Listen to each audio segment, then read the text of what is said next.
Chapter 1. Dugu Mo. Mower, what brings you here all of a sudden today? Dugu Mo, engrossed in the meticulous preparation of a poison, was startled by the sound of his door swinging open. Upon lifting his gaze, he was greeted by the sight of his 6-year-old grandson, which instantly filled his heart with joy. He held a deep affection for this beloved grandson. Although Dugu Mo was still quite young, he was remarkably sensible and obedient, exhibiting a discipline that surpassed that of other children. Grandfather, tomorrow I am to awaken my martial soul. My father sent me here to personally invite you. Dugu Mo yawned, clearly just having roused from sleep. Why didn't you inform me in advance? I became so engrossed in my work that I lost track of time. By the way, where's your father? Isn't it rather inconsiderate of him to send a young child like you through the treacherous sunsetting forest to find me? Dugu Mo set aside the poison he was concocting, furrowing his brow as he spoke, then stood up and walked over to Dugu Mo, scooping him up into his arms. My father is waiting at the door. He feels embarrassed to meet you because he hasn't cultivated his poison skills well, so he sent me to break the ice first. Dugu Mo replied cheerfully, playfully tugging at Dugu Mo's beard. Yuaner, you're already at the door, why not come in? Dugu Mo summoned his soul power, amplifying his voice to reach several miles away. Grandfather, please accompany me tomorrow for the awakening of my martial soul, Dugu Mo said with a bright smile. Of course I will go. How could I possibly miss the awakening of my precious grandson's martial soul? Little Mo, you haven't eaten yet, have you? Come, sample grandfather's culinary skills. Dugu Mo chuckled as he placed Dugu Mo at the dining table, affectionately ruffling his hair. Soon after, Dugu Yuan, Dugu Mo's son and Dugu Mo's father, hurriedly entered the small abode. How could you allow little Mo to venture alone into the sunsetting forest? While there may not be particularly formidable soul beasts here, the number of poisonous creatures, such as venomous snakes, is countless. As soon as he stepped inside, Dugu Yuan faced his father's stern reprimand. Before he could steady himself, Dugu Mo had already pulled him into a corner, launching into a tirade. It's nice having grandfather to look after me, but I can't help but wonder what kind of martial soul I will awaken tomorrow. Dugu Mo thought to himself anxiously as he sat at the table, savoring the meal prepared by Dugu Mo. He had been reincarnated into the Douluo continent for 6 years now, and here he enjoyed the familial bonds he had never known in his previous life parents, a sister, and a grandfather. In his past life, Dugu Mo had been a young Taoist, discovered by his master at the foot of a mountain and raised in austere training. Upon turning 18, his master instructed him to seek his own path in the world. However, during his descent, he accidentally slipped on the winding path and plummeted into an abyss. When Dugu Mo next opened his eyes, he found himself as a swaddled infant. As he did not cry upon birth, Dugu Yuan named him Dugu Mo, a stroke of good fortune that spared him from being renamed. Grandfather, my father hasn't eaten yet either. You two should come and join me, Dugu Mo observed, noting the flush of embarrassment on Dugu Yuan's face after being scolded. He felt it wise to intervene lest he face a severe reprimand upon returning home. On account of little Mo, I shall spare you from admonishment today. Dugu Mo's expression softened instantly at the sight of Dugu Mo, demonstrating the undeniable affection a grandparent feels for a grandchild. By the way, where will little Mo awaken his martial soul tomorrow? Just as Dugu Mo picked up his chopsticks, this thought struck him. We'll be going to Tiandou City for the awakening. We've already arrived at the sunsetting forest, and it's just 100 miles to Tiandou City from here. After we finish our meal, we can set off directly. The carriage is prepared outside. Dugu Yuan replied respectfully, wary of inciting further ire from his father. Heading to Tiandou City is indeed feasible, but I wonder if that old rascal Salas will be around. If he is, I might still be able to persuade him to assist little Mo with the awakening of his martial soul. Dugu Mo mused, contemplating with his chopsticks in hand. Salas was the head of the subchamber at the Martial Soul Hall in Tiandou City, a platinum bishop of the hall. Fear not, grandfather. Our family possesses a hereditary martial soul. As long as nothing unexpected occurs, I'm almost certain that my martial soul will be the Azure Scale Serpent, with innate soul power not lower than level 6. Dugu Mo said, swallowing a mouthful of rice with ease, harboring his own cards close to his chest. Ah, Indeed, our family does have a hereditary martial soul, but regrettably, your father did not inherit it. I hope it will skip a generation and be passed down to you, allowing your innate soul power to exceed level 8 and awaken the Azure Phosphor Serpent Emperor martial soul. However, little Mo, do not feel unduly pressured. Your sister is already exceptionally talented, and with her protection, you will surely navigate life without a hitch, Dugu Mo remarked, casting a sidelong glance at Dugu Yuan. Dugu Yuan had not inherited the formidable cultivation talent of Dugu Mo. His innate soul power was merely level 4, and his martial soul was an ordinary Azurite serpent. Thus, at nearly 30 years of age, he had only achieved soul power level 32, while Dugu Mo had already surpassed the Soul King rank by this age, which was the source of Dugu Mo's frequent admonishments towards Dugu Yuan. It's all right. Even if I awaken a martial soul devoid of soul power, grandfather, you would still care for me for a lifetime, wouldn't you? Dugu Mo, though possessing the mind of a 20-something, was still a 6-year-old in body thus. He felt it was acceptable to rely on adults for comfort. Of course. Besides, our little Mo is destined to awaken the Azure Scale Serpent Emperor. How could he possibly lack soul power?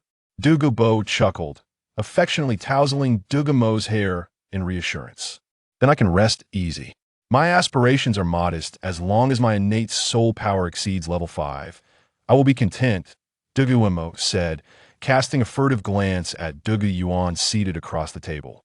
With Dugu Mo present, Dugu Yuan dared not protest, opting instead to channel his frustration into devouring the rice before him, engaging in a silent battle with the bowl. After a short while, the atmosphere at the table was harmonious. Soon, the three finished their meal, after which Dugu Yuan began clearing the table, while Dugu Mo took Dugu Mo outside to board the carriage, waiting for Dugu Yuan to finish tidying up.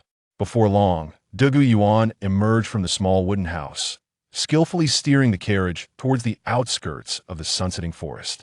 This was no ordinary carriage. It was drawn by a wind-dripper horse, a gift Dugu Mo had presented to Dugu Mo for his 3rd birthday after taming it in the sunsetting forest. The three sped along their journey, finally arriving at the gates of Tiandou City before nightfall and successfully entering the bustling city. I believe this is my first visit to Tiandou City, Dugu Mo remarked, raising an eyebrow. Dugu Yuan guided the carriage to the largest inn in Tiandou City, where Dugu Mo personally carried Dugu Mo down from the carriage and into the establishment. Dugu Yuan, meanwhile, begrudgingly maneuvered the carriage to the back courtyard, as the wind-dripper horse was not easily handled by just anyone. Dugu Mo led Dugu Mo to the top floor of the inn, deftly producing a key to unlock the door of their room, a gift from the Tiandou royal family to Dugu Mo. Grandfather, could you light an incense for soothing my spirit? I fear I might have trouble sleeping, Dugu Mo requested before leaping from Dugu Mo's embrace to wash up in the washroom, retiring early for the night. However, after watching Dugu Mo drift off to sleep, Dugu Mo's figure flickered and appeared on the rooftop of the inn, surveying his surroundings. Then, with a swift motion, he soared into the sky, heading in the direction of the Martial Soul Hall. Chapter 2. The Azure Flame Serpent Emperor. Little Mo, rise and shine. It's time to awaken your martial soul. You must get up early, Dugu Yuan said, pushing the door open and stepping inside. I've been awake for ages, Dugu Mo replied, standing at the window, practicing his soul power. Upon hearing Dugu Yuan's voice, he quickly retracted his soul power back into his Dancian and opened his eyes. This was the Taoist technique known as Chong Chun Gong, which his master had imparted to him in his previous life. Though it was a common practice in the age of decline on Earth, it had proven ineffective for cultivation. However, upon arriving in the Douluo continent, things were different. Just a day after his birth, he had successfully drawn in the elemental energy, a feat he had failed to accomplish after 18 years on Earth. Upon arriving in the Douluo continent, he achieved success immediately. He subsequently consolidated the innate energy he had at birth as a starting point for further cultivation. Yet, having been born at the pinnacle, he had made no progress in the 6 years since. Nevertheless, Dugu Mo was aware from the original story that this stagnation was due to the absence of soul rings, but he remained undeterred. Every morning at the first light of dawn, he would rise to practice Chong Chun Gong. Indeed, it's time to set off. Last night, I visited the Martial Soul Hall. Salas is not present, but today a deputy hall master named Xiao Lai, a level 69 assault-type soul master, will be the one to help you awaken your martial soul. Dugu Mo strolled in leisurely. Level 69? Grandfather, that's fantastic. Dugu Mo exclaimed, leaping up and wrapping his arms around Dugu Mo's neck with a beaming smile. Though level 69 may not be exceptionally high, he has previously awakened 3 martial souls with full innate soul power, which is why I agreed to let him assist you. Rest assured, today, my little Mo is sure to awaken a remarkable martial soul. Dugu Mo reassured him, affectionately tousling Dugu Mo's hair. Father, you're spoiling little Mo too much, Dugu Yuan grumbled, feeling a pang of jealousy. As Dugu Mo's biological son, he had never received such affection. This is indeed my beloved grandson. After speaking, Dugu Mo carried Dugu Mo out of the room. Father, I am still your biological son, Dugu Yuan said with a wry smile. Mother-in-law, when you pays her respects to you. At the entrance of the spirit hall, a woman in a long dress curtsied gracefully to Dugu Mo. Mom. Dugu Mo immediately jumped out of Dugu Mo's embrace and into Wanya's arms. Hello, grandfather. A lively little girl jumped out from behind Wanya and leaped into Dugu Mo's arms. My dear granddaughter, has anyone bullied you at the academy recently? Do not fear, for grandfather is here. I shall poison them. Dugu Mo said with a smile as he held Dugu Yin. Ha, they wouldn't dare. Besides, my skills in poisoning are quite impressive, Dugu Yin said proudly, raising her small fist. Grandfather, what are you thinking? With an older sister like this, no one will dare to marry her in the future. Dugu Mo stuck out his tongue at Dugu Yin from Wanya's embrace. Humph, considering that today you awakened your martial spirit, I shall spare you from a beating. Dugu Yin huffed, turning her head away from Dugu Mo. Typically, Dugu Mo and Dugu Yin enjoyed fighting, with Dugu Mo often yielding to Dugu Yin. All right, let's hurry into the spirit hall to awaken our martial spirits. I have specifically instructed that Xiao Mo should be the last child to awaken today, Dugu Mo declared, leading the way with Dugu Yin in his arms as they entered the spirit hall. Dugu Yuan took Dugu Mo from Wanya's embrace with one hand, while he clasped Wanya's hand with the other, following closely behind Dugu Mo into the spirit hall. The spirit hall in Tiandou City was only slightly smaller than the imperial palace of the Tiandou Empire, and the place for awakening martial spirits was in a side hall of the spirit hall. However, even this side hall was several times larger than Dugu Mo's home. I have the honor of meeting Lord Dugu. This person was Xiao Lai, the deputy hall master carefully selected by Dugu Mo for Dugu Mo's martial spirit awakening. Xiao Lai was a robust man with a fierce countenance, sporting a long scar on his left cheek. He appeared anything but benevolent, yet before Dugu Mo, he was as docile as a kitten. There is no need for such formalities. Where is our designated area? Dugu Mo waved his hand, signaling Xiao Lai to dispense with the pleasantries. Thank you, Lord Dugu. Your seating is in the private room at the front. Xiao Lai bowed and led Dugu Mo to a small space separated by screens beside the awakening array. Let us proceed, Dugu Mo said, and the group entered the temporary private room. The privileges of a title Douluo are truly immense, Dugu Mo said with a bitter smile as he jumped down from Dugu Yuan's arms and took a seat on a chair, settling himself comfortably. The spirit hall in Tiandou City was not only spacious but also boasted a grand awakening array, adorned with 6 black gemstones at its core, surrounded by numerous other gems to assist in the awakening process. Typically, those coming here to awaken their martial spirits were nobility. Thus, the sides of the awakening room were lined with chairs for the waiting aristocrats.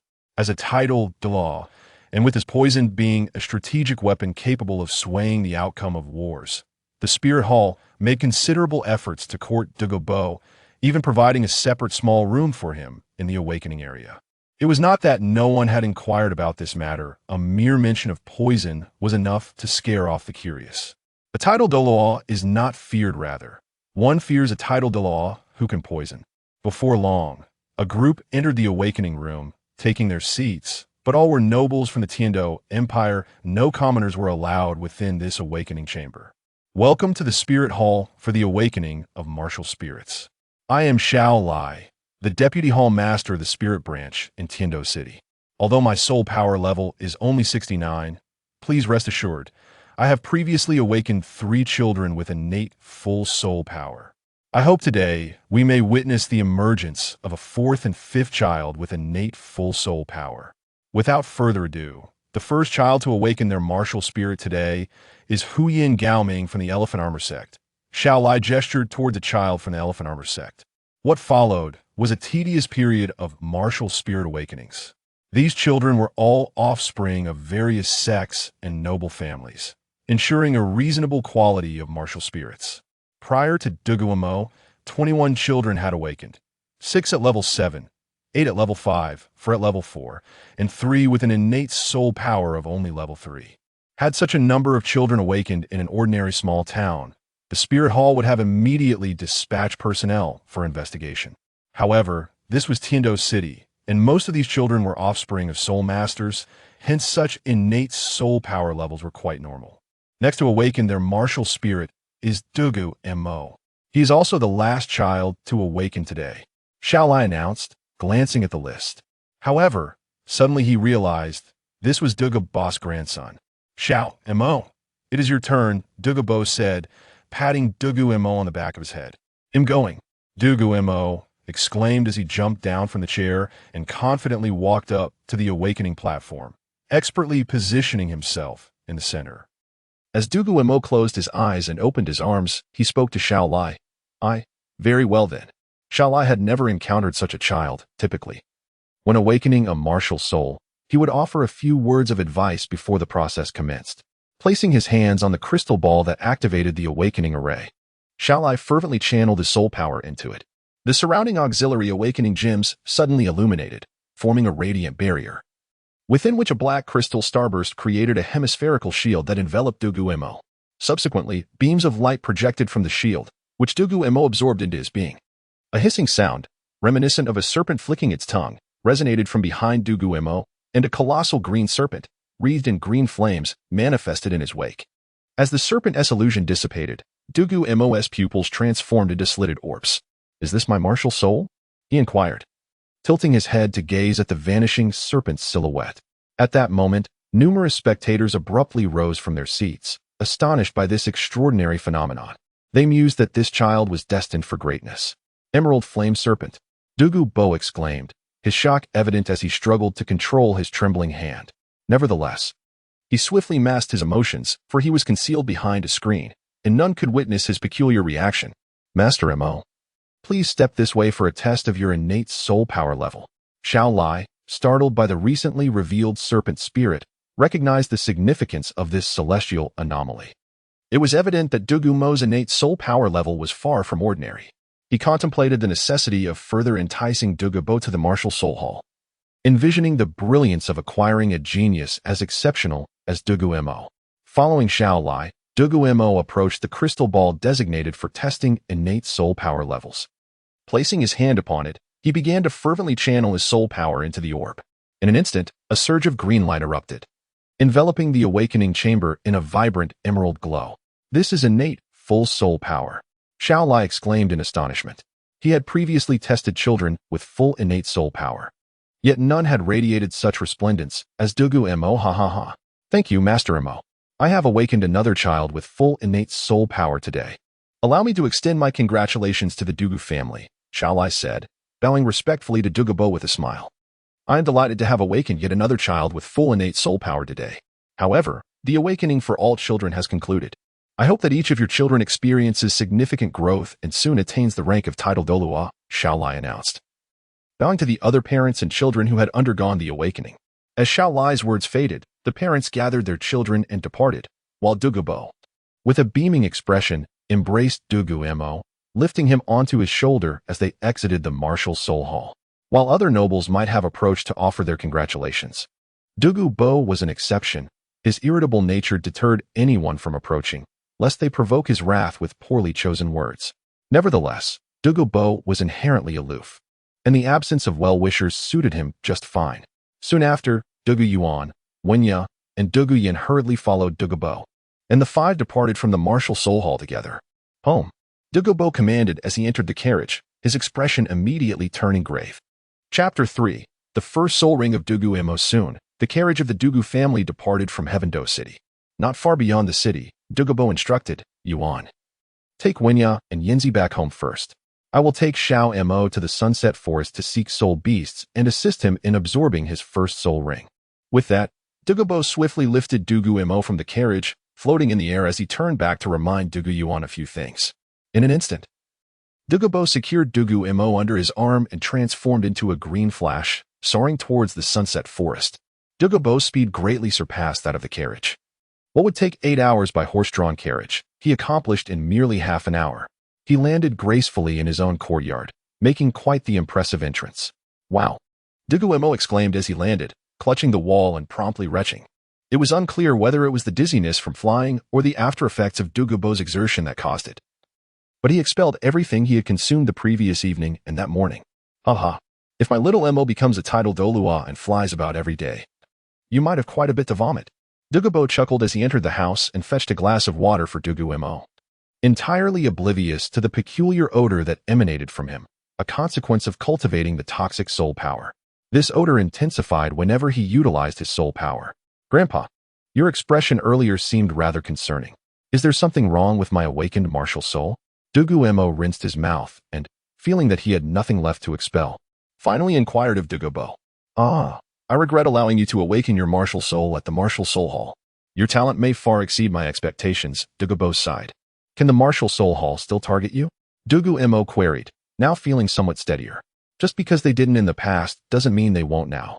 Your potential will surely attract their attention. In the past, I was merely a tidal Douluo they sought to recruit, and with only myself. They dared not move against the Dugu family. Now with you, a 6-year-old destined to become a tidal Douluo, I fear the Martial Soul Hall might take action against us. Dugu Mo explained, his brow furrowed in concern. Will they target my parents and sister as well? Dugu Mo pondered seriously, frowning. They won't, as long as I am here. Tidal Douluos are not to be feared. What is truly alarming are the hidden tidal Douluos. Though the Martial Soul Hall is powerful, I am not defenseless.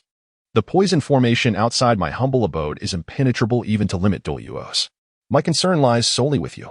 Dugu Mo added, raising his glass. Perhaps we should relocate the family to the Sunset Forest. I worry about potential trouble, Dugu Mo suggested, recalling many novels where villains threatened the protagonist's families. That makes sense. But there's no rush. I will take you to hunt soul beasts soon. Once you absorb your first soul ring, I will immediately transfer your father, mother, and Yinzi to the Sunset Forest. We will lay low for a time, Dugu Mo contemplated, eventually nodding in agreement. All right, it's settled then. Now, let me consider what kind of soul beast you require, Dugu Mo remarked, stroking his chin before retrieving a comprehensive tome on toxic soul beasts from beneath the bed. Xiao Mo, your awakened martial soul is a variant of the Azure Scale Serpent. However, this variant has shifted from a purely toxic attribute to a dual attribute of poison and fire, which is a positive transformation. Such mutations have appeared thrice in our family's history, but their innate soul power levels were not particularly high, at levels 2, 6, and 7. Yet, your martial soul may differ significantly from theirs. It even instills in me a sense of bloodline suppression, suggesting that your martial soul resembles the Azure Flame Serpent King and may indeed belong to a superior bloodline. Dugu Mo dusted off the thick tome. Having not examined it in years, it seems evident that your martial soul possesses both poison and fire attributes. Thus, there should be numerous suitable soul beasts for you.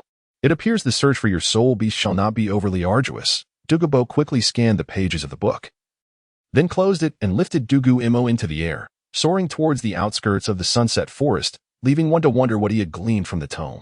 After all, the age limit for Dugu Mo's first soul ring was a maximum of 300 years. Pursuing a soul beast that had existed for tens of thousands of years would be futile, necessitating a journey to the outskirts.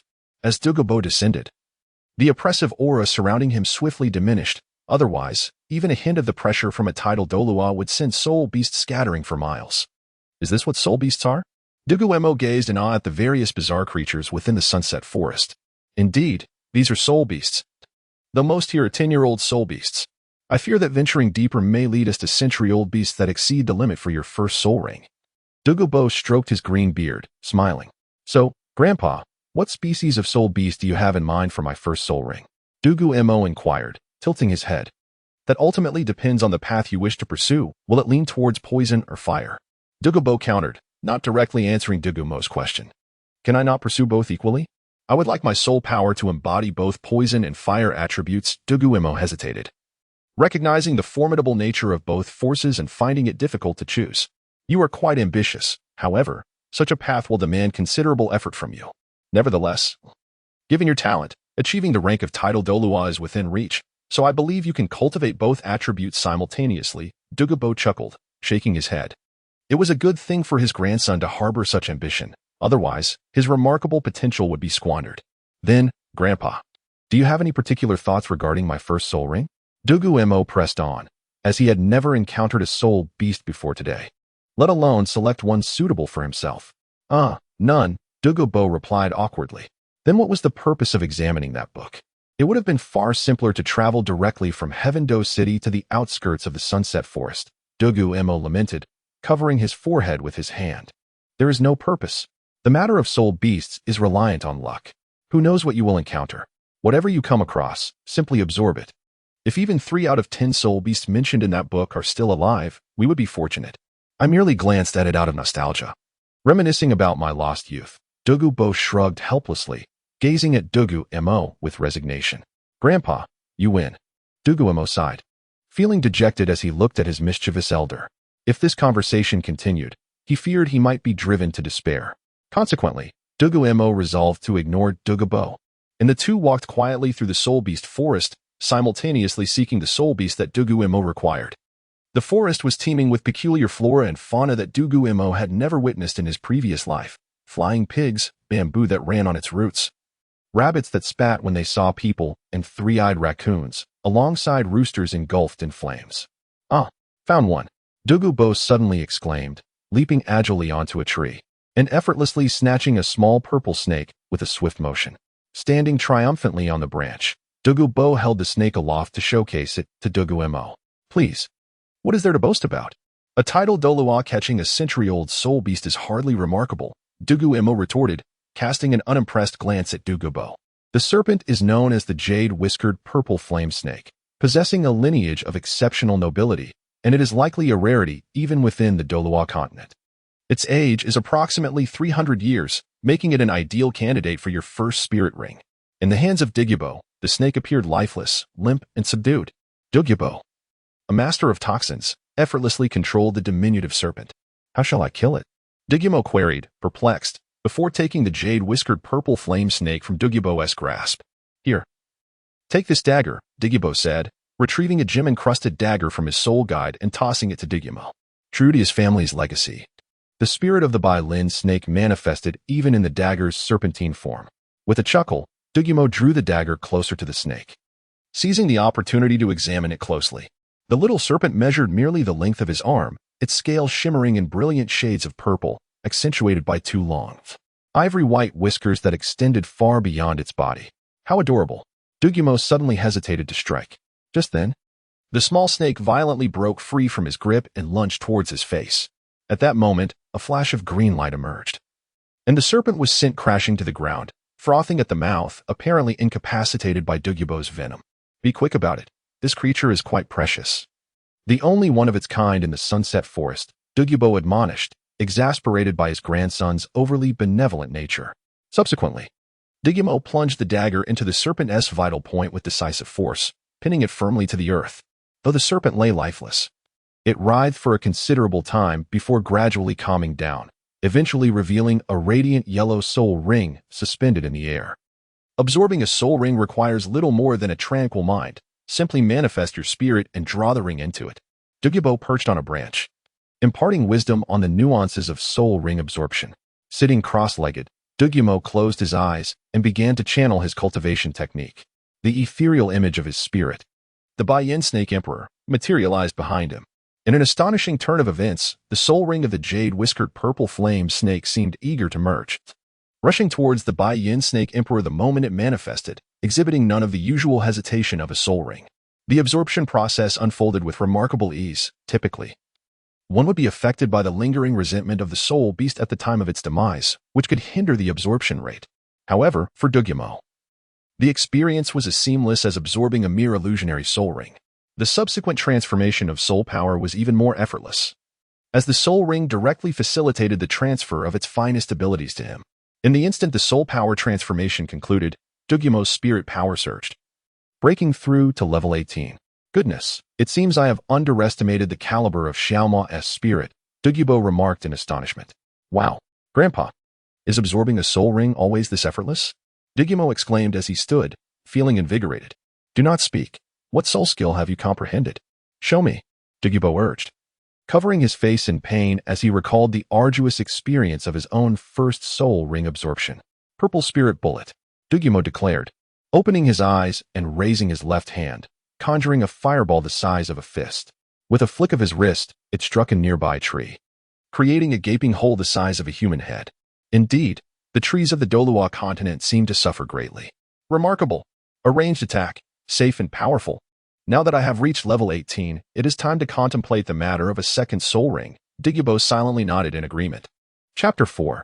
The accidental ingestion of a celestial herb. Xiaomo, I am preparing to step out for a while to arrange the relocation of your parents and sister, as well as to transfer the medicinal business of the Dugu family to the Sunset Forest. Therefore, during this period, you will need to stay here by yourself. Make sure to devote yourself to your cultivation, Dugu Mo stated thoughtfully as he sat upon a piece of withered wood. Understood, grandfather, Dugu Mo nodded in agreement. After all, his soul power cultivation was ready to resume, and it was time to hasten his progress. By the way, remember that cultivation is not merely about raising your soul power level. While that is essential, you must continuously engage with your martial soul to deepen your understanding and foster greater synergy between you and your martial spirit. Thus, starting tomorrow, you should practice your first soul skill against the wall each day. Once your soul power is exhausted, proceed to cultivate further. This method will allow you to gain a more detailed comprehension of your martial soul, which will greatly assist you in future battles, Dugu Mo advised. That earthen wall outside your room. Dugu Mo expressed his skepticism, recalling the only structure in the vicinity that could be deemed a wall. It was merely a low dirt barrier constructed outside Dugu Mo's courtyard, hardly more than a person's height and seemingly precarious. Are you even listening to me? With your soul power, that wall wouldn't withstand 100 years of your strikes, Dugu Mo exclaimed, playfully smacking the back of Dugu Mo's head. All right, I get it. I'll practice tomorrow, Dugu Mo replied, rubbing the back of his head with a resigned expression. Nonetheless, he agreed with Dugu Mo. After all, combat prowess was not simply a matter of soul power levels. Additionally, I have some fundamental texts on poisons and medicinal herbs in my room. Study them diligently. But do not attempt any experiments while I am away. Stay safe and focus on your studies. Do not meet an untimely demise due to your own concoctions, Dugu Mo admonished lightly. Understood, Dugu Mo responded with a slight pout, thinking to himself that, regardless of Dugu Mo's absence, he could hardly be monitored from hundreds of miles away. All right, I will escort you back to the cabin, and then I shall attend to the family relocation matters. Dugu Mo concluded, lifting Dugu Mo once more and transforming into a streak of green light, plunging into the sunset forest and returning to the small cabin. Xiaomo, I will likely be gone for a month or two, but by then, your parents and sister will return with me. So, during this time, you must take care of yourself, Dugu Mo remarked, contemplating that although Dugu Mo was only 6 years old, he had no doubts about his survival skills. Not a problem. Trust me, Dugu Mo declared excitedly, thumping his chest. The thought of living independently thrilled him.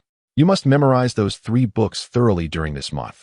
When I return, I will put your knowledge to the test, Dugu Mo said, affectionately ruffling Dugu Mo's hair while gesturing towards the 3 books he had just produced. Rest assured. How hard can it be? I can memorize them in a couple of days, Dugu Mo replied, rolling his eyes. In his previous life, he had been exceptionally quick at memorization, but the text available then had merely been Taoist scriptures, with only one cultivation method, eternal spring technique, leaving him with a mind full of impractical teachings. Indeed, you have always been clever. I feel at ease leaving you here. I shall take my leave now, Dugu Mo said, tousling Dugu Mo's hair once more before turning to exit the courtyard. Grandfather, take care, Dugu Mo called out, watching as Dugu Mo transformed into a green light and vanished into the horizon. Hee, this little courtyard is now mine, Dugu Mo exclaimed, joyfully bouncing off the ground. He had long coveted Dugu Mo's courtyard, yet it was nestled deep within the sunset forest, perilously close to the ice and fire duality eye. For Dugu Mo, the dangers were considerable. Had it not been for Dugu Mo's indulgent nature, he would have long since bequeathed the place to Dugu Mo. with Dugu Mo's departure. The courtyard was now rightfully Dugu Mo's. Awakening his martial soul in the morning, hunting soul beasts in the afternoon, he returned home as the sun dipped below the horizon. Upon entering the cabin, Dugu Mo reached for the spirit lamp, instantly illuminating the room as if it were day. The lamp's power was impressive for Dugu Mo. A titled Douluo could easily procure superior spirit devices. My grandfather must have a plethora of books here. I should find some relevant ones to study, Dugu Mo mused. Setting to work, he began retrieving book after book from Dugu Mo's study, using a ladder for the higher shelves. 36 Methods of Poisoning, Comprehensive Guide to Poison Combinations. Handbook of Toxicology, Encyclopedia of 180 Poisons. It seems I have a lot to study ahead, Dugu Mo sighed. Observing the towering stack of books he had gathered. Time for a thorough cleaning tomorrow, he decided, noting the thick layer of dust that had settled on the bookshelf. He resolved to tidy up the cabin, as he might be staying for 2 months. At that moment, Dugu Mo noticed a hidden compartment atop the bookshelf. Under normal circumstances, it would have been invisible, but a thick layer of dust had revealed its edges.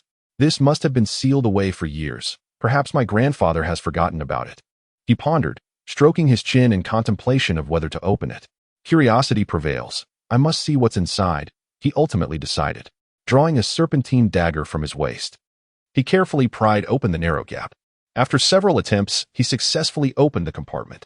Inside lay a yellow wooden box, cloaked in a thick layer of dust. Suddenly, a faint fragrance wafted from within, causing Dugu Mo to hesitate momentarily. Well, I've come this far.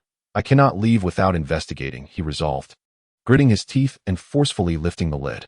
A wave of exotic aroma enveloped him as he beheld the contents. A delicate, pale purple, 9-petal magnolia flower, ethereal and stunning. Devoid of stems or leaves, captivating in its beauty. What is this? Dugu Mo instinctively reached out to touch the exquisite flower. As his finger brushed against the petals, they crumbled into a fine purple powder that flowed into his Dancian. Oh no, I've gotten myself into trouble, Dugu Mo exclaimed, swiftly assuming a meditative position and fervently channeling the eternal spring technique. In an instant, a tremendous surge of soul power erupted within him. Fortunately, the soul power cultivated through the eternal spring technique was gentle and resilient, enabling Dugu Mo's meridians to withstand the pressure without bursting. Yet, it was uncomfortable. His abdomen swelled noticeably. I cannot let this continue, he declared, shifting his hand positions to absorb the torrent of soul power flowing from the flower. At that moment, an unusual shift occurred within his Dancian. A faint cracking sound echoed from within, and suddenly, a powerful suction force erupted from his Dancian, drawing not just the soul power within his body, but also the energy from the magnolia flower into himself.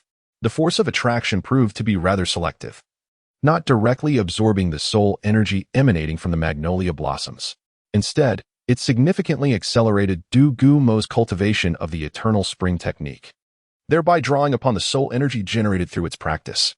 Originally, Dugu Mo's progress in mastering the eternal spring technique resembled the leisurely pace of a bicycle. However, under the influence of this newfound force, it transformed into the swiftness of a rocket.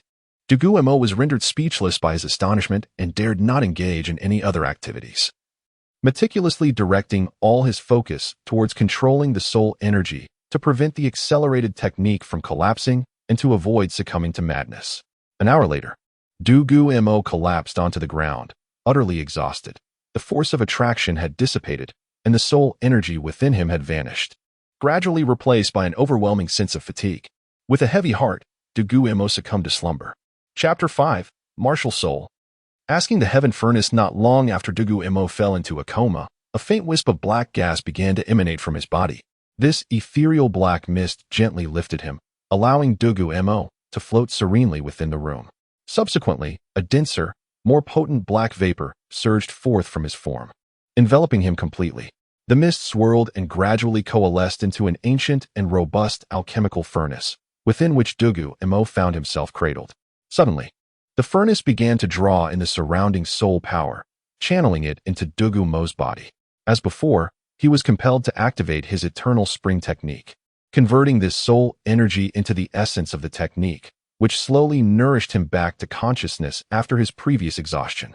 As the soul power continually replenished him, Dugu Mo felt a profound comfort emanating from his very soul, prompting an involuntary exclamation as he gradually awoke. Where am I? Have I traversed dimensions once more? No wonder they say curiosity killed the cat. Alas, my grandfather, father, mother, and elder sister must be grieving for some time. Dugu Mo's eyes widened as he sat upright. But the surrounding darkness obscured his vision, leading him to believe he had perished once again. With a resigned sigh, he murmured, "No, wait. The soul power within me remains. And it seems to have nearly restored itself. Yet, what surrounds me?" He reached out, feeling the cold, metallic surface around him. When he tapped it, it echoed, indicating an emptiness beyond. With a flick of his wrist, a sphere of purple flame appeared in his palm. Illuminated by its gentle glow, he finally discerned his surroundings. He was enclosed in a spherical space, seemingly crafted from metal. Upon closer inspection, he noticed a multitude of intricate inscriptions etched into the metal. Dugu Mo intended to rise for a better look, but the confines of the space were so narrow that he bumped his head, forcing him to bend over uncomfortably. Reluctantly, he resumed his seated position. However, as he did so, his hand trembled, causing the purple flame to tumble into the base of the furnace. Boom! The furnace, it seemed, contained some form of fuel, igniting instantly. The purple flames dissipated, giving way to a surge of black fire that erupted from the furnace's depths. "Oh no! This is going to incinerate me!" Dugu Mo exclaimed, frantically banging on the walls of the furnace in search of an escape. Yet, after a brief moment, he realized that the black flames were not as perilous as they appeared. A remarkable transformation began to unfold as the inscriptions on the furnace's walls lifted into the air, morphing into a plume of black vapor that flowed into Dugu Mo's ears and then into his mind. Am I about to faint again? This was Dugu Mo's last conscious thought before succumbing to unconsciousness for the second time that day, almost as if he were becoming accustomed to such experiences. The black flames transmuted the inscriptions on the furnace into dark vapor, which infiltrated Dugu Mo's consciousness. As the final character entered his mind, the black fire vanished. The furnace disappeared, and he fell to the ground with a resounding thud, though he seemed oblivious to the impact, having succumbed deeply to unconsciousness. My heavens! My head feels so heavy. What has happened? Dugu Mo pondered, his recollections muddled. I remember being scorched, but why is my memory so chaotic? Truly, curiosity has led me into peril. He rubbed his temples, sensing disarray in his memories. Is this my grandfather's room? He muttered, rising from the floor as sunlight streamed through the windows, now positioned high in the sky. I am utterly exhausted. With that, he plopped back down, realizing he had been unconscious for 2 days and nights. The day prior, he had awakened his martial soul, absorbed his first soul ring, encountered the mysterious purple magnolia, and ultimately overexerted himself, leading to his current state. Even a stalwart Iron Man could not withstand such strain. Nevertheless, 2 days and nights of slumber had restored some of his vitality. I should check my condition, Dugu Mo declared, sitting up once more and closing his eyes to probe his own body with his soul power. His soul energy was abundant, though he remained at level 18. His meridians were intact, brimming with vitality, and there were no hidden injuries, yet, to his astonishment, he discovered an additional martial soul. Dugu Mo's eyes widened in disbelief as he emerged from his meditative state. Trembling, he extended his hand, summoning a fist-sized black furnace into existence, adorned with exquisite designs of birds and landscapes. How did I not awaken this before? Am I truly a dual martial soul? He mused, tilting his head in confusion as he gazed at the furnace in his palm. Wait, if both martial souls are here, then I must indeed possess dual martial souls. Suddenly, a surge of confidence washed over him.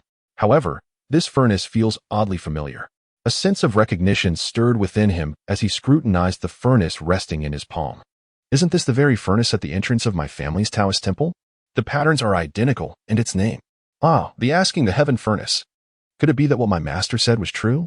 Startled, Dugu Mo flung the furnace away. As it left his grasp, it expanded into a towering 2-meter-high furnace, perfectly mirroring the one from his past. His master had once told him that they belonged to the Taoist Alchemical Sect, and this furnace at their gate was a treasured artifact of their lineage. Who would believe such a significant relic was left exposed to the elements at their doorstep?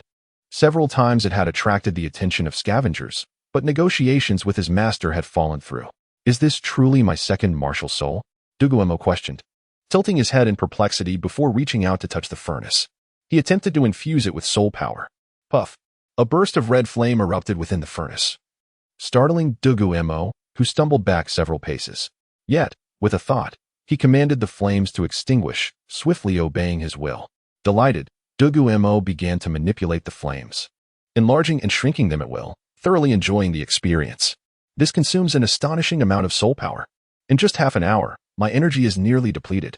Moments later, the furnace, having exhausted its energy, transformed into a wisp of black vapor and returned to Dugu Mo's body. I remember being trapped in that pitch-black spherical space. I can't shake the feeling that it was inside this very furnace. However, my soul power is now depleted, and I must wait for it to recover before I can summon my martial soul again to investigate further. With that, Dugu Mo decided to temporarily cease his exploration of the furnace. Chapter 6: The Heaven and Earth Pharmacopoeia and 9 Transformations Elixir Manual. By the way, I need to investigate the variety of the purple magnolia flower I just absorbed. Its potent effects lead me to believe it is a celestial herb. Dugu Mo recalled the appearance of that purple magnolia flower in his mind. Thus, he resolved to seek information regarding this medicinal herb from Dugu Mo's collection. Although Dugu Mo suspected that Dugu Mo had scant records on celestial herbs, he had no other source to inquire about this flower. If Dugu Mo had documented this flower, he likely would have consumed it long ago. Suddenly, a surge of information flooded his consciousness. The 9-jade immortal orchid. A celestial herb cultivated over 9,999 years, sprouted after 3,000 years, grew for another 3,000 years, flowered after yet another 3,000 years. And after 999 years, the blossoms transformed into medicine, while the branches and leaves turned to ash, leaving only the petals as medicine. Consuming it raw can dissolve all hidden injuries, render one immune to poisons, and allow the medicinal potency to be stored within the body for healing purposes, as well as enhancing cultivation, potentially saving a life 9 times. It can also be refined into the 9 Transformations Resurrection Pill, with effects akin to reviving the dead. It ranks 17th among celestial herbs. What is this? Dugu Mo was taken aback, bewildered by the sudden influx of knowledge he had never possessed before. He swiftly closed his eyes and discovered that he could sense the presence of 2 tomes within his body. One was the Heaven and Earth Pharmacopoeia, and the other was the 9 Transformations Elixir Manual. Where did these come from? After merely 2 days and nights of slumber, his body had acquired so much. First, he awakened his second martial soul, and now he had 2 new books. Upon sensing these tomes, Dugu Mo concluded that they did not reside in his Dancian. Thus they could not be martial souls. The Heaven and Earth Pharmacopoeia contained detailed information on 99% of the world's medicinal substances. Dugu Mo began to mentally peruse this divine tome, finding the descriptions of each herb exceptionally thorough, detailing not only their properties and compatibility but also the elixirs that could be concocted from them. Dugu Mo did not linger over the text, but quickly flipped through the pages. After half an hour, he had barely completed a third of the first part of the book. It was undeniably voluminous. The Heaven and Earth Pharmacopoeia is divided into 3 sections. The basic chapter, which introduces fundamental spiritual herbs. The Celestial Treasures chapter, which presents rare spiritual herbs nurtured by the essence of heaven and earth. And the Celestial Products chapter, which discusses extraordinary entities birthed from the quintessence of the cosmos. Dugu Mo also opened the 9 Transformations Elixir Manual with his mind. This book was noticeably thinner than the Heaven and Earth Pharmacopoeia, yet he discovered that only the first page was legible. The remaining pages were shrouded in darkness, obscuring their content. While pondering why the other pages of the 9 Transformations Elixir Manual were inaccessible, another wave of information surged into his mind. He recalled faintly that after losing consciousness in the alchemical furnace, the black flames had infused his mind with text, leading to the manifestation of these 2 tomes within his Dancian. It seems I may be on the verge of a breakthrough. In the Douluo continent, not only is there an abundance of materials for alchemy, but I also have the ice and fire yin-yang right behind my home. Dugu Mo suddenly felt a radiant future lay before him, with countless elixirs and golden soul coins raining down in a dazzling spectacle. It should be noted that there is no alchemy profession on the Douluo continent. Thus, many celestial treasures and rare herbs go unclaimed, even by spirit beasts that do not consume them. This is a paradise for alchemists. Thus, I shall practice the purple spirit bullet in the morning, restore my soul power at noon, and study alchemy in the evening, striving to master the art of alchemy before my grandfather returns. Dugu Mo licked his dry lips. Speaking to himself, he raised his gaze to the outside, where the sun was nearing the horizon, and resolved to begin his studies in alchemy today. Closing his eyes, he began to sense the 2 tomes within him, focusing on opening the 9 Transformations Elixir Manual to the first visible page. The Huangjing Pill, a first-grade elixir, primarily consists of huangjing, ginseng, soft water willow leaves, 100 juwa, fufing grass, and earth cocoons. It should be refined over gentle flames for 15 minutes, then intensified for another 15 minutes to form the pill. Its effects include aiding cultivation and enhancing training speed. Only by refining the Huangjing pill with 90% potency can the next recipe be unlocked. I should gather some herbs to practice, Dugu Mo declared. Then proceeded to the storage where Dugu Mo kept the medicinal materials. However, upon entering the apothecary, he found himself perplexed. The names of the herbs in the Douluo continent did not correspond with those in the Heaven and Earth Pharmacopoeia, posing a considerable challenge. Yet, when faced with a dilemma, one must find a solution. Therefore, Dugu Mo decided to temporarily abandon his alchemical pursuits, realizing that to refine potions, he needed to understand the properties and names of the herbs. He conceived a plan. First, he would locate Dugu Mo's records of medicinal substances and then recall them in his mind. This way, the Heaven and Earth Pharmacopoeia would convey the relevant information directly into his consciousness. He then found a thick notebook and began recording the names of herbs on the Douluo continent alongside their counterparts in the Heaven and Earth Pharmacopoeia, along with their properties. To genuinely enter the field of alchemy, he could not rely solely on the Heaven and Earth Pharmacopoeia for identifying the properties of herbs. He needed to store more information in his mind. Moreover, the 9 Transformations Elixir Manual would only unlock another recipe upon successfully refining the current one, compelling Dugu Mo to eventually develop his own elixirs. Thus, Dugu Mo began copying down information from the afternoon until the late hours of the night, transcribing an entire volume of medicinal data. Although he recorded a substantial amount of information overnight, it was but a drop in the ocean compared to the thickness of the Heaven and Earth Pharmacopoeia, indicating that he still had an enormous workload ahead. Yawning, Dugu Mo opened his notes and identified 3 herbs suitable for refining the Huangjing pill, gently folding the pages. The Huangjing pill requires a total of 7 ingredients, and I have already identified 3, Huangjing, 100 Juhua, and earth cocoons, leaving 4 more to find gradually. Dugu Mo pinched his chin, jotting down the recipe and names of the herbs. How exhausting. Finally, I can take a break today. After saying this, he yawned again, tidied up his books, notes, and recipes, and returned to his room, lying in bed, ready for a well-deserved sleep. Before long, Dugu Mo slipped into a deep slumber. Chapter 7. The refinement of Huangjing pills. The following morning, as the sun rose above the horizon, Dugu Mo opened his eyes and, sitting cross-legged on his bed, began to practice the Changchun Gong to cultivate his soul power, a habit cultivated over his past lives. After silently meditating for an hour or 2, he finally descended from his bed, hastily prepared some dried food and jerky, which he consumed without much thought, for he had no time to waste in the kitchen.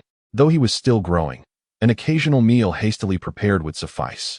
After freshening up, Dugu Mo changed into his training attire and stepped out of his room into the small courtyard of Dugu Mo's grandfather. You did say to throw fireballs at the wall. If I end up damaging it, do not hold me accountable, he muttered, skeptical of the wall's purported durability, despite Dugu Mo's assurances.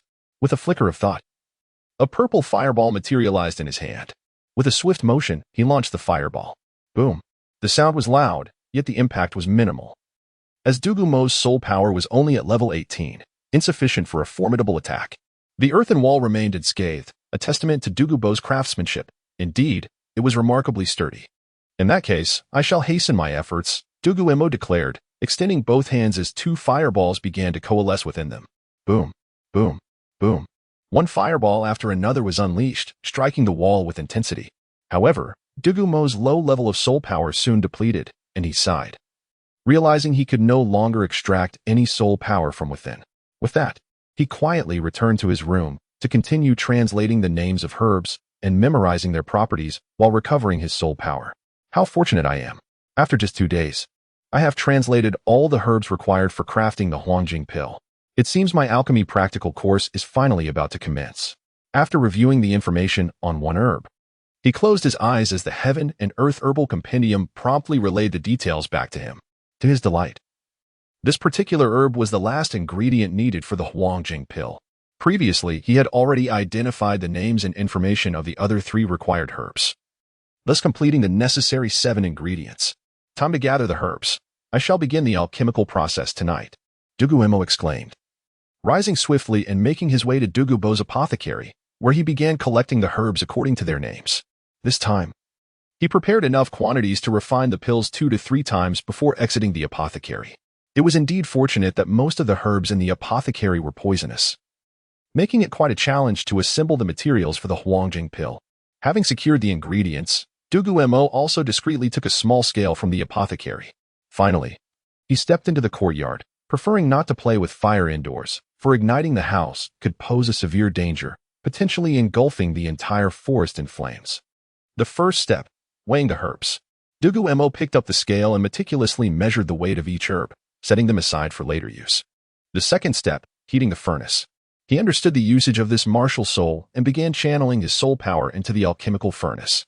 Although at level 18 he lacked the ability to project his soul power outward, his furnace martial soul was unique, allowing him to establish a soul power conduit between himself and the furnace, enabling him to activate it without burning his hands. Suddenly, a vibrant red flame erupted within the furnace. Even from a distance, Dugu Mo could feel its intense heat, indicating it was no ordinary fire. Shortly after, the surface of the furnace radiated warmth, suggesting it was heating adequately. The third step, refining the medicine. Dugu Mo recited the incantation and, following the instructions from the recipe, began to add each herb into the furnace one by one. The searing flames did not ignite the herbs. Instead, they gradually melted into a medicinal liquid. And soon the furnace was filled with a swirling, multicolored concoction, yet the liquid showed no signs of solidifying. Indeed, alchemy was an extraordinary art. Dugu Mo marveled at how the typically flammable dried herbs transformed into liquid within the furnace, even at such high temperatures, without evaporating. The fourth step, solidifying. Dugu Mo concluded, bringing his hands together in prayer before thrusting them forward, channeling soul power into the furnace. The flames roared to life, expanding wildly and fervently roasting the medicinal liquid, which began to solidify before his very eyes, forming a round pill that began to spin within the furnace. The Huangjing pill was relatively simple to make, requiring no complex techniques. The final step, extracting the pill. Dugu Mo held his breath, striving to keep his hands steady as he carefully maneuvered the pill out of the furnace. This extraction moment was crucial. Capturing the pill as it emerged allowed for the optimal fusion of soul power and medicinal potency, enhancing the pill's efficacy. Suddenly, he realized he had exhausted his soul power during the process and, in his fervor, had not noticed. Just as the pill emerged from the furnace, a rush of soul power surged into it. A soil-colored pill rolled into Dugu Mo's hand, releasing a delightful fragrance. However, the exertion left him collapsing to the ground. A first-grade Huangjing pill, with a potency of 40. Due to his inexperience, the extraction was uneven, resulting in an overflow of fragrance. Thus, it was deemed subpar, unable to advance to the next stage of the recipe. Is it truly so remarkable that it can critique my alchemical creation? Dugu Mo mused, scrutinizing the pill closely. Indeed, the soil-colored pill bore scattered black specks, a clear indication of uneven soul power distribution. It seems I possess a certain talent for alchemy, he chuckled to himself, gazing at the pill. After resting for a moment, Dugu Mo rose from the ground, rummaging through Dugu Mo's drawer to find some crystal vials to store the pill. Sealing it tightly. Time to recover my soul power. I shall continue my studies tomorrow, he concluded, returning to his bed to recuperate. Chapter 8. The Return of Dugu Mo. Wait a moment. Isn't the Huangjing pill meant to facilitate the cultivation of soul power? Should I give it a try? Dugu Mo furrowed his brow as he picked up the bottle containing the elixir from the bed, contemplating its contents. After all, what one refines should ideally be consumed by oneself. With a firm resolve, Dugu Mo bit down, uncorked the bottle, and poured out the pill. Pinching his nose, he tilted his head back, allowing the pill to slide down his throat into his stomach. He remained uncertain about the toxicity of this concoction. Even if he had crafted it himself, why is there no sensation of it dissolving upon entry? This is disappointing. Dugu Mo suddenly felt that the claims in novels about pills dissolving instantly were misleading. This pill was rather hard. At that moment, the pill began to gradually release its medicinal properties, and streams of soul power emanated from Dugu Mo's stomach, dispersing throughout his limbs. Unlike the violent surge of soul power he experienced with the Jiuyu Xianlan, this was gentle and compliant. With his heart focused, Dugu Mo commenced the operation of the Changchun Gong to absorb the soul power radiating from the pill. This soul power was not as difficult to refine as that absorbed from the environment. Instead, it harmonized beautifully with the Changchun Gong, significantly accelerating his cultivation progress. This must be the principle behind the Huangjing pill's enhancement of soul power cultivation, which also has the added benefit of nurturing meridians, albeit subtly. The effects of the pill lasted for merely an hour, after which the medicinal potency was entirely dissipated. Dugu Mo paused his cultivation, opening his eyes and exhaling a long breath. The pill's efficacy exceeded my expectations. It enhanced my cultivation by a notable 10% compared to my usual practice. He sensed the quantity of soul power he had just cultivated and compared it to the previous amount he had generated. The difference was indeed evident. Achieving a full 10% increase. It seems that the Huangjing pill is of a rather low grade. Achieving a 10% enhancement is commendable, but it cannot possibly double one's cultivation speed like other higher-grade pills, or that would be extraordinary. Dugu Mo glanced out the window. The moon had just risen, prompting him to decide to refine another batch of pills before retiring for the night. Summoning the Wintian furnace. He began the process from warming the furnace to the final step of pill extraction, everything proceeding remarkably smoothly. Having learned from his previous experience, Dugu Mo controlled the release and consumption of soul power with precision, avoiding the deficiencies he encountered during the last extraction. Everything unfolded seamlessly, almost beyond belief. Perhaps I'm a genius. With both hands cradling the pill, Dugu Mo sat on the ground, grinning like a fool. Huangjing pill, potency at 50%. Does not meet activation conditions. No matter. I have increased the potency by 20% after refining just 2 batches. If I refine 2 more, won't I be able to activate the next pill formula?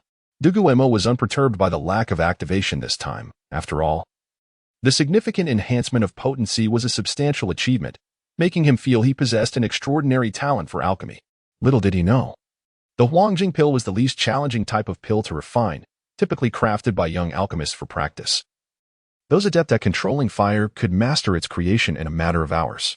After storing the pills in a bottle, Dugu Mo returned to his bed, clutching the bottle with glee as he prepared to sleep. Ah, that reminds me. In novels, they often replace sleep with cultivation. If that were the case, wouldn't I gain several extra hours for cultivation each day? As he nestled under the covers, the thought of using cultivation to substitute sleep crossed his mind. Without hesitation, Dugu Mo sat up from his bed, crossed his legs, and began practicing Changchun Gong. As expected, cultivating not only relaxed his spirit but also alleviated physical fatigue. While it was not as restorative as proper sleep, the ability to cultivate while resting was more than sufficient. Time swiftly passed, and 2 months elapsed without Dugu Mo returning with Dugu Yuan and the others from the Sunset Forest. Throughout these 2 months, Dugu Mo diligently refined 2 Huangjing pills daily. Tragically, since the first day he achieved a potency of 50%, none of the subsequent pills surpassed 60%, remaining stubbornly below 50. This led Dugu Mo to question his aptitude for alchemy. Yet, his success rate in pill creation was nearly 100%, with no failed attempts or explosions occurring. With nearly 60 pills crafted in Dugu Mo's earnest daily practice, his soul power level finally broke through to level 19 yesterday, with level 20 now within reach. Additionally, the basic volume of the Tiandou had been meticulously copied, and he now intended to apply for access to the rare materials section once Dugu Mo returned. Furthermore, his training with the Xiling Dan had improved.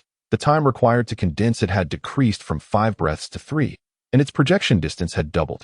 Little Mo, are you there? Grandpa has returned. At that moment, Dugu Mo's voice echoed from outside, though it sounded distant, indicating he was still some way off. Finally, he has returned. I have nearly been driven to tears from waiting.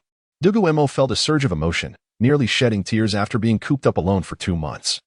Too fearful to venture outside amidst the myriad of ancient soul beasts. With no one to converse with, his days filled solely with note-taking, pill refining, and cultivation had become excruciatingly tedious. Dugu Mo anxiously ran to the courtyard gate, peering back and forth in anticipation of Dugu Mo's arrival. At last, through the thicket, he spotted several horse-drawn carriages gradually making their way along the narrow path toward the courtyard, led by the one driven by Dugu Mo. They are finally back. Dugu Mo could hardly contain his joy, tears brimming in his eyes as he finally saw living beings after 2.5 long months. As Dugu Mo and the others approached the courtyard, they soon noticed Dugu Mo perched on the wall, tears streaming down his face. Little Mo, come quickly and help carry things. Your parents and sister will be staying here for a while. Dugu Mo disregarded Dugu Mo's tearful expression and called him over to assist with the unloading.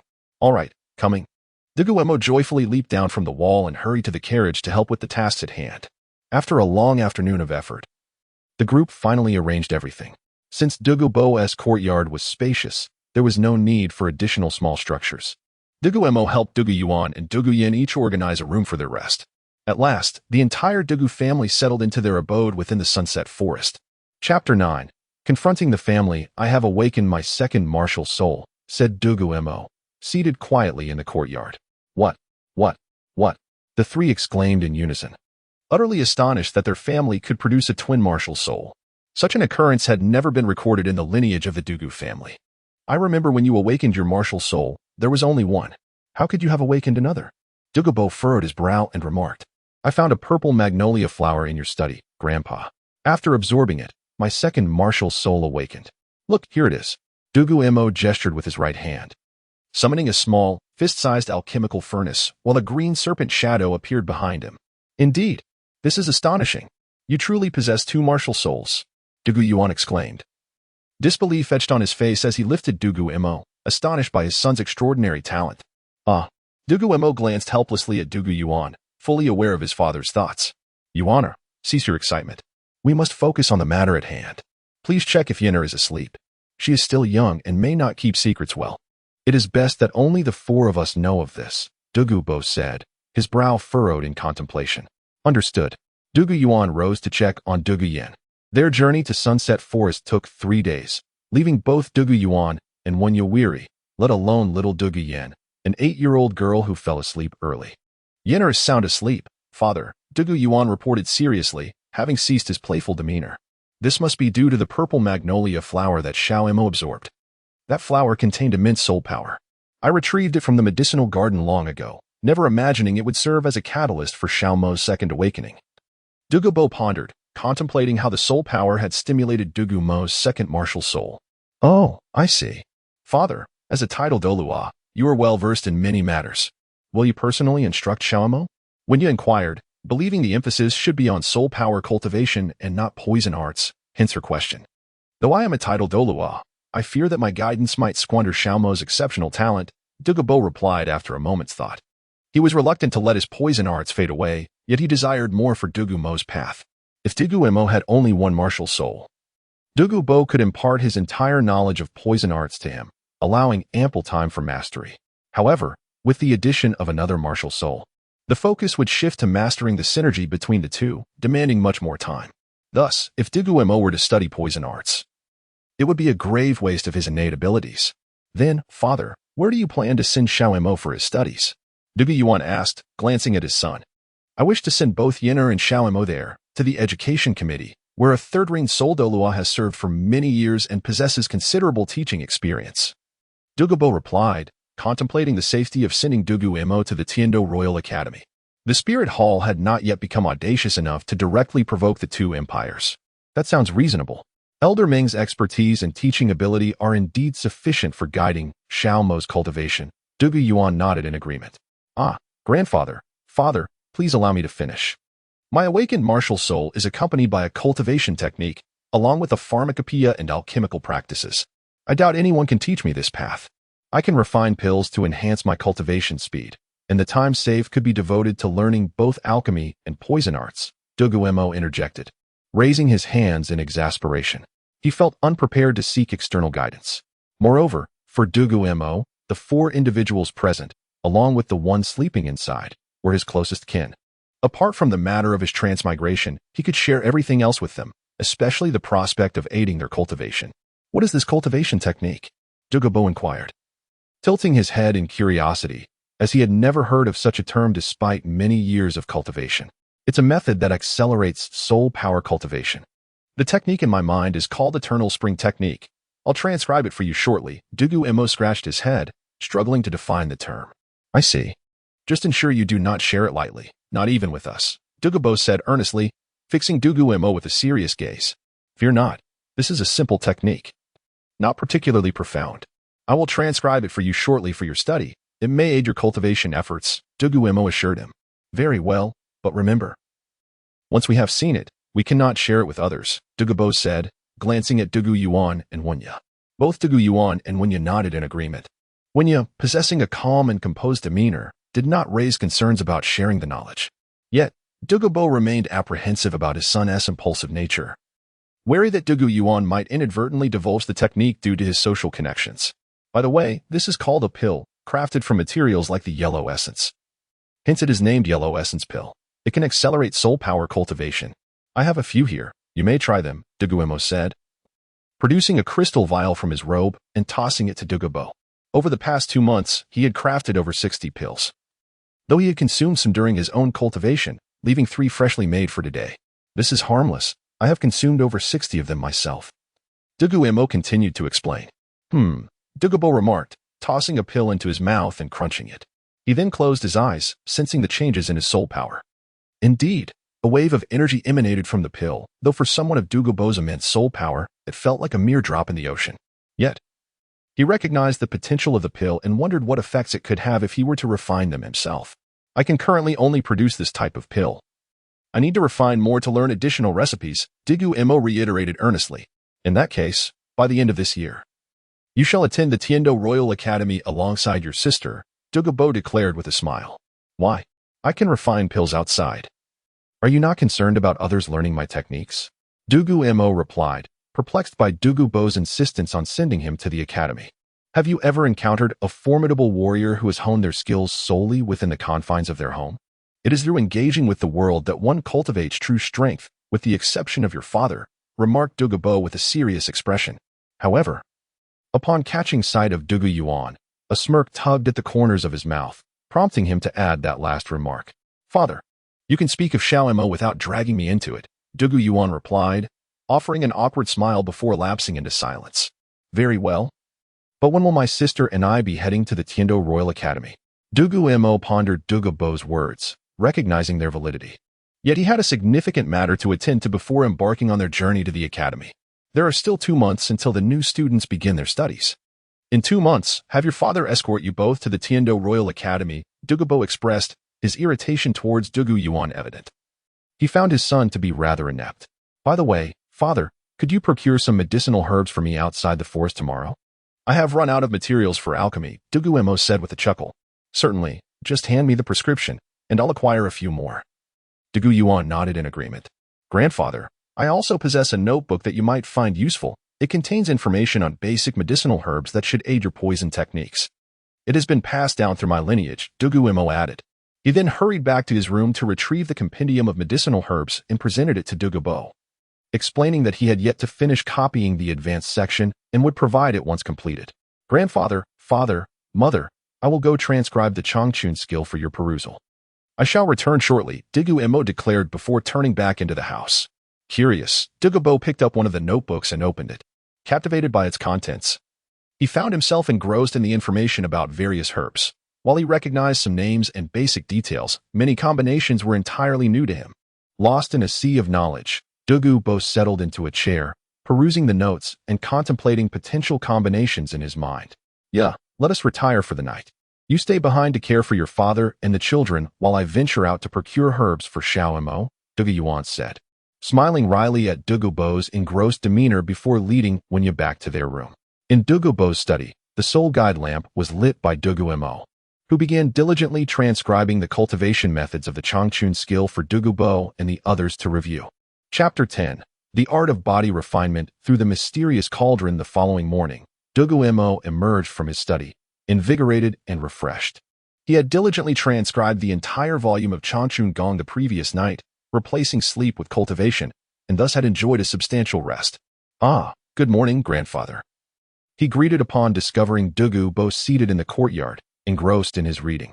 Scattered around him lay several volumes of Dugu Mo's notes from Tiandi Yaodian, suggesting that Dugu Mo had likely spent the entire night there. My dear Mo, this is splendid. With this, I am confident we can rectify all the deficiencies in our family's poison techniques, Dugu Mo exclaimed, despite his disheveled hair and haggard complexion. His eyes bloodshot and lips pallid, hardly reflecting the might of a titled Douluo. Nonetheless, his gaze sparkled with hope. Are there indeed deficiencies in our poison techniques? Dugu Mo inquired. Puzzled. Having just awakened his martial soul, he had not been permitted to practice the poison techniques, while his sister, Dugu Yin, had trained under Dugu Mo's guidance post-awakening. The deficiencies are rather substantial. Our family's poison techniques stimulate the body through toxins to accelerate cultivation, yet this inevitably results in a toxic buildup, which could threaten one's life if soul power surges uncontrollably. At that point, only the divine could offer salvation, Dugu Mo explained with a smile. Although I have accumulated considerable toxins, my strength as a titled Douluo allows me to suppress them effortlessly. Your sister has only a minor accumulation at her young age. so she is currently unharmed. However, your father, having also practiced the poison techniques but without full commitment, has progressed slowly, making him susceptible to his own toxins. Dugu Mo sighed, expressing regret over having taught Dugu Yuan the poison techniques. Grandfather, please don't worry. I still have some notes left to transcribe. I shall complete them promptly for you to study together, Dugu Mo responded, hastily returning to the study for another round of transcription. For this matter directly pertained to his father Dugu Yuan's survival. Dugu Mo aimed to transcribe the section on rare herbs and treasures and subsequently present it to Dugu Mo for antidote research. Given that this section was merely a tenth of the foundational text, he anticipated finishing it within days to collaborate with Dugu Mo on methods to neutralize the toxins within Dugu Yuan's body. Although Dugu Mo had contemplated the soul bone transfer technique of the esteemed Tang San, he understood that finding a suitable soul bone in a short time would be challenging. Randomly searching could adversely affect combat prowess, as soul bones were exceedingly precious and seldom encountered. Ah, father, good morning. Dugu Yuan and Wenya emerged from their quarters. Greeting Dugu Mo. From today onwards, cease your soul power cultivation. Avoid alcohol and refrain from ingesting any medications. This is a storage soul guide I prepared for Mo. After we leave the forest, procure some medicinal herbs for him, Dugu Mo instructed, tossing a verdant ring to Dugu Yuan. Yes, father. I shall take my leave. Dugu Yuan replied respectfully before heading to the back courtyard to harness the horse-drawn cart. Intending to fetch the necessary herbs from the family apothecary in the town outside the setting sun forest. Wenya, please retrieve the technique Mo copied last night. Review it for now, and when Yuan returns, you both can analyze it together. I will be quite busy for a while, so I will study the technique later. Dugu Mo added, lowering his head to continue his reading. Understood, father, Wenya replied, equally respectful, before entering the study. Mother, good morning. Dugu Mo greeted as he noticed his mother entering the study, rising to acknowledge her. I've come to collect the technique you transcribed last night. Your father has gone to buy herbs for you, so your grandfather asked me to review your work, Wenya said, affectionately ruffling Dugu Mo's hair. Certainly. This is the one. Mother, if you have any questions, feel free to ask me directly, Dugu Mo said, quickly retrieving the manuscript from beneath a pile of books and handing it to Wenya. What are you working on? Wenya inquired, observing Dugu Mo as he diligently transcribed. Oh, these are notes on various medicinal herbs. I am organizing them for your grandfather's convenience, Dugu Mo replied, deliberately omitting any mention of the antidote for Dugu Yuan, concerned that Wenya might hastily seek him out. Indeed, what your grandfather needs must be of great importance. My dear son, continue your diligent work. I shall study the technique you've written, Wenya said, taking the book and exiting without interrupting Dugu Mo's efforts. Subsequently, Dugu Mo poured his energy into swiftly cataloging the names of each rare herb and treasure. These substances were scarcely recorded in the Douluo continent, allowing Dugu Mo to forego the task of noting multiple names, greatly accelerating his transcription speed. 5 days later, Dugu Yuan returned driving a cart filled with herbs, having taken longer than anticipated due to the substantial quantity he required from various sources for the family's apothecary. By this time, Dugu Mo had completed organizing the rare herbs section, while Dugu Mo, after finishing the foundational text, had devised over a dozen methods to treat the toxins afflicting Dugu Yuan. He was now engrossed in the rare herbs section, seeking even better antidotes, and had even conceived several techniques to utilize the toxins within Dugu Yuan's body to enhance his cultivation. Father, I am back, Dugu Yuan announced, dismounting the cart and bowing to Dugu Mo. Go find Wenya. Your son's technique is with her. You two should study it together for now. And pause your soul power cultivation, Dugu Mo waved dismissively, as his family seldom emphasized formalities. Very well, father, Dugu Yuan replied before leaving the courtyard to bring the cart to the back and search for Wenya. Meanwhile, Dugu Mo was busy organizing information on the celestial items, marveling at the extraordinary creations of the world. Each celestial item was a testament to the essence of nature, born from the union of heaven and earth. In comparison to the section on rare herbs, the celestial items section was minuscule, cataloging a total of 999 celestial items, concluding with a list of the top 100. That very night, Dugu Mo meticulously transcribed the celestial items section and its list into his notes.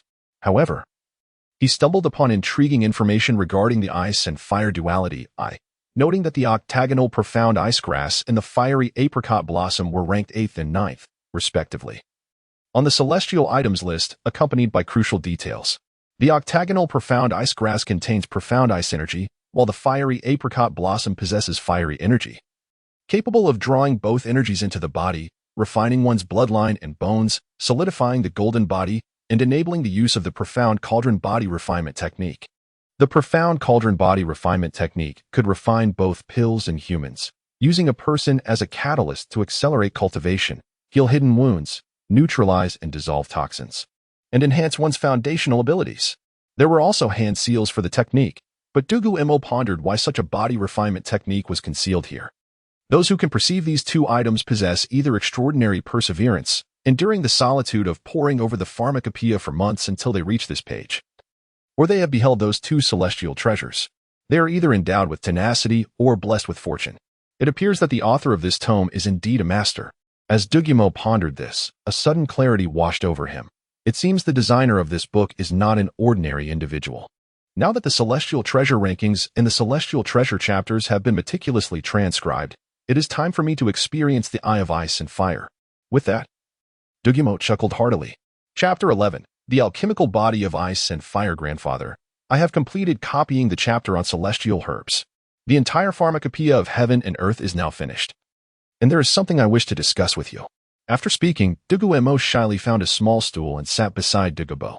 You wish to enter my medicinal garden, do you? The treasures within are indeed beyond imagination. However, I trust your intentions do not solely revolve around these rare herbs. Dugu Bo replied without lifting his gaze, engrossed in writing a new prescription. This particular formula was designed to counteract the toxins in Dugu Yuan's body, not only alleviating the poison but also enhancing his innate talent and restoring his soul power to its optimal state. The crux of this recipe lay in a rare celestial herb, which bestowed such miraculous effects. To be honest, grandfather, there are two exceptionally wondrous herbs growing by the hot spring in your medicinal garden, and my goal is to obtain those, Dugu Mo said with a smile, presenting a freshly copied notebook to Dugu Bo. Ah, so it is these two herbs. However, you must wait a while. I need to finish reading this new book before we venture into the medicinal garden. It is quite perilous within.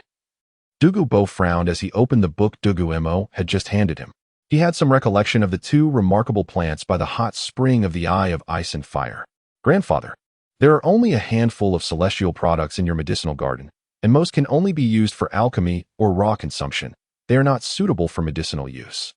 Dugu Mo remarked with a wry smile, eager to gather those two herbs. Very well, Dugu Bo mused, nodding thoughtfully. After all, he still needed that celestial herb to resolve the toxins in Dugu Yuan's body. However, we may need to prepare some items first. Various boxes made of gold, silver, copper, iron, jade, and agate, along with unique harvesting tools. The methods for collecting these herbs are rather specific. Dugu Mo chuckled, suspecting that Dugu Bo might possess such items. That is easily arranged. I have all these materials in my room. I can refine them shortly. As for the jade and agate boxes, I have an abundance. These boxes can extend the preservation time of the herbs, which is why I have collected many. Let us retrieve them, Dugu Bo stated, setting aside his pen, folding the prescription, and heading to his quarters to gather various boxes and materials. Shortly thereafter, Dugu Bo emerged from his room, carrying a pile of materials. Grandfather, do you think my soul power is sufficient to refine these materials? Dugu Mo asked with a bitter smile, noting that he was only looking at raw materials, not finished products. I had no intention of using you, Dugu Bo scoffed, casting a disdainful glance at Dugu Mo before casually tossing the materials onto the ground. He selected a metal strip, placed it on a flat stone, and, channeling his soul power through his palms, struck down forcefully, transforming the iron strip into a sheet. It's heated red. After several more strikes, the arm-length iron strip was reduced to a flat piece. Although it had not been shaped into a blade, it would suffice for cutting herbs. Undoubtedly, Dugu Bo's formidable strength left a significant impression on Dugu Mo, serving as one of the motivations for his desire to grow stronger. After a while, Dugu Bo had transformed over a dozen metal strips into metal sheets. While they were not suitable for combat, they were perfectly adequate for harvesting herbs. Here, take this soul guide device. I need to recover my soul power. We shall enter the medicinal garden shortly, Dugu Bo said, settling to the ground to recuperate his energy. Dugu Mo accepted the soul guide, curiously examining the green ring in his hand. This was his first encounter with a soul guide. Previously, he had not awakened his martial soul, and Dugu Bo had not provided him with one to experiment with. With curiosity, He channeled a stream of soul power into the soul guide, revealing a space of over 500 square meters filled with boxes. With a mere thought, he could see the herbs within. This soul guide is truly remarkable. Dugu Mo exclaimed in astonishment, rendered speechless by its wonders. Enough of your naivety. Hurry and wear it.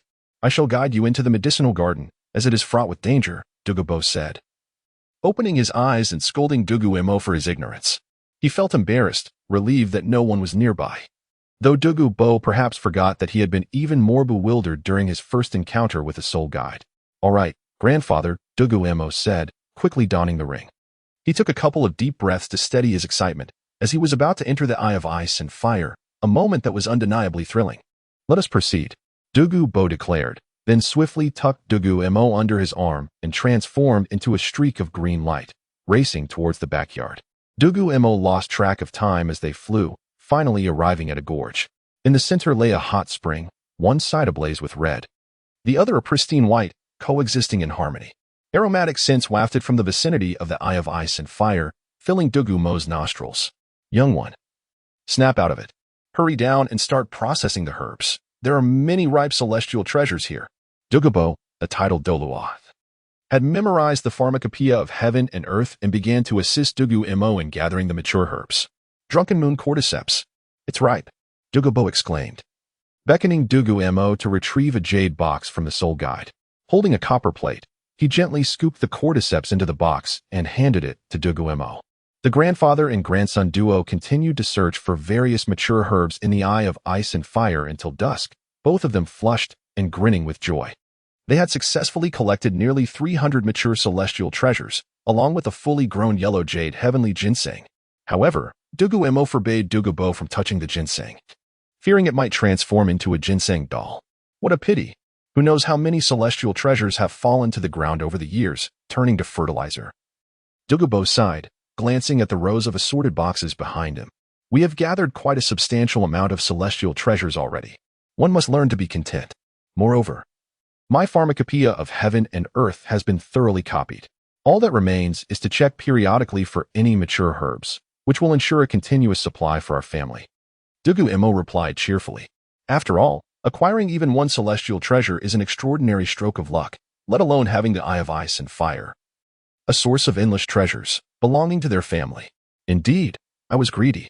Now that we have nearly processed the mature celestial treasures here, there is also a path leading to the hot spring.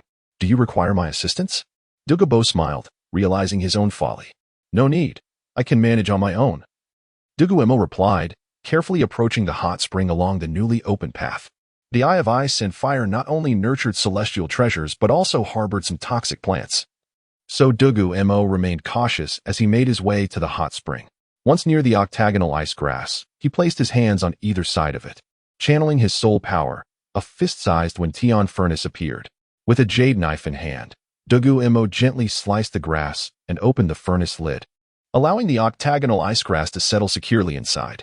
In the very instant the octagonal profound ice grass entered the damp furnace, Dugu Mo spun around and dashed frantically towards the fiery apricot blossom.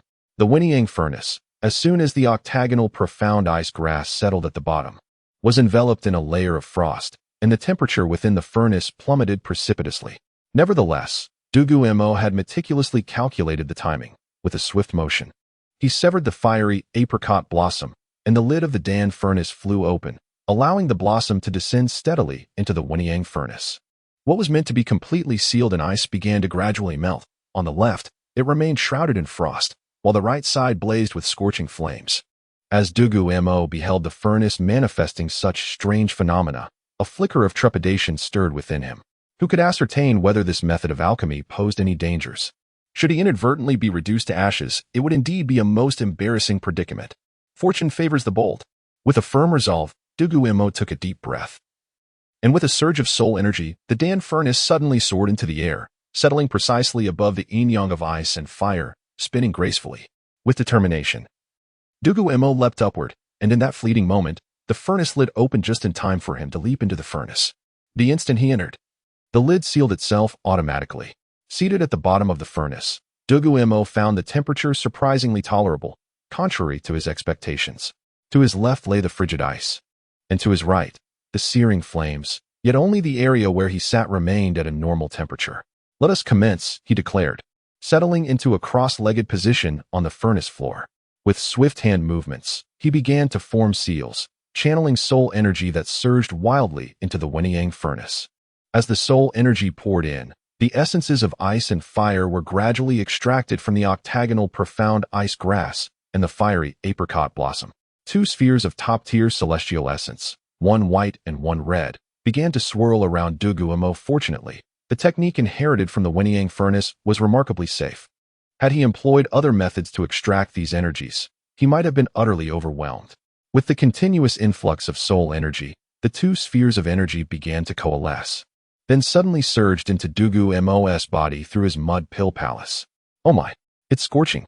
It's freezing," Dugu Mo exclaimed, as this trial of ice and fire presented an excruciating ordeal of the utmost extremes of both elements. Chapter 12. The Eyes of Ice and Fire. Although the process of absorbing the two energies within the alchemical furnace was excruciating for Dugu Mo, nothing could be heard from the outside. The furnace floated above the hot spring, spinning gently without any signs of disturbance. Dugu Mo, observing the stillness of the furnace, began to scour the ice and fire duality for mature celestial treasures. He also took the opportunity to replant the seeds of precious materials back into their original locations. Ordinary herbs, rich in medicinal properties but lacking in age, were transferred into his soul guide device, capable of cultivating living things, as the soil here was limited in fertility. Dugu Mo envisioned a future where this place would be abundant with celestial-grade herbs. Inside the furnace, Dugu Mo sat cross-legged.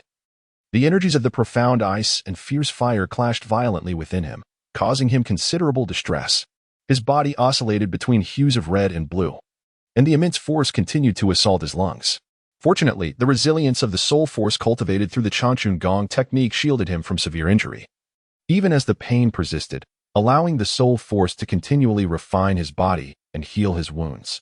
As the soul force surged into the furnace, the two energies miraculously calmed, ceasing their hostilities and settling within Dugu Mo's Dancian. Suddenly, Dugu Mo's hand seal shifted, executing a flurry of motions. The soul force within the furnace erupted once more, and Dugu Mo lost consciousness due to the tumultuous energies within him, collapsing to the bottom of the furnace. Yet, the soul force gently lifted him up again. The furnace underwent a transformation, reverting to its previous state of ice on the left and fire on the right. While Dugu Mo remained unconscious, still practicing the Chanchun Gong in accordance with his body's memory, the newly awakened soul force continuously nourished his body. Two spheres of energy, summoned by an invisible force from his Dancian, ascended towards the crown of his head before gracefully merging into Dugu Mo's eyes. Unconsciously, Dugu Mo's eyes opened, revealing a striking transformation. His left pupil turned red, while the right morphed into blue. Yet, the metamorphosis was not yet complete. His pupils began to elongate, taking on characteristics reminiscent of serpent eyes, their base color shifting from black to gold. This astonishing transformation occurred so smoothly that it seemed almost surreal. Though Dugu Mo remained unaware of these changes as he lay in a stupor. Once the two spheres of energy had finished reshaping his pupils, they retreated through them, returning to his Dancian.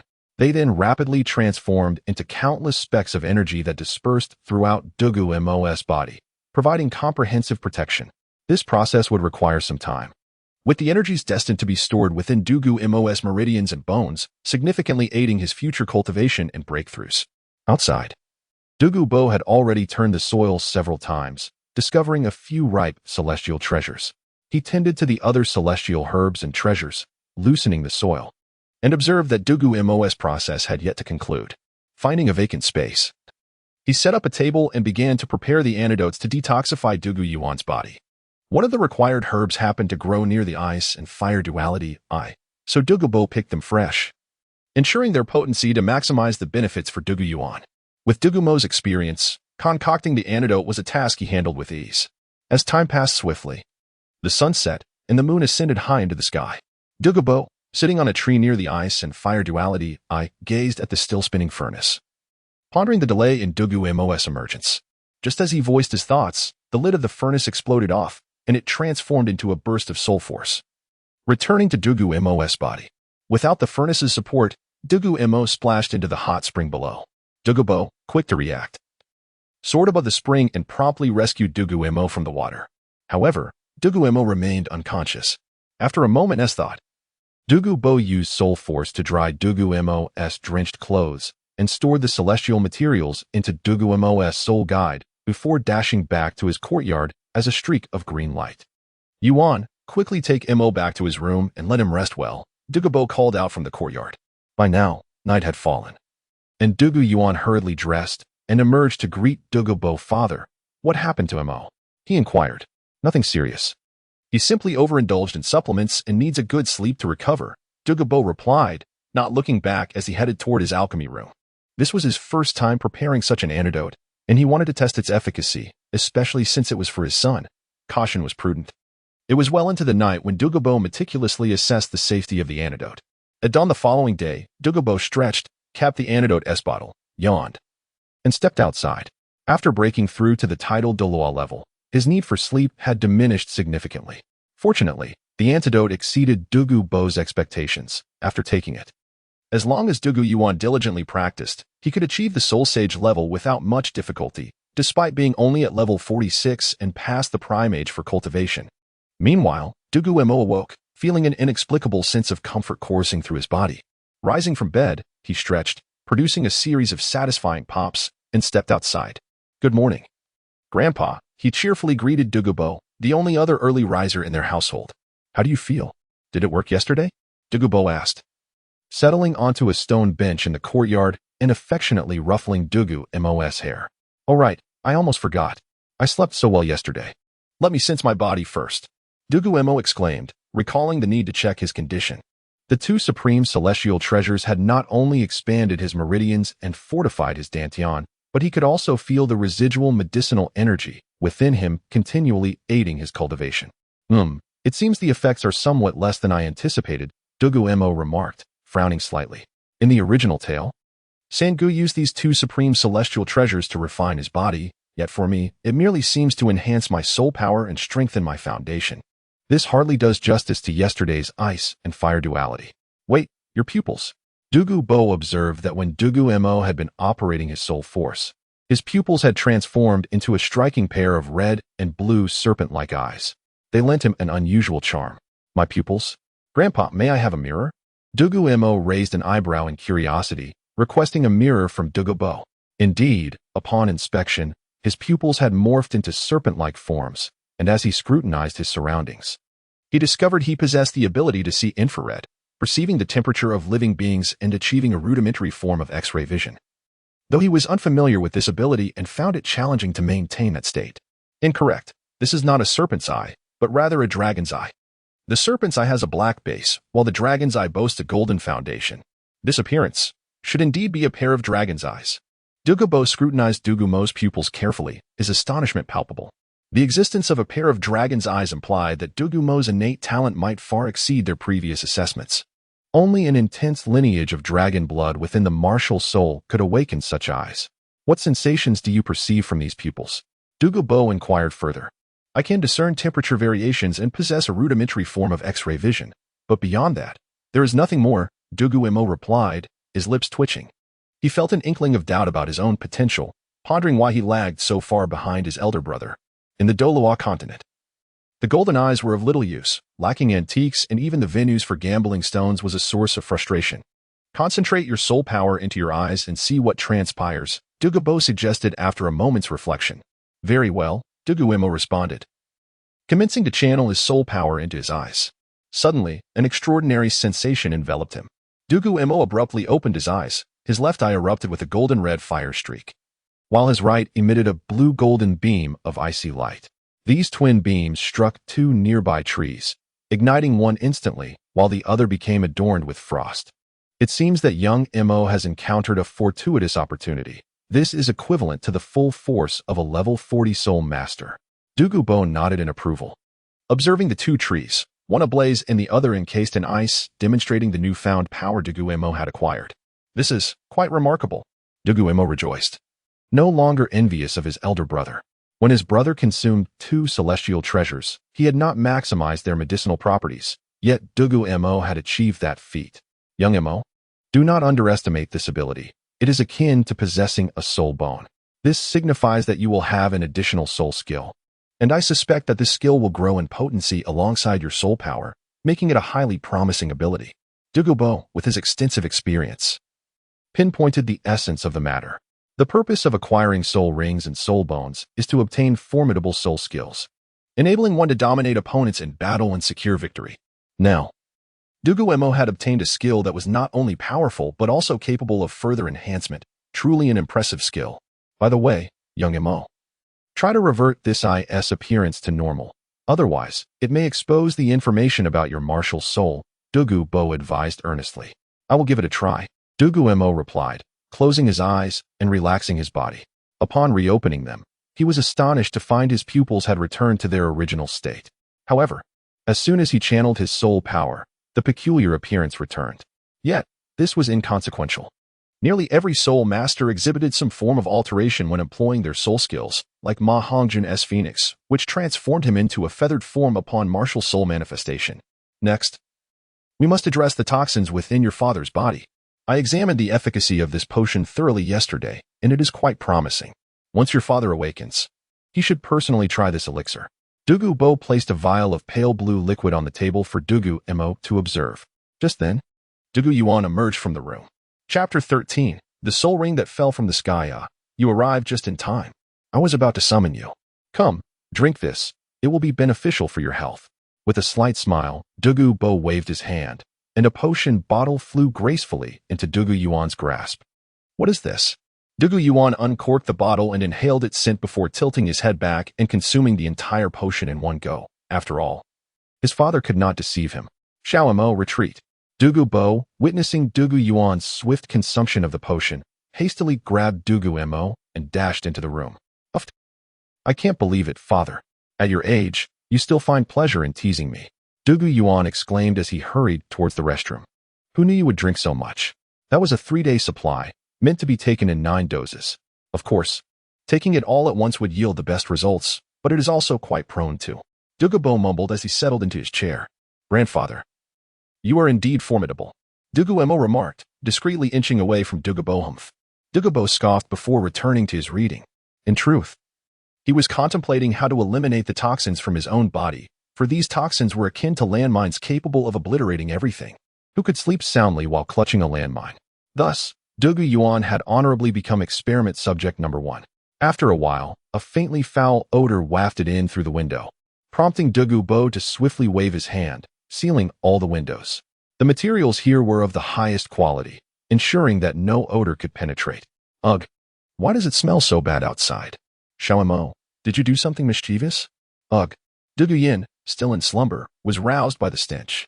Climbing out of bed and changing clothes, she intended to question Dugu Mo, but was immediately overwhelmed by the foul scent as she exited the room. Quickly go fetch your sister, Dugu Mo ordered, rising and giving Dugu Mo a kick, sending him out from the study. Grandfather, why is it not you? Dugu Mo grumbled, catching his breath as he was propelled by Dugu Mo's force towards Dugu Yin's side, hoisting her up and rushing back to the study. Yinzi, there is water over there. Please rinse your mouth. Dugu Mo gestured towards a cup on the table. Thank you, grandfather. What is that foul odor outside? Did Xiao Mo blow up our restroom? I'll help you deal with him. After rinsing her mouth, Dugu Yin took a moment to collect herself before speaking. No. It is our father who is. Yes, he is detoxifying. Dugu Mo replied with a wry smile, explaining the situation without revealing that their father had been outwitted by their grandfather, consuming an excessive amount of detoxifying potion, leading to this unfortunate outcome. Moreover, Dugu Mo was sitting nearby. Dugu Mo had no desire to associate with Dugu Yuan, for who knew whether Dugu Mo might extend a dark hand towards him? Yinzi, since you are here, go read over there. When you tire, practice your soul power. Do not waste time. Dugu Mo pointed to a nearby bookshelf. All right, grandfather. Dugu Yin obediently moved to the side, picking up a book and immersing herself in its pages. Suddenly, Dugu Mo recalled something. He retrieved a Huangjing pill from his pocket, scrutinizing the elixir with furrowed brows, lost in thought. In an instant, Dugu Mo's pupils transformed into dragon-like irises, revealing the soul power and medicinal properties contained within the Huangjing pill. Under normal circumstances, the medicinal properties would be evenly distributed within the pill. Yet the Huangjing pill he concocted exhibited uneven distribution and numerous impurities. I have significant issues in alchemy, Dugu Mo remarked with a bitter smile. He had merely recalled his dragon eyes could see through, and in his quest to identify his alchemical flaws, he unexpectedly succeeded. An entire hour passed. Yet the odor outside showed no sign of abating. Unable to endure any longer, Dugu Mo ventured outside, channeling his immense soul power to stir the air, creating a gust that dispersed the foulness into the atmosphere. The courtyard finally regained its fresh air. However, it was evident that many flowers and plants in the courtyard had withered, and those that remained were on the verge of wilting. "Father, I despise you." Dugu Yuan staggered towards them from a distance, his complexion pale and exuding an indescribable weakness. "Yuaner, how does it feel regarding the toxins in your body?" Dugu Mo called out to Dugu Yuan, who was slowly approaching. All the toxins in my body have vanished, and my soul power has returned to normal." Dugu Yuan exclaimed joyfully. Perhaps Dugu Mo was unaware of the extent of the toxins within Dugu Yuan. Dugu Yuan himself was acutely aware that he had been teetering on the brink of a precipice, and with just a few more training sessions, those toxins could have claimed his life. But now, all the toxins had been thoroughly cleansed, alleviating his fears for his life, though the process was undeniably embarrassing. "That is good." Dugu Mo nodded, finally setting aside his worries. If Dugu Yuan had truly fallen into a state of obsession, Dugu Mo could not guarantee the safety of Dugu Yin and her brother, nor that of Wanya. "Next, you should temporarily set aside the cultivation of detoxification techniques. You and your wife should both transition to practicing the Changchun Gong. The various systems within this technique are well established." Dugu Mo transformed into a streak of green light, darting back into the house, leaving Dugu Yuan standing in the courtyard, grinning foolishly. "By the way, old man, consume this Jiuxiang Danju quickly. It not only stabilizes your cultivation but also allows your body to exude a fragrance that lasts for 3 months. Dugu Mo tossed a jade box to Dugu Yuan from the soul guide device. Upon receiving the jade box, Dugu Yuan promptly opened it and swallowed its contents whole. The Jiuxiang Danju was not an immortal treasure but a rare natural treasure, unsuitable for medicine, meant solely for raw consumption. And it effectively masked the foul odor clinging to Dugu Yuan. Before long, a subtle chrysanthemum fragrance emanated from Dugu Yuan, gradually intensifying until it replaced the rancid odor throughout the courtyard. At that moment, Dugu Mo emerged from the study alongside Dugu Mo and Dugu Yin, with Wenya also stepping out of the house. "Yuaner, it appears that the toxins within your body have completely dissipated." Dugu Mo inquired. "Child." Dugu Yuan bent slightly to address Dugu Mo when he felt 2 massive waves of soul power surge within him. Dugu Yuan immediately sat cross-legged on the ground, beginning to absorb the 2 currents of soul power within his body. My father might ascend several levels this time. Not only did the detoxification enhance his soul power, but the Jiuxiang Danju could elevate him a few levels as well. My father may have the opportunity to directly reach level 50. Dugu Mo scratched his head in astonishment. "Yes, I share that sentiment. However, my own toxins cannot be so easily eradicated. Otherwise, where would I hide my old face?" Dugu Mo replied with a rueful smile, shuddering at the memory of the earlier events. "Grandfather, the toxins in your body will require considerable effort to eliminate completely. The quantity is substantial, and the variety is quite chaotic. These toxins must have undergone mutations within your body long ago." Dugu Mo remarked with a bitter smile. "Indeed, I plan to enter seclusion for a while. If I can eradicate the toxins from my body, I may have the opportunity to break through to the ultimate Douluo in my lifetime, perhaps even venture further." Dugu Mo gazed into the distance, his eyes deep and filled with hope. "Once my father has absorbed this soul power, I will begin concocting some elixirs. I have recently gained some insights that require validation." After Dugu Mo finished speaking, he found a stone bench to sit down. "Your father will likely require considerable time to absorb this spiritual energy. If you have matters to attend to, you may go ahead," Dugu Mo replied, shaking his head. At that moment, the surrounding spiritual energy began to swirl chaotically before gradually converging into Dugu Yuan's body, marking the commencement of his smooth journey of breakthrough. In just over 10 minutes, Dugu Yuan had ascended to level 50.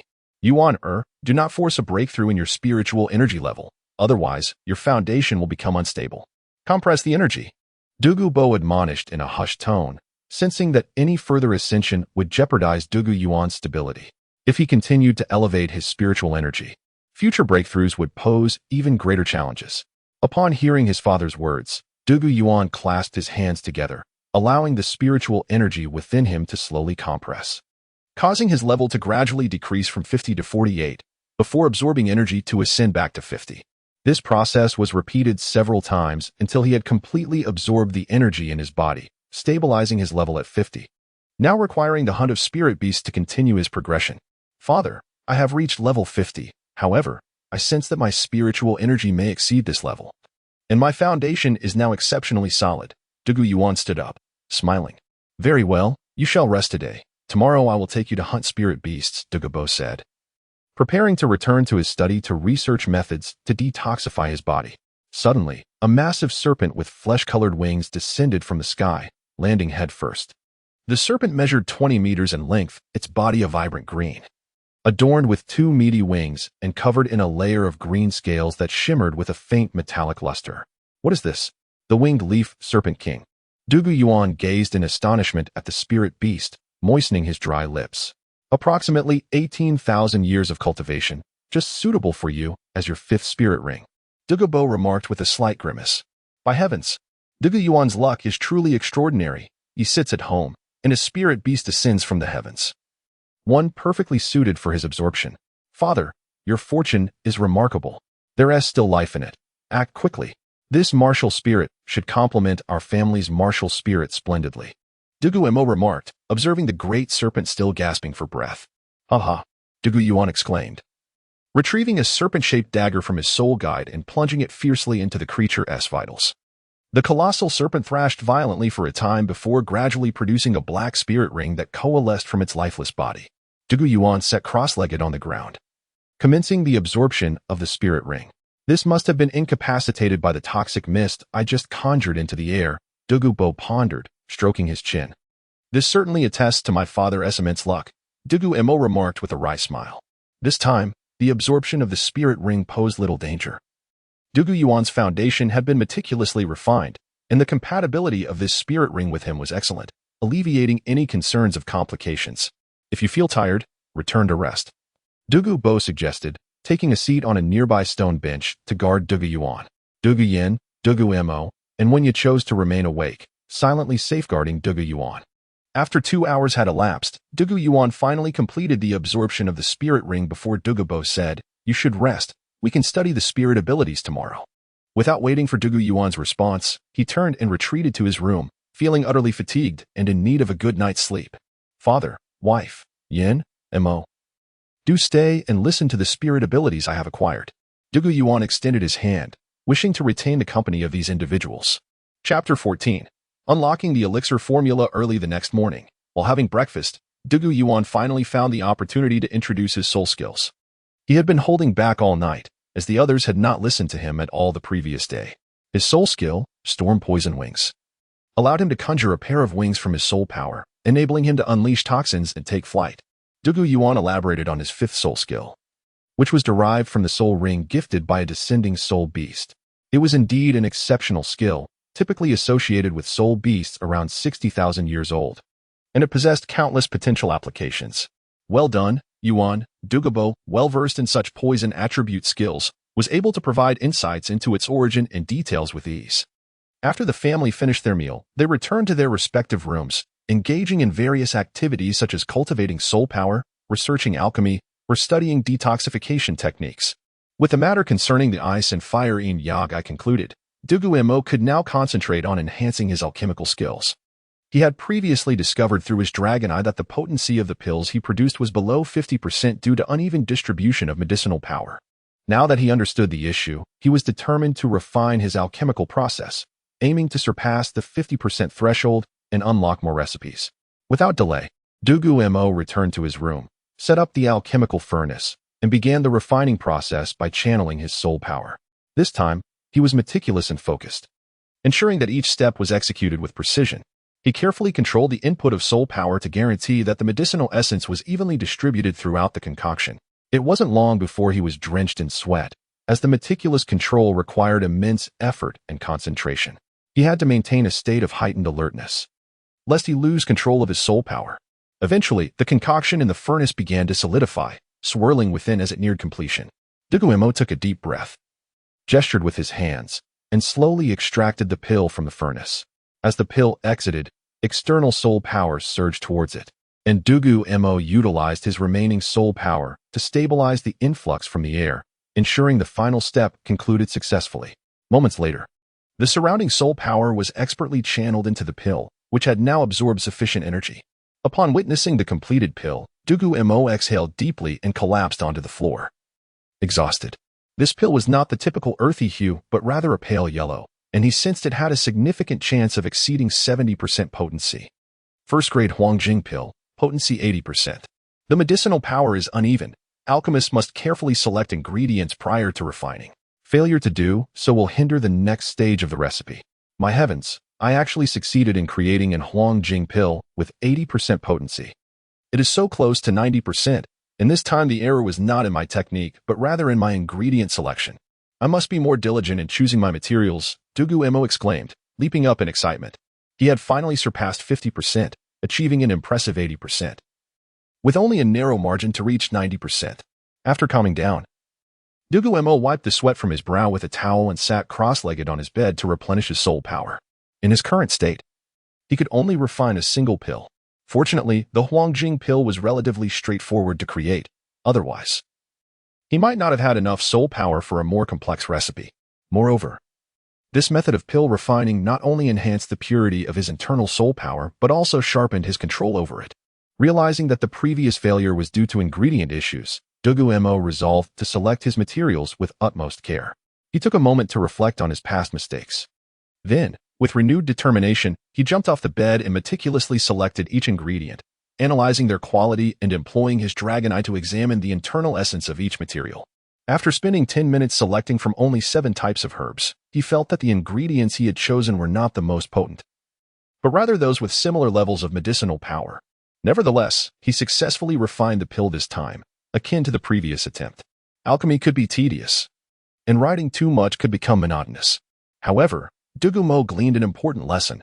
Cultivating a serious work ethic is crucial in any endeavor. First-grade Huangjing pill. Potency 90%. Qualified, advancing to the next stage of the recipe. I did it. Dugu Mo jubilantly exclaimed, jumping up while cradling the still-warm pill and spinning around joyfully. With trembling hands, he placed the pill into a crystal vial he had prepared beforehand. The next level of recipes had been activated. First-grade Yangqi pill, first-grade detoxification pill. The activation was successful, unlocking the next stage of recipes. Second-grade Qi nourishing pill, second-grade detoxification pill, and second-grade spirit-rousing pill. With conditions requiring the Yangqi and detoxification pills to reach 90% potency. To his delight, he had activated 2 recipes at once. This is wonderful. These are pills, not mere boluses, indicating that I have truly entered the realm of alchemy, Dugu Mo remarked, closing his eyes and sitting back on the bed. He directed his consciousness to the 9 turns pill codex, flipping to the first page, which detailed the Huangjing pill. Turning to the next page, it transformed from a dim state to one that was viewable. First-grade pill, Yangqi pill, which can enhance cultivation speed and nourish the body. Required materials. A total of 15 types. First-grade detoxification pill, capable of neutralizing basic toxins. Required materials. A total of 18 types. After pondering for a moment, Dugu Mo leaped off the bed and dashed to Dugu Mo's pharmacy. He rummaged through the shelves, managing to find all the ingredients for the Yangqi pill, but only 1/3 of what was needed for the detoxification pill. With that, he exited the pharmacy carrying the materials for the Yangqi pill and returned to his room to replenish his soul power. In his excitement over successfully refining the Huangjing pill with 90% potency, he had neglected to recover his soul energy, leaving him drained.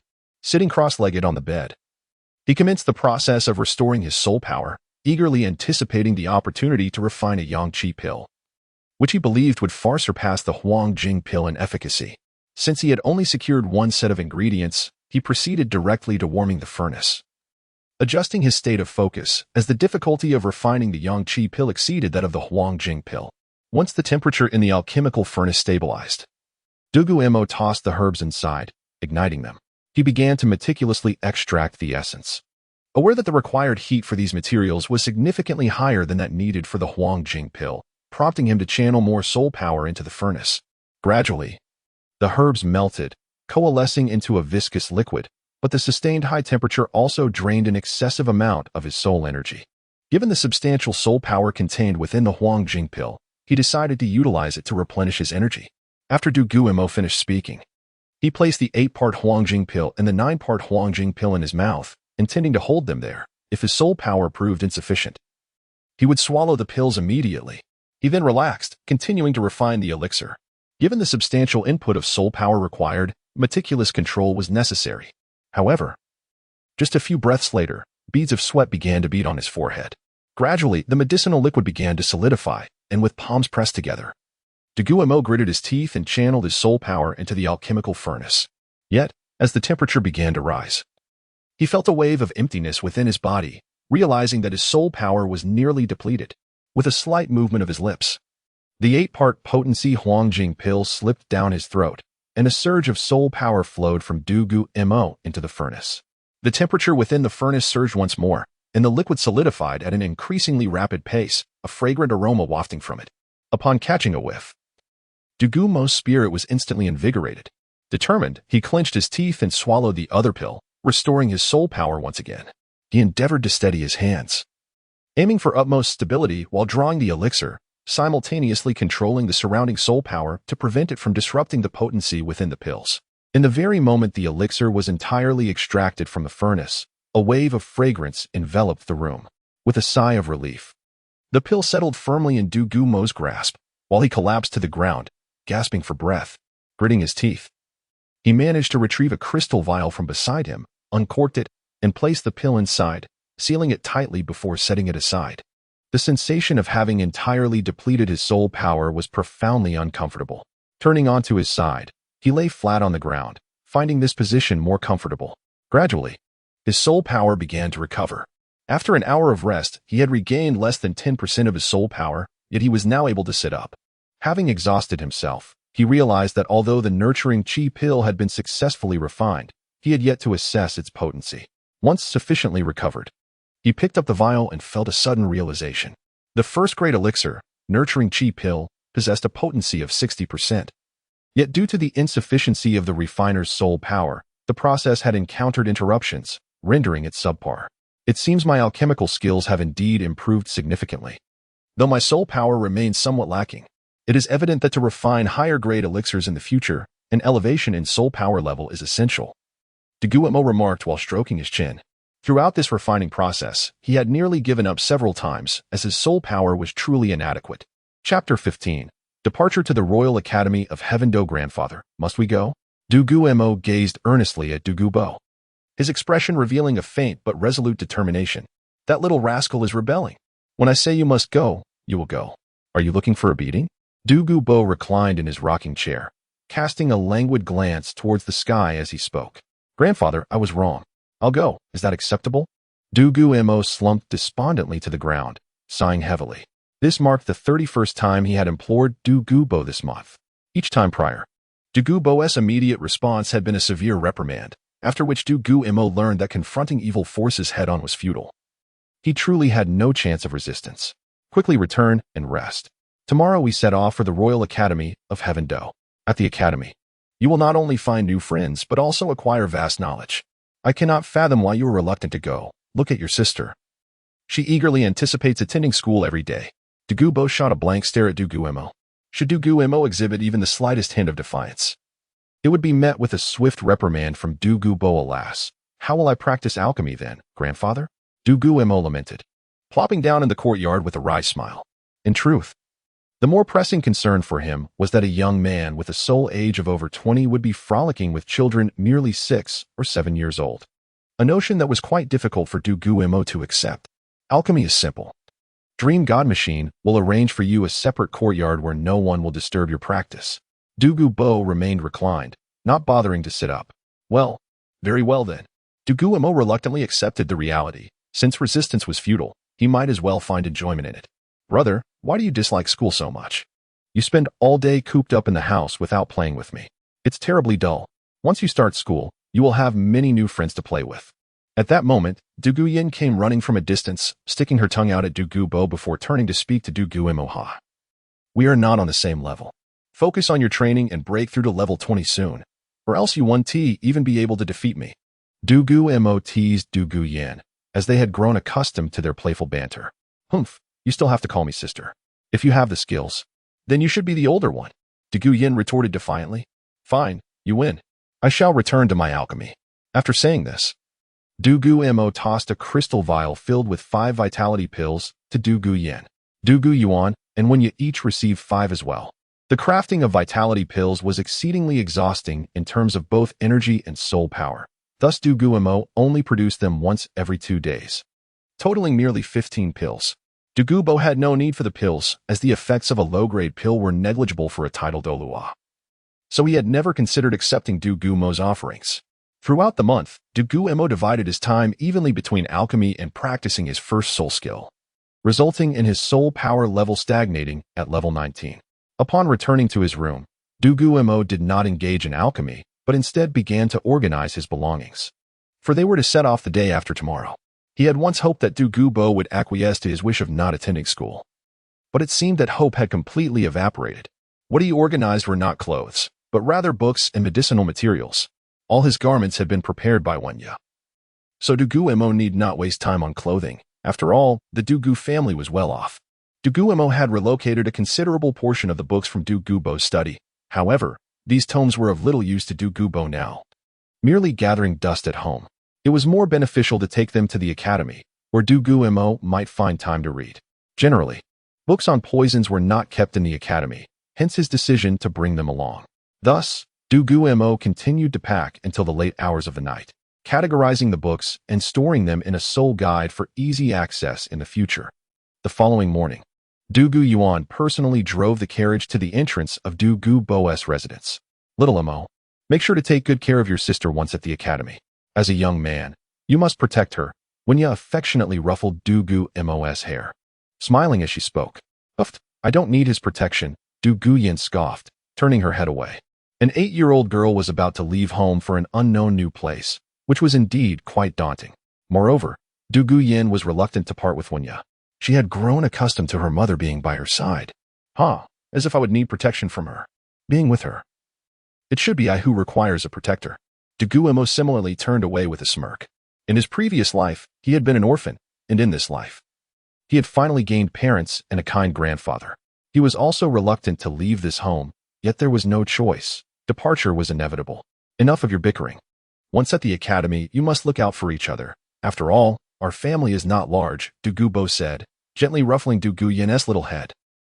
For grandfather's sake, should anyone bully you, they shall face my wrath, Dugu Yin declared fiercely, waving her tiny fist.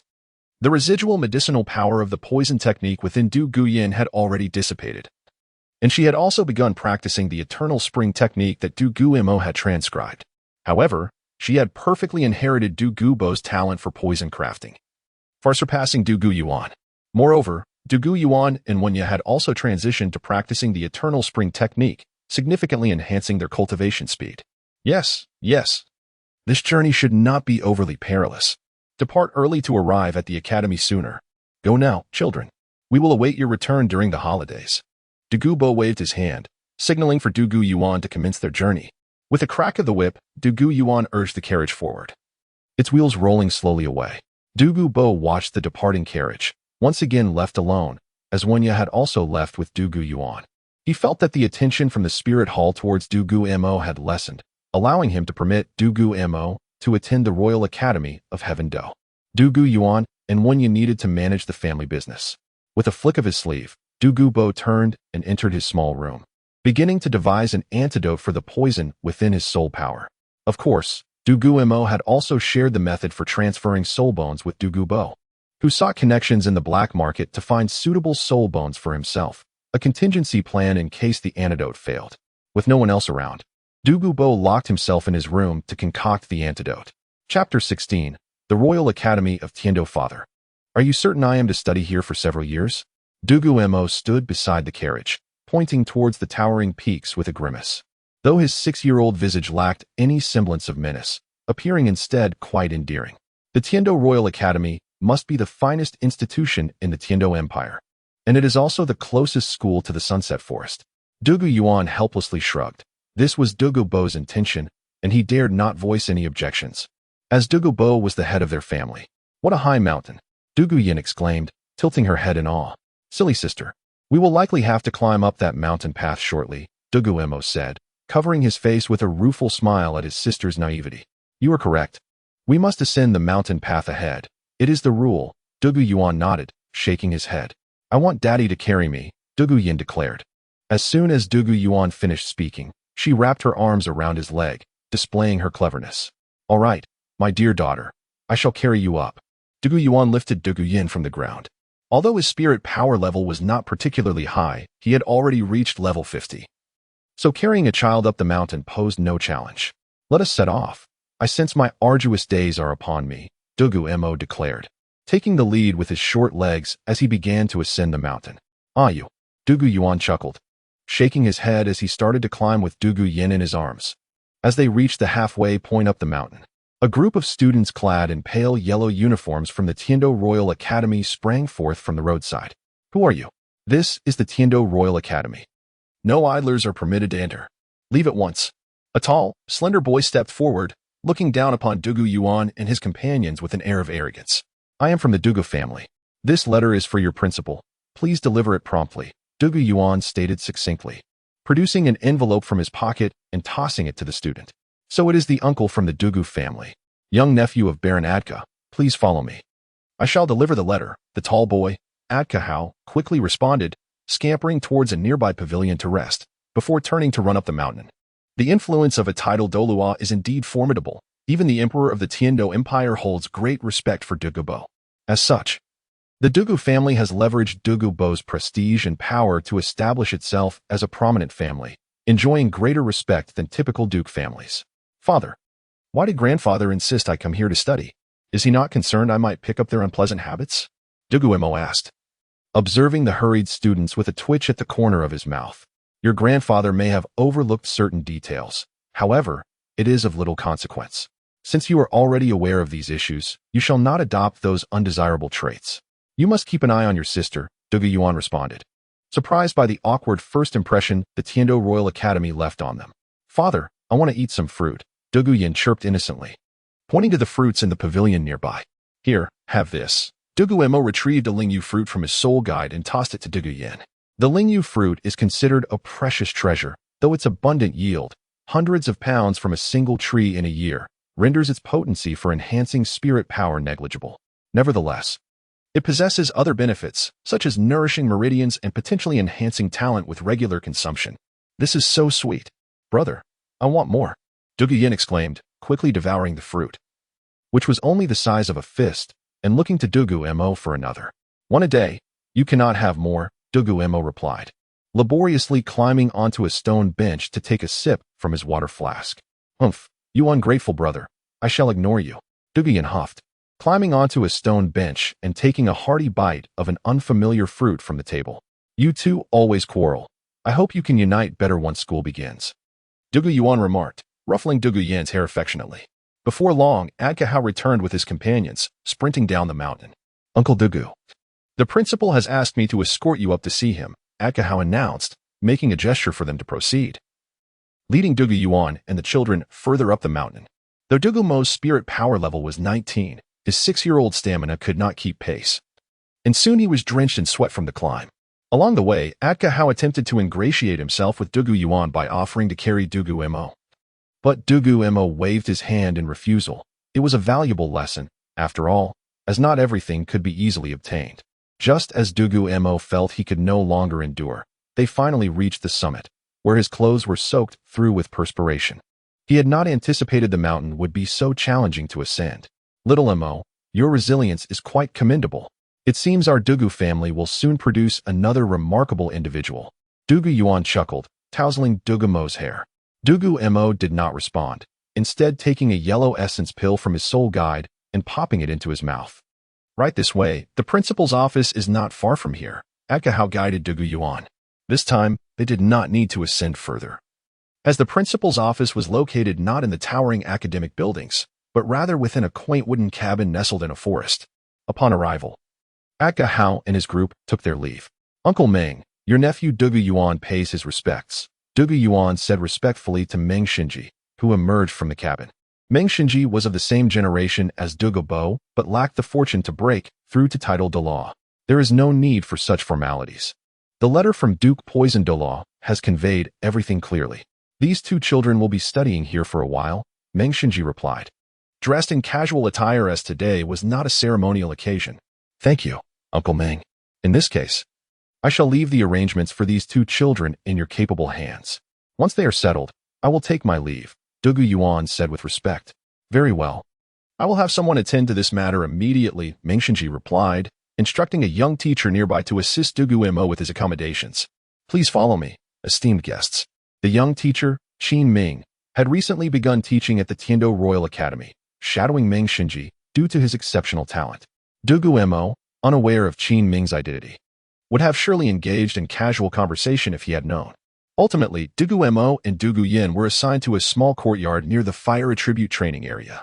The environment was serene, with a volcano nearby providing abundant fire energy, and the surrounding forest was suitable for Dugu Yan's training with her green-scaled serpent. Moreover, there was only this single courtyard in the vicinity, making it particularly conspicuous. Father, I do not wish to stay here, Dugu Mo said. Gazing at the desolate forest around him, a sense of unease creeping into his heart. Speak to your grandfather when you have a break. Once your arrangements are made, I shall be leaving, Dugu Yuan said with a smile, ruffling Dugu Mo's hair before turning to depart. Father, Dugu Mo sighed, letting his hand drop in resignation. Brother, this place is spacious and grand. Why do you not want to stay here? Dugu Yin asked, perplexed. Sister, shall we escape together? Chapter 17. Escape. The Royal Academy of Heavendo Dugu Mo sat quietly at his desk, contemplating his escape plan. He felt that attending school here was a waste of his life.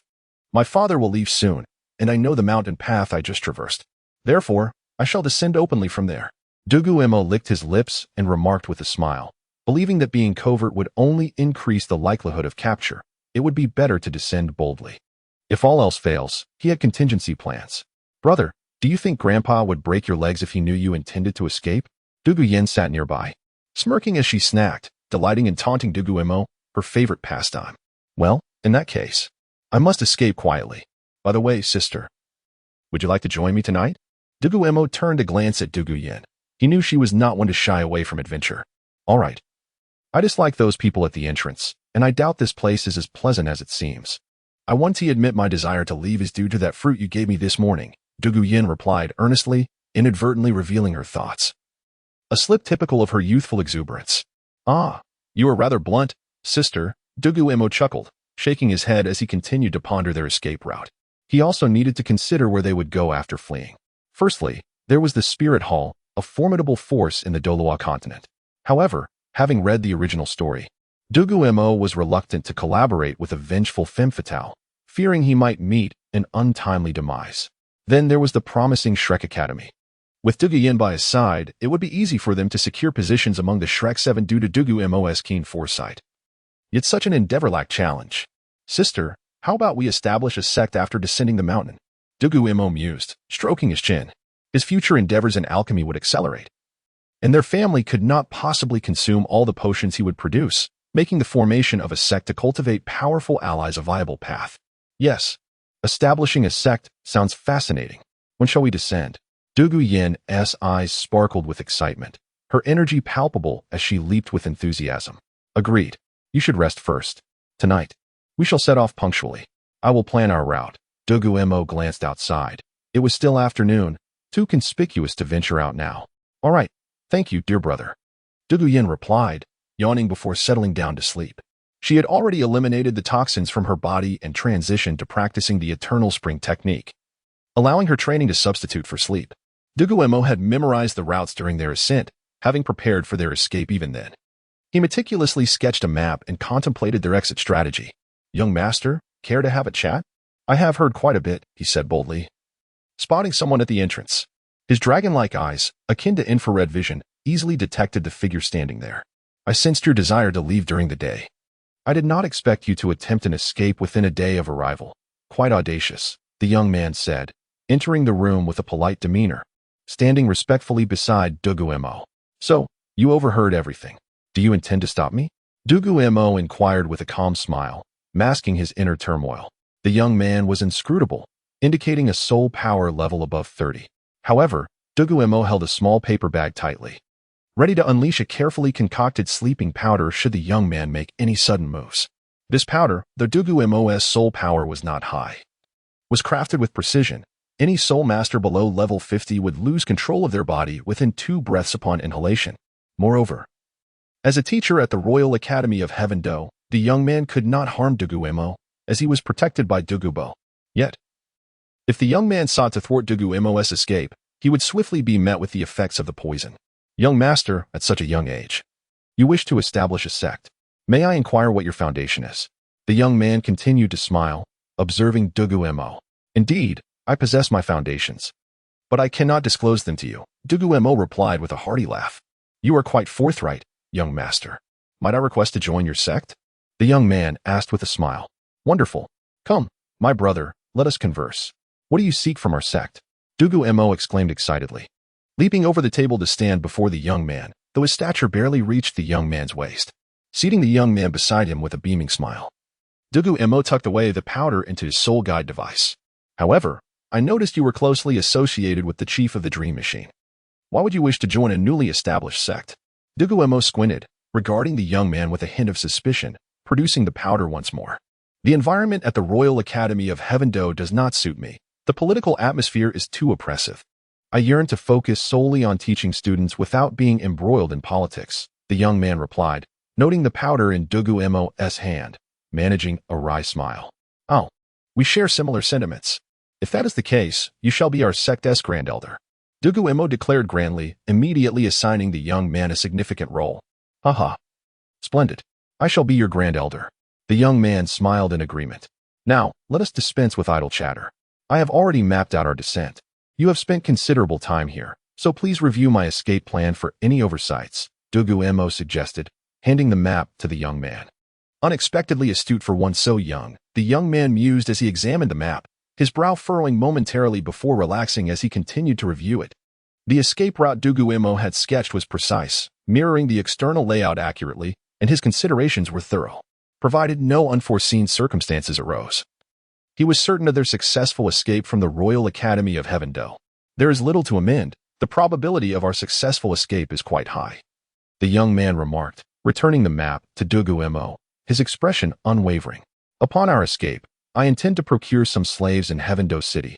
After all, a sect cannot consist solely of us three. We require a substantial following, Dugu Mo stated, furrowing his brow. Although he had meticulously memorized the Royal Academy's layout, he was unfamiliar with the path to Tiandou City. Young sir, might you know the way to Tiandou City? Dugu Mo smiled at the young man. I do indeed.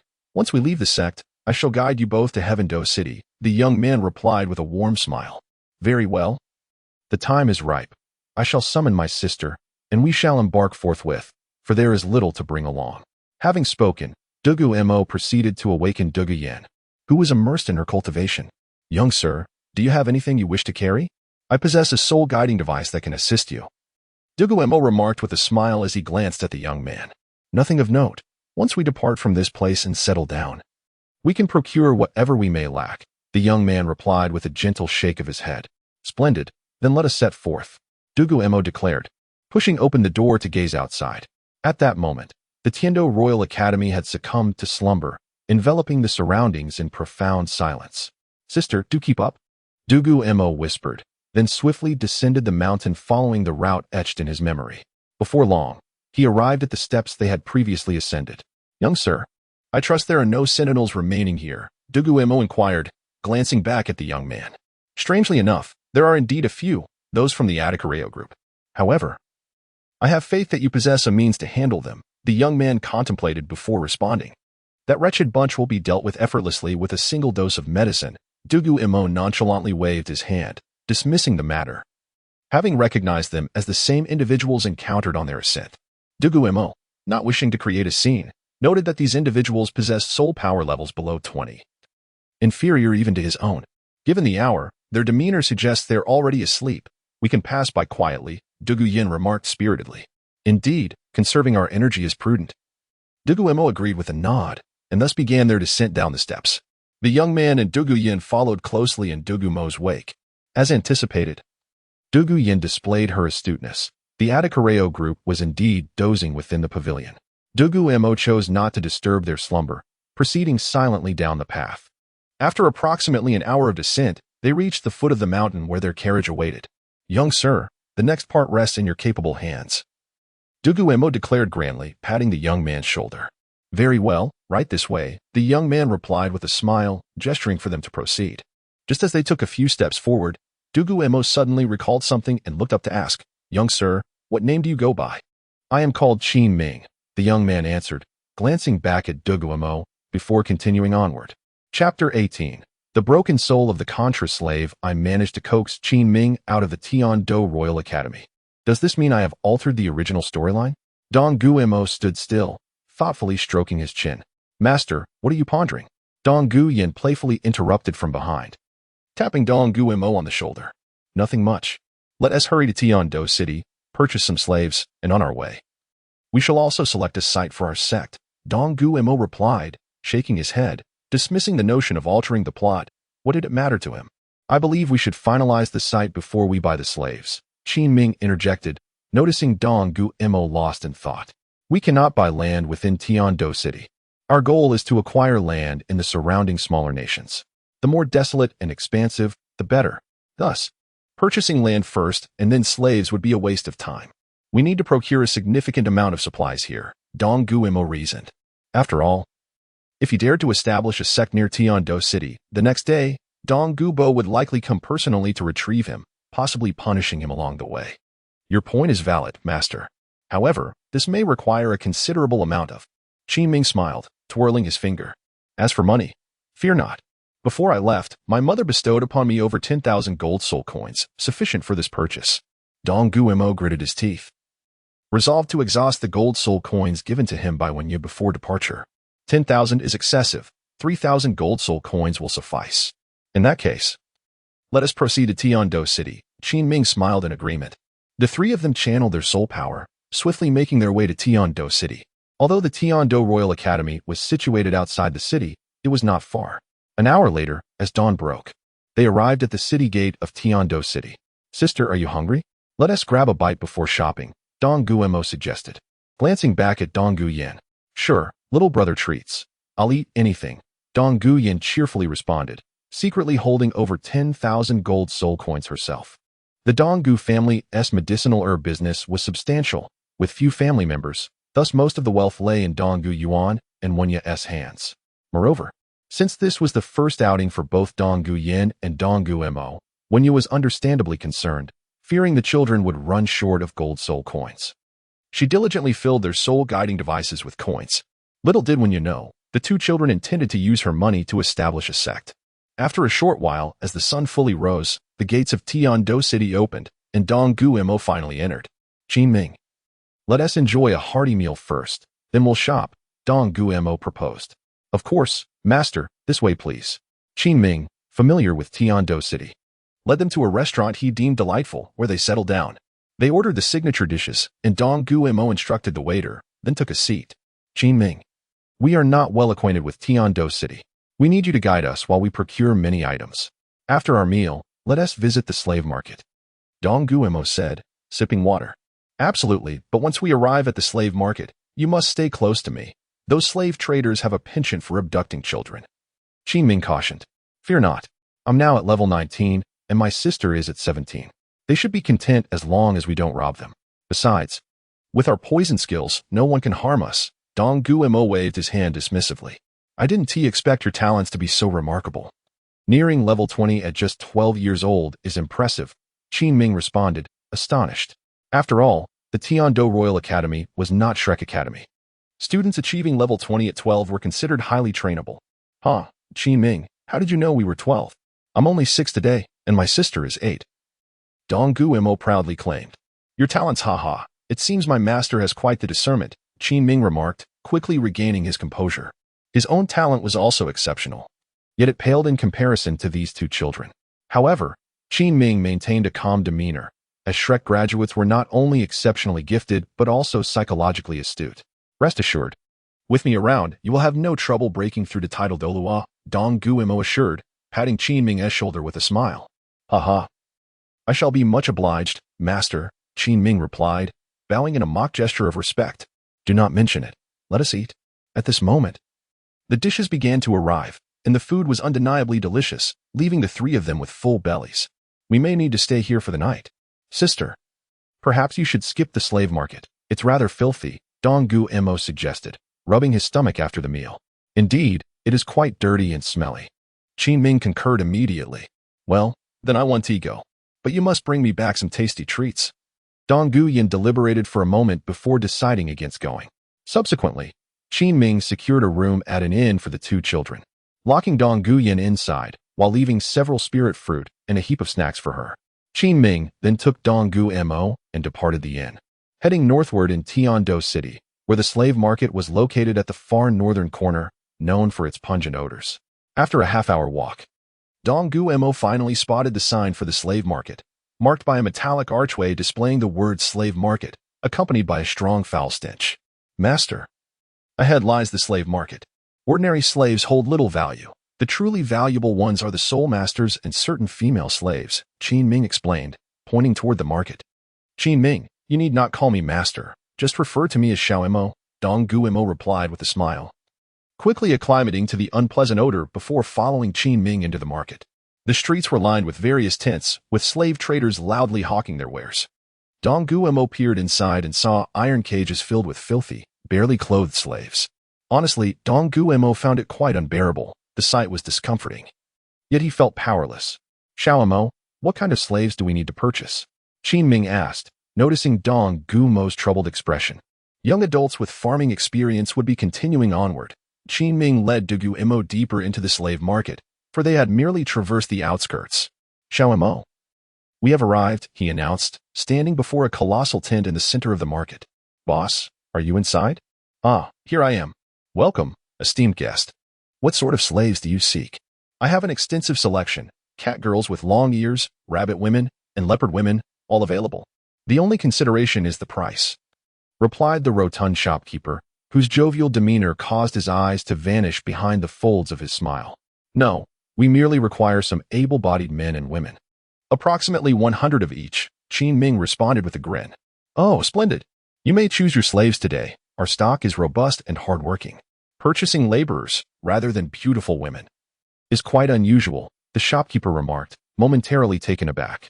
However, recognizing the significant profit from 200 slaves, he cheerfully ushered the pair into the vast tent to select their purchases.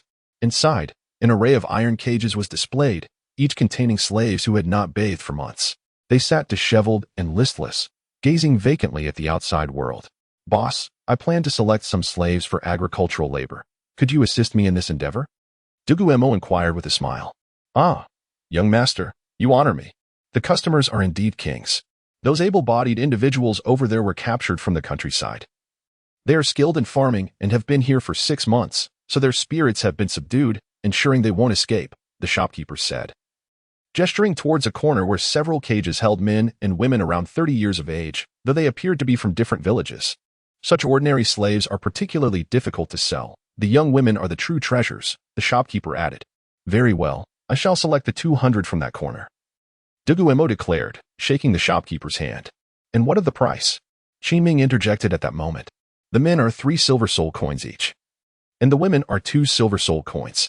For 200 slaves, the total is 5 gold soul coins plus 1 silver soul coin, which covers cleaning and a set of simple clothing, the shopkeeper calculated, counting on his fingers for an extended period.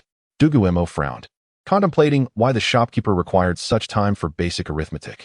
Noticing his expression, the shopkeeper assumed he had set the price too high and was prepared to lower it slightly. Very well, we shall proceed with this selection. Let us continue to explore other options. Dugu Mo waved dismissively. Oh my, young master, how generous. What other types of slaves do you desire? Cat girls, rabbit women, or leopard women? The shopkeeper, sensing the young man's affluence, began to enthusiastically promote his wares. At that moment, Dugu Mo's gaze fell upon the corner of a cage where an elderly man sat, his eyes dimmed yet exuding a subtle aura of pressure. Activating his ice-fire dragon eyes, Dugu Mo focused on the old man, and to his astonishment, he perceived a remarkable sight. The elderly figure bore 8 dim soul rings above him. Normally, Dugu Mo would be unable to discern the number of soul rings on another. Boss, is that one for sale? Dugu Mo inquired, his tone neutral, concealing any hint of emotion. Ah, he has consumed my sustenance for 5 years. How about this? Consider him a complimentary gift, and I shall cover the cost of his bathing and clothing with 1 silver soul coin, the shopkeeper replied, eager to rid himself of the old man. Indeed, you are quite generous. In addition, I require several handmaidens for my sister. Could you recommend a few? Dugu Mo smiled, redirecting his attention from the elder to the shopkeeper. Ah, you have come to the right place. My handmaidens are the finest in the entire market. Allow me to introduce them. The shopkeeper, sensing the high demand for handmaidens, enthusiastically prepared to showcase his prized selections. As the shopkeeper spoke, Dugu Mo utilized his ice-fire dragon eyes to further scrutinize the elderly man's condition, discovering that the old man's Dancian was damaged. More importantly, he realized that he could heal such an injury himself. If he succeeded, he would acquire a formidable soul master. My heavens, what a tremendous fortune! I have stumbled upon a soul master, and with Dugu Mo's presence, this soul master may well possess the potential to transcend the title Douluo realm. Chapter 19. The Grand Procurement. Subsequently, the rotund proprietor guided Dugu Mo to the front of the tent, a location visible from the outside, where the maidservants were prominently displayed, for they served as the alluring face of the establishment. Young master, what style of maidservant do you prefer? Allow me to make some recommendations, the proprietor said, a sycophantic smile plastered across his face. Style? Dugu Mo's mind suddenly conjured thoughts that were most inappropriate for one so young, causing him to shake his head vigorously. After all, he was but 6 years old. Still just a child. Well, I only require some obedient and sensible ones to attend to my sister, not myself, he replied to the proprietor. Having always taken care of himself throughout his life, thus finding no use for maidservants. Oh, you have come to the right place. I have just received 4 well-trained young ladies. Their backgrounds are untainted. They have resorted to servitude only due to dire circumstances at home, the proprietor exclaimed, rushing to unveil a cage draped with a tattered cloth. Inside, 4 rather dirty girls huddled in the corner, peering timidly out. It was evident that each possessed the potential for beauty. These 4 are merely 12 years old, having arrived last year, and have been trained on how to serve. The proprietor whispered lewdly into Dugu Mo's ear. As long as they can serve my sister, I will take these 4. How much do they cost? Dugu Mo pondered for a moment before inquiring about the price. For the 4, a mere 5 gold soul coins. Young master, do you require any other type of servant? I have a plethora of options available, the proprietor cheerfully responded. 10 gold soul coins was indeed a substantial sum.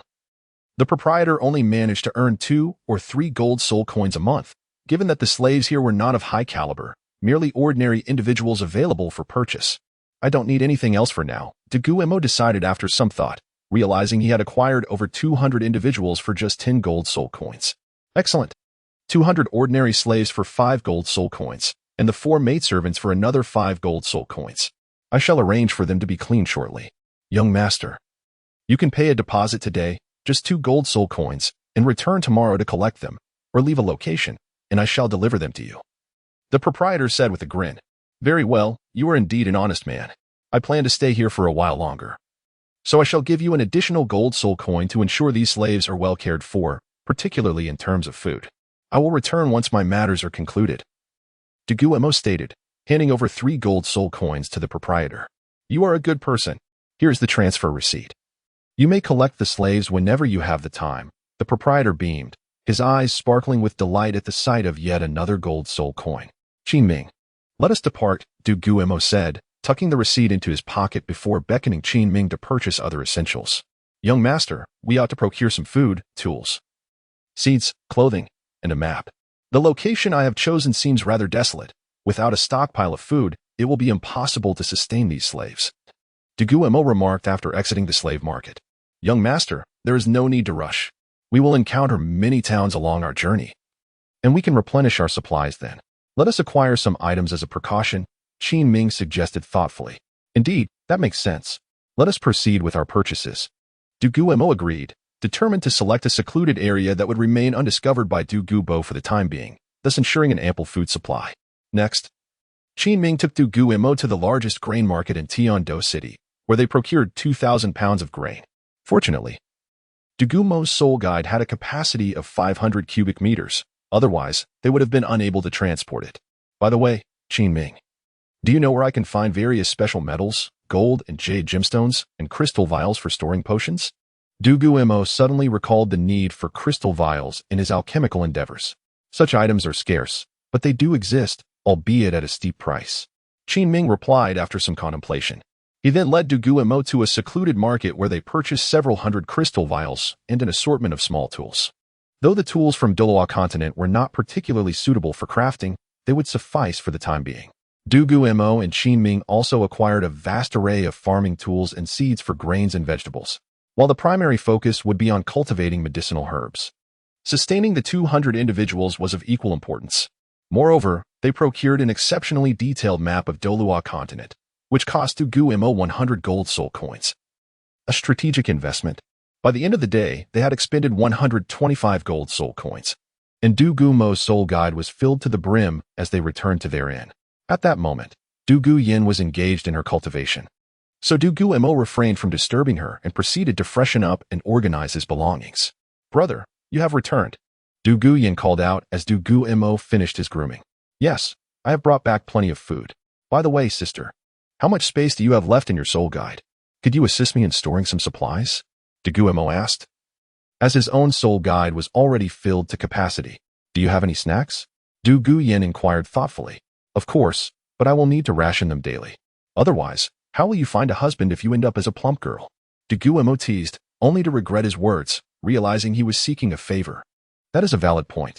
I shall help you store the supplies."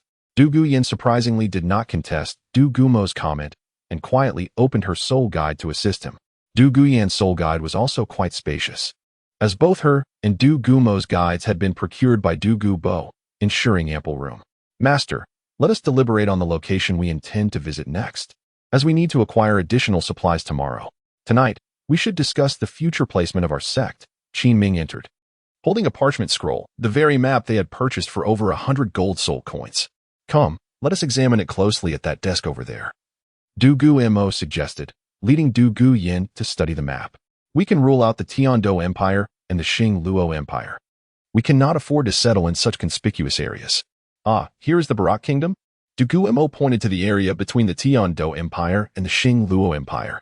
Suddenly, he recalled that this was the territory of Shrek Academy, and decided against mingling with them. This location seems promising. It is called the Fasnuo Province, situated in the southwest of the Tiandou Empire. Though it is somewhat distant from the Soul Beast Forest, it is sufficiently remote, and the land appears barren on the map, making it a viable option.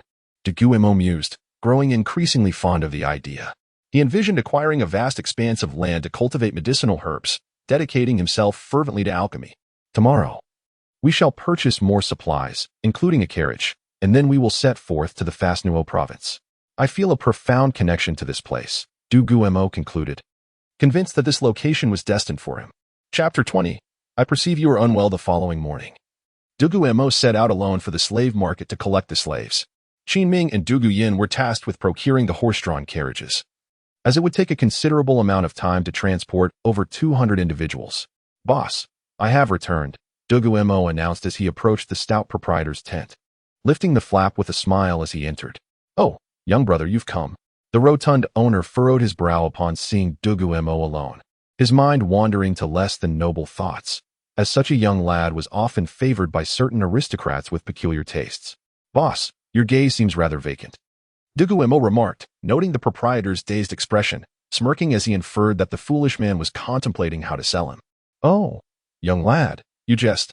Come, have a seat and enjoy some tea."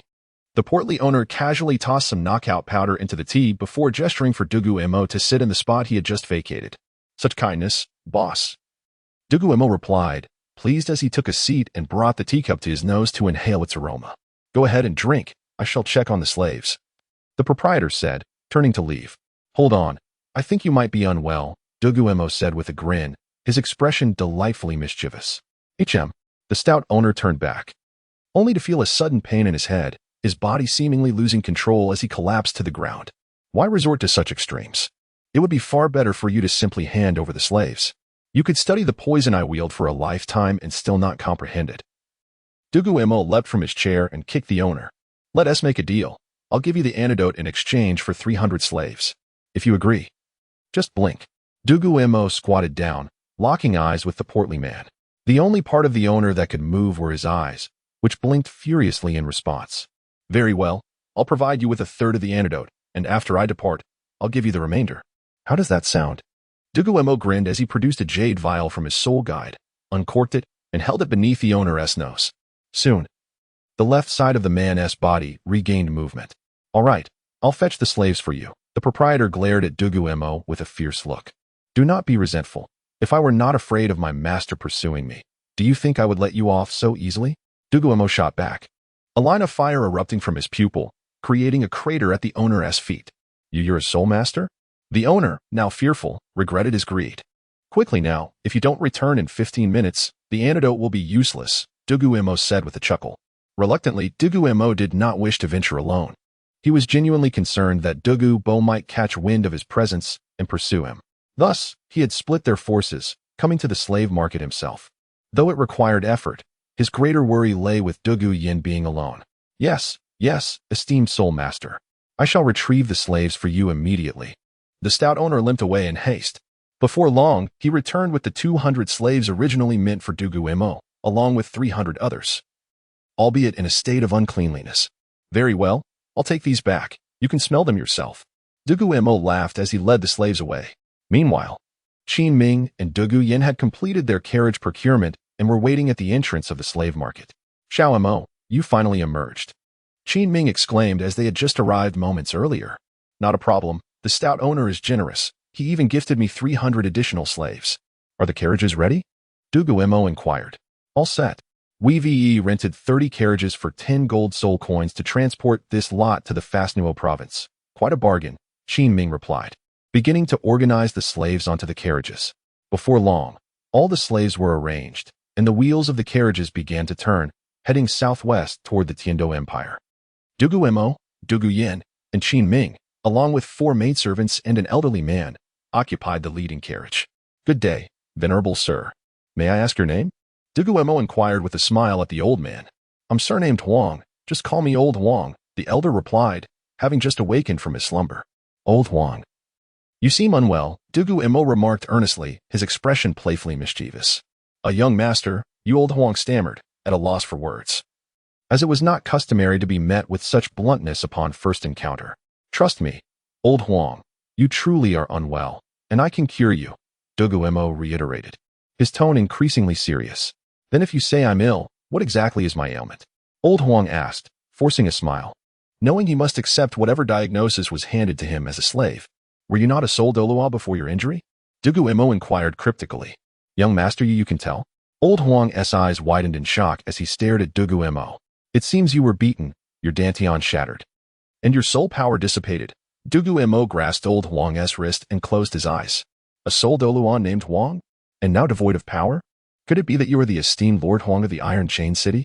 Qin Ming suddenly recalled, exclaiming, I never expected anyone would still remember me. Indeed. I am Huang Cheng, though now I am but a mere shadow of my former self, Old Huang replied with a bitter smile. Greetings, Mr. Huang Cheng. I am Qin Ming.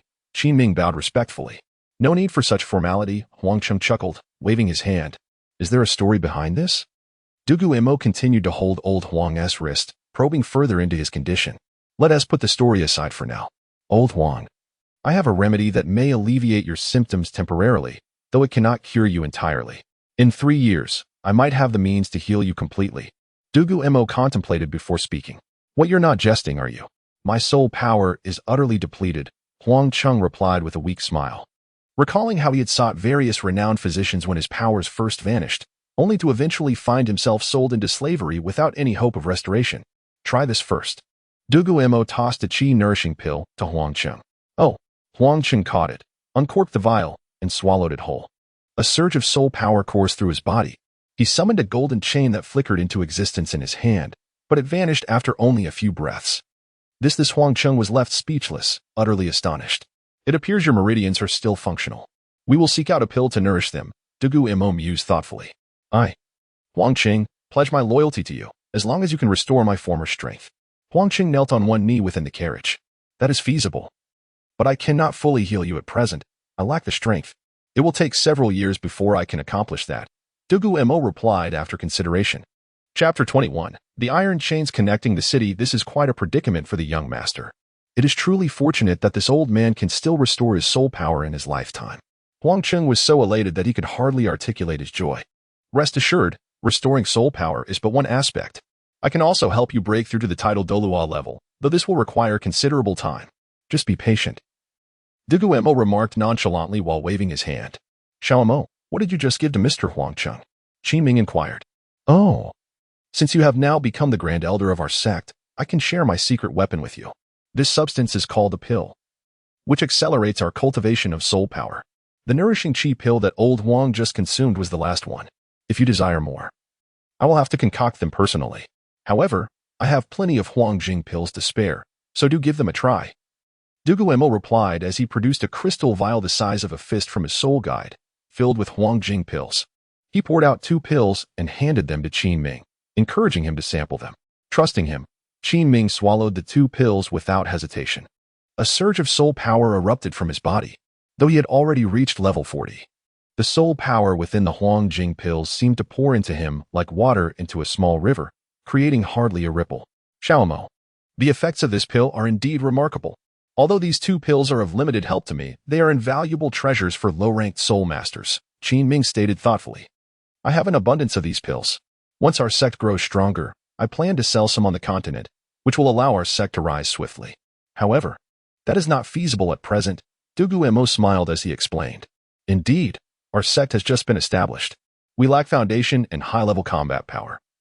Making it an opportune time to sell pills, Qin Ming nodded in agreement. Young master, are you planning to establish the sect in the Fasinhuo province? Although the land is vast, it is too barren to sustain a sect. Huangqing interjected suddenly. Fear not, I possess methods to enrich the soil and in the future. The crops cultivated will serve as materials for pill concoction rather than mere sustenance, Dugu Mo asserted, recognizing Huangqing as one of his own. Young master, establishing a sect. With just the few of us and the 500 slaves outside? Huangqing said, his expression awkward.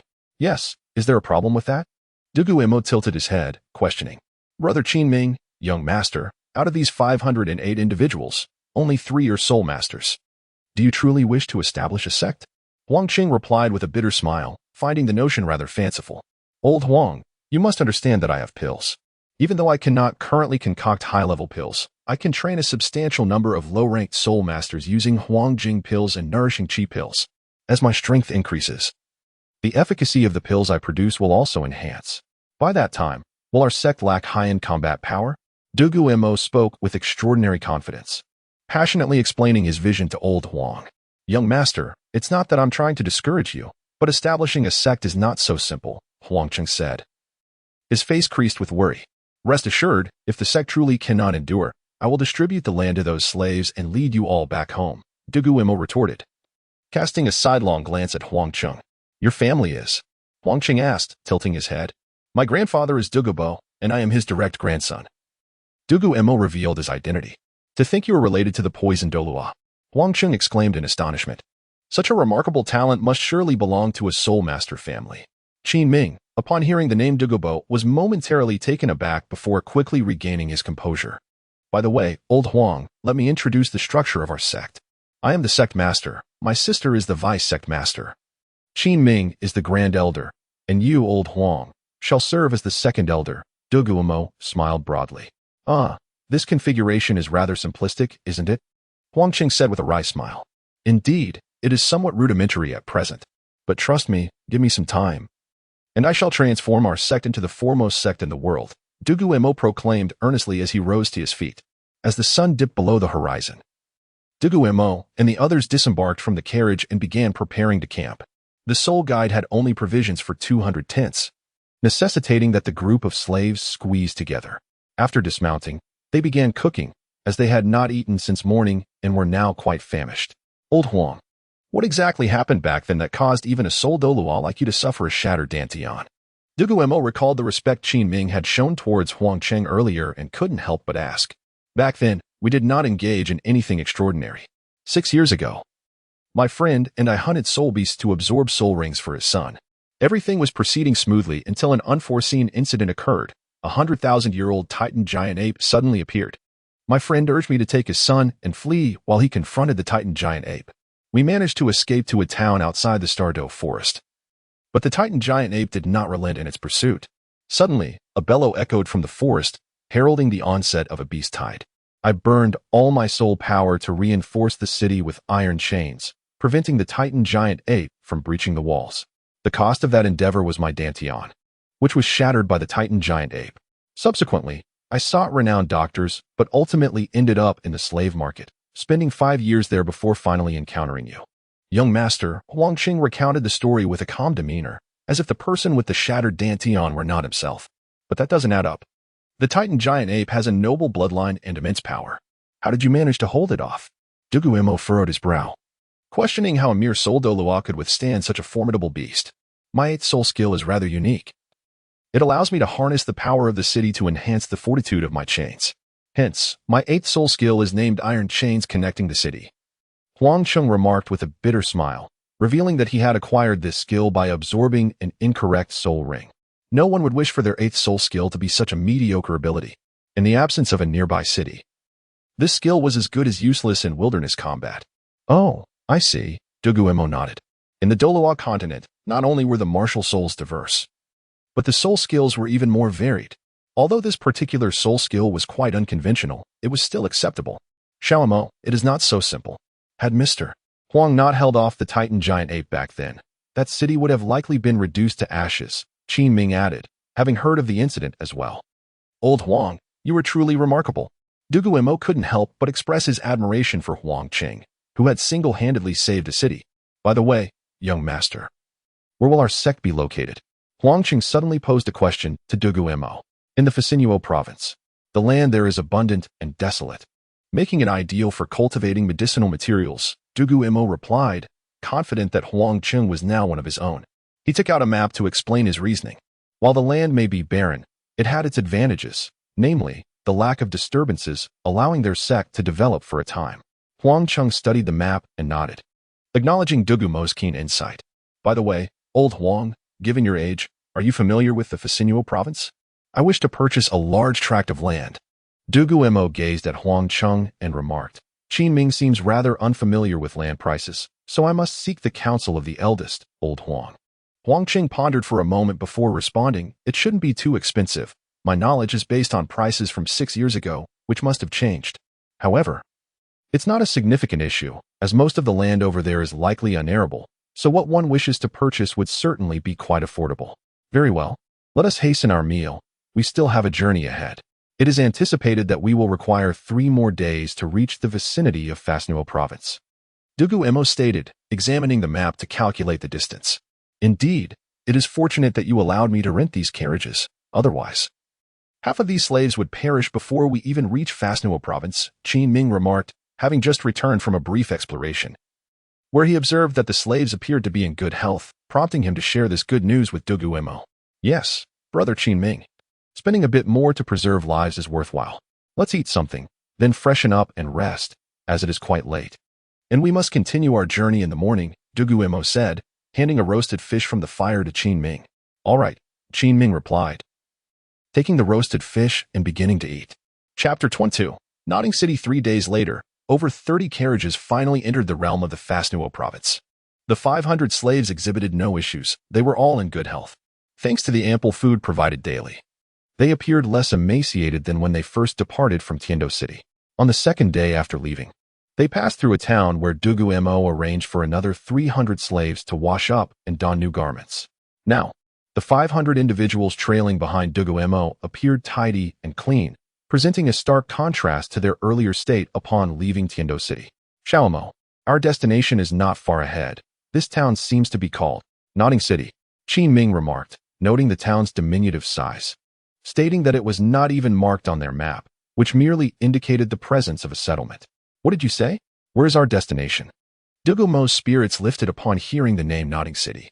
Having perused the original text, he was particularly struck by 2 cities, Nodding City, where the great Tang Sen first emerged, and Soto City, where he soared to greatness. Nodding City. What is it, Mo? Is something amiss? Qin Ming inquired, observing Dugu Mo's expression of contemplation. My destination is indeed Nodding City. Dugu Mo murmured, lost in thought. How should I put it? This small Nodding City is home to 4 great individuals. First among them is Tang San, the fated child of Douluo continent, who was born, raised, and launched his journey from here. However, Dugu Mo had no desire to be a sycophant. With the aid of medicinal elixirs, he found the path to divinity within reach, rendering it unnecessary to accompany Tang San through his tribulations. The second is Tang San's father, the titled Douluo Tang Hao, though Tang San has yet to fully develop. Tang Hao has already attained the rank of a titled Douluo.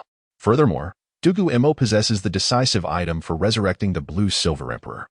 A Yin, the ice and fire Yin Yang Eye, Could this not allow Tang Hao to become the third elder of his sect?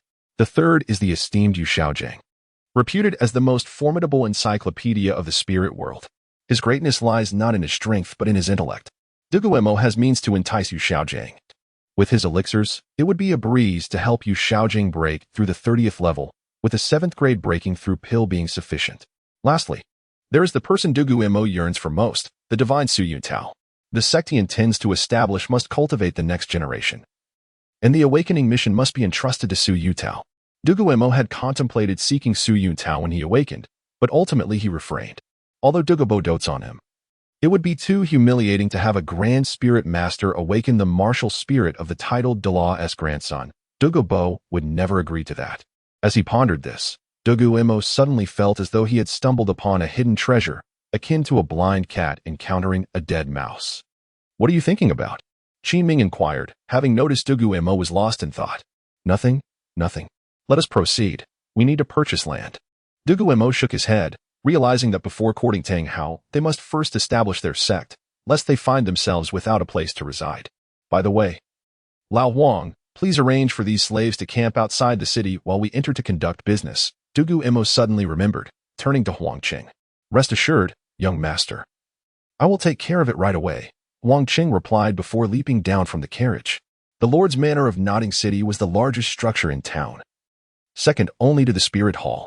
Dugu Mo and Qin Ming made their way directly to the entrance. The city was so impoverished that there were no guards at the gate. Qin Ming knocked on the door, and an elderly man with white hair and a stooped posture slowly opened it. Good day, sir. I wish to purchase some land. Might I inquire where the lord of the city is?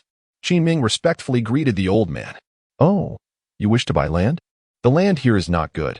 It is too barren and yields no crops. Many locals have gone elsewhere for better opportunities. Why would a young lad like you come to buy land here? The old man, though hard of hearing, heard the mention of buying land and, out of kindness, offered a word of caution.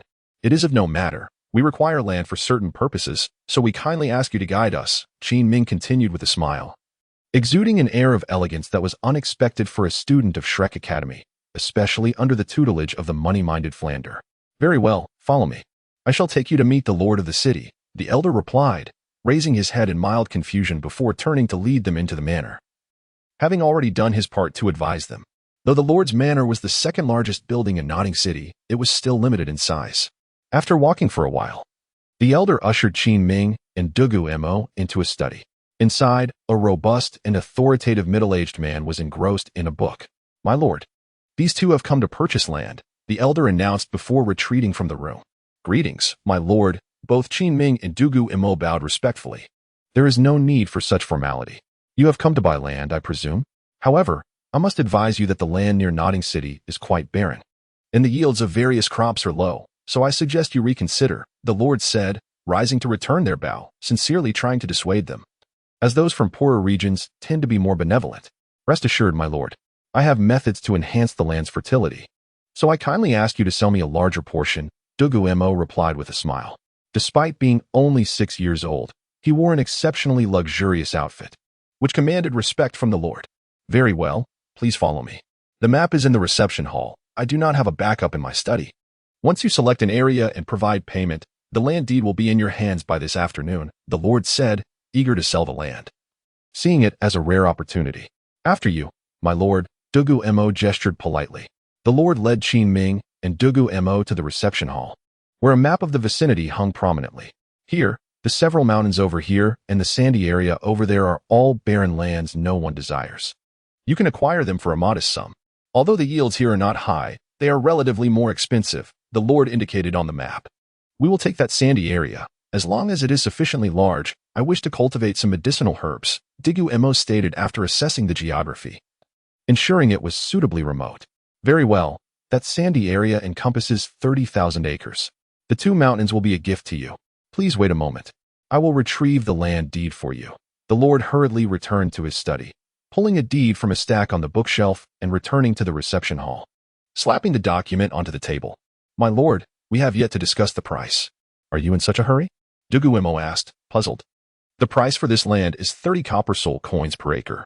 How does that sound? The lord hesitated, nervously inquiring. Agreed. 30,000 acres would amount to 90 gold soul coins. Where shall I sign? Dugu Mo replied, producing 90 gold soul coins from his soul guide and placing them on the table. While the land was not truly worth 90 gold soul coins, Dugu Mo considered it a charitable act to assist this kind-hearted man, given the impoverished state of the Lord's manor. Simply inscribe your name on the deed, the Lord instructed. Upon observing such promptness, the Lord of the town hastily completed the details on the land deed and presented it before Dugu Mo. Very well, Dugu Mo remarked, taking the pen from the Lord's hand and inscribing his name upon the deed. Excellent, young master. From this day forth, that parcel of land shall belong to you. The town lord, anxious that Dugu Mo might have a change of heart, swiftly tucked the golden soul coins into his pocket. I truly appreciate your assistance. I shall not impose further and will visit you on another occasion, Dugu Mo stated before departing the town lord's residence with Qin Ming. What a good man, fool, he is, the town lord mused, stroking his chin. Chapter 23. Meeting the master. As soon as Dugu Mo exited the city of Notting, he promptly located the place where his 500 slaves were situated. Old Huang. The land has been acquired. Let us set off, Dugu Mo announced, giving a light pat to Huang Qing, who was dozing beneath a tree. Yes, young master. How far is the land you purchased? It is already afternoon. Will we arrive by nightfall? Huang Qing respectfully inquired, almost resembling a seasoned steward. It should be manageable. Although the land is somewhat remote, it is not excessively far. We should be able to reach there in time, Dugu Mo pondered before nodding. Very well. I shall awaken the slaves and arrange for their transportation via cart, as our rental period has yet to conclude, Huang Qing replied, turning to rouse the slaves. He then climbed onto the cart and began the journey toward the newly acquired land. As the sun dipped below the horizon, Dugu Mo and his entourage finally arrived at their destination. Upon disembarking from the cart, they swiftly commenced the setup of tents and the preparation of a meal. Young master, I have brought your people. Please settle the remaining payment for the cart. The leader of the caravan approached Dugu Mo with utmost respect. After all, at this moment, it was the nobleman who owed money. How much is it in gold soul coins? I shall settle it now. You may rest here for the night as a reward for your diligent escort and return to Tiandou City at dawn, Dugu Mo replied with a smile. Thank you, young master. The fare is 50 gold soul coins. However, we must adhere to our business customs and return to Tiandou City tonight, the leader respectfully stated, wary of the potential dangers in such a secluded region. Very well, I shall not detain you further. Here are your 50 gold soul coins. Wishing you a safe journey, Dugu Mo said, waving his hand nonchalantly. He retrieved 50 gold soul coins from his soul guide and tossed them to the caravan leader before stepping away from the tent to inspect the soil. In preparation for cultivating the medicinal herbs necessary for alchemical refining, it was imperative to amend the soil quality. Additionally, numerous structures would need to be constructed in the vicinity, necessitating thorough planning. However, soil improvement had to precede any architectural considerations. The methods for enhancing soil quality were documented in the Heaven and Earth Pharmacopoeia, as soil itself could be medicinal. Dugu Mo picked up some soil and examined its quality using the Heaven and Earth Pharmacopoeia. He immediately began transcribing the methods for soil enhancement and herb cultivation, ensuring that the slaves could commence work the following day. With the sun fully set, Dugu Mo completed his notes and retired for the night. The next morning, Dugu Mo entrusted Huang Qing with his notes on soil enrichment and the cultivation habits of the medicinal plants, instructing him to lead the slaves in their learning and planting endeavors. Although these methods were highly effective, they were also costly, requiring various ingredients such as soul beast blood and plant ash. Thus, Dugu Mo provided Huang Qing with some gold soul coins as a reserve, knowing they could be procured in Notting City, where a soul beast forest developed by the Spirit Hall was nearby. Simultaneously, Dugu Mo assigned a group to fell timber and establish a village nearby, as residing in tents was not a sustainable solution. After organizing these tasks, Dugu Mo returned to his tent, changed into a more presentable outfit, and summoned Qin Ming. The two then boarded a cart and set off toward Notting City. This cart was one Dugu Mo had purchased for personal use, rather than one belonging to the caravan. Given the proximity of his territory to Notting City, they arrived just before noon. We are headed to Notting Primary School. I need to find someone, Dugu Mo declared, leaping from the cart and signaling for Qin Ming to secure it as they began their search for the school. Excuse me, young lad. Could you tell me where Notting Primary School is? Dugu Mo inquired, stopping a plainly dressed young boy. Oh, you're looking for Notting Primary School? It's just ahead. Not far from here. The boy pointed to a nearby iron fence, indicating the school. Thank you very much. Dugu Mo smiled in gratitude. You're welcome. With that, the boy continued on his way toward the school. I just asked a student, Dugu Mo chuckled wryly. What's wrong, Xiao Mo? Qin Ming approached after securing the cart. Nothing much, just inquiring about the location of Notting Primary School. It's just up ahead. Dugu Mo gestured toward the school. Then let us proceed. Qin Ming replied with a grin as he advanced. Dugu Mo followed in step with Qin Ming toward the school. However, the guards at the entrance displayed a dismissive attitude, blocking their path with hostility. I am Qin Ming, a teacher from the Royal Academy of Tiandou, here to visit a friend. I hope you will show us some courtesy. Qin Ming presented his name card to the guards. Who do you think you are? Scram. The guard tossed the name card back at Qin Ming, glaring menacingly. It seemed they were illiterate and could not fathom how a teacher from Tiandou City could possibly visit this academy. Let me handle this, Dugu Mo said, covering his face. Since these guards had not been dealt with by Tang San, it was time for Dugu Mo to take matters into his own hands. Dugu Mo stepped forward, raising his hand without emitting any peculiar scent. Within moments, the two guards fell to the ground, stunned. The best way to prevent a charade is to incapacitate the performer before the act begins, Dugu Mo mused, stroking his chin in approval. My two friends. While your actions were indeed excessive, they are still lives. Can we afford to spare them?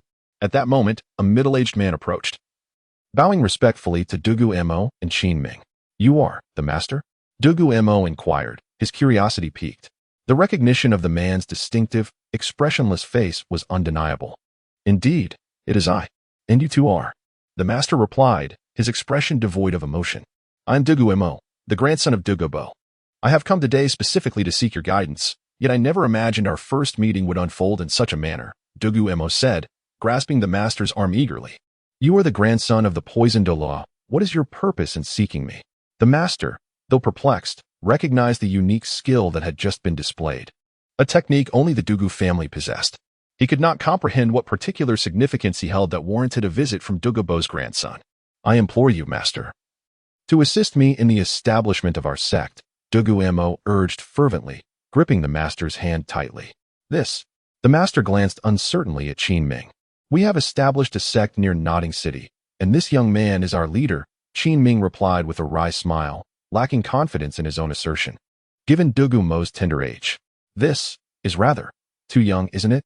The master remarked skeptically, noting that most sect leaders were typically in their 50s or 60s, while the boy before him appeared to be no older than 6. Do not concern yourself with my age, master. Let us converse in your office, Dugu Mo replied excitedly, finally standing before the living legend, the master. And what of these two? The master gestured toward the guards still sprawled on the ground. Do not concern yourself with them. It shall soon pass. Dugu Mo remarked as he grasped the master's arm, leading him towards Shrek Academy. Dugu Mo, lacking any potent medicine, opted for mere rest, intending to sleep for an entire day and night. Very well, Xiao-san, you may take your leave to rest, the master said, glancing back at the child who lingered not far behind. Xiao-san, are you not the child I inquired about earlier? Dugu Mo was on the verge of calling out Tang San's name, but at the last moment, he swallowed the words back. The sensitivity surrounding Tang San's identity made him wary. A careless utterance could lead to Tang Hao checking the water meter in the dead of night.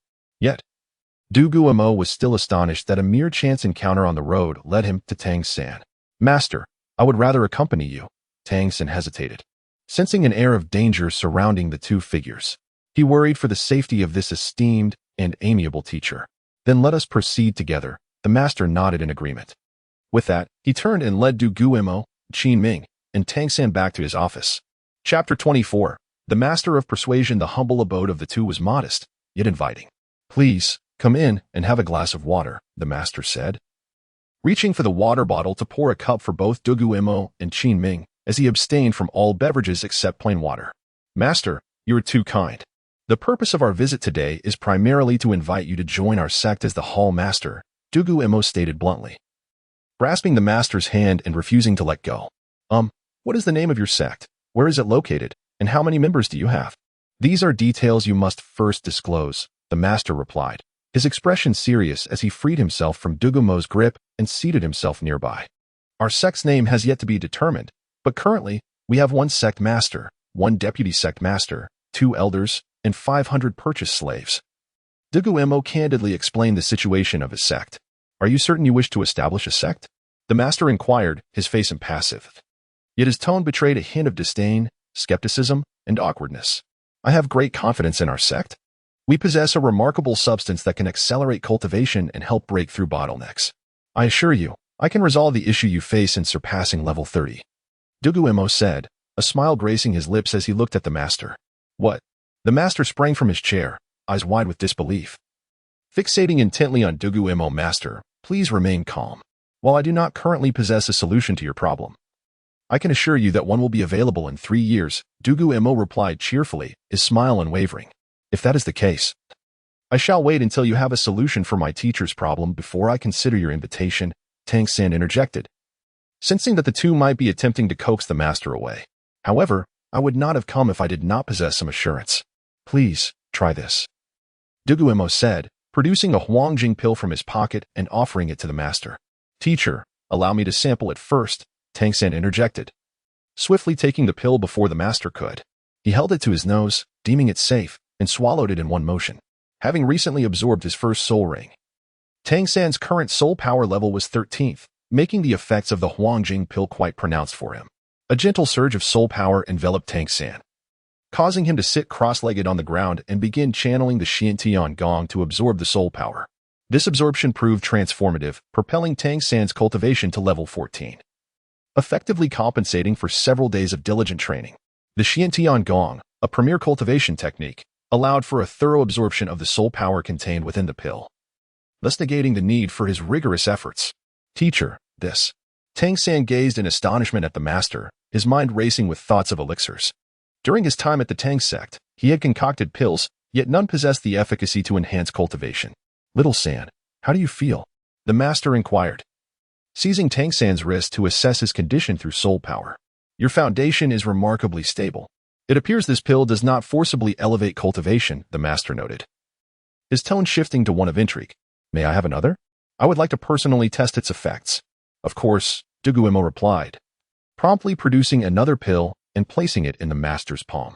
The master swallowed it whole, feeling the pure soul power released within him.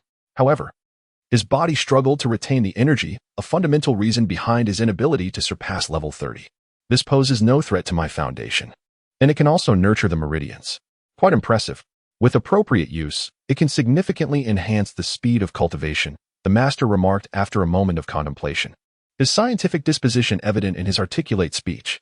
Should you wish for me to join your sect, I require that you provide my disciple with at least 3 of these pills each month, and have that young man behind you assist my disciple in hunting soul beasts for soul rings, the master stated, tapping the table with his knuckles.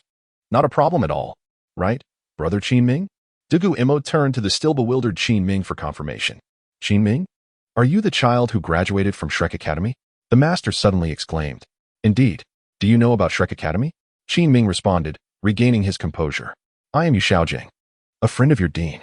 He once sent a message seeking my advice regarding your soul ring, and at least half of it was prepared with my assistance. The master replied, his expression serious. You are the master? Qin Ming realized, astonishment flooding his features.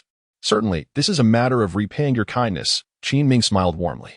Very well, but I must remain in Notting City for a few more years until my disciple transitions to a new academy before I can join your sect. The master acknowledged, nodding in understanding. That is agreeable, but I do require your intellectual assistance on certain matters, Dugu Mo replied joyfully, grasping the master's hand once more. Though the master was somewhat vexed, he tolerated it for the sake of the pills. I intend to establish a sect on a mountain west of Notting City, and I hope you can design the architectural plans, Dugu Mo said, his smile bright as he recognized the master's immense potential. Very well. If you provide me with a map indicating the location of your sect, I am familiar with the terrain around Notting City. I can then assist you in drafting the architectural plans, the master replied, gesturing toward a map hanging on the wall.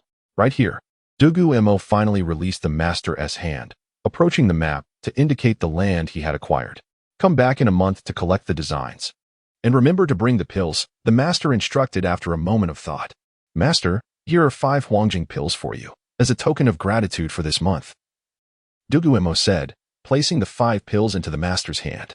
Very well, I shall not see you off, the master replied casually, handing the pills to Tang San before rising to his feet.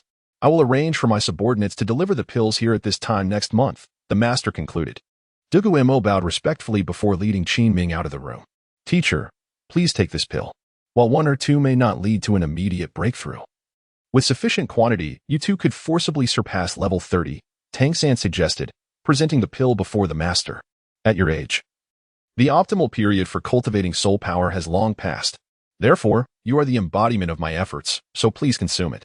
Moreover, Dugu Mo mentioned there will be pills to address my martial soul mutation, the master said, a strained smile emerging on his face. Though Tang San felt a surge of emotion. Focus on your cultivation, the future belongs to you. Now, go and take some time to rest, the master said, escorting Tang San out of his office. Now alone in his office, the master shook his head, cleared a space on his desk, took out a sheet of paper, and began to sketch the design for the sect from memory. Chapter 25. The Dancian Sect and the Wan. After departing from the Nodding Junior School, Dugu Mo and Qin Ming returned directly to their territory to seek out Huang Qing and Dugu Yin, discussing the future direction of their sect. As Dugu Mo awaited the master's design plans, they were currently constructing only temporary residences.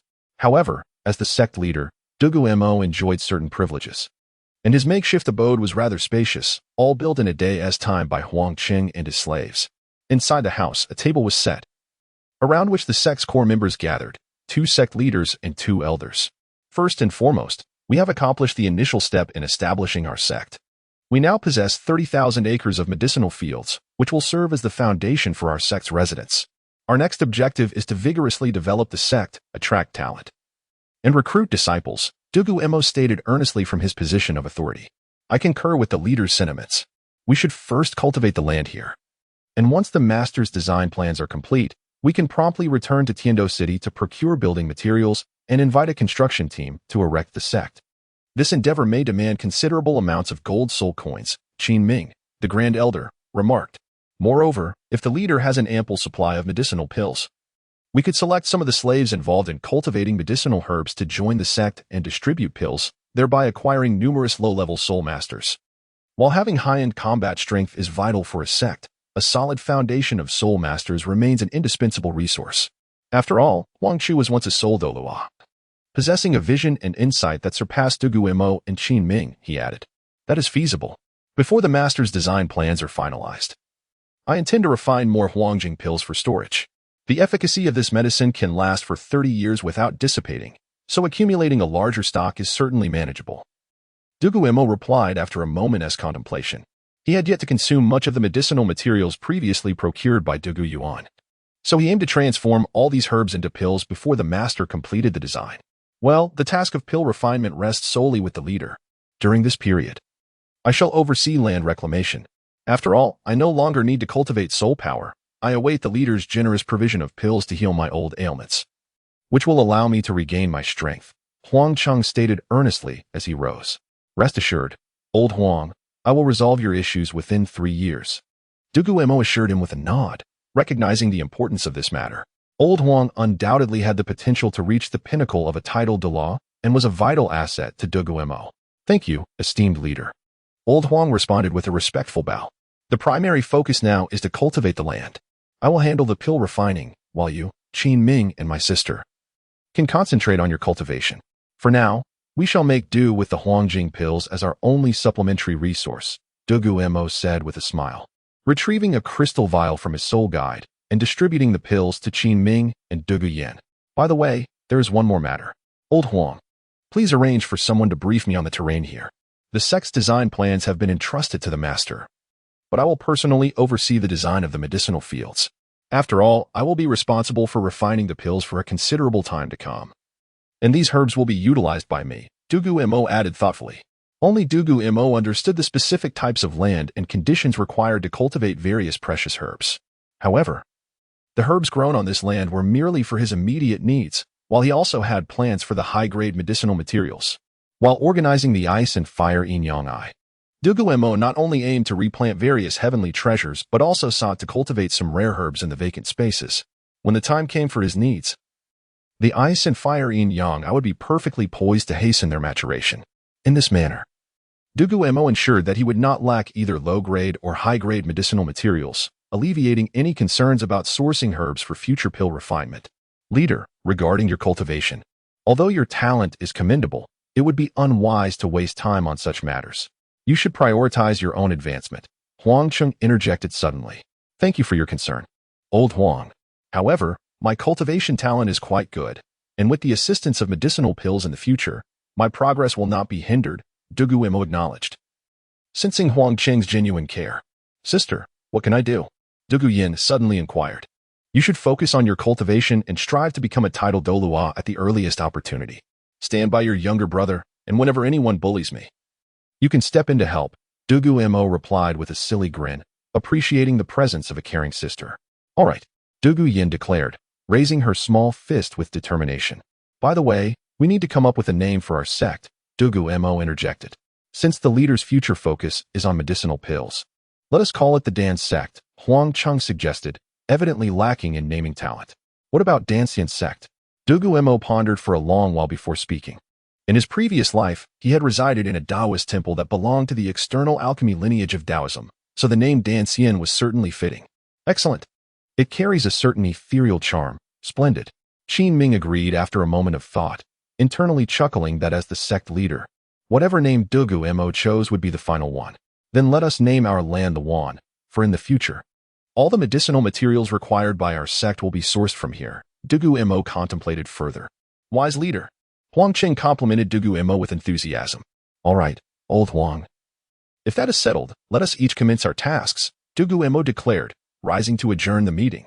Yes, leader, Qin Ming and the others responded in unison. Returning to their respective duties, old Huang was responsible for the initial land improvement, while Dugu Mo took charge of pill refinement and planning the distribution of medicinal herbs across the 30,000 acres. Qin Ming and Dugu Yin would diligently cultivate.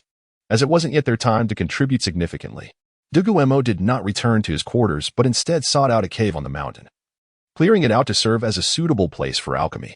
He preferred this location for pill refinement over the makeshift wooden structure, as he wished to avoid waking up engulfed in flames. He first set up his table, arranging the various medicinal materials, and once he adjusted his state of mind, he unleashed the Wenyang furnace, commencing the refinement of Huangjing pills. Currently, Dugu Mo was adept at refining Huangjing pills. Nevertheless, he continuously refined his techniques, striving for perfection in every detail, aspiring to enhance the potency of the Huangjing pills to their utmost potential, though achieving such a feat was no easy task. Each day, Dugu Mo managed to refine 3 cauldrons of pills, devoting the remaining time to sketching the design plans for the medicinal herb base. Time passed swiftly, and while seated in the cave, gazing at the 90 Huangjing pills within the crystal vial, Dugu Mo chuckled to himself before returning the vial to his soul guide. For an entire month, Dugu Mo abstained from cultivating soul power, expending his energy through pill refinement and then diligently recovering his strength, successfully elevating himself to the next level of soul power, surpassing level 20. However, he could not venture out to hunt soul beasts recently. After all, tomorrow marked the day he had arranged to meet the master, and thus Dugu Mo chose to forego pill refinement today, opting instead for a day of relaxation in preparation for his meeting with the master on the morrow. Chapter 26, A Letter to Tang Hao. Early the next morning, Dugu Mo and Qin Ming donned their attire and embarked on a carriage journey to Notting City. The time had come to meet with the master, and Dugu Mo required the blueprints to establish his sect. He also wished to inquire about recommendations concerning his soul ring, for the master possessed profound expertise in martial souls and soul beasts, having reached a commendable level of understanding. Dugu Mo was confident that the master would provide him with the best options. Upon their arrival at Notting City, the two disembarked from the carriage and approached the entrance of the Notting Junior School. Although the gatekeeper was unfamiliar with Dugu Mo, he permitted their entry. As the previous guards had mysteriously vanished, they made their way directly to the master's office, knowing that a recluse like him would likely be found there. Master, it has been far too long. Your absence has been greatly felt, Dugu Mo exclaimed, disregarding any potential disdain from the master as he burst into the office and grasped the master's arm with excitement. Sect leader, I have prepared the blueprints for you, but it will require a professional architectural team, and the cost will be substantial. You should be mentally prepared for that, the master stated, having paused his lecture to Tang San upon Dugu Mo's entrance. Despite his annoyance at Dugu Mo's overfamiliarity, the master remained in place, unwilling to shake off Dugu Mo's grip for the sake of his disciples' elixirs. This is not an issue, master. I have reached level 20 and wish to ask what kind of soul ring I should seek, Dugu Mo said as he settled down beside the master. Your martial soul must be the Emerald Phosphor Serpent King. However, The innate talents of the Emerald Phosphor Serpent King should not exceed full innate soul power. You likely have not yet reached level 20, the master remarked, furrowing his brow as he scrutinized Dugu Mo. Having studied the martial souls of every title Douluo, the master was well-versed in the lineage of the Dugu family and possessed substantial knowledge regarding the potential of the Emerald Phosphor Serpent King. While it certainly qualified as a contender for title Douluo, it was not a martial soul of overwhelming strength. The master believed that Dugu Mo's innate full soul power was plausible, but the notion of him possessing a talent exceeding that innate power was improbable. No, master. My martial soul is the blazing Phosphor Serpent King, a hybrid of fire and poison attributes, representing a variant form of the Emerald Phosphor Serpent King, Dugu Mo revealed. Holding nothing back, knowing that the master's intellect would allow him to discern the truth upon witnessing Dugu Mo's first soul skill. Ah, it has indeed mutated. The master acknowledged, his gaze filled with envy. While both possessed variant martial souls, the master's was flawed, whereas Dugu Mo's surpassed the innate full soul power. Given that you possess the blazing Phosphor Serpent King, with dual attributes of poison and fire, Xiaosan, enlighten us. What soul beasts correspond to these attributes? Recommend some for your sect leader, the master beckoned Tang San. Yes, teacher. The finest among the poison and fire attribute serpentine soul beasts would be the twin-winged poison fire dragon. However, dragon-type soul beasts are inherently 10,000-year-old beings and are thus unsuitable. Next would be the green armored fire scale flood dragon, which also boasts an age exceeding 1,000 years. 100-year-old fire-biting snake would suffice as well. But the most compatible option would be the blazing phosphor serpent. Given its high affinity with your martial soul, Tang San responded without hesitation, recalling the information lodged in his memory. Moreover, poison attribute soul beasts are primarily found in the Sunset Forest. Additionally, I recently heard that poison Douluo caused quite a stir at the Tiandou Royal Academy. Sect leader, you must have sneaked out, right? Even the top-tier soul beasts in the Star Doe Forest cannot compare to the abundance of poison attribute soul beasts in your Sunset Forest. Perhaps you should consider returning home? The master suggested, his expression remaining stoic, though his tone bore a hint of jest. Most suitable soul beasts for Dugu Mo were indeed in the Sunset Forest, the known gathering place for poison soul beasts. Must I truly seek out my grandfather? Dugu Mo pondered, feeling troubled.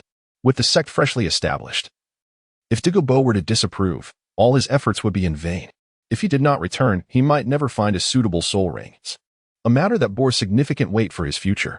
Sect leader, your grandfather has surely forgiven you. As long as you can persuade him, he will not forcibly take you away, the master assured, handing the scroll of the sect's design to Dugu Mo. Ah, we shall see. However, I must embark on a journey to Tiandou City soon, as such matters cannot be evaded, Dugu Mo replied, shaking his head as he opened the scroll. The price inscribed upon it reflected figures from 5 years prior, yet the cost of construction materials would not have increased dramatically. The master pointed to the back of the blueprint, detailing the various material prices. 15,000 gold soul coins. Dugu Mo exclaimed, his eyes widening in astonishment as he nearly leaped from his seat. The expenses were exorbitant. He had initially believed that his 10,000 gold soul coins would suffice, only to discover that the master's design would demand far greater resources. Thus, you truly need to return home, the master remarked with an air of triumph, a forced smile stretching across his otherwise rigid face, presenting an oddly unsettling sight. Very well, it seems I must return, but I have other matters to attend to, Dugu Mo said, stowing the master's blueprints within his soul guide and exhaling a sigh, recognizing that this trip home was unavoidable. By the way, Xiaosan, this letter is addressed to your father. If you return home, please deliver it to him. I appreciate it, Dugu Mo said, handing a pre-written letter to Tang San. Upon hearing the mention of Tang San's father, the master's hand momentarily faltered, but he quickly regained his composure, stifling the impulse to inquire further. Sect leader, do you know my father? Rest assured, I will deliver it, Tang San replied cautiously, carefully placing the letter into his 24 bridge Mingwen Knight. Indeed, I know your father, although he does not recognize me. Yet, familiarity is of little consequence. You must ensure that this letter reaches him, Dugu Mo replied thoughtfully, deliberately concealing his connection to Tang Hao, aware of the latter's desire for anonymity. Well, very well, Tang San mused. His curiosity piqued but ultimately deciding to let it go, realizing the complexities of the world around him. Master, these are the elixirs for Xiaosan for the next 2 months. I may be away for a month, so I wanted to provide them in advance, Dugu Mo stated, retrieving a vial of 10 yellow essence pills from his soul guide and presenting it to the master. Very well, sect leader. I shall not see you off any further. The master replied, rising to escort Dugu Mo out of the office. Farewell, master, Dugu Mo said as he and Qin Ming exited the master's office. Brother Qin Ming. We shall return to the sect, and then it seems another trip to Tiandou City awaits us, Dugu Mo sighed, a wry smile crossing his lips. I believe Poison Douluo will agree to your establishment of the sect, Qin Ming encouraged, patting Dugu Mo on the shoulder with a reassuring smile. Agreement may be forthcoming. But a beating is surely unavoidable, Dugu Mo lamented, gazing skyward as silent tears began to flow. Chapter 27, Grandfather, I was wrong after leaving Notting Junior Academy. Dugu Mo and Qin Ming returned directly to the Wanao Plain. Given that they might be gone for a considerable time, Dugu Mo felt it was imperative to attend to certain matters. Sister, I plan to return home, Dugu Mo stated earnestly, facing Duguian as they sat together at night. You dare come home at midnight? Are you seeking death? Duguian retorted without mercy. Grandfather wouldn't be so heartless as to harm us. After all, we are the last descendants of our lineage. Without us, the Dugu Mo family faces extinction. Dugu Mo replied, maintaining a calm demeanor despite her sharp words. Our parents are still young. Having a younger sibling is not out of the question, Duguian pondered thoughtfully, furrowing her brows. Sister, I implore you, please return with me. If I go back alone, I surely won't return, Dugu Mo exclaimed, collapsing to the ground and clutching Duguian's leg, weeping earnestly. Very well, 20 elixirs and 4 maidservants, and I shall accompany you. Duguian replied with a mischievous glint in her eyes, knowing that she too longed to see their parents after such a long absence. Absolutely, dear sister. I will procure 5 maidservants and 30 elixirs for you, Dugu Mo quickly assured her. All right then, seeing your sincerity. I shall reluctantly accompany you home to prevent you from suffering grandfather's wrath, Duguian declared, lifting her head like a victorious peacock as she stepped out of the room. Now, surely grandfather will allow me to leave, Dugu Mo mused, licking his lips as he sat on the ground, his eyes darting about. Xiao Mo, when shall we depart? Qin Ming inquired, having seen Duguian exit the tent. I shall finalize old Huang's task shortly, and then we shall set off. It is essential to resolve these matters promptly. Dugu Mo responded thoughtfully. The forthcoming task for Huang City was not overly complicated. It involved continuing the previous land improvement work to prepare the soil. As the sandy terrain was ill-suited for cultivating medicinal herbs, Dugu Mo promptly departed to arrange Huang's responsibilities. Although Dugu Mo had completed the planning for Wanao Plain, many materials were still lacking, preventing Huang City from undertaking significant work during his absence. After conversing with Huang for a while, he left the premises to gather supplies for their journey the next day. Uncertain about what awaited him at home, Dugu Mo sighed and soon fell asleep. The following morning, Dugu Mo and Duguian sat in a carriage driven by Qin Ming as they journeyed towards Tiandou City. 3 days later, they finally arrived at the foot of Tiandou City, and Dugu Mo braced himself for the impending reprimand. Upon entering the city, Dugu Mo headed straight for the family's apothecary, eager to locate Dugu Mo and understand who would administer the punishment. Miss, young master, there you are. The head of the family and the old master have been frantic. Currently within Tiandou City, the shopkeeper exclaimed, gripping Dugu Mo's wrist tightly, refusing to let go. Where is my grandfather? Dugu Mo asked with a wry smile, not resisting as the shopkeeper held him fast. Xiao-san, go find the head of the family and the old master to inform them that the young master and miss have returned, the shopkeeper instructed excitedly. Brother Qin Ming, keep your distance. I fear my grandfather might poison you upon arrival, and I lack the means to counteract his toxins, Dugu Mo warned as he turned to Qin Ming. Under the shopkeeper's watchful gaze, Dugu Mo and Duguian took their seats, while the shopkeeper crouched in the corner, vigilantly ensuring they did not escape again. Before long, a gust of wind swept through, and Dugu Mo entered the room, slamming the apothecary doors shut with an audible thud. Little brat, you've grown bold, Dugu Mo exclaimed, seizing Dugu Mo and delivering a series of swift spanks. Grandfather, please spare me, Dugu Mo cried out, struggling helplessly. Enough. Everyone leave, Dugu Mo commanded after a time. Feeling somewhat relieved after venting his frustration, he gestured for the shopkeeper and others to exit, leaving only himself and his grandchildren in the room. Now, explain yourself, Your actions have gone too far this time, Dugu Mo said, lifting a teacup and savoring a sip, before kicking Dugu Mo to the floor. Grandfather, I was wrong. After seeing those fellows at the Tiandou Royal Academy, it became clear that it is not a suitable place for learning. The academy you chose is simply exploitative, Dugu Mo replied, maintaining his composure on the ground, as Dugu Mo's strikes had not harmed him, but they were certainly painful. Then why did you not communicate with me? What was the meaning of your escapade with your sister? Did you not consider your grandfather? Dugu Mo glared at Dugu Mo. I was merely pursuing my ambitions. I have established a sect in the Fastno province, Dugu Mo suddenly declared, dusting off his clothes and grinning at Dugu Mo. You, a mere child, have founded a sect? Dugu Mo raised an eyebrow in disbelief. Indeed. I purchased 30,000 acres of land for cultivating medicinal herbs, and through alchemy, I intend to enhance the sect's strength. I firmly believe it can become one of the premier sects in the Douluo continent, Dugu Mo proclaimed, his eyes sparkling with determination. Very well. It is commendable that my grandson harbors dreams, but what of your sister's involvement in this escapade? Dugu Mo remarked, taking another sip of tea. Grandfather, I am doing well. I must become a titled Douluo swiftly to protect my foolish brother, Dancian interjected, leaping into Dugu Mo's embrace. Oh, my dear Yanzi has grown so sensible. Ha ha, well then. Do your best, and if you require elixirs, seek your brother. Should he refuse, come to me, and I shall deal with him, Dugu Mo chuckled, his irritation dissipating as he teased Dancian. Grandfather, there are 2 more matters to discuss. Firstly, my sect has just been established. I will need some assistance. Dugu Mo hesitated, raising his hand to gesture. Well, Dugu Mo contemplated, his mind racing with possibilities. Very well, I shall grant you 100,000 gold soul coins. But ensure Yanzi receives her fair share of elixirs, he replied, a glimmer of excitement in his eyes. Thank you, grandfather. Additionally, I have reached level 20 and would like your help in hunting a soul beast, Dugu Mo added, grinning unabashedly. Level 20? Dugu Mo squinted, lost in a deep reverie. Yet, amidst his contemplation, an aura of formidable pressure emanated from his being, prompting him to free one hand and gently tap his knuckles upon the table. Although the oppressive force he projected was not overwhelming, it rendered Dugu Yan's petite face flushed and left Dugu Mo gasping for breath. Grandfather, Dugu Mo exclaimed. Oh.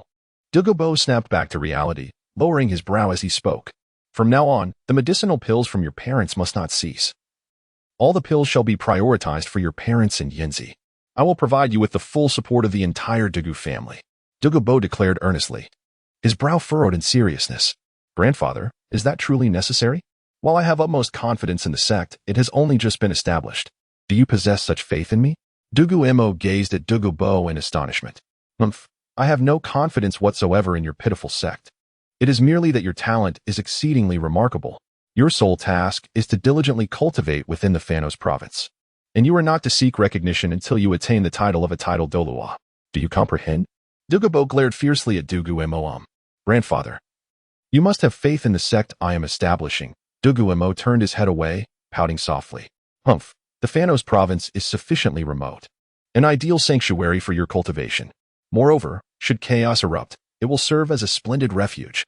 In the event of unforeseen circumstances, our entire family can find safety there. Dugu Mo sighed, speaking with earnest gravity. The pressure from the spirit hall had become increasingly burdensome, despite the potency of his poisons. He could not guarantee the safety of his family. Thus, securing an escape route was indeed prudent, and the sect established by Dugu Mo conveniently served as his fallback plan. This was the very reason Dugu Mo supported Dugu Mo's endeavors. By the way, I shall personally accompany you to hunt for your second spirit ring tomorrow. But do not disclose this to anyone, Dugu Mo added after a moment's thought. Thank you, grandfather, Dugu Mo replied with a chuckle, feeling that this trip had been fortuitous. Resolving his issues while ensuring the successful acquisition of his second spirit ring. Chapter 28.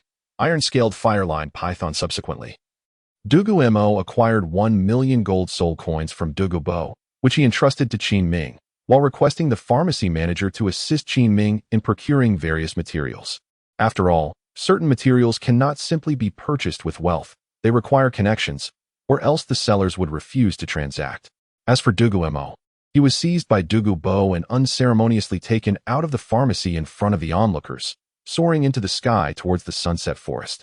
This way, others would not suspect that Dugu Mo was taking Dugu Mo to hunt soul beasts, but rather that he was returning home to enforce familial discipline. With a resounding crash, Dugu Mo was abruptly hurled from the sky by Dugu Mo, though the latter managed to control the distance and force, ensuring Dugu Mo was not fatally harmed. The forest here was lush and vibrant, and not far from where Dugu Mo landed was a pond, in which coiled a black serpent. Grandfather, is it really necessary? It's merely a matter of skipping school, Dugu Mo said with a wry smile as he rose painfully from the ground. However, after circulating his soul power, The pain subsided significantly, thanks to the healing properties of the Changchun Gong technique. I have already selected your second soul ring. It is an iron-scaled fire-line python. This soul beast possesses relatively weak toxicity, yet its iron scales boast formidable defensive capabilities. I have had it assessed, and this serpent is approximately 800 years old. Making it perfectly suitable for your second soul ring, Dugu Mo stated nonchalantly, still somewhat displeased with Dugu Mo. As for the iron-scaled fire-line python, it is not renowned for its venom, but rather for its overwhelming defense. To put it plainly, although it is merely 800 years old, its scales are difficult even for 10,000-year soul beasts to penetrate. I exerted considerable effort to locate such a soul beast. Dugu Mo pointed towards the black serpent in the pond. My heavens, if the soul beast is so formidable, then wouldn't it be quite easy for it to break through to 10,000 years? Dugu Mo inquired, perplexed. With such powerful defenses, it seems invincible. Oh. The bloodline concentration of this soul beast is not particularly high, thus it can only cultivate to a maximum of 10,000 years. To surpass that threshold, its bloodline must undergo evolution into a silver-scaled fire-line python, which would then have the potential to ascend to a 10,000-year soul beast. Furthermore, the silver-scaled fire-line python can evolve into the ultimate form, the golden-scaled fire-line python, though such creatures have rarely been seen on the Douluo continent. Dugu Mo explained with a smile. Oh, I see. However, grandfather, my future ambition is to become a powerful assault-type soul master. Wouldn't absorbing a defensive soul ring be somewhat counterproductive? Dugu Mo questioned, his brow furrowed in concern. Finding allies as a poison soul master is not an easy endeavor. Thus our soul rings are configured differently from those of other soul masters.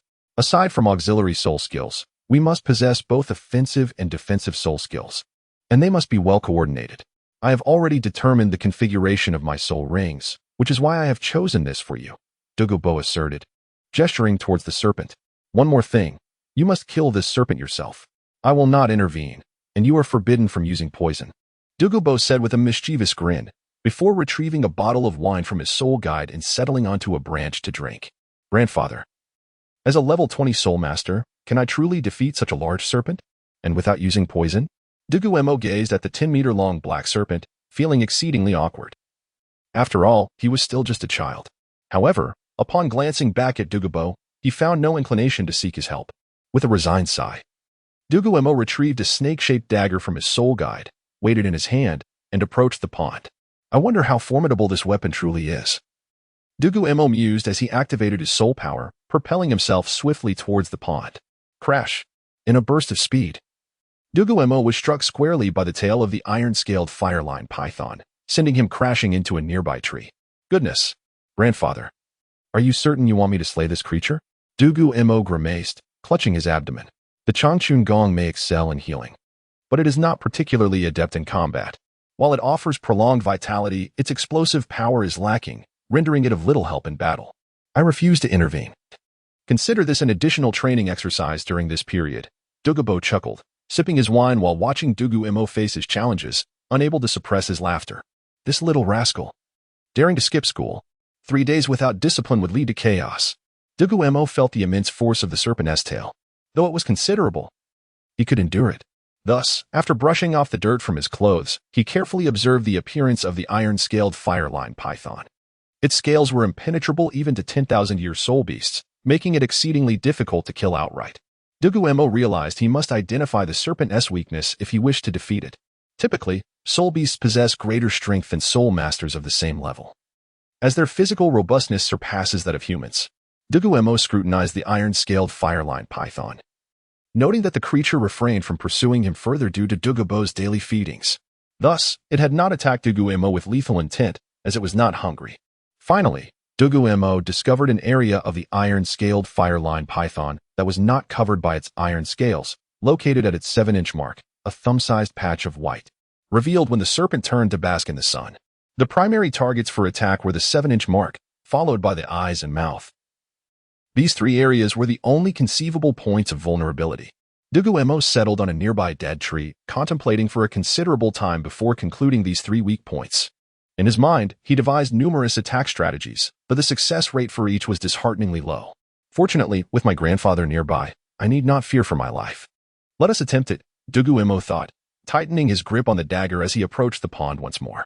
The iron-scaled fire-line python immediately sensed Dugu Mo's approach, opening its maw and spraying forth a stream of saliva, hissing fiercely to warn him away from its territory. "I intend to slay you and acquire your soul ring," Dugu Mo declared defiantly, suddenly accelerating towards the serpent. Hiss. The serpent opened its mouth wide, unleashing a thin line of flame. Dugu Mo deftly sidestepped the fiery attack and continued his charge towards the serpent. The iron-scaled fire-line python roared in anger, propelling itself towards Dugu Mo with ferocity. Dugu Bo set down his wine, his gaze fixed intently on the confrontation between the serpent and Dugu Mo. Dugu Mo focused intently on the serpent's trajectory, sensing the moment was right. As the iron-scaled fire-line python lunged, Dugu Mo swiftly ducked, executing a maneuver akin to iron chain blocking the river. As the serpent's scales brushed against his body, propelling past him. Seizing the opportunity, Dugu Mo wrapped his arms around the serpent's body, and the 7-inch mark of its abdomen lay directly before him. "Here goes nothing." Dugu Mo gritted his teeth and thrust the dagger toward the vulnerable spot. However, fortune was not on his side. The serpent seemed to sense the impending strike, swiftly twisting its body and crashing against a large tree, causing Dugu Mo to miss his chance to deliver a fatal blow. Though Dugu Mo's back collided with the tree, he maintained his grip on the iron-scaled fire-line python, searching for another opportunity to strike. The serpent, believing Dugu Mo had exhausted his strength, coiled its body around the tree, attempting to suffocate him completely. With determination, Dugu Mo gritted his teeth, clinging to the serpent. As he was pressed against the tree, he adjusted his grip on the dagger and with all his might, plunged it towards the serpent's 7-inch mark. The dagger pierced effortlessly into the iron-scaled fire-line python's vulnerable area, and the intense pain caused the serpent to release Dugu Mo immediately. Dugu Mo fell to the ground, hardly pausing to catch his breath before he sprinted away into the distance. The centipede, though mortally wounded, fought with relentless tenacity. The fiery serpent writhed violently, its body impaled by the dagger, thrashing even more frantically. Had Dugu Mo delayed by even a heartbeat, he would have met a fatal end beneath the serpent's assault. Leaning against a sturdy tree, he gasped for air, nearly succumbing to asphyxiation from the serpent's constriction. After a prolonged struggle, the fiery serpent finally lay still, motionless upon the ground, at which point a deep yellow soul ring, shimmering with a hint of purple, materialized upon the corpse of the iron-scaled fiery serpent. It seemed I had misjudged the age of this soul beast. It is indeed over 950 years old. Little Mo, muster your strength. While danger may be absent, the challenge remains formidable. Thus, I shall continue my indulgence in spirits. Dugu Mo lowered his gaze, scrutinizing the soul ring before uttering a contemplative remark. "Well, it seems if it cannot kill me, I shall absorb it to my heart's content." Gritting his teeth and stomping his foot, Dugu Mo approached the iron-scaled fiery serpent, settling down beside it in a meditative posture to commence the absorption of his second soul ring. As Dugu Mo closed his eyes, the ethereal image of the azure flame serpent king reappeared behind him. The spectral serpent howled at the heavens, then fixed a piercing gaze upon the soul ring, which then inexplicably floated above Dugu Mo's head. Sensing its proximity, Dugu Mo focused intently, continuing to circulate his cultivation technique. The soul ring gently descended and encircled his chest, gradually dissipating into his very being. Suddenly, a unique energy, distinct from soul power, surged within him. Rather than converging in his Dancian, this energy dispersed throughout his body, forming a translucent layer of scales. Subsequently, Dugu Mo's soul power began to surge, and the phantom of the azure flame serpent king let out another earth-shattering roar. Dugu Mo gritted his teeth, enduring the pain as the transparent scales morphed into a deep black. Before long, his body began to see blood, and soon, the scales were stained crimson. "What is happening?" Dugu Mo wrinkled his nose, catching the scent of blood. He leapt down from the tree, discovering Dugu Mo drenched in gore. Suddenly, the black scales erupted with a faint silver light, and as they absorbed the blood, they transitioned from black to silver. Could it be a mutation or evolution? This lad is indeed fortunate. Dugu Mo mused, resting his chin in contemplation as he positioned himself protectively near Dugu Mo. An hour passed. With a sudden gasp, Dugu Mo opened his eyes and collapsed onto the ground, panting heavily. "Little Mo, how do you feel?" Dugu Mo inquired, concern evident in his tone, for he cared deeply for his grandson. "This soul skill is astonishing," Dugu Mo exclaimed, struggling to sit up, a foolish grin spreading across his face. "Care to share?" Dugu Mo replied with a smile. "Silver-scaled fire armor, possessing two forms. The first is a standard state, creating a thin layer of scales on the surface. offering moderate defense against equal-level soul attacks. The second form manifests a shield made of scales, imbued with burning capabilities. As for the defensive strength, it correlates directly with the consumed soul power. Should I expend all my soul power, it can withstand a fatal blow from a level 50 soul master. Dugu Mo chuckled with glee, recognizing the profound potential of this skill for his survival. However, his jubilation was short-lived as a massive black hammer descended from above. Dugu Mo's eyes widened in alarm, transforming into the azure flame Serpent King to shield Dugu Mo beneath him. I am Tang Hao. It is an honor to meet you. Poison Douluo. A man clad in a black cloak descended from the sky, kneeling on one knee in a display of respect. Chapter 29. The senior teaches me to cultivate a Wi-Fi. Tang Hao, humbly beseech Master Dugong to bestow upon me the means to resurrect my deceased wife. Tang Hao, feeling as though he had grasped a lifeline, knelt with his head bowed. Just a day prior, Tang San had returned to Holy Soul Village for a holiday and, not finding Tang Hao, left a letter from Dugong Mo on their family table. Tang Hao, having always remained by Tang San's side, naturally discovered the letter and, upon opening it, hurriedly flew towards the sunset forest.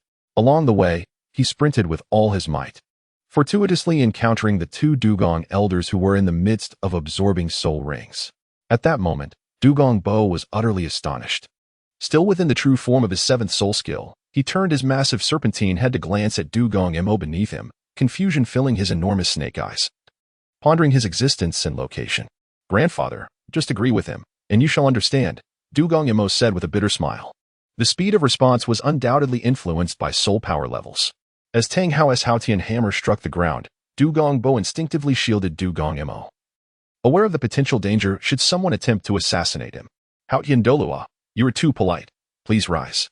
If there is anything I can assist you with, I shall do my utmost, Dugong Bo said, his massive phosphorescent snake form gradually dissipating into green light, coalescing into his human form. Ignoring Dugong Mo, he strode over to Tang Hao, offering a supportive hand to help him rise.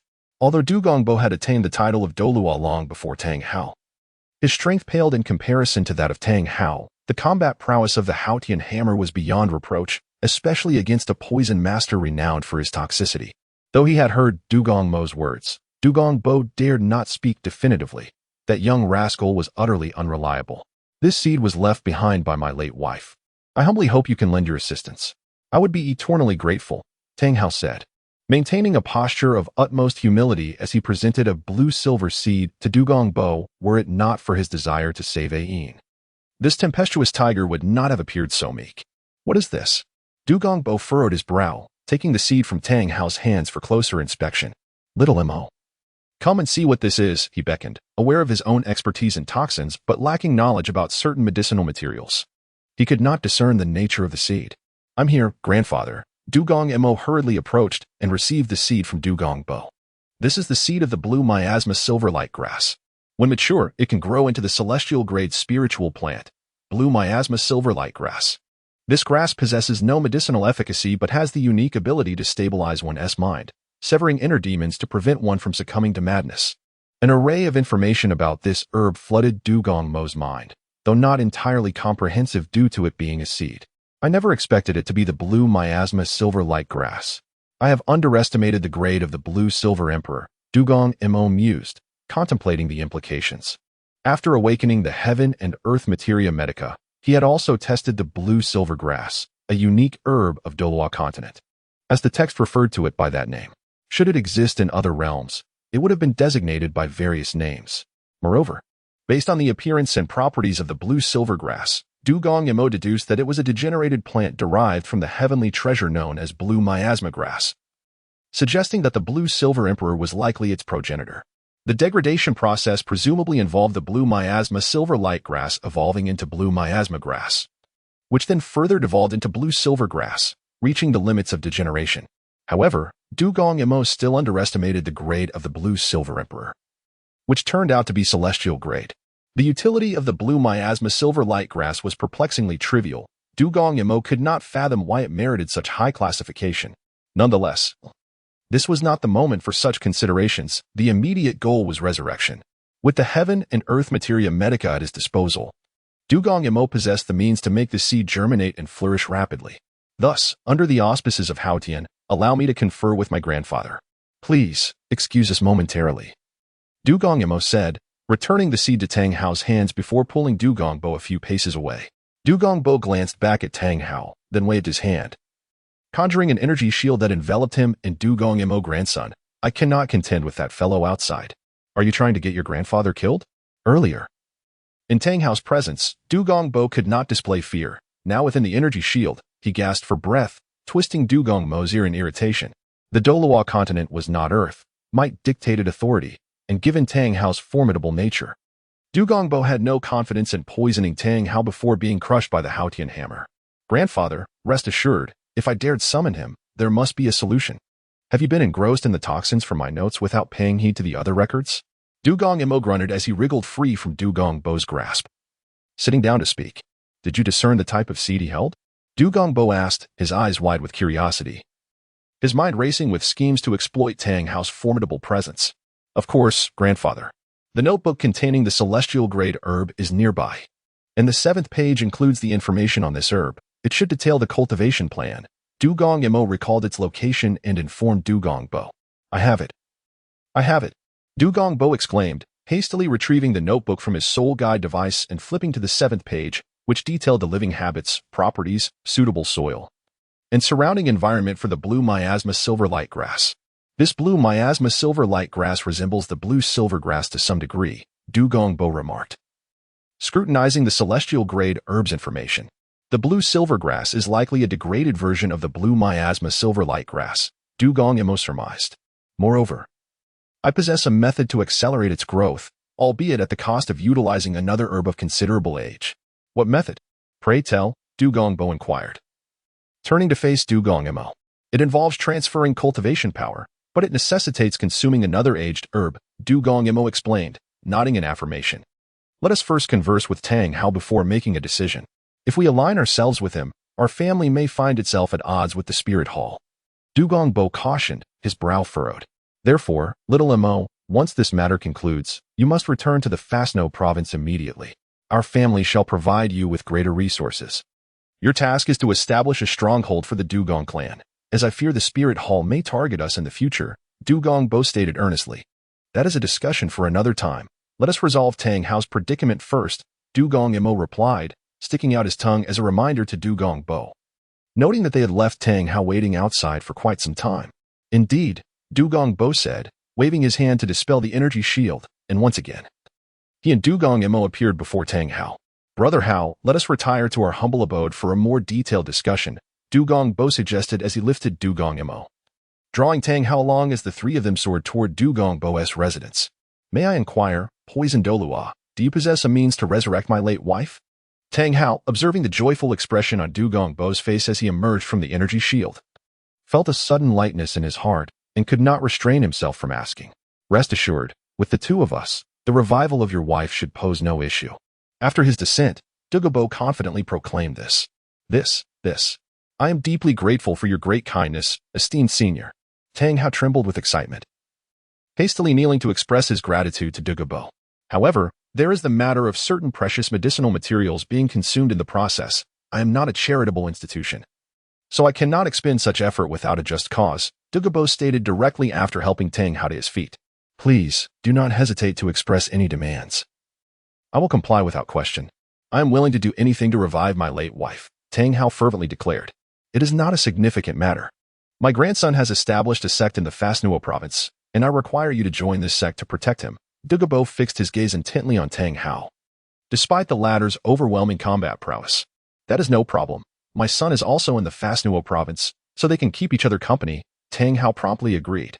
Mo, how long will it take? Dugu Mo turned to inquire of Dugu Mo 10 years.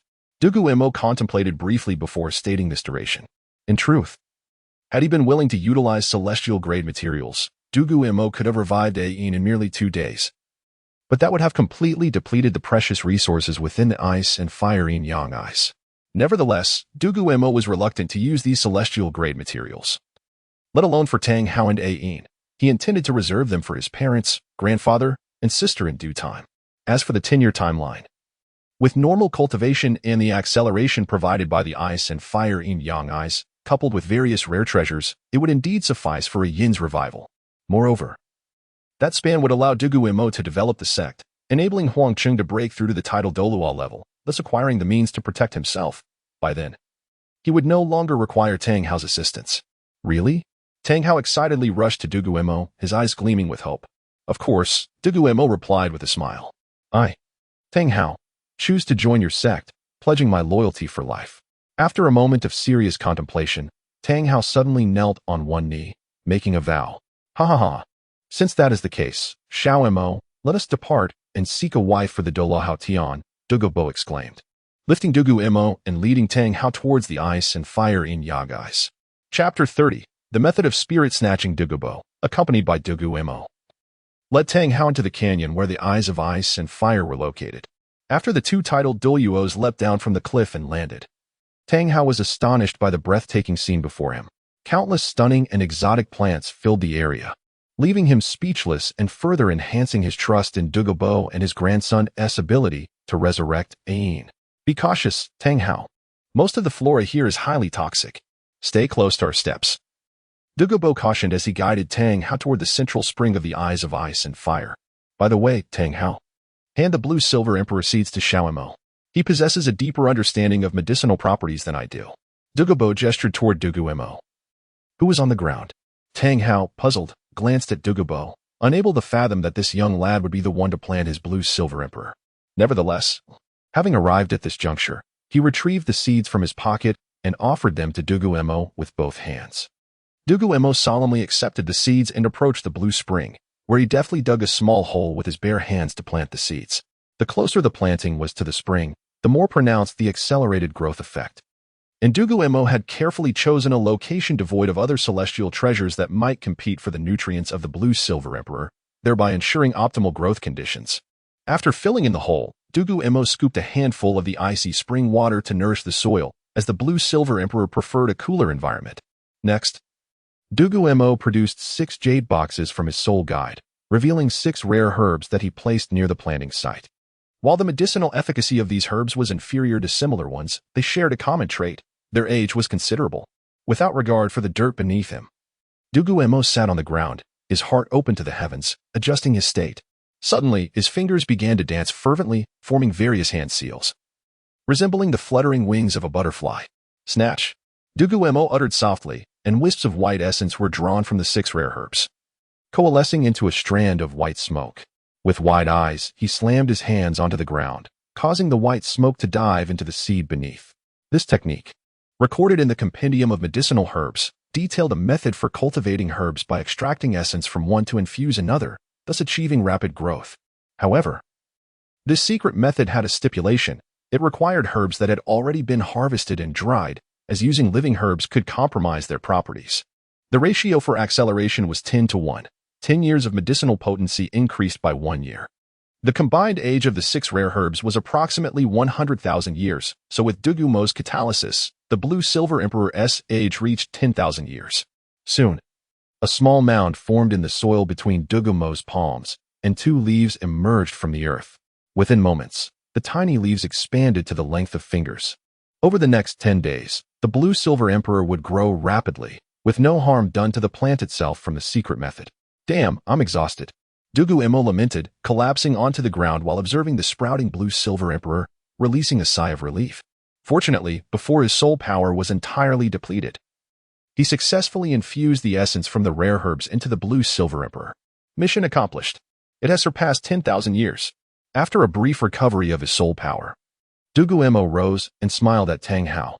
Thank you, young Master Dugu, for saving my deceased wife, Tang Hao expressed, instantly kneeling beside the blue silver emperor, shielding its leaves from the cold winds with his hands.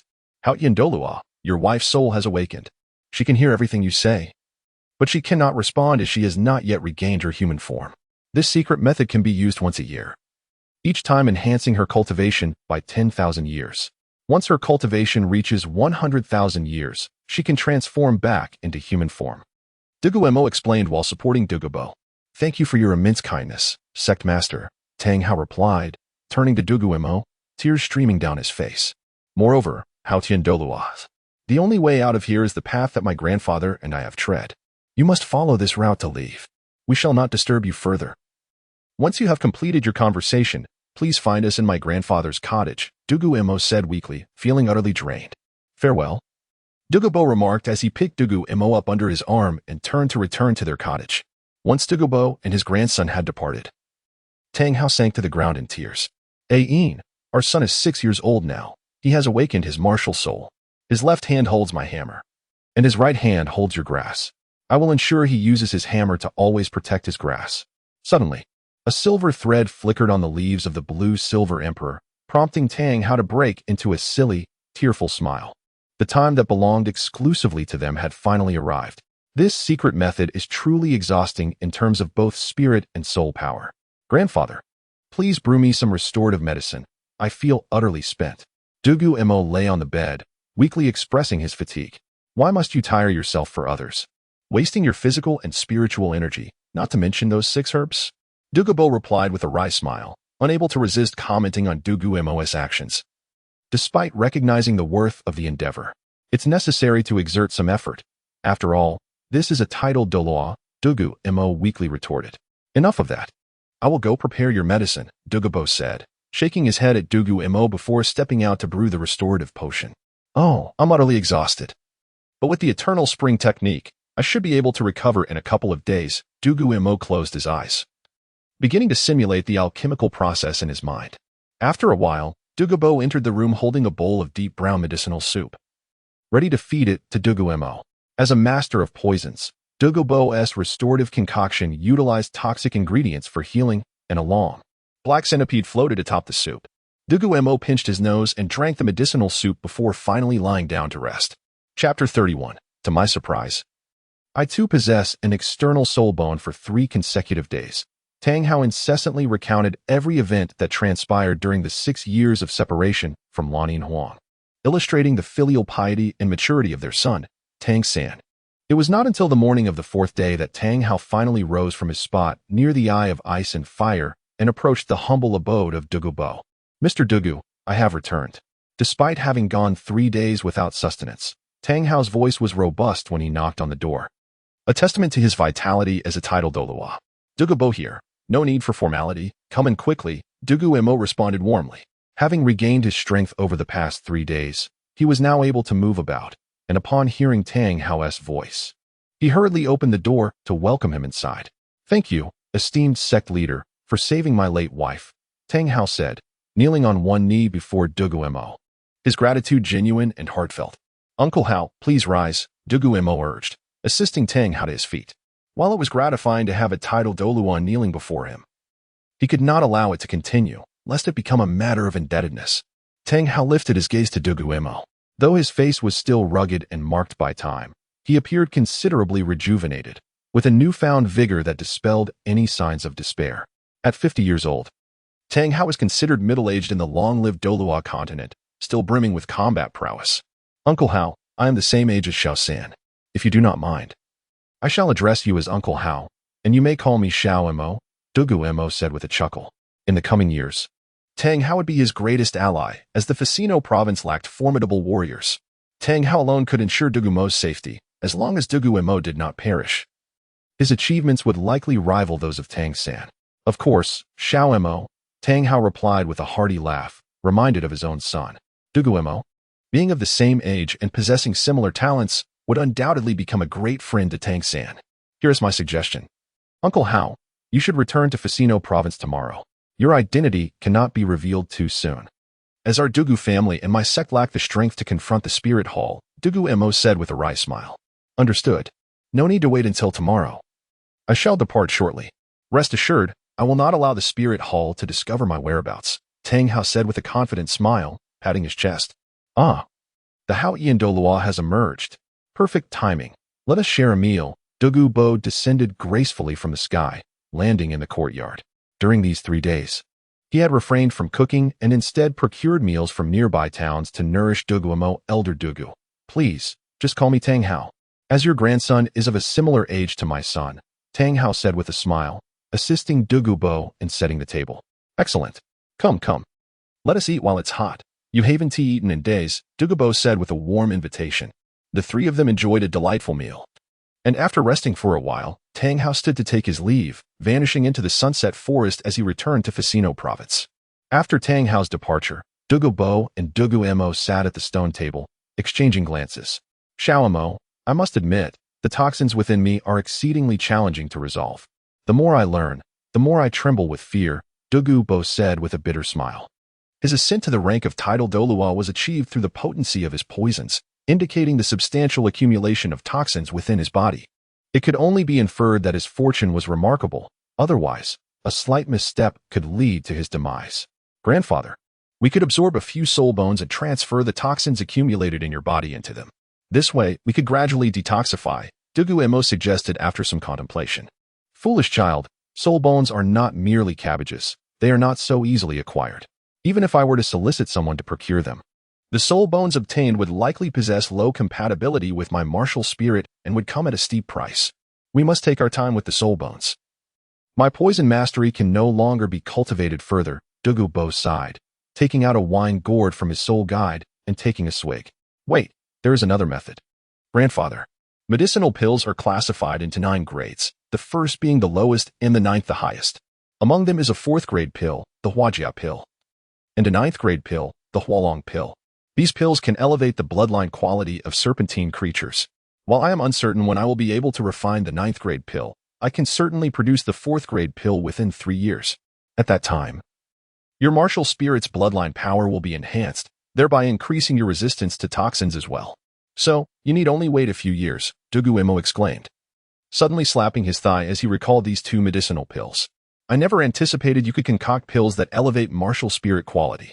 In that case, I shall wait for you for a few years, Dugu Mo chuckled, taking another swig of wine. Rest assured, grandfather, I will hasten the refinement process. Soon, our family's martial spirits will transform into mighty dragons. Dugu Mo declared earnestly. That was a matter for the years to come. I have been contemplating your second soul ring issue seriously these past 2 days, and I ventured into the palace to peruse some texts and uncovered certain matters. Dugu Mo said, setting down the wine gourd and gazing at Dugu Mo with a smile. What matters, grandfather? Your expression seems rather ominous. Please, do tell, Dugu Mo said, sensing the mischief in Dugu Mo's smile and hastily jumping off his seat. Do not flee. Today, I will not strike you. The rarity of the iron scale fireline snake exceeds my expectations. It is akin to the dark gold fearsome bear, once it surpasses 1,000 years. It is bound to produce a soul bone, and most of them are external soul bones. Their inability to evolve into 10,000-year soul beasts is not due to bloodline limitations, but rather, they can undergo evolution. Upon surpassing 10,000 years, their scales transform from black to silver, and upon surpassing 100,000 years, they shift from silver to gold. Because of the ease with which external soul bones appear, they are hunted by humans before they can cultivate to 10,000 years. Which explains why the Sunset Forest, teeming with poisonous creatures, remains untouched by other soul masters, allowing the snake to survive. However, it is unfortunate that this snake was not yet 1,000 years old when you hunted it for a soul ring. So the possibility of it producing an external soul bone is non-existent. But, my grandson, your second soul skill can envelop your body in a layer of scales, which could very likely be an external soul bone. Moreover, it may even be a mutated external soul bone. Dugu Mo explained earnestly, his gaze fixed on Dugu Mo. Is this truly a soul bone? Dugu Mo extended his hand, channeling his soul power, and the transparent scales gradually transformed into a resplendent silver under the sunlight. It is likely a mutated external soul bone. From the materials I reviewed, the strength of the external soul bone derived from the scales of the iron scale fireline snake increases with the soul master's power, yet its color remains unchanged. Xiao Mo, your soul bone appears to have undergone a mutation, enhancing its quality from iron to silver. Dugu Mo observed with satisfaction as he gazed at the scales on Dugu Mo's hand. He recognized Dugu Mo as the most promising child of the Dugu family, destined to become a title Douluo, and with this layer of scales, his safety was significantly bolstered. By the way, my grandson, there is one more matter I must discuss with you, Dugu Mo said, a mischievous smile creeping across his face. Grandfather, what is it? Please do not smile like that. It frightens me, Dugu Mo replied, feeling apprehensive. Every time Dugu Mo smiles like that, Dugu Mo finds himself in dire straits. There is a peculiarity when absorbing external spirit bones. Initially, they do not resonate with their master and require external assistance for perfect integration. Therefore, little Mo, persevere and endure. Dugu Mo chuckled as he placed the wine gourd on the stone table. Channeling his spirit power, Dugu Mo's pupils transformed into those of a serpent, and immediately, a colossal phantom of the Emerald Serpent Emperor emerged behind him. An overwhelming pressure, exclusive to titled Douluos, erupted from Dugu Mo's form, enveloping Dugu Mo. By the heavens! Dugu Mo exclaimed, hastily seating himself and fervently circulating his cultivation technique, the eternal spring art. Only through this practice could he alleviate the oppressive sensation stemming from the immense pressure. Gradually, blood began to seep from Dugu Mo's body as it emerged from his skin. It was immediately absorbed by the scales on his surface, leaving him devoid of any trace.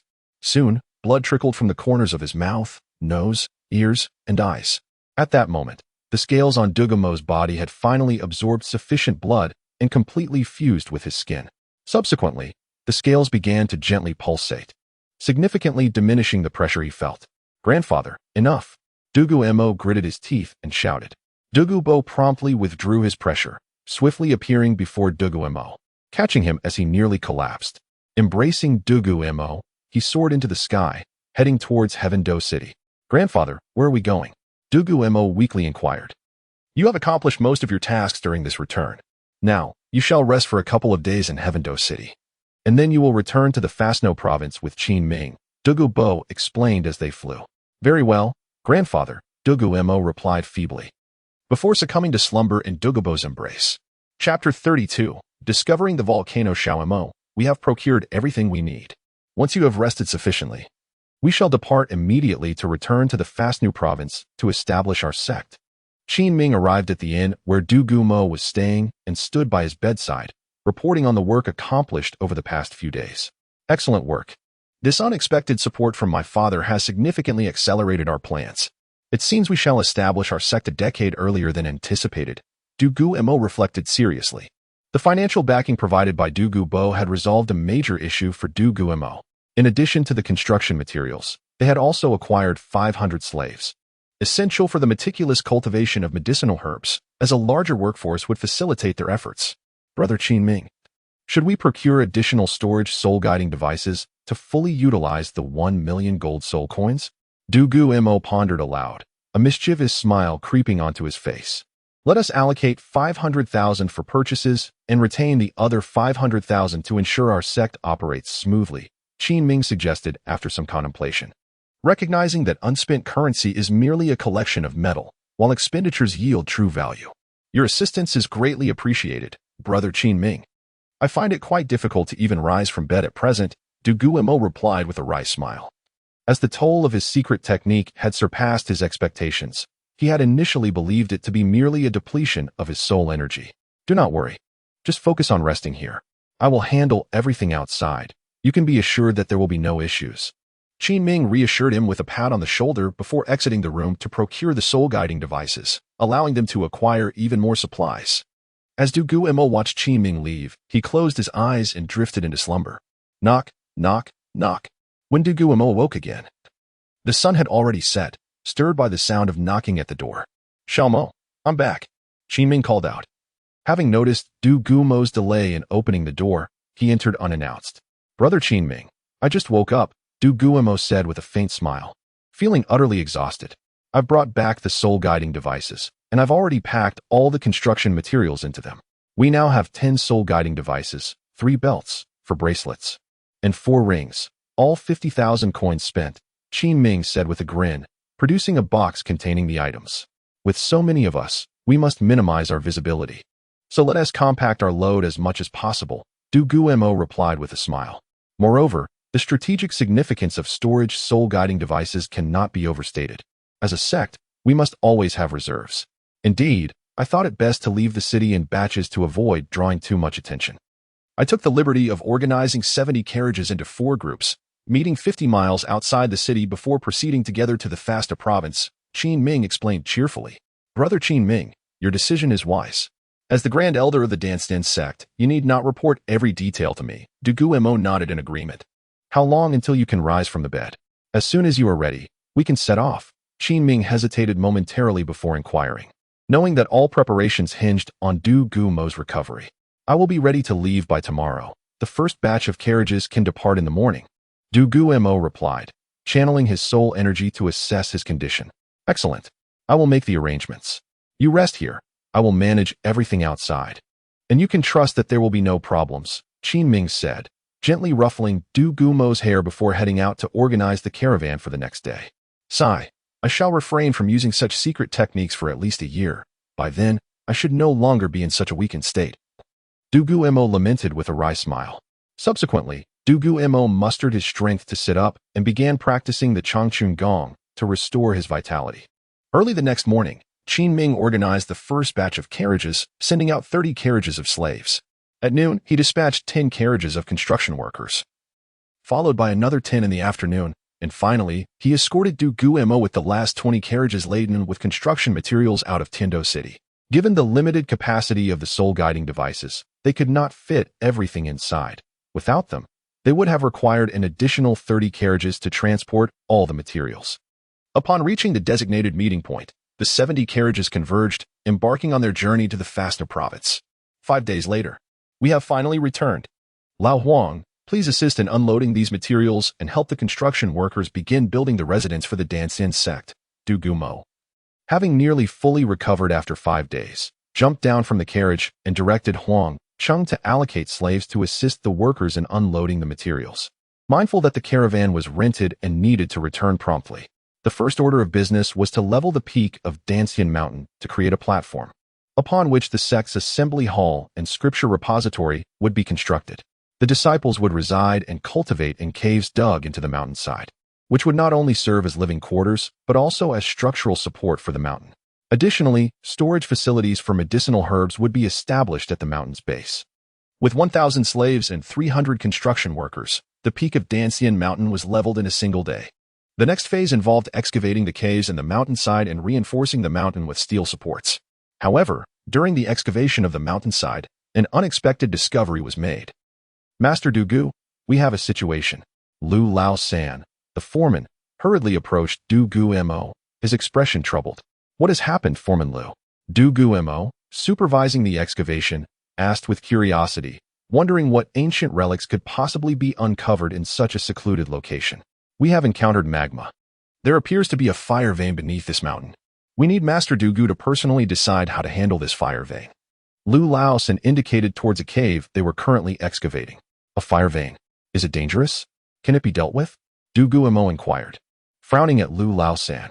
This fire vein is situated a safe distance from the surface. It can be resolved simply by burying it, Lu Lao San assured him. Wait, you must take me there. Dugu Mo suddenly realized something and instructed Lu Lao San to lead him to the cave. Inside the cave, torches flickered, barely illuminating the surroundings. After a lengthy journey deep into the cave, Lu Lao San finally brought Dugu Mo to its end. Master, this is the spot, Lu Lao San declared, taking a pickaxe and striking the ground forcefully.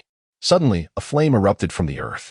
Unfazed, Dugu Mo approached the flame to observe its intensity and temperature. This flame would certainly suffice for alchemical purposes. Foreman Lu, what was the original plan for this location? Dugu Mo inquired thoughtfully.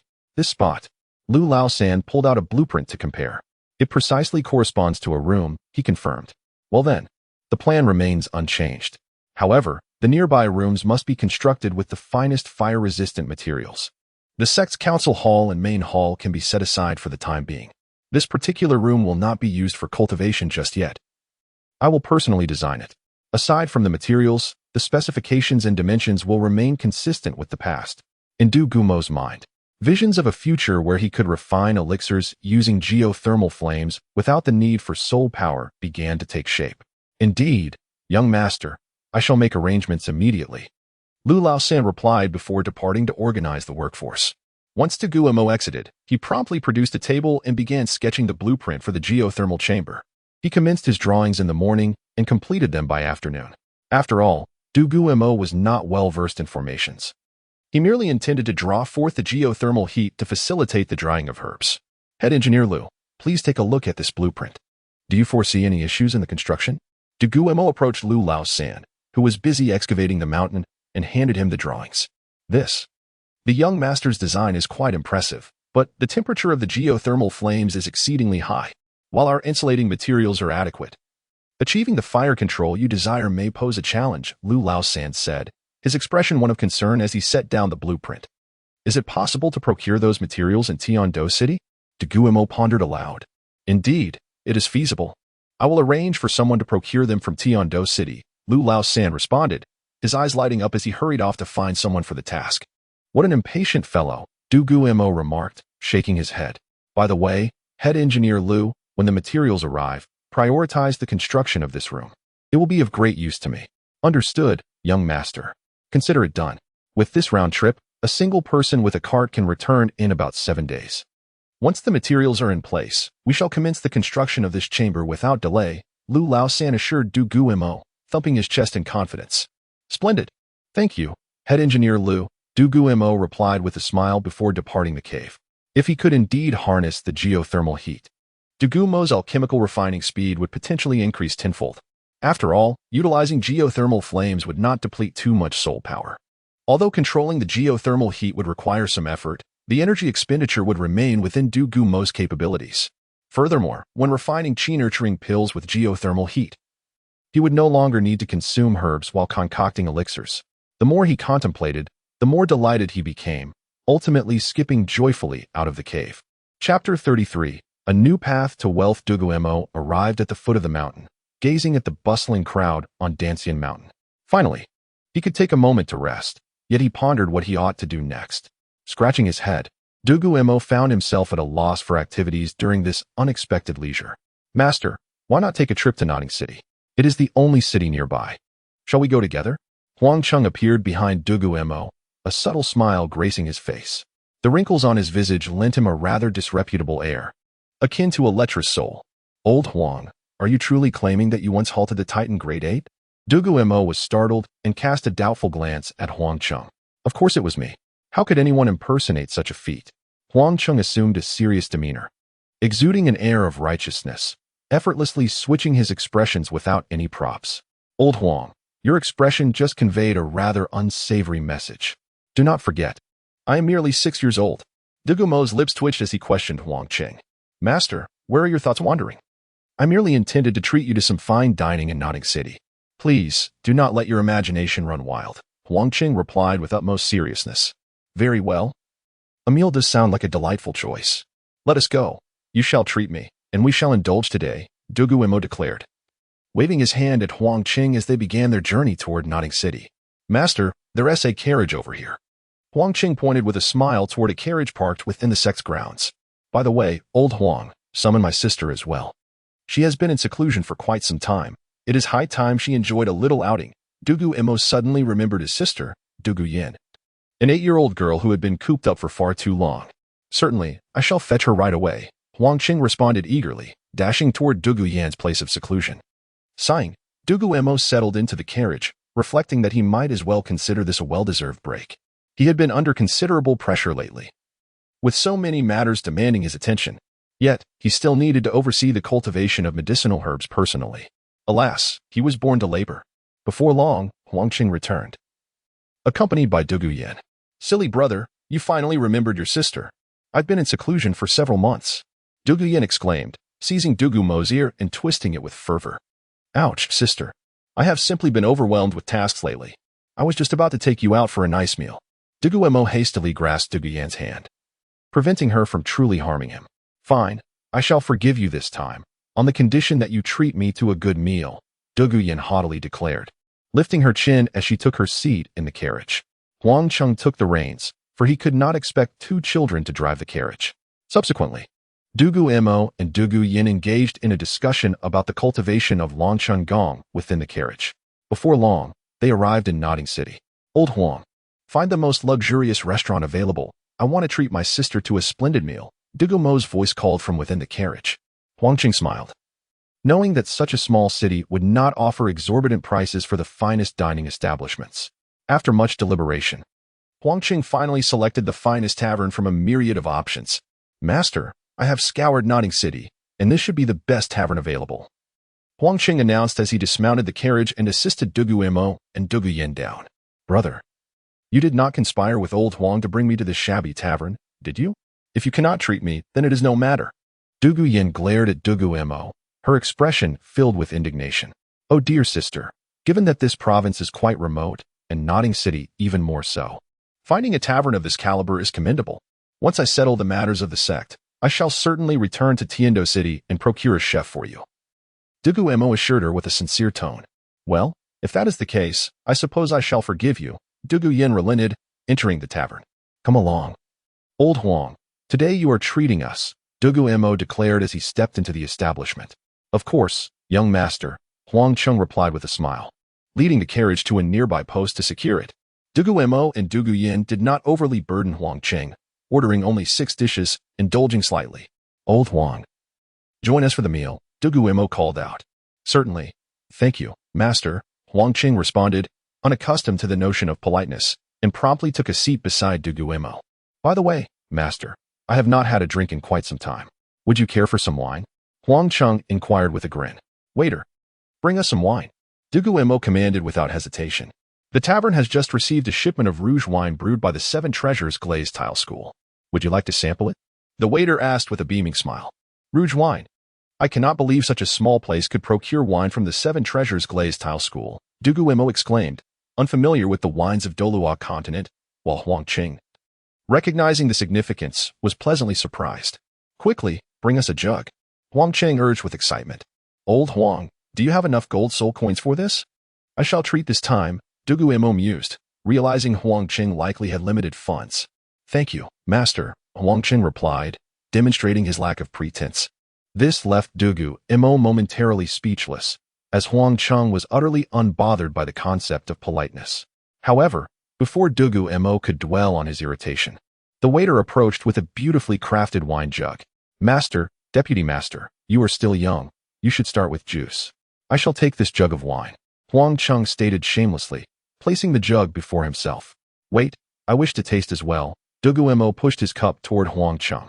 Brother, grandfather said we are too young to drink, Dugu Yin interjected with a frown. Older sister, I shall have just 1 cup, Dugu Mo replied with a cheeky grin. Fine. Go ahead, Dugu Yin acquiesced, sipping from her cup of juice. Huang Cheng filled a small cup for Dugu Mo and another for himself. To master. Huang Cheng raised his cup in salute to Dugu Mo. Old Huang has also worked hard lately. Dugu Mo smiled, clinking glasses with Huang Cheng before taking a sip. The wine contained medicinal herbs, albeit poorly paired. Dugu Mo frowned as he savored the taste, recognizing the infusion of several herbs merely intended to enhance the aroma of the wine. Indeed, the name rouge did justice to the fragrant bouquet, yet Dugu Mo contemplated.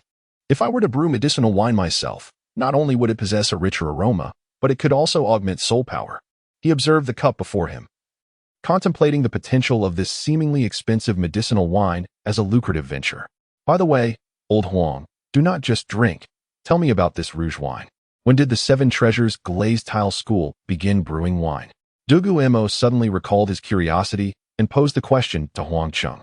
The Seven Treasures Glazed Tile School is renowned as the wealthiest sect on the continent. Given the profitability of the wine industry, they surely would have a hand in it. Their innovative brewing techniques have produced this remarkable rouge wine, which likely commands a price of 1,000 gold coins per jug. Huang Cheng tilted his head and took a sip of the rosy wine. Oh, I wonder if I could try my hand at brewing wine, said Dugu Mo with a faint smile. Chapter 34. Sandling wine. Though the city of Notting is remote, the culinary skills of the chef are commendable. The 6 dishes served are exquisite, and both Dugu Mo and Dugu Yin, along with Huang Cheng, find themselves thoroughly satiated. Time to settle the bill. Dugu Mo calls out to the waiter, noticing that Dugu Yin and Huang Cheng have nearly finished their meals. Coming right up. That will be 2,002 gold soul coins, the waiter replies, glancing at the remnants of their meal and calculating with a smile. This bottle of wine will earn me quite a few gold soul coins in rewards from the boss. 2,000 gold soul coins for a jug of wine. Dugu Mo questions, raising the wine jug in skepticism. Indeed, esteemed guest, that is the price. This wine was procured from Tiandou City with considerable effort by our proprietor. 2,000 gold soul coins is a reasonable price, don't you think? The waiter responds with a wry smile, aware that the price could be a stretch for the trio, as it represents half a year's salary for him. Very well, here is your gold soul coin. Dugu Mo replies succinctly, retrieving 2,002 gold soul coins from his soul guide and handing them to the waiter before departing the tavern with Huang Cheng and Dugu Yin. Old Huang, we are about to strike it rich. I can brew wine too, Dugu Mo exclaims excitedly to Huang Cheng. showing no remorse for the 2,000 gold soul coins just spent on wine. Master, you can brew wine? Huangqing looks at Dugu Mo with skepticism, utterly doubtful that a 6-year-old could possess such a skill. I can concoct hundreds of medicinal wines, each far superior in flavor to the blush wine we just had. And they also possess properties that enhance cultivation. Dugu Mo declares animatedly, envisioning a vast fortune before him. Let us first acquire some materials, ordinary wine, medicinal herbs.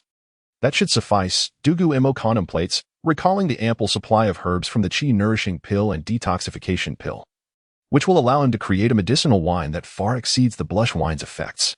Understood, my lord, Huangqing responds promptly, assisting Dugu Mo into the carriage, personally driving to procure the ingredients for brewing. If the wine fails, it will merely end up in his own stomach. Dugu Mo ultimately purchases 100 bottles of barley wine, not because he wished for better quality for his medicinal concoction, but because barley wine is the most abundant in Notting. Given the lack of landowners or merchants in the area, the occasional fine wine is often sent directly to the spirit hall, despite the city's modest size. The stock of barley wine is substantial, and acquiring 100 bottles poses no issue. Old Huang, I appreciate your efforts. After you return me and Miss Yan, head to Tiandou City with Qin Ming and procure some slaves skilled in brewing wine. Additionally, arrange for grain merchants to supply food to Notting City, Dugu Mo instructs, realizing that purchasing wine for brewing would be an extravagant waste of resources. Thus, investing in slaves is a more prudent choice. Understood. I will first escort you and the young lady back, then head to Tiandou City. Huangqing nods, steering the carriage away from Notting City. Shortly thereafter, the carriage arrives at the territory of the Dancian Sect. Dugu Mo does not accompany Dugu Yin back to her training, but instead carries the newly acquired barley wine to his own chamber to begin blending and researching. While Dugu Yin retreats to her room to cultivate her soul power, Huangqing finds Qin Ming and explains the recent events. Qin Ming gathers his belongings promptly to accompany Huangqing to Tiandou City, harboring no doubts about Dugu Mo's brewing abilities. Considering the Dugu family's long-standing expertise in poisons and medicinal concoctions, upon returning to his chamber, Dugu Mo retrieves a large bottle and begins pouring the small bottles of barley wine into it. He then lays out various medicinal herbs from his soul guide before him. Dugu Mo contemplates thoughtfully, considering what sort of medicinal wine these herbs could yield. However, with the knowledge from the heaven and earth pharmacopoeia, he comprehends the properties of each herb well, making the blending process manageable. This medicinal wine formulation is quite challenging, Dugu Mo muses, furrowing his brow as he explores combinations for 3 types of medicinal pills, continuously experimenting and revising, all while balancing efficacy and flavor. Focusing on ginseng, wind spirit leaves, and spirit fruit, supplemented by herbs such as huangjing, baiji, and goldfish grass among others, he concludes that this plan is indeed feasible after much deliberation. Let us get to work, Dugu Mo exclaims, selecting potent herbs from his soul guide, grinding them, and adding them to the barley wine. He seals the bottle tightly and places it beneath his bed, awaiting the infusion and extraction of the medicinal properties. Since the primary ingredients for the medicinal wine consist of 3 herbs, he decides to name it Sanling wine. Dugu Mo pats his bed, stating, by the time old Huang returns, this wine should be ready. In the meantime, I must focus on my cultivation. I cannot squander my talent. He claps his hands and returns to his bed, commencing his soul power training. Young master, the geothermal chamber has been completed. Lu Laosan knocks on Dugu Mo's door at that moment, calling out to him. Ah, it seems I have little time left for cultivation. Please wait a moment. I will be right there. Dugu Mo replies, jumping out of bed and opening the door to walk with Lu Laosan toward the geothermal chamber. The geothermal chamber is situated at the heart of Dancian Mountain. Lu Laosan and the others modified the entrance, placing it atop the mountain, allowing Dugu Mo to access it directly from his room without passing through the other disciples' quarters. The geothermal chamber is expansive, measuring over 100 square meters, with shelves installed along the walls for storing herbs and pills. Dugu Mo nods in approval at Lu Laosan's handiwork and proceeds to arrange stacks of herbs from his soul guide on the shelves before making his way to the chamber's core. Near the geothermal eye, activating a switch, a fiery pit suddenly appears in the ground, flames flickering energetically. This geothermal energy is truly formidable, Dugu Mo exclaims with excitement, captivated by the dancing flames before him. Chapter 35. Astonishing alchemy speed. Dugu Mo gazed at the eye of earth fire, and with a flick of his hand, the winting ding appeared in his grasp. He then gently tossed it, and the winting furnace landed steadily atop the eye of earth fire. The furnace swiftly expanded, and just as it reached its normal size, the flames of the earth fire abruptly vanished. In their place, a vibrant orange flame emerged within the alchemical furnace, identical in hue to the previous geothermal fire. To Dugu Mo's astonishment, this flame had transitioned from the earth vein into the winning ding. How marvelous! Dugu Mo marveled at the extraordinary sight before him, feeling a slight tremor of amazement in his heart, though it was fleeting. As he had already come to terms with the absurdity of his situation, after all, he had accepted the notion of traversing into another world. Let us test its efficacy, he declared, retrieving a set of herbs for crafting the Huangjing pill from a nearby shelf, and seated himself beside the winting ding. Without hesitation, Dugu Mo cast all the herbs into the furnace at once, then joined his palms together, beginning to adjust the temperature of the earth fire.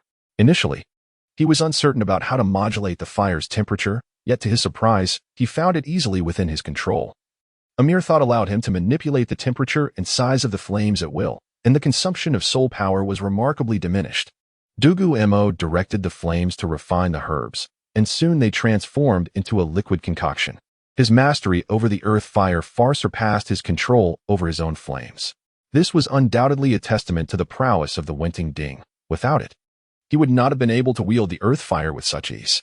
The earth fire burned hotter than the flames ignited by his soul power, producing superior results. And within less than 5 minutes, the herbs had been extracted into a liquid form. Next, with a flourish of his hands, he infused his soul power into the earth fire, causing its temperature to surge dramatically, and the liquid rapidly solidified into a medicinal paste. After a few breaths, the paste was swiftly scorched into a pill, which bore a dark black hue adorned with a unique crimson pattern, a design Dugu Mo had never encountered before. As he observed the pill spinning within the furnace, he gestured, and it soared from the winting ding, landing gently in his palm. A single pattern identified it as a first-grade Huangjing pill, imbued with potent medicinal properties, classified as superior quality. This, he realized, was the legendary Dancian. According to the Heavenly Pharmacopoeia, a first-grade pill with one pattern represented the pinnacle, while a ninth-grade pill could only break through to 9 patterns. Dugu Mo meticulously examined the pill before carefully placing it into a prepared crystal vial. This process had consumed only 1% of his soul power, and the time required had decreased from an hour to merely 10 minutes. With this, he could rival an entire alchemist guild. He felt exhilarated as he assessed the soul power consumption from crafting the Huangjing pill, a truly delightful revelation. Subsequently, Dugu Mo retrieved another batch of materials for the Yangqi pill and tossed them into the winting ding, disregarding his energy depletion as he continued to manipulate the earth fire to refine the herbs. The difficulty level of crafting the Yangqi pill was significantly greater than that of the Huangjing pill, necessitating more intricate control over the flames. Although this was not his first endeavor in alchemy, his experience remained limited, often relying on 2 Huangjing pills to replenish his soul power during the process, leaving little energy to focus on the intricacies of the craft. However, this time was different. Dugu Mo was unencumbered by concerns over soul power consumption. As the earth fires might ensure he would not exhaust his reserves, he sensed the transformation of the herbs within the furnace, necessitating a continual adjustment of the flame's temperature until he achieved the optimal state for extracting the full potency from the materials.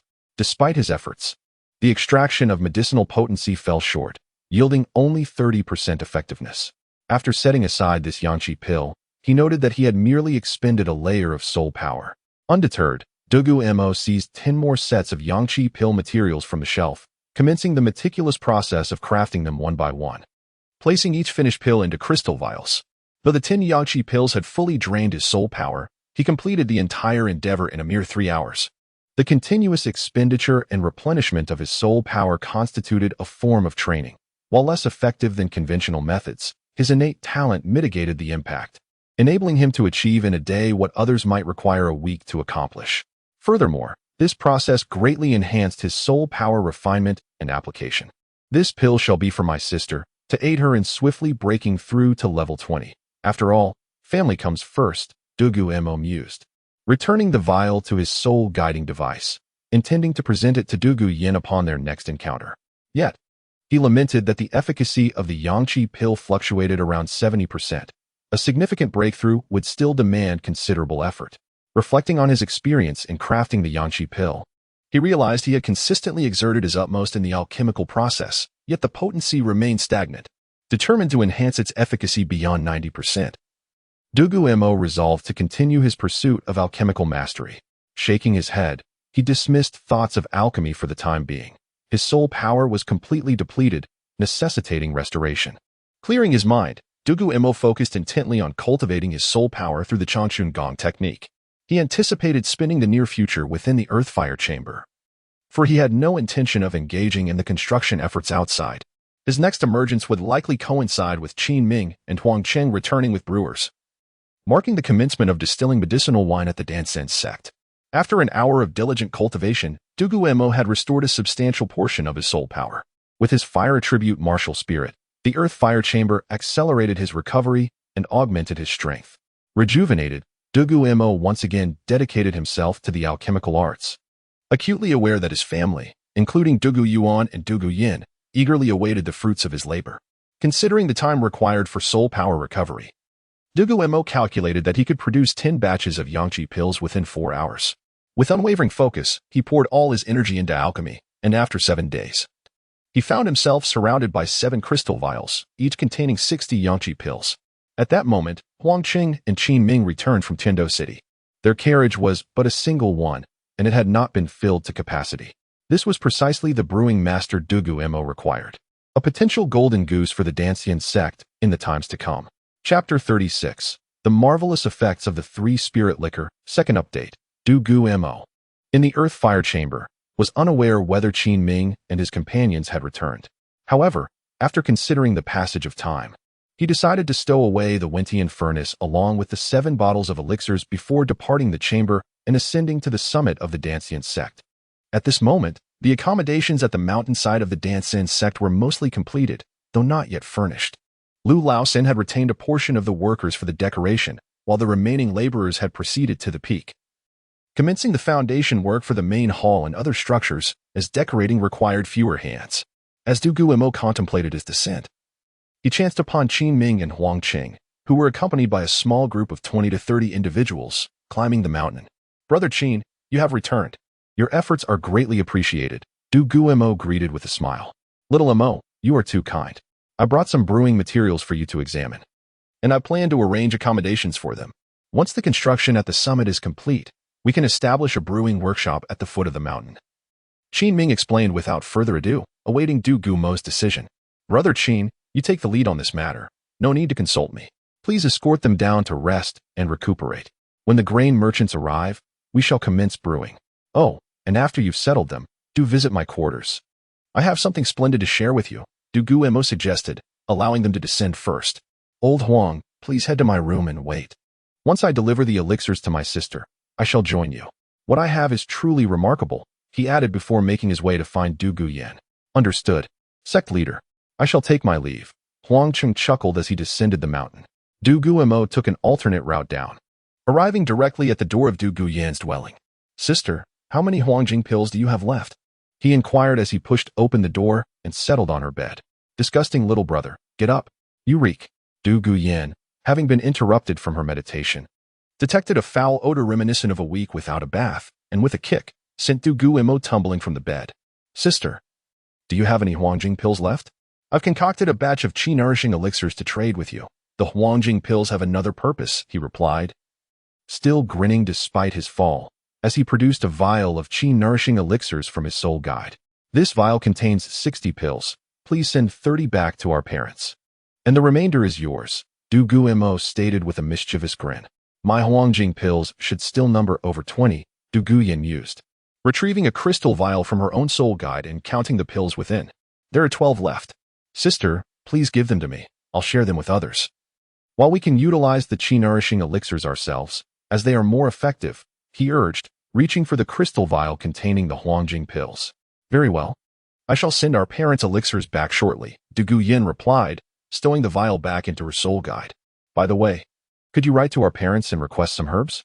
"Here's the prescription," Dugu Mo suddenly recalled, realizing his supply was nearly exhausted.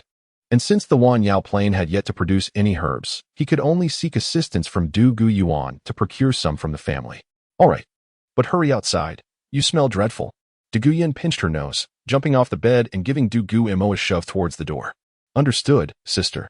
Don't forget," he chuckled at the door before heading back to his own room, eager to sample the taste and effects of the three-spirit liquor. Meanwhile, Qin Ming and Huang Cheng had been waiting for a while, and Huang Cheng had successfully retrieved the bottle of medicinal liquor from beneath Dugu Mo's bed. Placing it on the table and staring intently at it. Being a medicinal liquor, it had transformed from a pale yellow to a deep amber hue. And an enticing aroma wafted from the cork, intoxicatingly fragrant. Sect leader, what kind of liquor is this? It smells exquisite. Huang Cheng's gaze was firmly fixed on the bottle. Upon seeing Dugu Mo enter, he eagerly fetched 3 cups, grinning ingratiatingly. Devoid of any semblance of a soul master. Let us open it and taste it. Dugu Mo chuckled. Approaching the table and gesturing for Huang Cheng to uncork the bottle, ready to share the delightful concoction with them. Certainly, Sect leader. Huang Cheng's face flushed with excitement as he pulled out the cork with a vigorous twist, instantly filling the room with a rich, lingering scent of liquor. Little Mo. This liquor, it's overwhelmingly fragrant. Qin Ming exclaimed, his eyes widening at the intensity of the aroma, which was almost surreal. This is merely due to a lack of sufficient herbs. If we had utilized more and better materials, not only would the fragrance envelop the room, but it would also possess the effects of an elixir. Here, let me fill your cups, Dugu Mo said, pouring the liquor generously into their cups. He then filled his own cup and raised it, declaring, cheers. May our sect thrive in the days to come. The 3 then tilted their heads back, allowing the liquor to flow down their throats. Upon entering their bodies, the liquor not only carried its intoxicating aroma but also emanated a subtle soul force, irresistibly urging them to cultivate. Qin Ming, being of a considerable soul power level, swiftly absorbed the soul energy within the liquor, while Huang Cheng could not retain it, as it dissipated into the air from his shattered Dancian. This single sip equates to a day's worth of cultivation for a soul master of level 10. It's utterly miraculous, and the flavor is exquisitely rich, Qin Ming remarked in astonishment.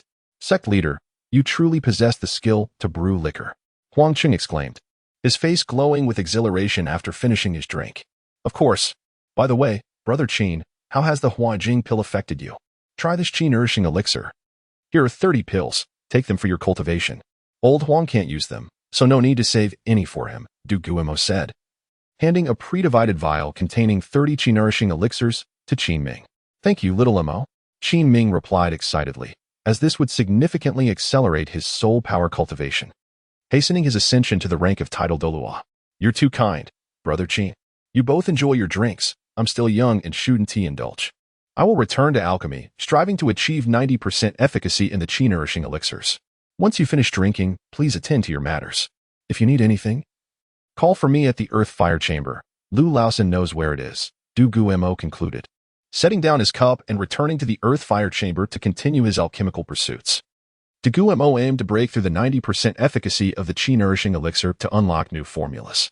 Moreover, he needed to concoct a fresh batch of Huangjing pills, as the future of the sect would not rely solely on their small group. Although the Fasnuo province was relatively remote, making recruitment challenging, they could select individuals of admirable character from among the slaves to serve as outer disciples, providing them with Huangjing pills to facilitate their rise as low-level soul masters. However, another pressing issue was the dwindling supply of herbs at Dugu Mo's disposal, as he had already produced numerous elixirs. While his remaining herbs were limited, they would suffice for a time. Chapter 37. The arrival of the grain merchants as the herbal supplies dwindle upon entering the fire room. Dugu Mo released the Wenyang furnace. However, rather than commencing the alchemical process immediately, he settled onto the mat on the ground to ponder which elixir to concoct first. Ultimately, he resolved to forge the Huangjing pill to enhance his comprehension and control over the earth fire. After all, to elevate the efficacy of the Yangqi pill to a remarkable 90%, a more profound understanding and mastery of the earth fire was imperative. Yet, he noted with concern that only a little over 100 units of the required herbs for the Huangjing pill remained. At this pace, he would completely exhaust the materials by nightfall.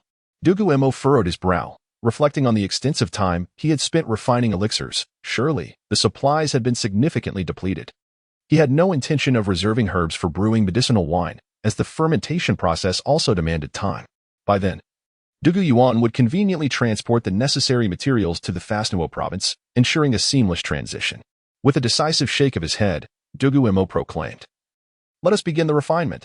He would rest once the herbs were exhausted. Nevertheless, a multitude of tasks awaited his attention within the sect. Resolute, He placed a portion of the herbs into the furnace and commenced the creation of the Huangjing pill.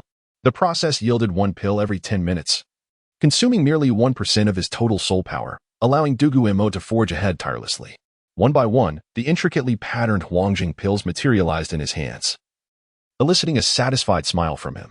Moreover, his speed in producing the pills had improved from 10 minutes to 7 minutes each, a testament to his burgeoning alchemical prowess.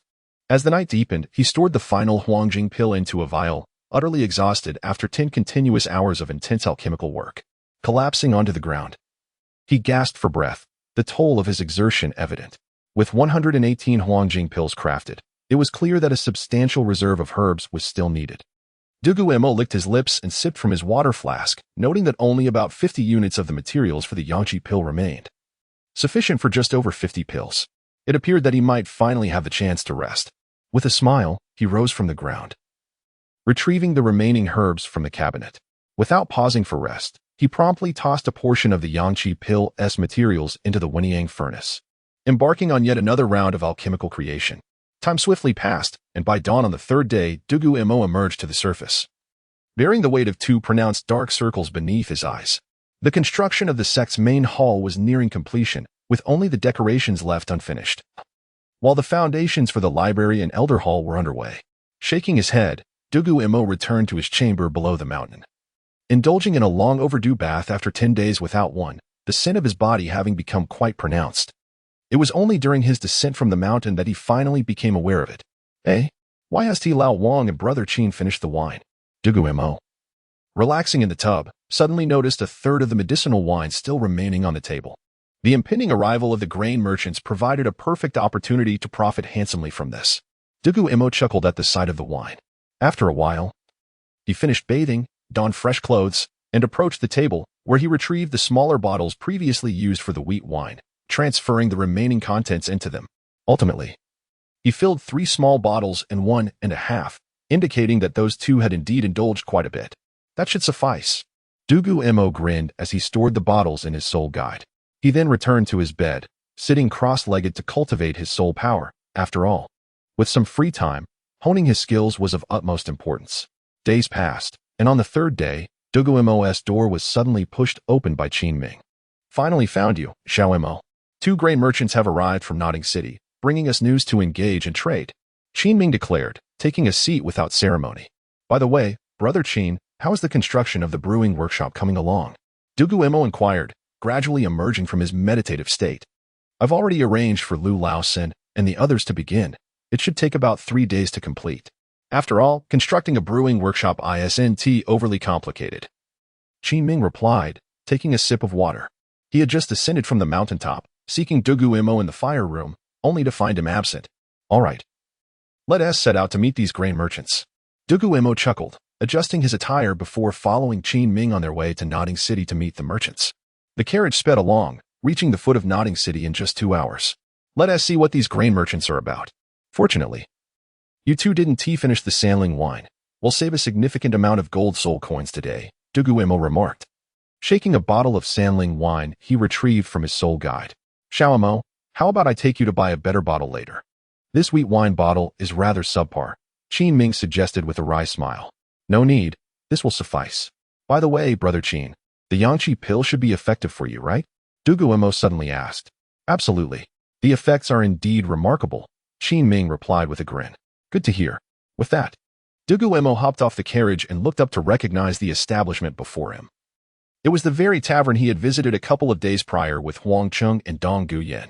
Let us go, Xiao Mo, Qin Ming said, noticing Dugu Mo's momentary daze, giving him a reassuring pat on the shoulder before they both entered the tavern. Upon entering, Dugu Mo was taken aback to find the usually bustling tavern eerily empty. Today it's reserved exclusively for you 2. A server rushed over to greet them.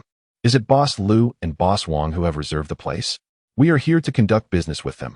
Qin Ming handed a nameplate to the server. Certainly. Please wait a moment, the server replied, hastily taking the nameplate and darting up the stairs.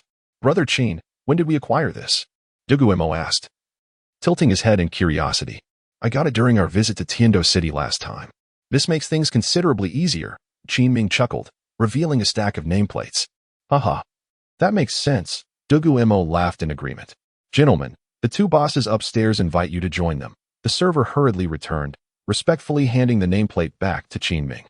Chapter 38, 100 gold coins for a bottle. Dugu Mo, and Qin-Ming leisurely ascended to the second floor, finally catching sight of what Boss Lu and Boss Wang truly looked like. Dugu Mo stifled a laugh as he beheld the two before him. One was as stout as a pumpkin, while the other was as thin as a bamboo pole, leaving him to ponder how these two had come to be. Ah, you must be Brother Qin-Ming and Brother Dugu. Boss Lu, the jovial merchant resembling a winter melon, introduced himself and his brother Wang. Greetings, Brother Lu and Brother Wang. Dugu Mo approached and shook their hands with a smile. Truly worthy of being the grandson of the poisoned Douluo, so magnanimous, Boss Wang chuckled as he clasped Dugu Mo's hand warmly. This establishment must be the finest tavern in Notting City. Come, let us sit and chat over a meal, Qin-Ming suggested cheerfully, gesturing them to take a seat. Indeed. Indeed. Let us dine and converse. Boss Lu eagerly took the lead, though he occupied 2 stools at once. Brothers, may I inquire how much grain you have brought along? Dugu Mo asked with a grin. I have brought 50,000 jin of grain. I too have 50,000 jin of grain. It seemed they shared an unspoken understanding, both presenting the same quantity. And what is the price? Dugu Mo inquired further. 50 gold soul coins will suffice, Boss Lu replied with a smile. 50 gold soul coins for 50,000 jin translates to 10 copper soul coins per jin, which is quite reasonable and acceptable, to be honest. The economy of the Douluo continent is somewhat distorted. A single gold soul coin could sustain a family of 3 for an entire year, while a newly ascended level 10 soul master could earn 1 gold soul coin monthly. This delineates 2 realms, the world of soul masters and that of ordinary folk. Not to mention, Dugu Mo, with a mere wave of his hand, had once bestowed over 1 million gold soul coins to Dugu Mo. Most merchants like Boss Lu and Boss Wang, lacking soul power or the ability to break through level 10, found contentment in a mere profit of 10 gold soul coins from such dealings. Now, let us enjoy a drink, Brother Lu, Brother Wang, Dugu Mo said, his eyes gleaming as he produced a half-full bottle of Samling wine, pouring each a glass. Boss Lu couldn't help but silently curse at the sight of the cheap brew that the affluent Dugu family had chosen to offer their guests. Yet, the moment the fragrant liquid poured forth, the aroma filled the entire private room, wafting downstairs to the attentive waiter. This, young Master Dugu. What kind of wine is this? Boss Lu asked, astonished as he gazed at Dugu Mo. It is a medicinal wine I brewed myself. It tastes rather delightful. Come, let us toast, Dugu Mo replied with a smile, raising his glass to drink with the 2 bosses. This wine is exceptional. Might I inquire if you have more? Young Master Dugu? Boss Lu quickly seized upon the opportunity for profit. Of course, but do you wish to drink or purchase? Dugu Mo's smile remained, sensing the trap he had laid. Naturally, we wish to purchase. This wine rivals that of the 7 Treasure glazed tile school. We intend to sell it in Tiandou City. Boss Lu exclaimed with excitement, revealing his thoughts. Ha ha ha, Boss Lu is straightforward. What price do you envision for the wine? Dugu Mo inquired playfully. Oh dear. Boss Lu suddenly realized his misstep. He had revealed too much before negotiations commenced, covering his face in regret. Name your price, Boss Lu. I will only buy these 2 bottles for now, and we can discuss further collaboration once production expands, Dugu Mo suggested with a grin. How about 500 gold soul coins? Boss Wang interjected. Ha ha, agreed. Since Boss Wang has spoken, I shall consent as well. 500 per bottle. Will each of you take one? Dugu Mo asked with a smile. Certainly, each for us. However, 500 gold soul coins is no trifling sum. We should confer on our finances, Boss Lu responded, regaining his composure and pulling Boss Wang aside to deliberate. Little Mo, should we not raise the price? 500 gold soul coins is rather low, Qin-Ming whispered. Ah, Brother Qin-Ming. Consider the cost. A handful of bottles of simple wheat beer and some herbs can be procured for merely a silver soul coin. More importantly, my aim is not to profit from them, but rather to have them advertised for me in Tiandou City. That will be when the true gold soul coins flow into our hands, Dugu Mo explained with a smile. Indeed, Qin-Ming nodded, quickly grasping Dugu Mo's intent. Before long, Boss Lu and Boss Wang returned, each clutching a bag filled with gold soul coins, as they lacked soul power and could not utilize soul guiding devices. Here are 1,000 gold soul coins. We shall each buy a bottle, Boss Wang said with a grin. Splendid. Here are your bottles. Additionally, I have a suggestion. Once you leave, please transfer the wine into new bottles, as these are rather cheap. I acquired them haphazardly, Dugu Mo remarked. retrieving 2 bottles from his soul guide and handing them over. By the way, I shall also take the grain, 50 gold soul coins, Dugu Mo stated, producing 100 gold soul coins and distributing them to the 2 men. Very well, we shall take our leave now. Boss Liu and Boss Wang exchanged glances before bowing and departing the tavern, hastily seeking new bottles before heading to Tiandou City to sell the wine. Brother Qinming, let us first enjoy a meal together. Then you shall accompany me to the city lord's mansion, where we can procure some shops to rent out or cultivate individuals to work for us, Dugu Mo said cheerfully as he began to eat. The 2 bosses, having tasted the wine, lost their appetite, leaving much of the food untouched. Adhering to the principle of waste not, Dugu Mo consumed their leftovers. Indeed, with our wine, Nodding City is bound to flourish in the future. With 500,000 gold soul coins, we could acquire most of the shops in the city, Qinming contemplated aloud, relieved they had only spent 500,000 gold soul coins on soul-guiding devices previously. However, before they had savored more than a few bites, Boss Liu returned. Young Master Dugu, I realize you still have wine, but I have run out of gold soul coins, so I would like to exchange this for another bottle. Boss Liu approached Dugu Mo with a sheepish grin, presenting a cloth bag. Oh, Boss Liu, this is a trade. Dugu Mo looked at Boss Liu with curiosity before accepting the bag. Upon opening it, he immediately made a decision, retrieving another bottle of wine from his soul guide and handing it to Boss Liu. Thank you so much, young Master Dugu. Boss Liu expressed his gratitude before taking his leave. Watching Boss Liu depart, Dugu Mo was filled with exhilaration, leaping from his chair. Brother Qinming, we have struck gold this time, Dugu Mo exclaimed, his face flushed with excitement. Chapter 39, Dragon Tooth Rice, 5th update. Dugu Mo trembled as he carefully unfastened the cloth bag, presenting it before Qinming, urging him to observe closely the contents within. This rice was extraordinarily unique and visually appealing. Dugu Mo's excitement was palpable. What is so remarkable about this rice? Qinming mused, glancing at the items within the bag. It was evident that he was unfamiliar with its nature, yet Dugu Mo's expression conveyed just how significant these contents were to him. Inside the bag lay small, curved grains of white rice, each approximately the length of a finger, shimmering with an iridescent glow. A delicate fragrance wafted from it, captivating the senses. This rice was known as dragon tooth rice, the staple of deities in the celestial realm, nurtured by dragon's blood, thus embodying immense spiritual power. Stripped of its mythological narrative, it was merely rice resembling teeth. However, its extraordinary effects warranted its name. It significantly enhances the cultivation of soul power, and prolonged consumption can augment one's innate abilities and stabilize meridians. Dugu Mo, beaming, shared the fundamental details with Qinming, never anticipating that a mere purchase of wine would lead him to such a precious treasure. Additionally, unlike other rare materials, dragon tooth rice is unique in that it is not toxic. It is indeed a form of sustenance. However, its scarcity means few can afford to consume it regularly. Moreover, all rare materials possess some toxicity, but only those of a higher celestial quality are entirely beneficial to the human body. Such celestial items are elusive and cannot be mass-produced. In contrast, dragon tooth rice perfectly compensates for this flaw, being non-toxic and capable of being cultivated in abundance, rendering it nearly a flawless treasure. Most excitingly, I can cultivate it. Dugu Mo quivered with exhilaration. The bag before him was sufficient to provide an endless supply of dragon tooth rice, enough to nourish over 100 individuals. What a precious find! Qinming exclaimed, swiftly securing the bag and placing it in Dugu Mo's embrace. He then stood, cautiously surveying their surroundings. The waiter remained on the first floor, and since they had the entire venue to themselves, he felt reassured to take a seat once more. What Dugu Mo did not disclose was that this dragon tooth rice could be used for brewing wine. He was aware of a medicinal wine crafted from it, known as Dragon Gate wine, a potion that could evolve the bloodline of dragonkin. Although it is wine, it is classified as an 8th-grade elixir, requiring no special refining techniques, only rare materials. Elixirs are not always solid or spherical. Wine can also be considered a form of elixir, a revelation Dugu Mo encountered while transcribing the Compendium of Heavenly Medicines. More importantly, this wine could enable the Dugu family's martial spirit to transform into a dragon. The name Dragon Gate wine is derived from the tale of koi fish leaping over the Dragon Gate. This was the true source of Dugu Mo's excitement. Dugu Mo's martial spirit potential had been entirely depleted, making future breakthroughs exceedingly challenging. Thus, this wine could elevate Dugu Mo's martial spirit rank, allowing his soul power to reach new heights.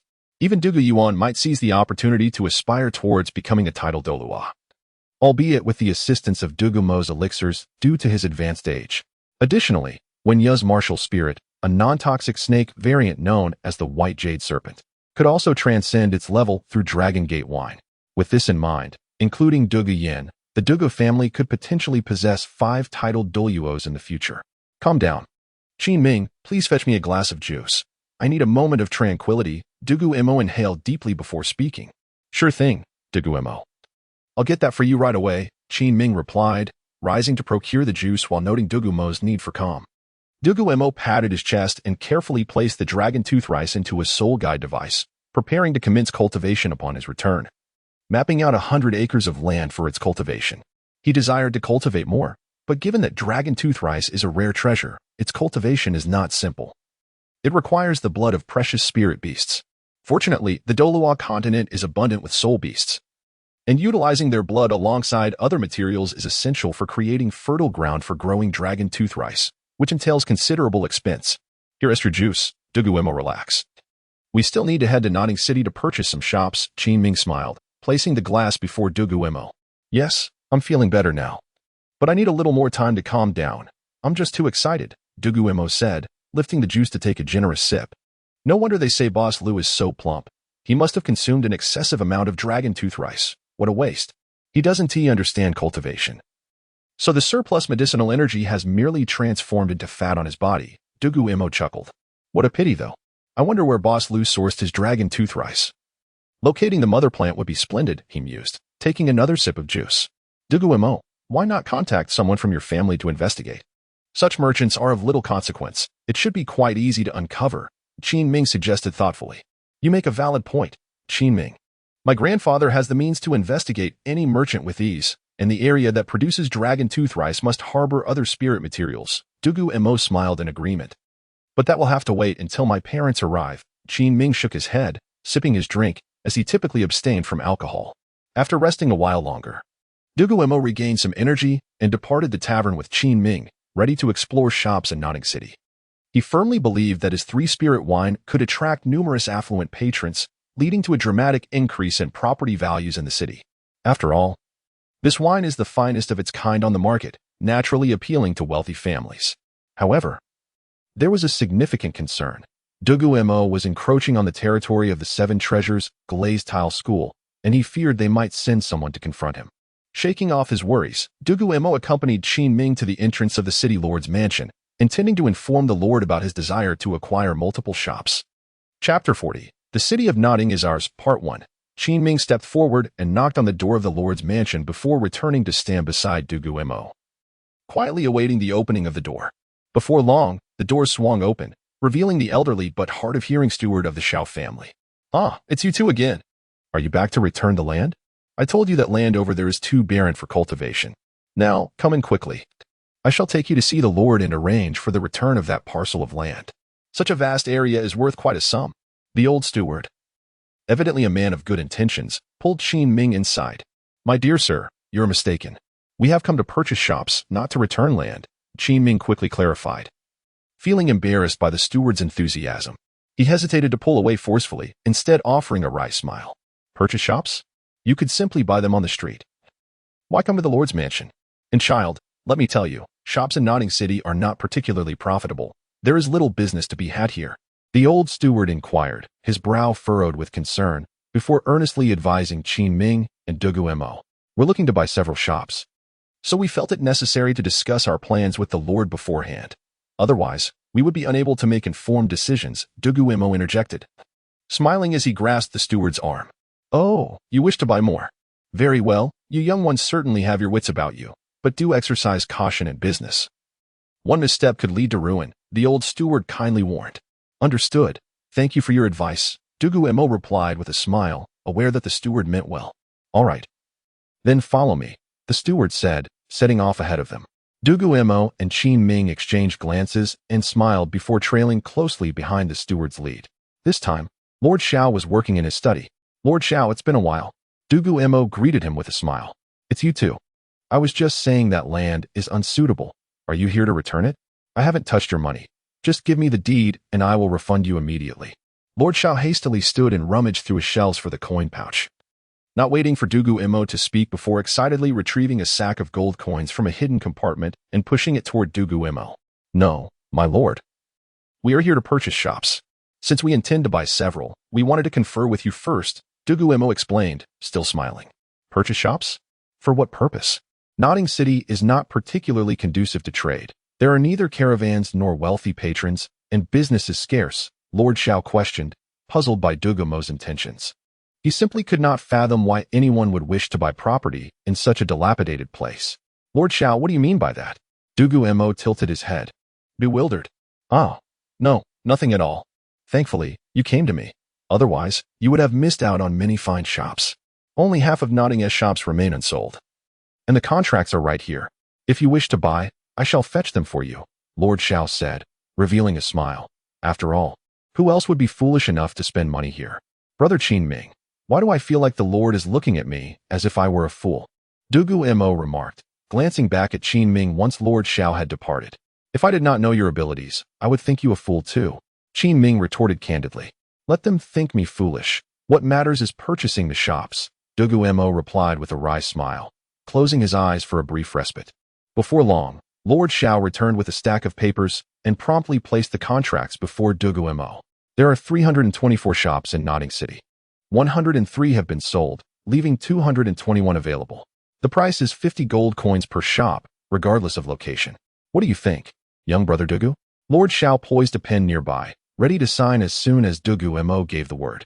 That amounts to a total of 11,050 gold coins, Dugu Mo quickly calculated, his mind adept at mental arithmetic.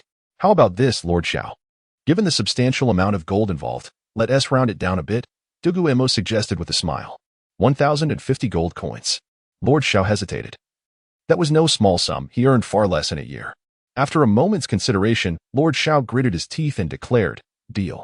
Brother Qin Ming. Let us settle the payment and sign the contracts, Dugu Mo called back with a smile. Qin Ming produced a sizable pouch from his spirit guide, containing 10,000 gold coins. Upon seeing the pouch, Lord Zhao's eyes lit up. He eagerly accepted it from Qin Ming and began counting the coins. Stacks of 100 gold coins, a total of 100 stacks, glimmered on his desk, leaving him in a state of astonishment, a uniquely surreal experience. Lord, may we sign the contracts now? Dugu Mo interjected, breaking Lord Zhao's reverie. Yes, let us sign. Lord Xiao snapped back to attention, swiftly picking up the pen to begin signing the contracts, applying the Lord's seal to each one. His signing speed reached an extraordinary level, within merely 10 minutes. Over 200 contracts were signed and sealed with the official emblem of the Notting City Lord's Mansion. All right, Lord Xiao, now that the contracts are completed, I shall take my leave. I will return in a few days to claim the shops. Dugu Mo expressed his gratitude with a bow.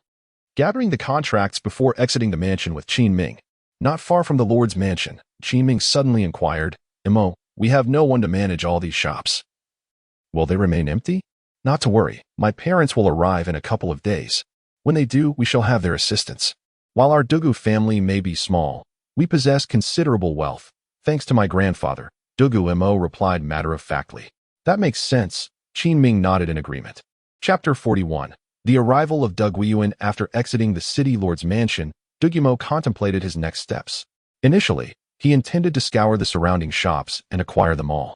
However, having already purchased over 200 out of the 300 shops in Notting City, he decided to leave the remaining ones for others. Monopolizing wealth seemed rather unsightly. Thus, Dugu Mo and Qin Ming did not linger in Notting City, but instead retrieved the grain they had previously negotiated with Boss Liu and Boss Wang. Their hurried departure had left the grain stored in an inn. Upon receiving the shipment, the two escorted the 100,000 pounds of grain back to the Dancian Sect. With this grain in hand, Dugu Mo's slaves skilled in winemaking could commence their craft immediately. After a month of fermentation and 7 days of brewing, they could then venture forth to sell the samling wine. By that time, those seeking the wine would likely find their way to the Dancian Sect, as the samling wine needed to be savored within the noble circles of Tiandou before reaching Notting City. As they made their way back to Notting City, the sun began to set. Dugu Mo and Qin Ming finally returned to the sect with the grain. Rather than pressing the slaves to brew overnight, Dugu Mo opted to allow them to rest, resuming work the following morning. By then, Dugu Mo had relocated from the plains to the mountain, returning to his dwelling to cultivate his soul power. With the medicinal herbs depleted and no elixirs to refine, there was little else to occupy his time but training. The next afternoon, Qin Ming knocked on Dugu Mo's door. "Xiao Mo, your parents have arrived at the foot of the mountain. You should go greet them," Qin Ming said with a smile before departing. Taking a deep breath, Dugu Mo withdrew from his meditative state, rose, and dashed down the mountain. In the distance, he spotted Dugu Yuan clad in green, alongside Wenyu in white, and a little girl in green attire. Without a doubt, it was Dugu Yuan. Hastening down the mountain, Dugu Mo reached his parents. "Father, Mother, thank you for your journey. Allow me to arrange accommodations for you," he said with a grin, bowing slightly. "Look at you, all grown up," Wenyu exclaimed, disregarding Dugu Mo's status as sect leader, and embraced him, planting a kiss on his cheek. "Come, let's find a place to stay. We will be here for a while." Dugu Yuan lifted Dugu Yuan into his arms, and the family began their ascent up the mountain, guided by Dugu Mo. They arrived at a cave dwelling featuring 2 opulent rooms, one reserved for Dugu Mo and the other for Dugu Yuan and Wenyu. "You've put thought into this, Xiao Mo. Tonight, I will personally prepare dinner to improve your meals," Wenyu said affectionately, ruffling Dugu Mo's hair before heading to the kitchen. "Though secluded, this place has promise," Dugu Yuan remarked, affectionately tousling Dugu Mo's hair as well. "Indeed, just look at this land. It shall become a source of medicinal herbs for my future alchemical endeavors. My sect will rise to prominence in the Douluo continent," Dugu Mo declared, his eyes sparkling with ambition. "Ha ha ha, Xiao Mo, your aspirations are commendable. I have not only brought you herbs, but also additional resources. Your grandfather has instructed the Dugus to fully support your sect's development," Dugu Yuan said, producing a token from his soul guide and handing it to Dugu Mo. "This token allows you to mobilize a significant number of people from the Dugus and access funds and manpower from our apothecary. There are 2 tokens in total. One is with your grandfather, and the other is entrusted to you by him," Dugu Yuan explained with a smile. "By the way, father, I need your assistance. I've purchased numerous shops in Notting City, but I currently lack personnel to manage them," Dugu Mo said with a chuckle. "You bought shops in Notting City. I passed through there on my way here. It's not a suitable place for business.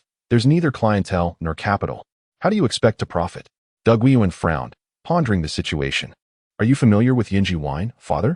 Dugu Mo replied with a grin, retrieving the remaining half bottle of wine from his soul guide. "What is this? How fragrant!" Dugu Yuan exclaimed as he accepted the bottle, opened it, and poured some into a cup.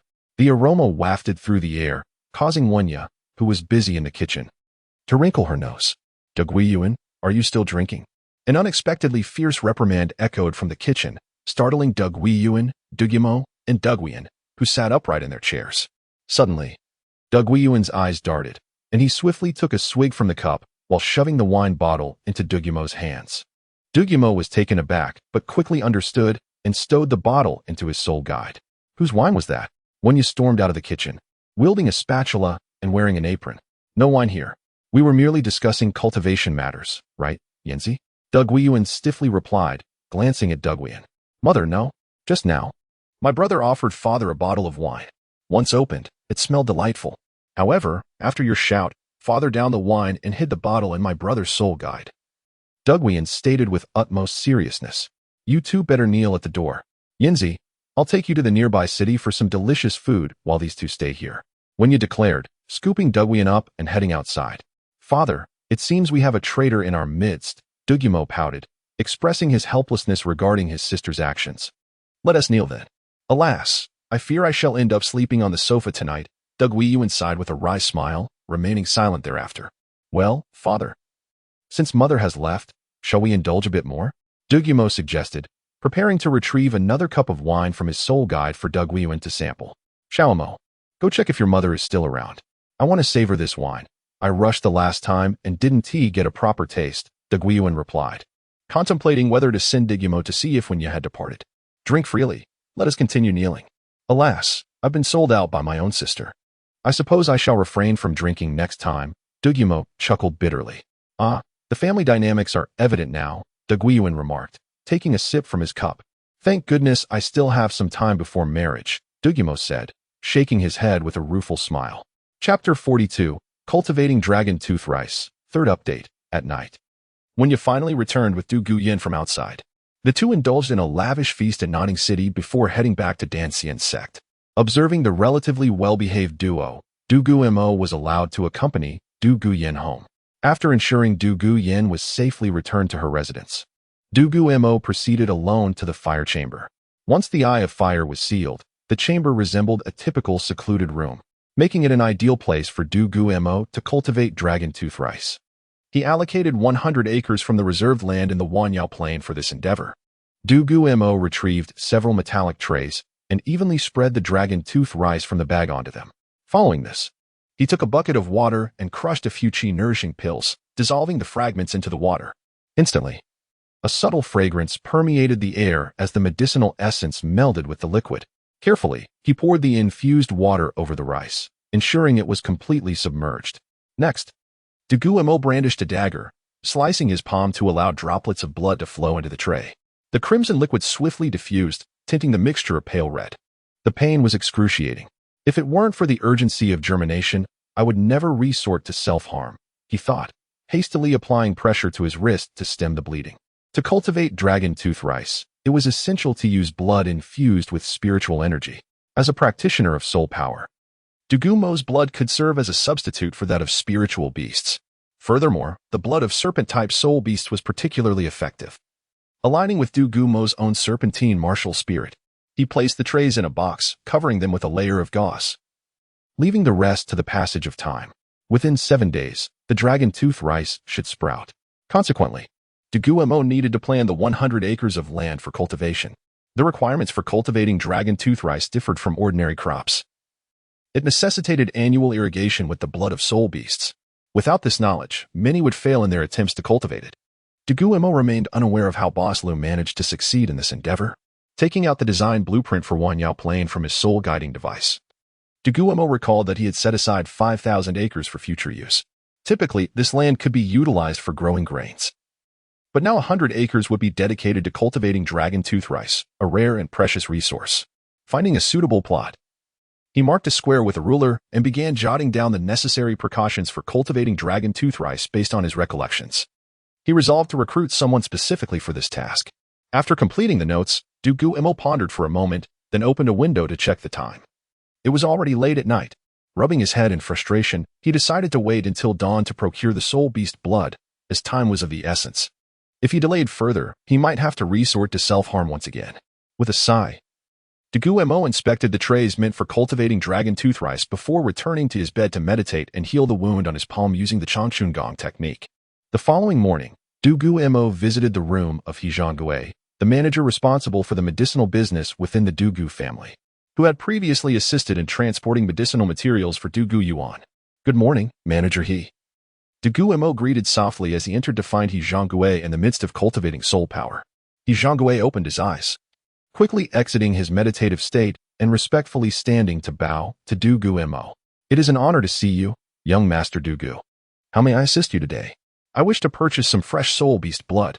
Could you guide me on where I might acquire it?" Dugu Mo gestured for He Zhonggui to take a seat. "You seek fresh soul beast blood, but how old of a soul beast do you require, young master?" He Zhonggui inquired, furrowing his brow as he settled beside Dugu Mo. "Approximately 10,000 years would suffice, preferably from serpent-type soul beasts. Do you have any leads?" Dugu Mo inquired with a smile. "Ah, that is simple. Soul beast blood is not particularly valuable. There is an abundance in the Tiandou forest. I will arrange for someone to procure it. If I act swiftly, it should arrive within 3 days. Though our Dugu family does not have many trade caravans, we possess a few. Is there anything else you require that I can have them bring along?" He Zhonggui contemplated before nodding. "Nothing more. As long as the soul beast blood arrives promptly, it is needed urgently," Dugu Mo replied, feeling content that there was nothing else to order. "Understood, young master. I shall make the necessary arrangements." He Zhonggui promptly began drafting a note. After writing, he summoned a short, middle-aged man with a small mustache. "Ensure the caravan near the soul beast forest delivers the blood as quickly as possible," he instructed quietly, patting the man's shoulder before returning to the room. "Young master, they should be back within 3 days," He Zhonggui assured. "By the way, Manager He, I recently acquired over 200 shops in Notting City and need someone to manage them. Do you have any recommendations?" Dugu Mo queried thoughtfully. "Apologies, young master, but I only handle the medicinal business. You would need to consult Master Zhang, our chief manager who oversees all business affairs. Would you like me to help you contact him?" He Zhonggui asked, frowning slightly. "Yes, once I clarify the details.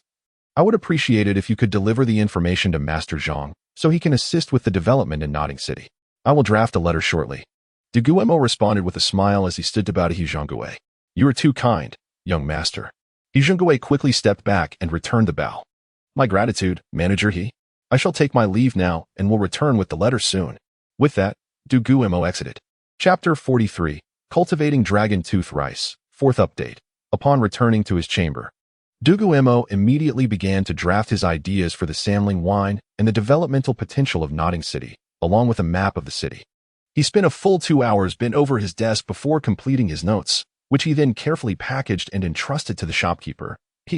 Simultaneously, he retrieved the numerous medicinal herbs that he had brought along and stored them in his soul-guiding device. Dugu Mo intended to refine more elixirs, but he also had other aspirations. He did not wish to be merely a fool who could concoct pills. He yearned to traverse the continent, especially since the issues surrounding the Dancian sect were nearing resolution. Once the Samling wine could be produced in large quantities, the sect would possess an abundance of gold soul coins, ensuring self-sufficiency. Once the sect was on the right track, Dugu Mo could venture forth without worry. Having spent 6 years on Douluo continent, he had scarcely explored its wonders. At that time, departing from the sect would not pose any issues, however. He anticipated needing about a year before he could leave, as he still had to refine sufficient elixirs for his parents, sister, and Qin Ming. These elixirs must be personally crafted by Dugu Mo, for no one else on Douluo continent possessed his alchemical skills. Returning to the earth fire chamber, Dugu Mo skillfully retrieved the herbs and began transforming each batch into vitality elixirs, a process that proved to be quite time-consuming and labor-intensive. In addition to refining elixirs, he was also responsible for overseeing the cultivation of dragon tooth rice. Qin Ming had assisted him by selecting a reliable and literate servant to manage the rice cultivation. However, for this initial planting, Dugu Mo would take charge personally. Once they had harvested enough seeds from this first crop, he would entrust the cultivation to the servant, as he feared the latter's inexperience might jeopardize the process. After 3 relentless days of refining elixirs, Dugu Mo finally reached a breakthrough. The vitality elixirs proved to be 90 effective, yet his inadequacy in controlling the flames hindered the achievement of the desired pill patterns, which nonetheless allowed him to unlock the next level of elixir formula. I did it. But it seems my control over the earth fire needs improvement, he exclaimed with excitement. With the activation of the second-tier elixir, the essence cultivation pill, he contemplated the upgrading pathway. Wanjing pill to vitality elixir, and vitality elixir to essence cultivation pill. While the detoxification pills likely followed a route related to healing. He furrowed his brow in thought, then closed his eyes to mentally simulate the refining process of the essence cultivation pill. At that moment, a sudden knock resounded at his door. Dugu Mo's earth fire chamber was situated directly beneath the main hall, and he had installed a tube to serve as a communication device, ensuring he would not miss any visitors. Young Master Dugu, the blood of the 10,000-year serpent soul beast you requested has arrived. It is the blood of a 10,000-year ice blue poison python. His voice echoed through the tube into the earth fire chamber. Has it arrived so soon? Dugu Mo opened his eyes, scratching his head, and ceased his contemplation of the essence cultivation pill. He opened the door to his chamber. I understand he. Let us go examine the soul beast's blood to see if it is suitable. Right this way, young master. He guided Dugu Mo to his own quarters, where he produced over 10 barrels, each nearly human height, filled with uncoagulated blood plasma, the processed soul beast blood. Otherwise, prolonged transport would have caused it to coagulate, rendering it unusable. Without hesitation, Dugu Mo scooped a handful of the blood and inhaled its scent. Indeed, this blood is rich in soul power. It is certainly from a 10,000-year soul beast. It should suffice for cultivating dragon tooth rice. He set the blood plasma down and took a handkerchief from his soul-guiding device to wipe his hands. He noted that the blood contained traces of ice attribute soul power, but deemed it inconsequential, thinking it would dissipate with exposure to sunlight. Dugu Mo gestured for several individuals to aid in moving the blood alongside him. Accompanied by these individuals and the selected servant, Lan Hua, who would oversee the rice cultivation, he directed, "You all pour the serpent blood into the fields." The serpent blood gushed forth into the land, transforming the waters of the rice paddies into a crimson hue as the barrels emptied across the 100 acres. Lan Hua, allow some time, about 2 hours, for the soil to absorb the blood fully. Let the sun evaporate the cold essence from the serpent blood before we transplant the seedlings. By the way, you know how to transplant seedlings, correct? Dugu Mo inquired, turning to Lan Hua. I can do that. I have been rolling in the rice fields since I was little, Lan Hua replied promptly. Very well, I will fetch the seedlings while you wait here. Dugu Mo stated before returning to the earth fire chamber to retrieve the metallic tray containing the seedlings. Still need to wait a bit longer. Dugu Mo handed the tray to Lan Hua, stirring the water in the fields with his hand. The cold essence in the blood remained, necessitating more time before the seedlings could be planted. After a while, Dugu Mo felt it was time to proceed. He signaled for the others to begin transplanting the seedlings. He did not join them in the field, but stood beside he as the others began placing the dragon tooth rice seedlings into the earth from the metallic tray. 100 acres was no small task, and even with over 10 individuals working diligently, they managed to transplant only 1/3 of the seedlings by sunset, roughly 30 acres. Let us call it a day, Lan Hua. This evening, ensure you thoroughly review the cultivation manual for dragon tooth rice. This 100 acres will be under your care. Tomorrow, I will assign you 10 assistants. Make sure to watch over this land diligently, Dugu Mo instructed Lan Hua before taking his leave. Chapter 44. Completion of the Dancian Sect. Supplement. After organizing the rice transplanting work for Lan Hua, Dugu Mo returned to his alchemy chamber to continue his craft. Achieving a 9/10 efficacy was merely his starting point. He aspired to concoct a qi-nourishing pill. Unfortunately, he lacked the necessary materials for the qi cultivation pill, compelling him to incessantly refine his skills in producing the qi-nourishing pill. Dugu Mo devoted a full 7 days to this endeavor. Thanks to the enduring effects of the Changchun Gong, he managed to sustain his relentless alchemical efforts. Otherwise, he feared he would have succumbed to exhaustion multiple times. Sleepless nights were indeed taxing on the body. Xiaomo, this is Qin Ming. The construction of the Dancian Sect has been completed. Next, we will focus on the infrastructure of the Wanao Plain. Please provide me with the design you created, and I shall collaborate with them on the foundational work. Qin Ming's voice echoed through the sound transmission device, reaching Dugu Mo's ears. Dugu Mo stored away the pills he had refined over the past few days, and, with vacant eyes, emerged from the chamber. Upon opening the door, he was greeted by Qin Ming, who awaited him. Has the construction of the Dancian Sect truly been completed so swiftly? Dugu Mo inquired, stretching his neck with a series of audible cracks and yawning, the tension in his body releasing with a series of pops. Master, you should exercise some restraint. Despite your youth, look at those dark circles under your eyes. They are rather severe, Qin Ming remarked, raising an eyebrow at the utterly exhausted Dugu Mo restraint. What nonsense is that? I toil away at alchemy for your sake. And you dare suggest I restrain myself? Wait a moment. What do you mean by restraint? I'm merely 6 years old, Brother Qin. Dugu Mo replied, bewildered. Before finally grasping Qin Ming's implication, in a fit of anger, he tossed the Wanao Plain blueprint at Qin Ming. Brother Qin, you get back to your tasks. I shall tidy up and inspect the results of the Dancian Sect's construction, Dugu Mo declared, shaking his head. He was indeed weary after 7 consecutive days and nights of labor. Anyone would feel utterly drained. Upon returning to his master's quarters, Dugu Mo filled a bucket with water and began to bathe, recognizing that a soak was the quickest remedy for fatigue. After an hour of refreshing himself, Dugu Mo emerged from his room, revitalized, though the dark circles under his eyes betrayed his previous exhaustion. He made his way to the main hall of the sect. The summit featured few structures, the most prominent being the main hall, intended for future meetings, followed by the library, the elder hall, and the master's hall. Other edifices were unnecessary atop the mountain. At the mountainside, there were a total of 888 disciple dormitories, all framed with steel, ensuring not only safety but also supporting the upper structures, thus mitigating the risk of mudslides. At the foot of the mountain, there was a reception room, which included a storage area for medicinal herbs, a baking room, and a distillery, with a cellar for aging wine situated below. Additionally, a new village had been constructed nearby to accommodate the slaves. For the foreseeable future, the primary economic source of the Dancian Sect would derive from these wines.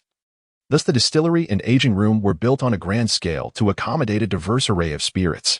Master, in just 2 days, our first batch of wine will be ready for brewing, Huang Qing remarked, hurrying to Dugu Mo's side with a smile. So soon? I had anticipated the first batch would be ready in a month. I am pleasantly surprised, Dugu Mo replied, raising an eyebrow. By merely observing you, it is evident you have never brewed wine. The process is relatively quick. However, achieving a rich and aromatic flavor requires ample time for sedimentation. Nonetheless, our primary goal is medicinal wine, so extensive aging is unnecessary, Wang Cheng, well-versed in the art of winemaking, explained.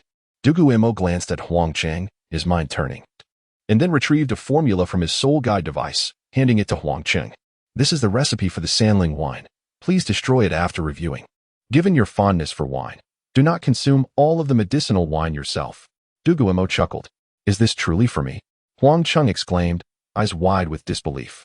He could hardly fathom Dugu Mo so readily entrusting him with a recipe on par with the renowned Yinji wine. Indeed, I need to keep you occupied. However, do not let winemaking consume all your time. In a year or two, I shall concoct the elixir to restore your Dancian, and you will have other responsibilities to attend to, Dugu Mo added with a smile. Thank you, esteemed master. I shall not disappoint your expectations, Huang Cheng replied, bowing deeply in gratitude. Old Huang, you are too courteous. We are all comrades here. When the time comes for me to assist you in breaking through to title Douluo, I expect you to support me in return, Dugu Mo said, quickly helping Huang Cheng to his feet with a grin. Ha ha ha, rest assured, master. Even without achieving title Douluo, I can still lend you my support, Huang Cheng laughed heartily. Excellent. Old Huang, as soon as the wine is ready tomorrow, let us commence brewing. I sense that Boss Liu and Boss Wang have already established a reputation for sailing wine. We must leverage the first batch to penetrate the market and draw these individuals to Notting City, Dugu Mo mused, sharing his thoughts with Huang Cheng. Indeed, master. Your plan is sound. However, I feel that Boss Liu and Boss Wang will return in a few days, yet we lack the medicinal wine, Huang Cheng furrowed his brow. Contemplating. That is of no concern, let them wait a few days. I intend to ascertain the origins of the dragon tooth rice from them, Dugu Mo replied, narrowing his eyes in thought. Very well, as long as you have a plan, master. Given sufficient time, our Sanling wine can transform into a wealth of gold soul coins. Huang Cheng stated earnestly. Haha, old Huang, let us strive together to elevate our sect to become one of the premier sects of the Douluo continent, Dugu Mo proclaimed, waving his hand with conviction. Old Huang, you may return to your tasks. I will go inspect the Wanao plain, Dugu Mo cheerfully instructed. Understood, master. I shall return to diligently study this recipe and then destroy it, Huang Cheng replied, placing the recipe securely in his pocket before departing. Dugu Mo exited the distillery and made his way to the Wanao plain. As he surveyed the area, he spotted Qin Ming and Lu Laosan calculating land measurements and directing the laborers. The work required for constructing facilities on the Wanao plain was comparable to that of the Dancian sect, despite the vast expanse of 30,000 acres. The necessary structures were not overly complex. Most of the tasks involved water wheels, ditches, and excavating wells, simple labor that required strength rather than intricate craftsmanship. Thus, it was a relatively straightforward endeavor, expected to be completed within a month. Brother Qin, Foreman Liu, thank you for your hard work. Dugu Mo waved as he approached the field. There is nothing arduous about this. We are merely overseeing the process, Qin Ming replied with a smile, shaking his head. By the way, young Master Dugu, are you satisfied with the construction of the sect? Foreman Liu inquired, setting down the soil he had been examining. Of course. I am very pleased. The houses built by Foreman Liu's team are undoubtedly commendable, Dugu Mo responded with a smile. Before Dugu Mo could converse further with Qin Ming and Liu, a figure rushed over. Master, there are 2 distinguished guests outside, accompanied by 2 children, seeking an audience with you. The young slave, possessing innate soul power of level 1, had been stationed at the gate by Dugu Mo. I understand. I shall wait for them in the reception hall at the foot of the mountain. Please escort them there, Dugu Mo instructed thoughtfully. As you wish, master. The young man hurried back to the entrance. Qin Ming, Liu Foreman, I shall first go and see who has arrived. You both have worked hard, said Dugu Mo with a faint smile, before departing from the Wanao plain to the reception hall at the foot of the mountain. Chapter 45. Tang San and Xiao Wu. Dugu Mo found himself alone in the reception hall, seated at the main position, awaiting the arrival of several individuals. Shortly thereafter, the master entered, accompanied by a figure cloaked entirely in black. It was evident without a hint of doubt that this was Tang Hao, as few could command such an imposing presence. Following them were Tang San and a girl with a single ponytail, Xiao Wu, as Dugu Mo surmised. He furrowed his brow, pondering the situation, yet chose to refrain from voicing his thoughts, recognizing that the matters of these 2 were not his to meddle in. Greetings, Sect Master. The master and Tang Hao offered a respectful nod to Dugu Mo, not a full bow, but a courteous gesture nonetheless. Dugu Mo promptly rose to assist them. Aware that Tang Hao, having attained the rank of title Douluo, was not obliged to pay such respect. Nevertheless, Tang Hao felt indebted to Dugu Mo for saving a yin's life, and thus chose to honor him. What brings you both here today? Dugu Mo inquired, his curiosity piqued. Suspecting it was related to Tang San, which would explain their joint visit to the Dan Immortal Sect. Sect Master, it concerns the elixirs for Xiao San.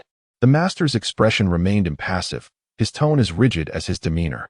The implication being, Dugu Mo's instincts sensed something amiss, and he narrowed his eyes, scrutinizing the master. I wish to request additional elixirs for Xiao San, the master stated calmly. And the rationale behind this request? Dugu Mo probed, casting a glance toward Tang Hao, who remained obscured beneath his hooded cloak. I wish for Xiao San to join the Dan Immortal Sect. To become a disciple of our order, the master declared, meeting Dugu Mo's gaze directly. What nonsense is this? You wish for Xiao San to join the Dan Immortal Sect? Dugu Mo's mind momentarily faltered. He had assumed the master and Tang Hao were here to exert pressure. To learn that the intention was to facilitate Tang San's entry into the sect, thereby securing more elixirs, was utterly unexpected. Dugu Mo's thoughts raced as he attempted to decipher the master's plan, yet the complexity of the situation eluded him. Sect Master, Xiao San's identity is unique. Initially, I had intended for him to attend Shrek Academy at the age of 12. However, after a discussion with Douluo Haotian last night, we concluded that Xiao San cannot go to Shrek. Though that place is remote, it pales in comparison to our own. Moreover, we can relocate Shrek here. The master articulated, his gaze unwavering. Master, allow me a moment to ponder this, Dugu Mo replied, recognizing that one should never fully trust the words of an astute individual. Yet he sensed there was a kernel of truth woven into the master's proposal. Tang Hao's fervent desire to return to Haotian sect made his agreement to Tang San's joining the Dan Immortal sect particularly intriguing.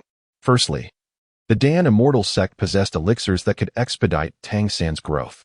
Secondly, the sect's true backing lay with Dugu Mo, should Tang San's identity ever be revealed. Dugu Mo would undoubtedly confront the spirit hall aggressively. Suddenly, Dugu Mo's attention was drawn to Xiao Wu beside Tang San. Tang Hao must have disclosed her identity to the master, who likely believed he could protect her or had means to conceal her presence. It appeared that facilitating Tang San's entry into the Dan Immortal sect was indeed a strategy with multifaceted benefits. Ah, I see. Dugu Mo's eyes brightened as he regarded the master, a smile creeping onto his face. Since you have calculated so meticulously for my family, I cannot allow you to benefit without reciprocation.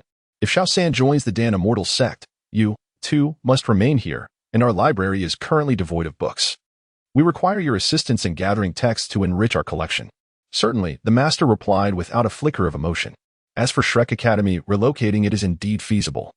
Though I will require you to handle the negotiations, Dugu Mo asserted resolutely, recognizing the master's near-cold disposition, which only strengthened his resolve to leverage the situation. Master, you may go about your duties. Should anything arise, I shall summon you. Xiao San, come with me. Wait, and who is this young lady? Dugu Mo, though only 6 years old, emanated a sense of maturity. While Tang San possessed the soul of an adult, he remained naive. And Dugu Mo preferred to take them to the secret chamber to collect elixirs to keep the master and Tang Hao unaware of his true stock. I am Xiao Wu. The dance of the dance. Why do they listen to you so intently?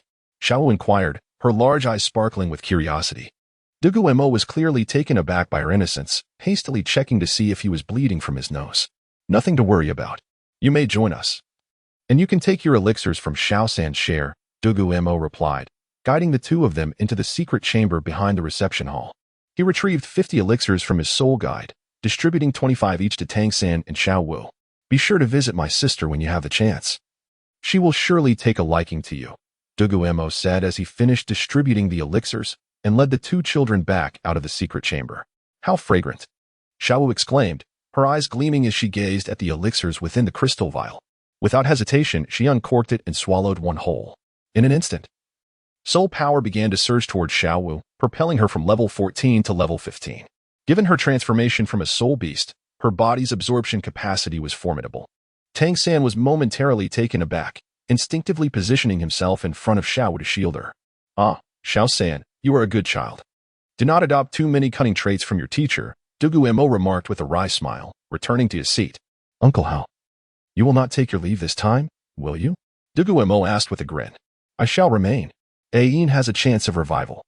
And I intend to personally guide Xiao San's training, Tang Hao replied, shedding his cloak and smiling at Dugu Mo. having resolved his own matters. He no longer sought to numb himself with alcohol, appearing rejuvenated. Very well, Uncle Hao. However, I require your assistance with something. In a few days. Could you forge a sword for me? I need a weapon for self-defense, Dugu Mo stated thoughtfully. A weapon for self-defense? Do soul masters truly need such implements? Tang Hao questioned, puzzled. Having more means of protection is never a disadvantage. By the way, you should check the construction site for suitable materials for the sword. There should still be some decent iron available, Dugu Mo suggested, recalling his past life where his only noteworthy skill was his swordsmanship. His excellent memory allowed him to retain the techniques taught by his master, who had entrusted him with the Tai Chi sword. Very well. Since it is the request of the Sect master, I shall oblige, Tang Hao nodded, casting a warm glance at Dugu Mo, who was of a similar age to Tang San, prompting Tang Hao to regard him as one of his own. Thank you, Uncle Hao. Xiao San, Xiao Wu. I will take you both to the disciples' cave. You may stay there for now, and you shall begin your training tomorrow, Dugu Mo concluded, leading Tang San and Xiao Wu away from the reception hall toward the cave nestled halfway up the mountain. Ultimately, under Dugu Mo's watchful gaze, Tang San and Xiao Wu chose the same cave for their dwelling, leaving Dugu Mo to experience a moment of despair as a solitary figure. Chapter 46. The Meteoric Iron Dual Sword, Second Update. After ensuring that Tang San was comfortably settled, Dugu Mo fortuitously encountered Tang Hao, who was searching for him. Master, you are quite fortunate. Among their construction materials, there happens to be an extra piece of meteoric iron. Allow me to forge a supreme weapon for you, Tang Hao said with a smile, for as a divine craftsman, discovering quality forging materials brought him great joy. I have access to underground fire, Uncle Hao. Do you wish to utilize it? Dugu Mo chuckled, explaining that the underground fire could not only be used for alchemy but also for forging, possessing a temperature that far exceeded that of ordinary flames, thus greatly aiding the crafting process. Underground fire? This is splendid news, Tang Hao exclaimed, his spirits lifted. Perhaps, with the aid of this underground fire, we might even attempt to forge a divine artifact. Come, Uncle Hao, let me show you the underground fire. Dugu Mo led Tang Hao up the mountain to the master's chamber, where he opened a concealed door leading into the underground fire room. With a gentle press of a switch, the eye of the underground fire ignited, and a torrent of flames surged forth. Indeed, this is underground fire, and its quality is exceptional, Tang Hao said in astonishment, removing his thick black cloak and setting it aside, for the heat was intense.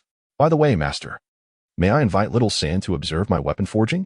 Tang Hao retrieved the piece of meteoric iron from his soul guide and placed it upon the ground. Of course.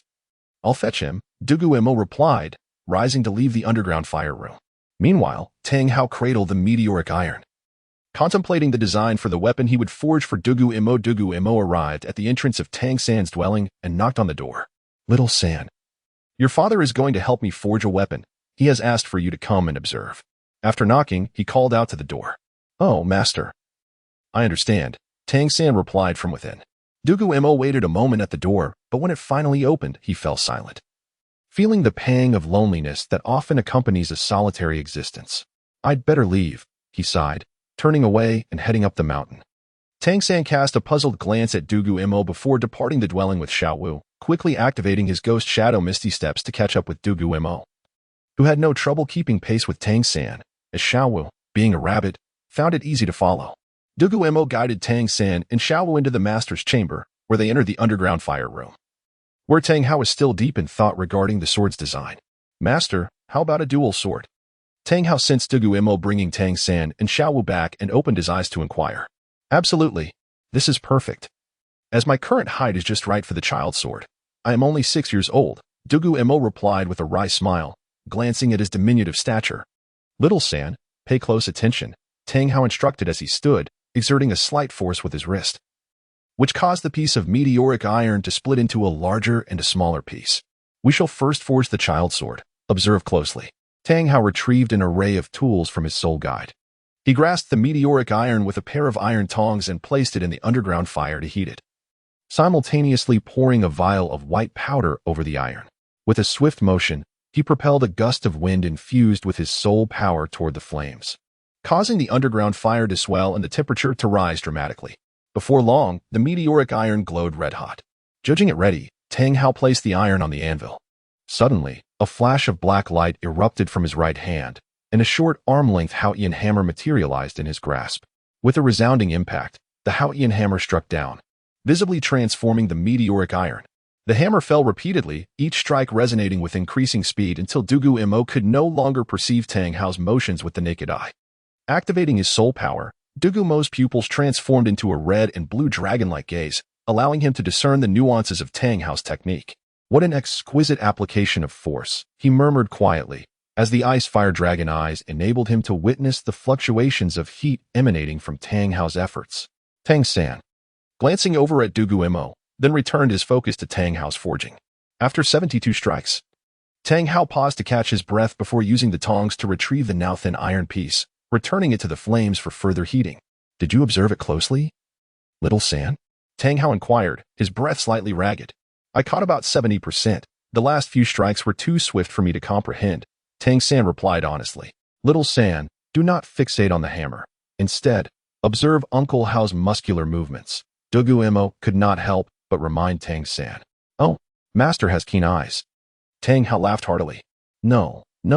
Serpentine beings are particularly sensitive to heat, enabling them to discern the heat generated by your muscles during exertion, thus deducing your method of striking, Dugu Mo explained candidly. Ha, I did not anticipate it to be so. Master, would you care to give it a try? Tang Hao asked, grinning at Dugu Mo. My strength is insufficient. You should proceed. Dugu Mo quickly waved his hand in refusal, aware that his might could not rival that of Tang San's rigorous training. Very well, I shall continue, Tang Hao declared, resuming his rhythmic hammering of the meteoric iron. Before long, a flawless meteoric iron sword emerged from his tongs. Now, for the final step, quenching. Tang Hao pushed aside a prepared bucket of water, using the tongs to plunge the meteoric sword into the liquid. A loud hiss erupted, accompanied by a plume of steam. 3 stellar strikes. Tang Hao's tongs seemed to possess a mind of their own, extracting the sword from the boiling water as the Haotian hammer descended with precision, delivering 3 definitive strikes that signaled the temporary conclusion of the forging process. Master, try the feel of it, Tang Hao said, tossing the meteoric sword to Dugu Mo. As Dugu Mo caught the sword, its weight exceeded his expectations, causing his wrist to dip. However, with a surge of soul power, he exerted force and elegantly performed a flourish with the sword. What a splendid weapon, he remarked, running his fingers along the blade. I'm glad you appreciate it. Now we must forge the mother sword, which is considerably more challenging than the child sword. Little San, be sure to study the techniques closely, Tang Hao instructed. Understood, father. Tang San affirmed, channeling his soul power through his purple extreme demon eyes to gain a deeper understanding of Tang Hao's craftsmanship.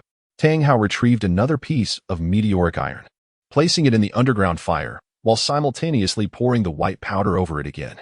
After a brief period, the iron glowed red, and Tang Hao picked up the Haotian hammer once more to begin folding and forging. As before, he heated it again, then employed the chaotic hammering technique to complete the shaping, though the form of the mother sword appeared rather unconventional. Unfazed by the appearance of the mother sword, Tang Hao returned it to the underground fire for additional heating. Little Mo, the child sword, he called out. Coming, Dugu Mo replied, tossing the sword he held to Tang Hao. To everyone's surprise, Tang Hao inserted the child sword into the mother sword's blade, forcefully creating a space to accommodate it. Remarkably, the mother sword's form began to restore itself to a more acceptable shape. With a decisive motion, Tang Hao plunged the dual sword into the water once again, unleashing another wave of steam. He skillfully extracted the dual sword from the bucket using the tongs. The child sword serves as the core, while the mother sword acts as the sheath. Tang Hao has ingeniously added a mechanism to the child sword that can secure the mother sword's outer casing. Xiao San, come, polish this for me, Tang Hao said with a smile as he tossed the hefty meteorite sword, weighing over 20 pounds, to Tang San. All right, father, Tang San replied, taking the meteorite sword and producing an array of sandpaper, cloth, and silk to begin the meticulous polishing of the dual swords belonging to Dugu Mo. With ample experience in polishing, Tang San swiftly refined both the blade and body of the child and mother swords. The blade is elongated, radiating a lustrous silver hue adorned with intricate black patterns. A magnificent sword, Dugu Mo exclaimed as he grasped the meteorite sword and performed a flourish, remarking that this sword was even taller than himself. Chapter 47, Master. Our cow has transcended into a soul beast. Third update. Dugu Mo respectfully retrieved the mother-son sword into the soul-guiding device and bowed to Tang Hao. Thank you, Uncle Hao. I am quite fond of this sword, he said with a grin, lifting the sword and smiling at Tang Hao. One gets used to it. I did my best this time, but it is also my fault for not forging weapons seriously over the years. My techniques have become somewhat rusty. Nonetheless, rest assured. This sword should serve you well until you reach around level 70. However, beyond that, it may falter against soul masters of higher levels and could easily be damaged. Despite the quality of the materials, once you reach level 70, the manifestation of your martial spirit will significantly alter your power, so be cautious, Tang Hao advised. Shaking his head. In truth, Tang Hao is not entirely satisfied with the sword. To a master artisan who pursued perfection, anything that had not reached divine quality was deemed worthless. Subsequently, Tang Hao led Tang San out of the fire chamber and away from the master's quarters. As the weapon had been completed, and it was crucial for Tang San to absorb the knowledge imparted during the forging process, there is nothing further for me to do now. The brewing has been entrusted to Old Huang, the dragon tooth rice to Lan Hua, and the cultivation of other medicinal herbs has also been simplified with dedicated personnel assigned for management, Dugu Mo reflected. He recognized that the responsibilities within the sect had been delegated to professionals and concluded that the fire chamber was his ultimate sanctuary. With a swift motion of his left hand, the asking heaven furnace materialized, which he gently tossed into the air. It rapidly expanded and settled firmly upon the eye of the fire. Meanwhile, Dugu Mo retrieved the materials needed for refining a nourishing chi pill from the nearby shelves. Just as he was about to cast the herbs into the cauldron, an anxious voice echoed from the transmission path. Master, our cow has crashed into a wall and died. It has transcended into a soul beast. What nonsense! Who is responsible for purchasing soul beasts for plowing? If someone is injured, what shall we do? Dugu Mo thought. But now was not the time for blame. He stored the asking heaven furnace and hurried back to his room. Upon entering, he saw a slave clad in rough garments. His face etched with urgency. Stop dawdling. Take me to see it at once. Dugu Mo commanded, instructing others to inspect all animals in the sect to prevent further incidents. He patted the slave's hand, signaling him to lead the way. This way, master, the slave urged, quickly guiding Dugu Mo down the mountain and into the village. Along the way, they encountered Tang Hao, Tang San, and Xiao Wu, who, intrigued by the news, decided to accompany Dugu Mo to the village. Indeed, a cow lay against the wall, having created a large dent, with blood pooling around it. The most striking sight was the white soul ring hovering above its head. This is astonishing, Tang Hao remarked, shaking his head at the soul ring. This cow's bloodline strength is insufficient to become a soul beast. What could have caused this? Did it ingest something that triggered its evolution? Xiao Wu, being a soul beast herself, speculated boldly. You. Yes, you. Here is a dagger. Open up the cow and see what it has in its stomach. Cows have slow digestion, and we should be able to discern what it consumed while alive.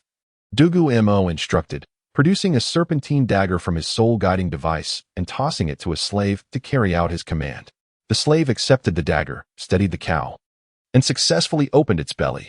A torrent of contents spilled forth, and without hesitation, the slave sifted through the entrails to retrieve the stomach. With a swift motion, he cut a long incision into the stomach, causing a mix of undigested herbs and gastric juices to flow onto the ground. Those herbs seem familiar. Aren't these the materials I had left over from my alchemy? Wang, didn't I instruct you to use those herbs as fertilizer in the fields? Why were they fed to the cow? Dugu Mo questioned the village head, surnamed Wang. I truly poured the herbs into the fields. Perhaps the cow consumed them while plowing? Wang replied, looking genuinely aggrieved. That must be it. This cow likely absorbed the soul energy from your herbs, breaking through the constraints of its bloodline, and in its excitement, crashed into the wall, leading to its demise, Xiao Wu suggested, articulating her thoughts.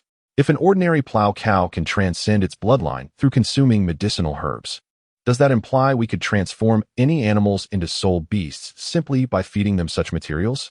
If so, we could cultivate a plethora of soul beasts. Dugu Mo mused boldly. Cows would become soul beasts for plowing, horses for pulling carts, chickens for laying eggs, and the fish and rice paddies would be soul beasts too. Dugu Mo envisioned a world brimming with soul beasts under the auspices of the Dancian sect. Then, our sect's strength would elevate at an astonishing pace, he thought. Considering the prospects of consuming soul beast meat to enhance cultivation, do not get ahead of yourself. This cow may merely be an anomaly. You might not be able to cultivate soul beasts, Xiao Wu cautioned him softly. Humph. Dugu Mo dismissed her concerns, turning to Wang. Dissect this cow, and ensure your village has a feast tonight. Yes, young master, thank you.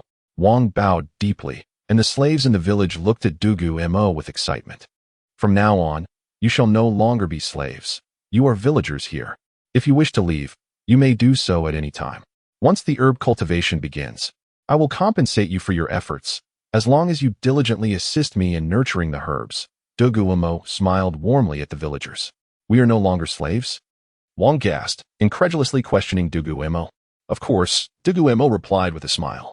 Thank you, master. Wang knelt before Dugu Mo, and the surrounding villagers followed suit. Bowing in gratitude. Rise quickly, work diligently here, and enjoy a hearty meal tonight. I shall return to study the cause of this cow's transformation into a soul beast. Dugu Mo waved his hand and departed, leaving the villagers kneeling on the ground.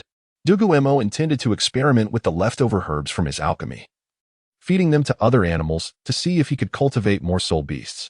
If successful, the Dancian sect would acquire an additional trade in selling these soul beasts. Chapter 48. The decade of mass production of soul beasts. Dugu Mo chose not to return to his magma chamber first. Instead, he ventured into the village and procured 2 cages containing ordinary roosters, hatched from eggs by the villagers, ensuring they possessed no potential to become soul beasts.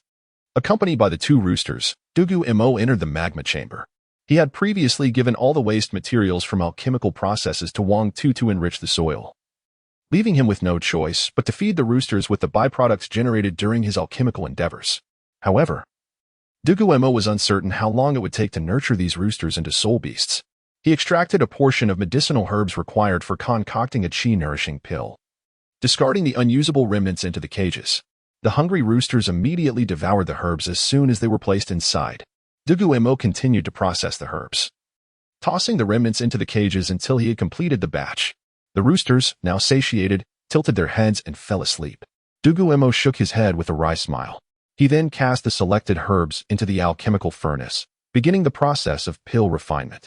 Although he harbored little hope of successfully cultivating soul beasts, he understood that the art of alchemy was pivotal to the future of the Dancian sect becoming a premier sect on the Douluo continent. Dugu Mo was thoroughly familiar with the crafting of qi-nourishing pills, effortlessly transforming the herbs into medicinal liquid before solidifying them into pills. He skillfully stored the completed pills in a crystal vial, then proceeded to extract the next batch of herbs, setting aside the remnants for the roosters to consume once they awoke. He mused, isn't it said that spirit beasts only sleep during their evolution? Have these roosters already begun their transformation after such a meager meal? After some contemplation, he concluded that the roosters exhibited no fluctuations in soul power, suggesting they were merely in a state of slumber to absorb the medicinal properties of the herbs, requiring accumulation to evolve into soul beasts. Dugu Mo decided to set aside his thoughts, continuing his alchemical work and feeding the roosters gradually.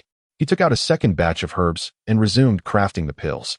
Subsequently, he worked tirelessly, though he slowed his pace, focusing on refining his control over the flames. Thus, it took him half an hour to produce each qi-nourishing pill. Upon reaching the 5th pill, a crowing sound startled him, nearly causing an explosion in the alchemical furnace. Dugu Mo instinctively lashed out at the cage. Yet he soon realized that the roosters had awakened and were ravenous. After he tossed more herbs into the cage, they consumed them in an instant, devouring 3 times the amount they had before.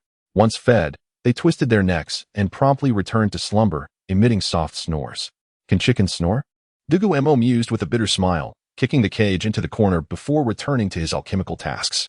Days passed in this monotonous routine, with Dugu Mo alternating between refining pills and feeding the increasingly slumberous and gluttonous roosters.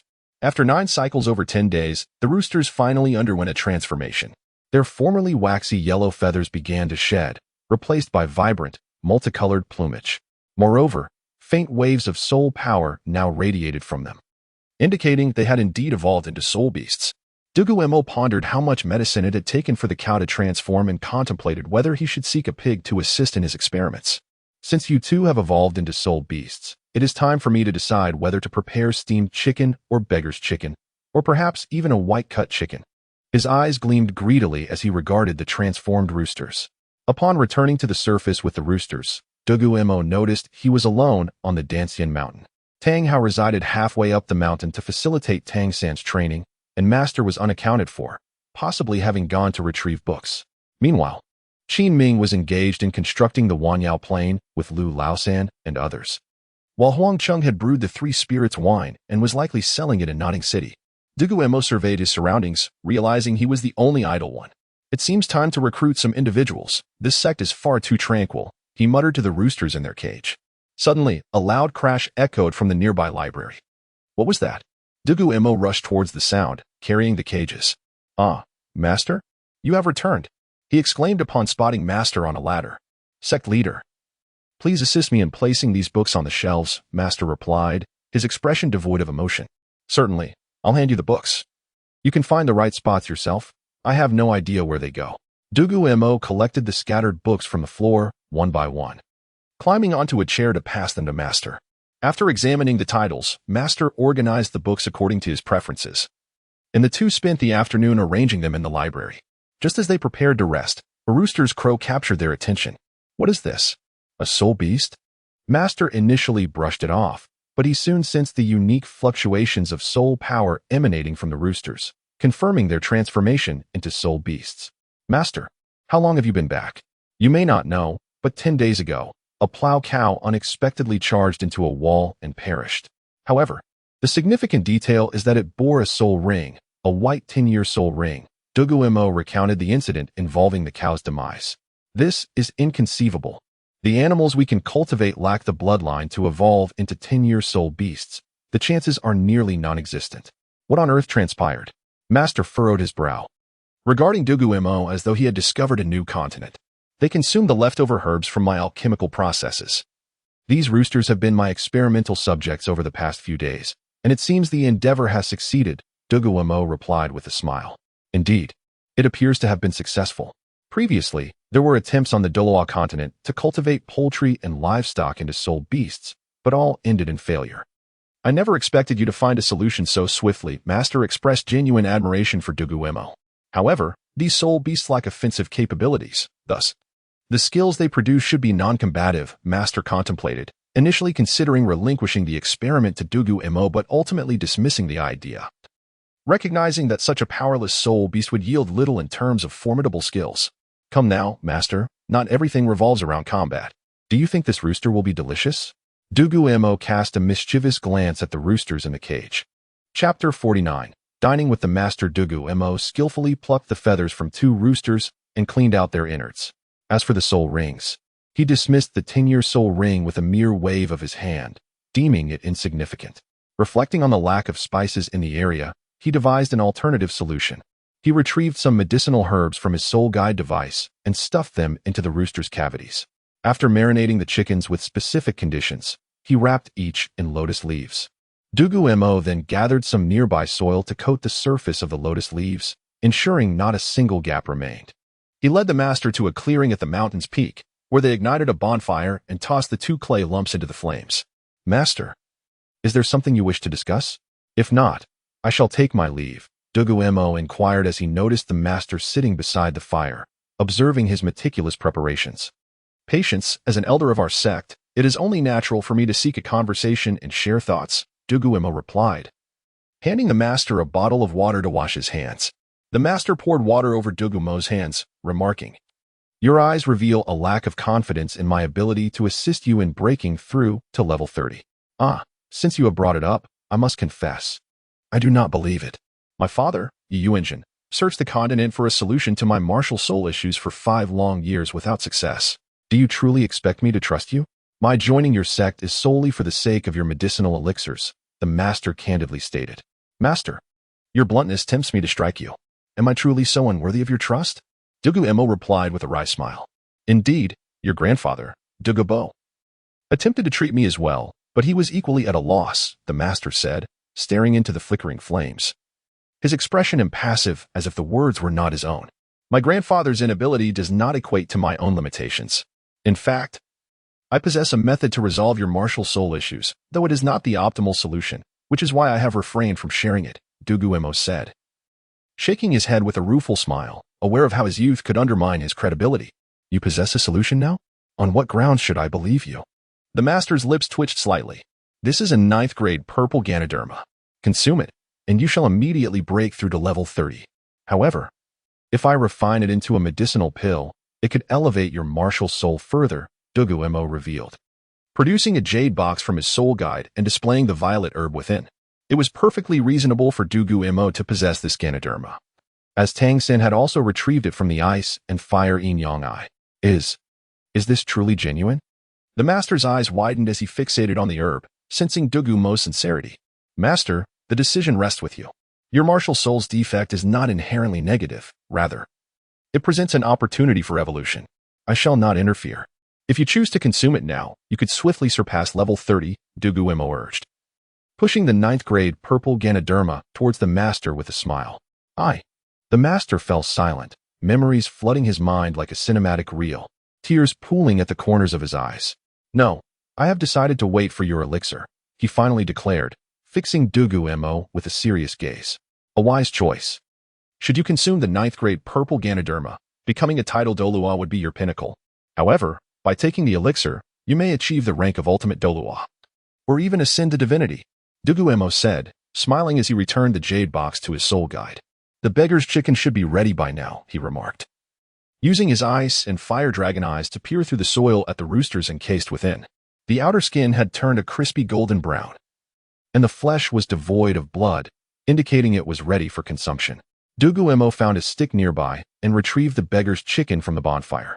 He then struck the clay lump with a rock, and as it cracked open, a rich aroma enveloped the air.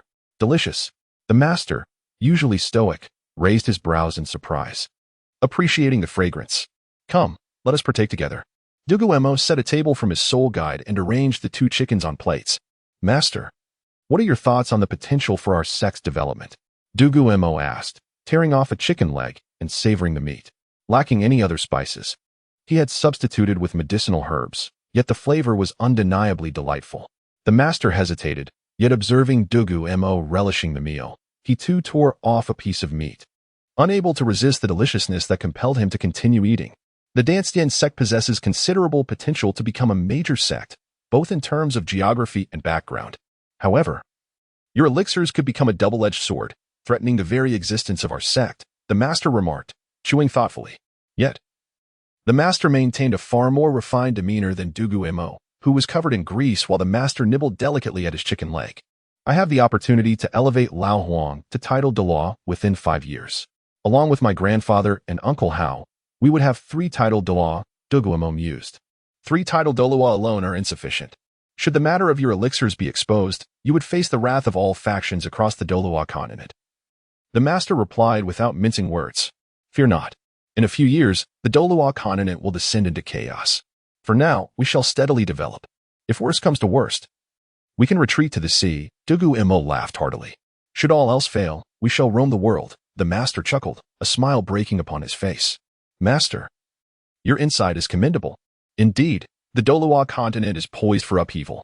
The peace has lingered too long, necessitating a shake-up of the power dynamics, leading to a torrent of bloodshed.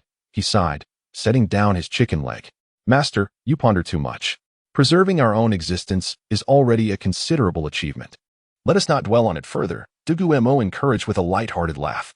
Strengthen yourself. Only with commensurate power can you protect those you cherish. Promise me one thing, and I shall devote myself to aiding you in building the sect, the master said, rising to clean his hands with a handkerchief before turning to leave. Absolutely. What do you require? Dugu Mo exclaimed, raising his chicken leg in excitement. But the master did not respond, retreating to the elder hall and his private chamber. Soul beasts are truly delectable, Dugu Mo concluded, continuing to savor the remaining chicken on his plate, for waste was not an option. Chapter 50. The Ascension of Dugu Yin. Upon reaching level 20, Dugu Mo, after devouring every morsel of chicken, let out a prolonged belch while seated on the ground before rising to his feet. How delightful it was. Indeed, culinary delights can elevate one's spirits. After expressing his contentment, Dugu Mo tidied up the remnants on the table and extinguished the campfire. Once he had erased all traces of his presence, he returned to his underground fire chamber. By this time, it was already the latter part of the night. Dugu Mo contemplated testing the duration required for a pig to evolve into a soul beast. However, it would be rather inconvenient to knock on someone's door at such an hour merely to request a pig. Thus, he resolved to postpone his inquiry until the following morning. Instead, he decided to continue his alchemical pursuits. The next morning, Dugu Mo emerged early from his underground chamber, making his way downhill. As he passed the mountainside, he chanced upon Tang Hao conducting physical training with Tang San and Xiao Wu. After exchanging greetings, he continued his descent. Yet, Dugu Mo furrowed his brow, realizing how long it had been since he had earnestly cultivated his soul power. While alchemy was indeed important, enhancing his own strength held greater significance. If he devoted all his time to crafting elixirs, he would be squandering his innate talent for soul power. As he walked, Dugu Mo pondered the absurdity of personally researching the dosage required for the evolution of livestock into soul beasts. Surely, he could assign a villager to assist in recording the necessary data. Thus, upon reaching the foot of the mountain, he called for Wang Tu. Wang Tu, which households in the village raise pigs? Dugu Mo inquired. Raising pigs? The Bai family on the east side is 3. And the Li family on the west side is 2, Wang Tu replied after a moment's thought, listing the pig-rearing families. Actually, my family also has one. As you encourage agriculture and animal husbandry, I requested one when we procured piglets, Wang Tu added somewhat sheepishly, acknowledging the impropriety. Very well, we shall use your pig. Is it already castrated? Dugu Mo asked, knowing that raising pigs required special handling to ensure they grew docile and meaty. A castrated pig would be safe even if it transformed into a soul beast. Of course, if not, it would likely escape from its pen, Wang Tu replied without hesitation. Excellent. Here are the herbs I've prepared for the pig. These will serve as its primary feed. Ensure it is well fed at each meal and keep a record of its food intake and sleeping hours. This task is now yours, Dugu Mo instructed, handing Wang Tu a large bag of leftover medicinal herbs from his alchemical endeavors. Understood, master. I shall attend to it immediately, Wang Tu said, taking the herbs and departing. My foolish brother, I have finally found you, Dugu exclaimed, rushing to Dugu Mo's side. I have broken through to level 20 in soul power. We must return to Tiandou City and then proceed to the Sunset Forest. Grandfather has written to say he has selected a soul beast for me. Dugu, having outgrown Dugu Mo, playfully patted him on the head. Congratulations, elder sister. Did grandfather mention what kind of soul beast he found for you? Dugu Mo inquired, contemplating the rapidity of Dugu Yen's advancement. At merely 8 years of age, having started with an innate soul power level of 8. Her current breakthrough was nothing short of remarkable. Without Dugu Mo's elixirs, achieving level 20 by the age of 10 would have been quite an accomplishment. Grandfather insisted on keeping it confidential, but he specifically instructed me to bring you back. First, we must visit Nodding City, where he has arranged for someone to escort us home, Dugu replied, presenting a letter to Dugu Mo, indicating he should read it. Indeed. Nodding City is now under our family's control, transforming into a prosperous little town, Dugu Mo remarked, pleased with his strategic developments. Wait here, sister. I will fetch some gold soul coins from old Huang. We will need to purchase many items upon our return to Tiandou City, he added. Oh, hurry. I can hardly contain my excitement. My second soul ring is calling to me, Dugu exclaimed with enthusiasm. Dugu Mo then turned and made his way to the distillery, where old Huang happened to be present. Old Huang, I intend to return to Tiandou City. How many gold soul coins does our sect currently possess? I would like to take some with me, he inquired, patting Huang Cheng, who was diligently mixing medicinal wines. Greetings, master. As for the gold soul coins, I am not certain about other places, but I have earned 620,000 coins recently, along with a 50,000 coin deposit from pre-orders. How much do you require? Huang Cheng responded with a smile. Remarkable. Over 1 million gold soul coins already. Old Huang, you're impressive. Please provide me with 800,000 coins, Dugu Mo replied, mindful of leaving sufficient funds for the distillery's operations. Certainly, master. Here is a card containing 500,000 gold soul coins, and 3 additional cards, each with 100,000 coins. That totals 800,000 coins, Huang Cheng said, producing several multicolored cards from his pouch. Thank you, old Huang. I will accompany my sister back now and return in a few days for a drink together, Dugu Mo said, waving goodbye as he exited the distillery. My foolish brother, how many gold soul coins did you acquire from old Huang? Dugu eagerly inquired as she extended her hand toward Dugu Mo altogether. I secured 800,000. Here's 100,000 for you to enjoy, Dugu Mo replied, tossing a card to her. Wow, my generous brother has truly outdone himself today. In light of your generosity, I shall personally drive the carriage. Dugu remarked with delight as she checked the card and confirmed the amount, then eagerly took her place at the front of the carriage. As they departed the sect, heading towards Nodding City, Dugu Mo observed the transformation of the town. It had flourished into a bustling hub, with merchants bustling about and previously vacant shops now vibrant with activity. Over there, our family's apothecary, our escorts await us there. Dugu pointed toward an opulently decorated shop. Isn't that manager he? Dugu Mo exclaimed as he dismounted the carriage, recognizing the figure standing in the apothecary. Young master, miss. It has been a while. The family head has instructed that the carriage to escort you back to Tiandou City is ready. We can depart at once. Manager, he stated, bypassing Dugu Mo's greeting to convey the instructions given to him by Dugu Bo. Very well. Lead the way, Dugu Yin replied. As she was unfamiliar with manager he, who guided them to the Dugu family carriage. The carriage was driven by a soul master, likely around level 35, which Dugu Mo discerned with his ice fire dragon eyes, though he could not perceive any level beyond his own. Once Dugu Mo and Dugu Yin were settled in the carriage, the wheels began to roll slowly, setting off towards Tiandou City. Chapter 51. Blood Amber Crystal. After 3 days of travel, Dugu Mo and Dugu Yin finally arrived at the foot of Tiandou City from the Dancian Sect, encountering little turbulence along the way. Father. Upon spotting Dugu Yuan waiting for them, Dugu Yin leapt from the carriage and threw herself into his embrace. Oh, my dear daughter. Dugu Yuan chuckled as he lifted Dugu Yin, blissfully unaware that just days earlier, this same little rascal had sold him out. Father. Dugu Mo also dismounted the carriage and respectfully bowed to Dugu Yuan. Ah, little Mo has grown taller. Dugu Yuan remarked with a smile, affectionately ruffling Dugu Mo's hair. By the way, I will take you in to seek your father's assistance in hunting soul beasts. Little Mo, will you accompany us, or do you have other plans? Dugu Yuan suddenly turned to Dugu Mo with a question. Well, I remembered that I had asked the family to investigate the residence of Boss Lu. Have you found anything? Dugu Mo recalled that he had previously exchanged dragon tooth rice for the Sanling wine from Boss Lu and had arranged for someone to look into Boss Lu's whereabouts. Ah, the one you had manager he investigate? We've located him. Xiao Fei, take the young master to pay a visit to Boss Lu, Dugu Yuan instructed the driver. Yes, sir. This way, young master. Xiao Fei promptly jumped down from the carriage and gestured for Dugu Mo to follow. Meanwhile, Dugu Yuan placed Dugu Yin back in the carriage and drove towards the Sunset Forest. Little Mo, once you're done, return to the Sunset Forest, Dugu Yuan called out. Understood, Dugu Mo replied before following Xiao Fei outside Tiandou City. Here it is, young master. This is the location of Boss Lu's residence. I will knock. Xiao Fei said as he rushed forward and knocked on the door. Boss Lu was not a particularly large proprietor, so the courtyard was modest. Situated on the outskirts of Tiandou City, but the walls were quite high. May I help you? A child peeked out and inquired. I seek your master. Here is my name card. He will know upon receiving it. Dugu Mo presented a name card from his soul guide device to the child and waited in the courtyard.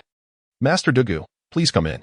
My humble abode is simple, and I apologize for the lack of proper reception. The door swung open again, revealing the short and plump Boss Lu.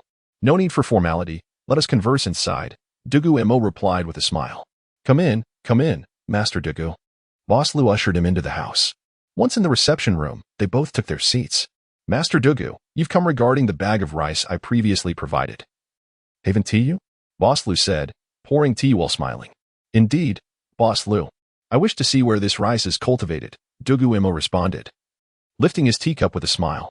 The two were straightforward, as there was little left to conceal. Very well, Master Dugu, please follow me. When I handed you that bag of rice, I anticipated you would come seeking me, Boss Lu said, leading Dugu Mo from the reception room to the backyard, where a small rice field lay, the water within surprisingly red. However, it was a large, blood-red, semi-transparent stone that caught Dugu Mo's gaze. What a waste. Such a sizable blood amber crystal, yet you've submerged it in water, Dugu Mo exclaimed, leaping into the rice field and trembling as he reached out to touch the crimson stone.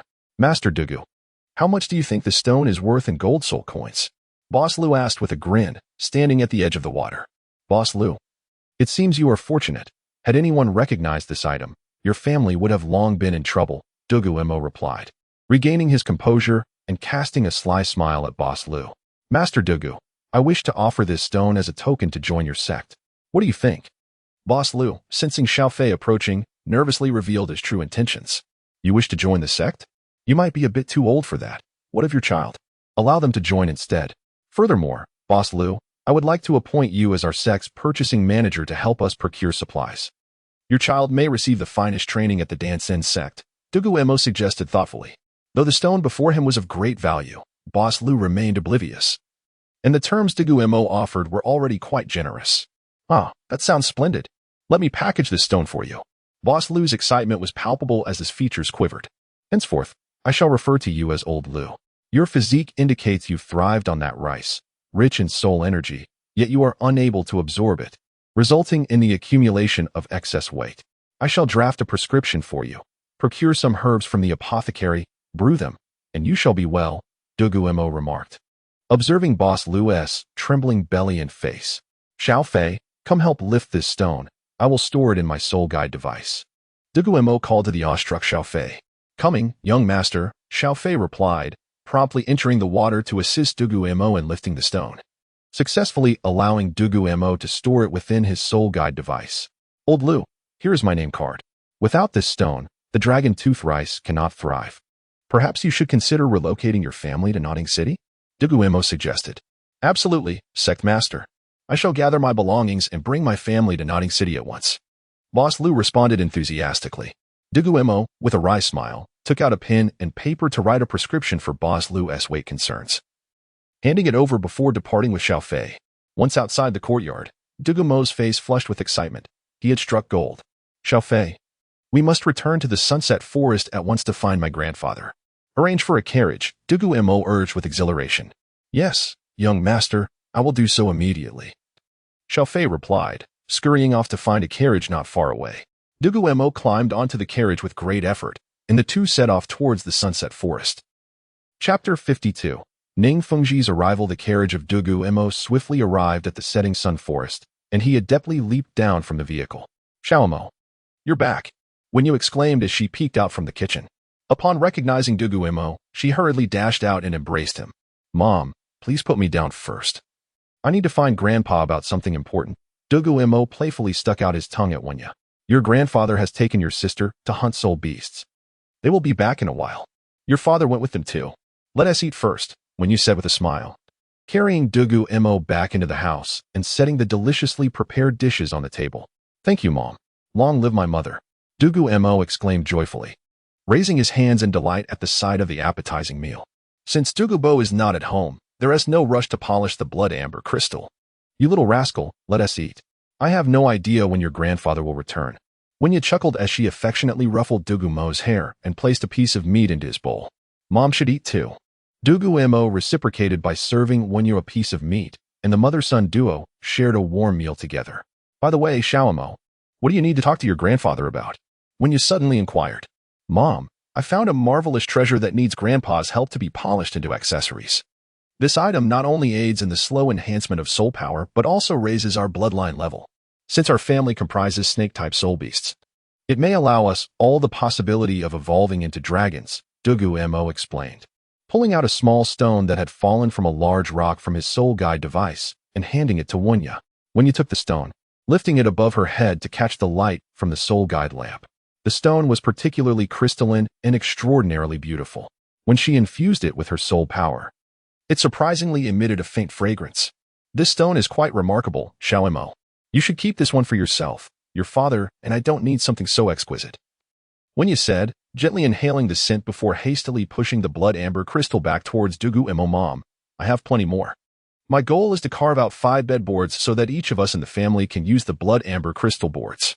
The remaining scraps can be fashioned into pendants, allowing us to continuously absorb the power of the blood amber crystal, Dugu Mo stated. Revealing his true intentions for seeking Dugu Bo blood amber crystals are incredibly precious. Typically, those suitable for crafting pendants can fetch exorbitant prices at auction. This particular piece was as tall as a person, making it feasible to carve out 5 bed boards. Later, a craftsman could construct the bed frame, completing the beds. Of course, given the limited quantity of blood amber crystals and the high demand, they could not create an entire bed made solely from the crystals like the cold jade bed. Thus, wooden frames were necessary to support the blood amber crystal boards, ensuring that Dugu Mo's family could all enjoy beds made from the precious material. Oh, since you have so much, your father and I can rest assured using it. Wenyu mused. After all, they had missed the prime age for soul power cultivation, being parents of 2 children already. There are even more wonderful treasures in the future. Don't worry, Mom. Your son will ensure you attain the rank of title Douluo, Dugu Mo chuckled. Haha, then I'll be counting on you. Wenyu smiled softly, serving Dugu Mo another piece of meat. Xiao Mo has returned. Dugu Bo's voice arrived even before his figure did. Grandpa, I'm back. Dugu Mo leaped to his feet and called out to the courtyard, uncertain of Dugu Mo's location, as tidal Douluos seemed to have the ability to communicate telepathically. Before long, a carriage approached from a distance, driven by Dugu Yuan, with Dugu Yin and Dugu Mo presumably inside. Grandpa, Dad, Sister. Dugu Mo chuckled. Good to see you, daughter-in-law. When you greeted as she bowed to Dugu Mo. We are family. No need for such formality, Wenya. Please prepare 2 more dishes. Yuan and Yin have yet to eat, Dugu Mo said with a hearty laugh. Yes, I will do that right away, Wenya replied, rising to head to the kitchen. Grandpa, you should take a rest. Sister, what is your second soul skill? Tell me about it. Dugu Mo said with a grin. I want to tell you. Dugu Yin replied, lifting her head proudly like a victorious little swan as she walked into the courtyard. The 800-year-old Azure Viper. The name of the soul skill is Azure Scales and Blue Poison. It alleviates pain and enhances defense. Your sister, as a control-type soul master, has acquired quite a decent skill. Dugu Yuan explained with a smile. Dad, look at you, revealing my soul skill to Xiao Mo. Dugu Yin stomped her foot in frustration before rushing into the kitchen. Oh dear, little ancestor, I apologize. Dugu Yuan hurried after her, attempting to prevent her from divulging his hidden stash. Grandpa, I've found a treasure that requires a highly skilled mason to help me carve the stone into slabs, Dugu Mo said, removing his soul guide ring from his finger and handing it to Dugu Mo. My goodness, what a tremendous opportunity you've stumbled upon, Dugu Mo exclaimed, his eyes widening as he beheld the towering blood amber crystal within the soul guide. All right, leave this matter to me, Dugu Mo declared, taking the blood amber crystal from Dugu Mo's soul guide and placing it into his own. Grandpa, primarily, I need 5 slabs. The rest can be made into pendants. The slabs combined with quality wood can be fashioned into beds, allowing each of us to enjoy the comfort of the blood amber crystal. Dugu Mo smiled at Dugu Mo. Ha ha ha, you truly have a filial heart. Rest assured, I will take care of this. I happen to know a few experts in this field. It should be completed in 2 months. I shall personally oversee it, Dugu Mo said, affectionately ruffling Dugu Mo's hair. By the way, Grandpa, please don't waste the powder generated during the cutting of the blood amber crystal. I might need it for alchemy in the future, Dugu Mo added thoughtfully. Not a problem, Dugu Mo replied, considering whom to contact. 7 Treasure Glazed Tile School. Sect Master Ning Fengxi, accompanied by Sword Douluo Chen Xin and Bone Douluo Gu Rong, has come to pay a visit to the esteemed Dugu Mo, hoping for a meeting. A booming voice echoed throughout the setting sun forest. Ning Fengxi and his companions were unable to breach the external poison barrier, so they resorted to calling out instead. Ning Fengxi from the 7 Treasure Glazed Tile School? What brings them here? Dugu Mo furrowed his brow but, being no coward, swiftly moved towards the poison barrier. Ning Sect Master, you are too kind. May I ask what brings you here today? Dugu Mo called out, floating calmly above the poison barrier. Chapter 53. The unacceptability of arranged marriages. Having long heard of the esteemed reputation of the poison Douluo, I had never had the opportunity to pay my respects until today. I came with the intent of befriending Mr. Dugu and discussing certain matters. Ning Fengxi, with a refined demeanor, adjusted his gold-rimmed glasses and gazed at Dugu Mo as he spoke. Since that is the case, please come in, Dugu Mo replied, tilting his head slightly and gesturing as a gap opened in the poison formation. Simultaneously, he descended gracefully from the air, welcoming the 3 into the poisonous array. My poison formation may not be particularly formidable, yet the toxicity generated within is indeed quite severe, Dugu Mo explained with a smile, aware that he could not fathom the reason for Ning Fengxi's sudden visit. However, he was certain it was not an act of hostility. If it were an outright challenge, Ning Fengxi could have simply sent 2 title Douluo to confront him, rather than risking personal exposure. In truth, in a direct confrontation, either the Sword Douluo or the Bone Douluo could easily overpower Dugu Mo, thus he approached this gathering with considerable caution. Please, Sect Master Ning, Dugu Mo said with a warm smile as he ushered Ning Fengxi into his modest courtyard, leading them to the reception hall. Sect Master Ning, may I inquire about the purpose of your visit? Dugu Mo could not help but ask.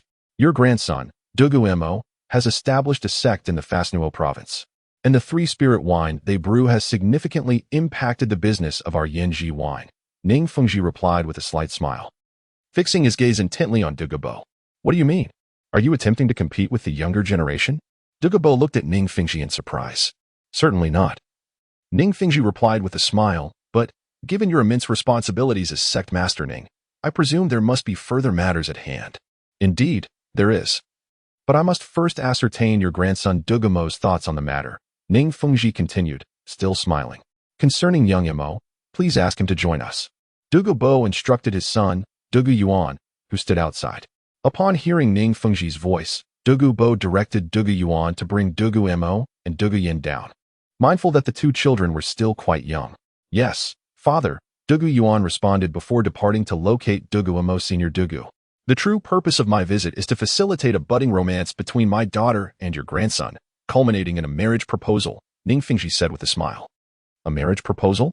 Are you not concerned that such an arrangement might disrupt the balance of power among the three sects? Dugu Bo regarded Ning Fengji with astonishment. Such matters have crossed my mind, but given the current stability of the continent, I believe that while your involvement may alter the equilibrium, it will not obliterate it. Ning Fengji replied with a smile. However, the matter of this engagement ultimately rests with my grandson.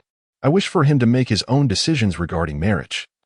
And our opinions shall merely serve as guidance, Dugu Bo mused, narrowing his eyes as he contemplated the implications of the situation, aware that agreeing would tie him to the Seven Treasure Glazed Tile School. Very well, please summon young Mo. He may find the idea appealing. Ning Fengji suggested with a smile. Greetings, grandfather. Greetings, Sect Master Ning. Sword Douluo, Bone Douluo. Dugu Mo entered the reception hall, already informed of the situation by his father and pondering the pros and cons. However, as he stepped into the room, a sudden realization dawned upon him. Why should his marriage be entangled with such interests? His marriage should be rooted in love. Young Mo, come and sit. Ning Fengji beckoned with a friendly smile. Thank you, Sect Master Ning. Dugu Mo replied, taking a seat beside Dugu Bo, bracing himself for Ning Fengji's words. As he was not particularly fond of such soul masters.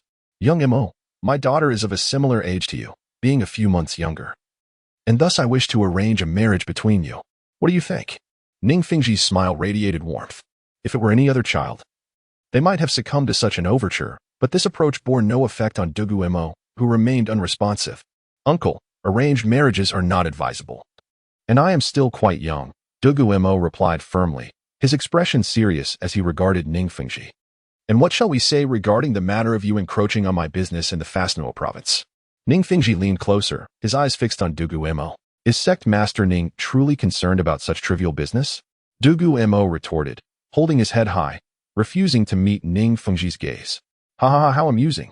As the sect leader, let us discuss this matter thoroughly. Ning Fengji straightened up, his gaze still locked on Dugu Mo, recognizing the latter as precociousness, and no longer viewing him as merely a child. Your Seven Treasure Glazed Tile School is a grand enterprise. Do you truly miss these 2 gold soul coins? Dugu Mo asserted boldly. Indeed, Ning Fengji replied with a smile, uttering a single word. You have one. You compete with a mere child, and you are unafraid of tarnishing the reputation of the 3 sects. Dugu Mo's face flushed with indignation. Ha ha, I jest. I hold no interest in that trivial business. But I am indeed interested in you. Will you be my son-in-law? Ning Fengji stood, shaking his pristine cloak, smiling at Dugu Mo. I am not for sale. Dugu Mo immediately retreated towards Dugu Bo. This matter concerns the life decisions of our young Mo. Here's what we shall do. You 3 return for now. I shall discuss this with young Mo's parents before making a decision. Dugu Bo stood, placing himself protectively in front of Dugu Mo, gesturing for their departure. I apologize for any offense caused by our visit today. Very well, we shall take our leave. 3 days hence, in Tiandou City, I shall host a banquet to invite Senior Dugu. I hope you will grace us with your presence.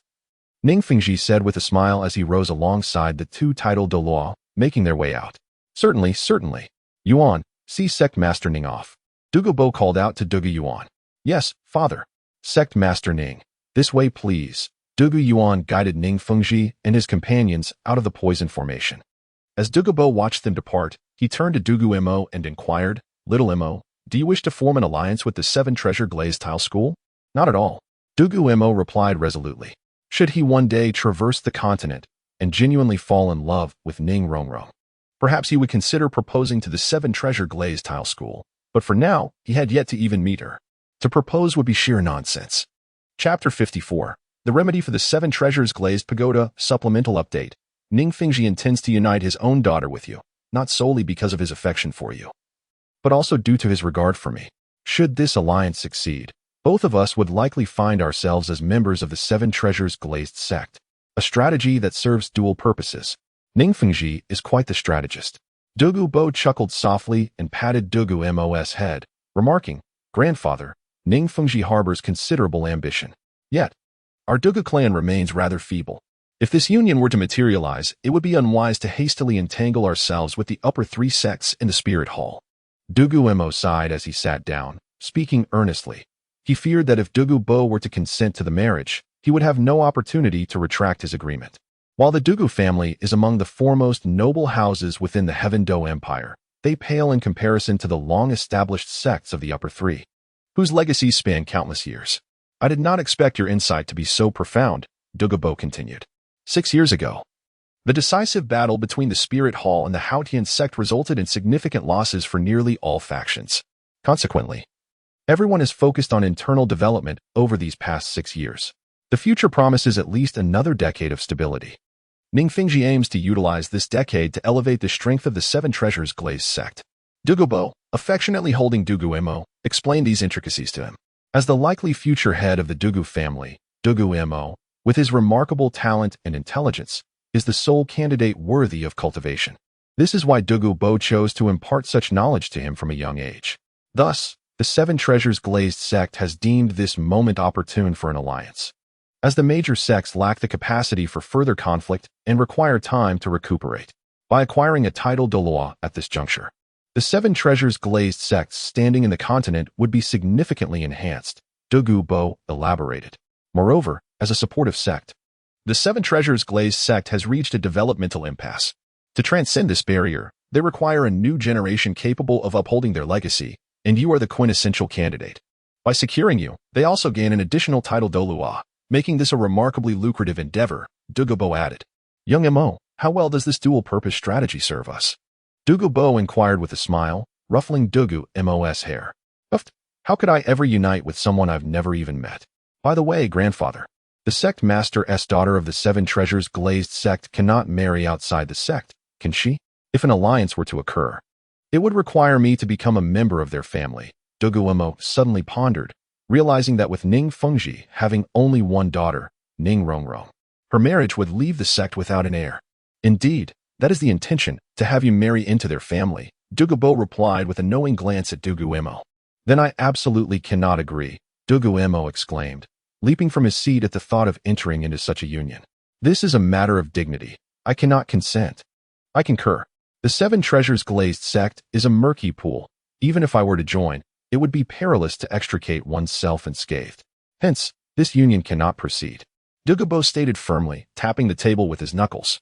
"The formidable nature of the Seven Treasures Glazed sect should not lead them to bear ill will towards us over this matter," Dugu Mo remarked, furrowing his brow. "That is unlikely. However, our family's interests within their sect may suffer significantly. They resemble merchants more than spirit masters," Dugu Mo noted. "By the way, grandfather, isn't the Seven Treasures Glazed sect currently offering a reward for anyone who can resolve the issues surrounding the Seven Treasures Glazed pagoda? I believe I have a solution," Dugu Mo mused.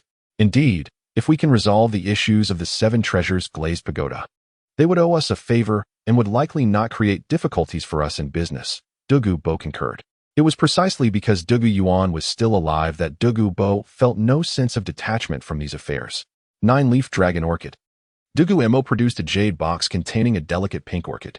The moment the lid was opened, the fragrance of the orchid filled every corner of the room. However, this 9-leaf dragon orchid is a rare treasure, far too scarce for all members of the Seven Treasures Glazed sect to evolve into the 9 Treasures Glazed pagoda, Dugu Mo remarked, his brow furrowing in thought. "That scarcity is beneficial. This way, the Seven Treasures Glazed sect will perpetually rely on us, as we alone can provide them with the means to evolve their spirit abilities," Dugu Mo replied with a smile. "Well done, young lad. Your quick thinking is commendable," Dugu Mo praised, patting Dugu Mo on the shoulder. "Moreover, while my current abilities do not allow me to refine it into a medicinal pill, I can concoct a medicinal wine using this orchid. This would enable us to assist 3 or even 4 spirit masters of the Seven Treasures Glazed pagoda, thus amplifying our significance." Dugu Mo chuckled with delight. "How much time do you require, and what materials do you need? I shall gather them for you." Dugu Mo considered before agreeing with Dugu Mo's plan. "No need. Just extract the juice from the 9-leaf dragon orchid and combine it with the pollen of the Chiloa tulip. Dugu Mo replied with a grin. He then produced a bottle of uninfused wine, breaking the orchid's petals and placing them inside the bottle. Grandfather, you should be familiar with the Chiluot tulip. Just tap the flower stamen twice against the bottle's opening, Dugu Mo instructed, handing the bottle to Dugu Bo. Very well. I shall do so immediately, Dugu Bo replied before swiftly departing towards the Eye of Ice and Fire. Ah, 7 treasures glazed sect, since you show no benevolence. Do not blame me for being ungracious. If you wish for me to become a part of your family, watch how I profit from your hands. Dugu Mo chuckled. He then contemplated his forthcoming strategies before returning to his chamber, leaving the brewing of the medicinal wine to the passage of time. Dugu Mo, lacking the inclination to sleep, sat upon his bed and began to cultivate his spirit power. Before long, Dugu Bo returned, soaring into the room. Young Mo, how should we handle this medicinal wine? Dugu Bo tossed the bottle to Dugu Mo, who was to manage it himself. Just leave it be, allowing the medicinal properties to meld. Dugu Mo responded with a smile, tucking the bottle beneath his bed, disregarding it thereafter. Very well, should you require anything, call for me. Take care to rest well. In 3 days, we will head to Tiandou City for the banquet, Dugu Bo remarked with a smile before vanishing from Dugu Mo's room. Chapter 55. Intoxication. First update. On the early morning of the 3rd day, Dugu Mo rose early, retrieving from beneath his bed the medicinal wine that had been steeping for 3 days. He took a piece of gauze and filtered out the 9-leaf dragon orchid, transforming the once clear liquid into a pale blue hue. Subsequently, Dugu Mo produced 3 small bottles and evenly poured the liquid into them. He had meticulously calculated that a single small bottle could facilitate the evolution of the 7 treasures glazed tower into the 9 treasures glazed tower.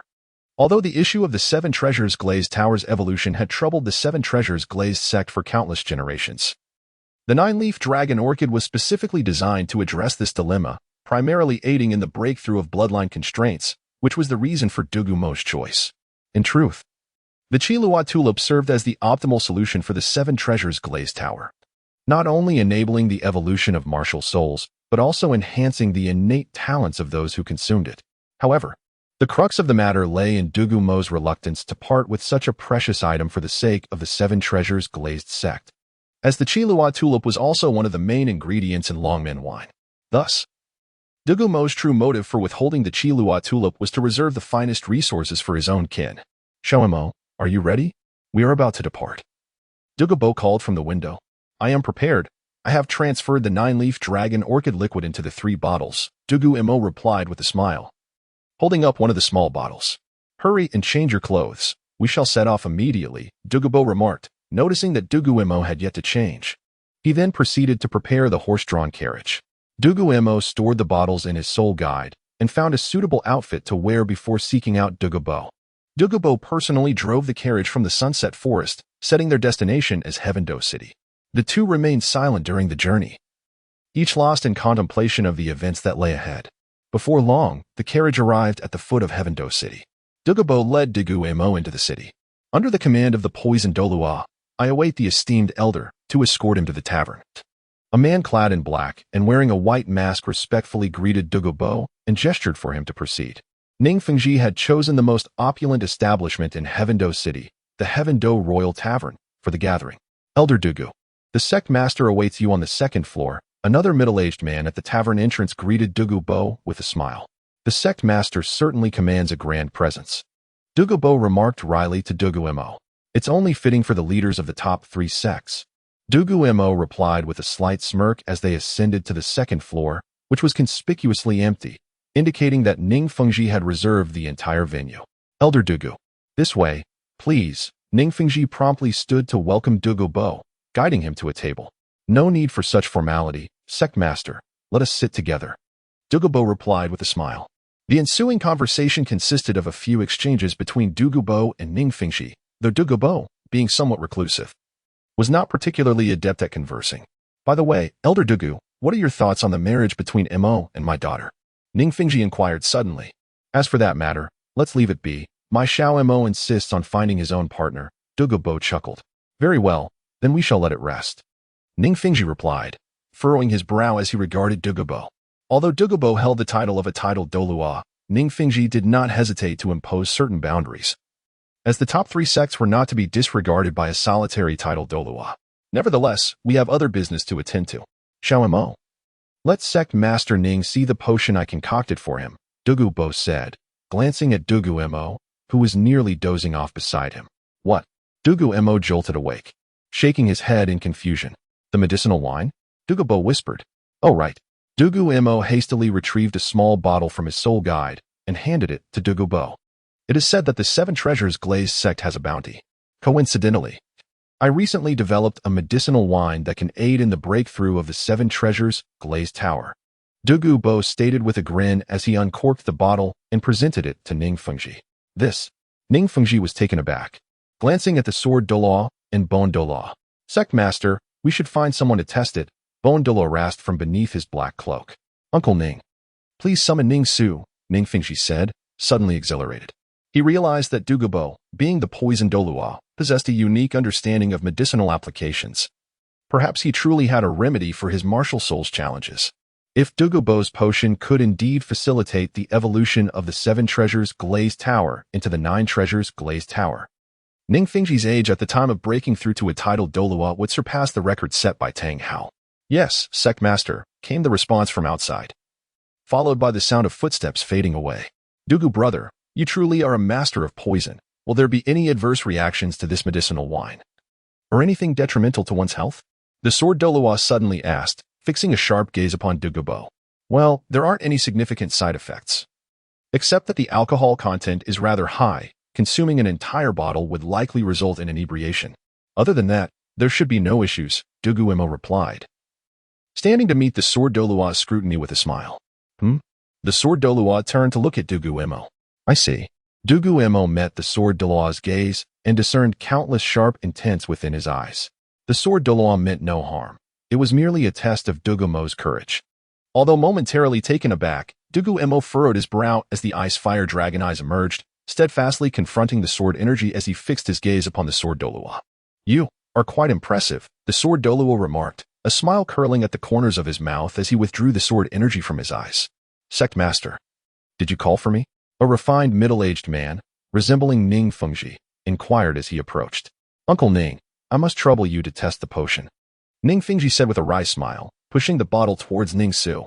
Certainly, Sect Master, Ning Su replied, taking the bottle and tilting his head back to down its contents in one go. A delicate fragrance of orchids wafted from Ning Su's form, causing the spirits of all present to lift. It was simply delightful. Suddenly, Ning Su's complexion flushed, and he leaned back, toppling over. Xiao Su. Bone Douluo quickly caught the collapsing Ning Su. No worries, this uncle has simply indulged a bit too much, Dugu Mo said with a wry smile. Someone, bring the wake-up soup, Ning Fengji ordered, disregarding Ning Su. Fear not, it is nothing serious. Once he regains consciousness, the Seven Treasures Glazed Tower should be on the verge of evolution, Dugu Mo contemplated aloud. Chapter 56, The Nine Treasure Glazed Tower, Second Update. Before long, a waiter from the tavern entered, carrying a bowl of sobering soup. With the assistance of two others, he poured the concoction into Ning Su's mouth. However, the sobering soup was not a miraculous elixir. Its effects required time for absorption to alleviate intoxication. At that moment, the atmosphere on the second floor of the Heavenly Dough Royal Tavern was somewhat tense. Nearly all eyes were fixed on the inebriated Ning Su. Meanwhile, the tantalizing aroma of the dishes in the tavern grew increasingly intoxicating. Yet, Dugu Mo and Dugu Mo were simply enjoying the meal, having come to this establishment with the sole intention of partaking in a feast, as they had skipped breakfast. In 2 minutes, he should regain consciousness. This sobering soup is quite effective, but I fear that awakening too soon may hinder the absorption of its properties. Therefore, I must assist him, Dugu Mo remarked. Having consumed the sobering soup prematurely, he was concerned that the efficacy of the medicinal wine would be diminished, prompting Dugu Mo to take action. Ordinarily, a full day and night of rest would ensure the complete absorption of the medicinal wine's effects, allowing the martial spirit to evolve perfectly. Thus, Dugu Mo positioned himself beside Ning Su, placing his palm against Ning Su's back. The soul power from his Changchun Gong flowed through his arm into Ning Su's body, beginning to facilitate the absorption of the medicinal wine's effects. As Dugu Mo's soul power coursed into Ning Su, the fragrance of orchids in the air suddenly intensified and became exceptionally rich. Collect, Dugu Mo whispered, and the aromatic essence gradually dissipated, while Ning Su finally began to show signs of awareness. Oh, my head aches terribly, Ning Su groaned, clutching his head as he regained consciousness. Headaches were inevitable after inebriation, especially considering that the wine used by Dugu Mo for the medicinal brew was far from top quality. Ning-su, do you feel anything amiss in your body? Ning Fengji quickly rose from his seat, leaning down with concern to inquire about Ning-su's condition. Ning-su held a unique position within the Seven Treasure Glazed Tile School, being Ning Fengji's uncle. However, in the interest of the school, he had lost his soul power and, consequently, the opportunity to contend for the position of the school's leader. Moreover, with his martial spirit also being the Seven Treasure Glazed Tower, he had become a subject for the experimentation of its evolution. I'm fine, Sect Master. I merely have a slight headache, Ning-su replied, still cradling his head. Do not move, Dugu Mo calmly instructed, placing his hand atop Ning-su's head. The healing properties of the Changchun Gong were notably effective. After circulating his soul power, Ning-su's headache should have been alleviated. Thank you, young Master Dugu. Ning-su felt the pain in his head diminish significantly, realizing that Dugu Mo had aided him. There is no need for formalities. Let us see if your martial spirit has successfully evolved, Dugu Mo replied with a smile, retracting his soul power and returning to Dugu Bo's side. All right. Ning-su extended his left hand, and a radiant glow enveloped him, revealing a beautifully crafted, multicolored glazed tower held aloft in his palm.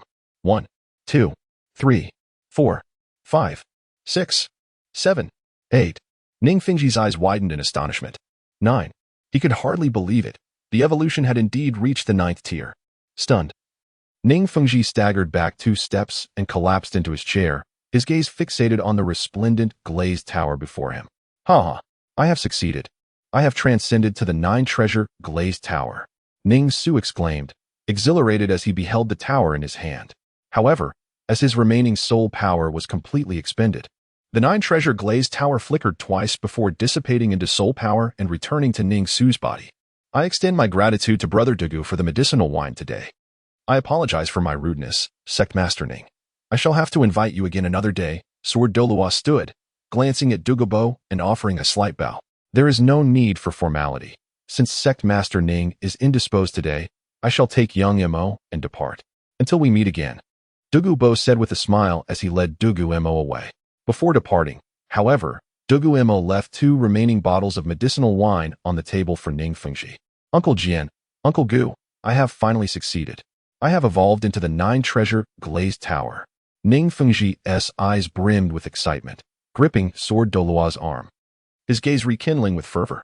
Originally, Ning Fengji had been on the verge of reaching level 70, poised to attain the pinnacle of his ancestral martial spirit. Yet today, with Dugu Mo's medicinal wine, his passion and ambition surged anew. Here are the 2 bottles left by Dugu Mo Fengji. You should use them, Douluo said, picking up the 2 bottles from the table and handing them to Ning Fengji. Fengji, do you really wish to proceed? We still do not know if this wine has any side effects, Sword Douluo interjected, his brow furrowing. No, I trust that Dugu Mo and Dugu Mo mean no harm. They have no reason to do so. They merely seek profit from me, and since they desire wealth, I shall grant it to them. Ning Fengji's resolve reached its zenith as he shook his cloak, taking the 2 bottles, and swiftly downed one after the other, despite the dizziness beginning to overwhelm him. Sword Douluo had anticipated this and quickly caught Ning Fengji, preventing him from collapsing entirely. Ning-su, instruct everyone here to remain silent. We shall discuss everything once Fengji awakens, Douluo said, grasping Ning-su's arm.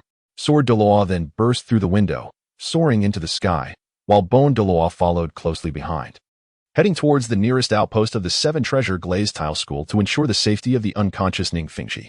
In the presence of Sword Douluo and Douluo, Ning Fengji dared to indulge and drink to the point of intoxication. Soon, Sword Douluo returned with Ning Fengji to the nearest outpost of the 7-treasure glazed tile school, settling him into his bedroom before stepping out to discuss the day's events with Douluo. Old Gu, what is your take on today's events? Sword Douluo inquired, pouring tea for himself and Douluo, opting for tea instead of alcohol, while Ning Fengji remained in a state of unconsciousness. As for today's matters, I believe there are no significant issues. This lad seems quite compatible with my Rong.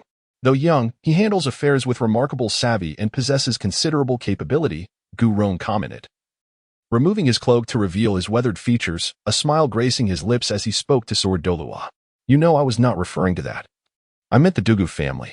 I genuinely worry they may rise to prominence, Sword Douluo remarked, his brow furrowing. Is that truly your concern?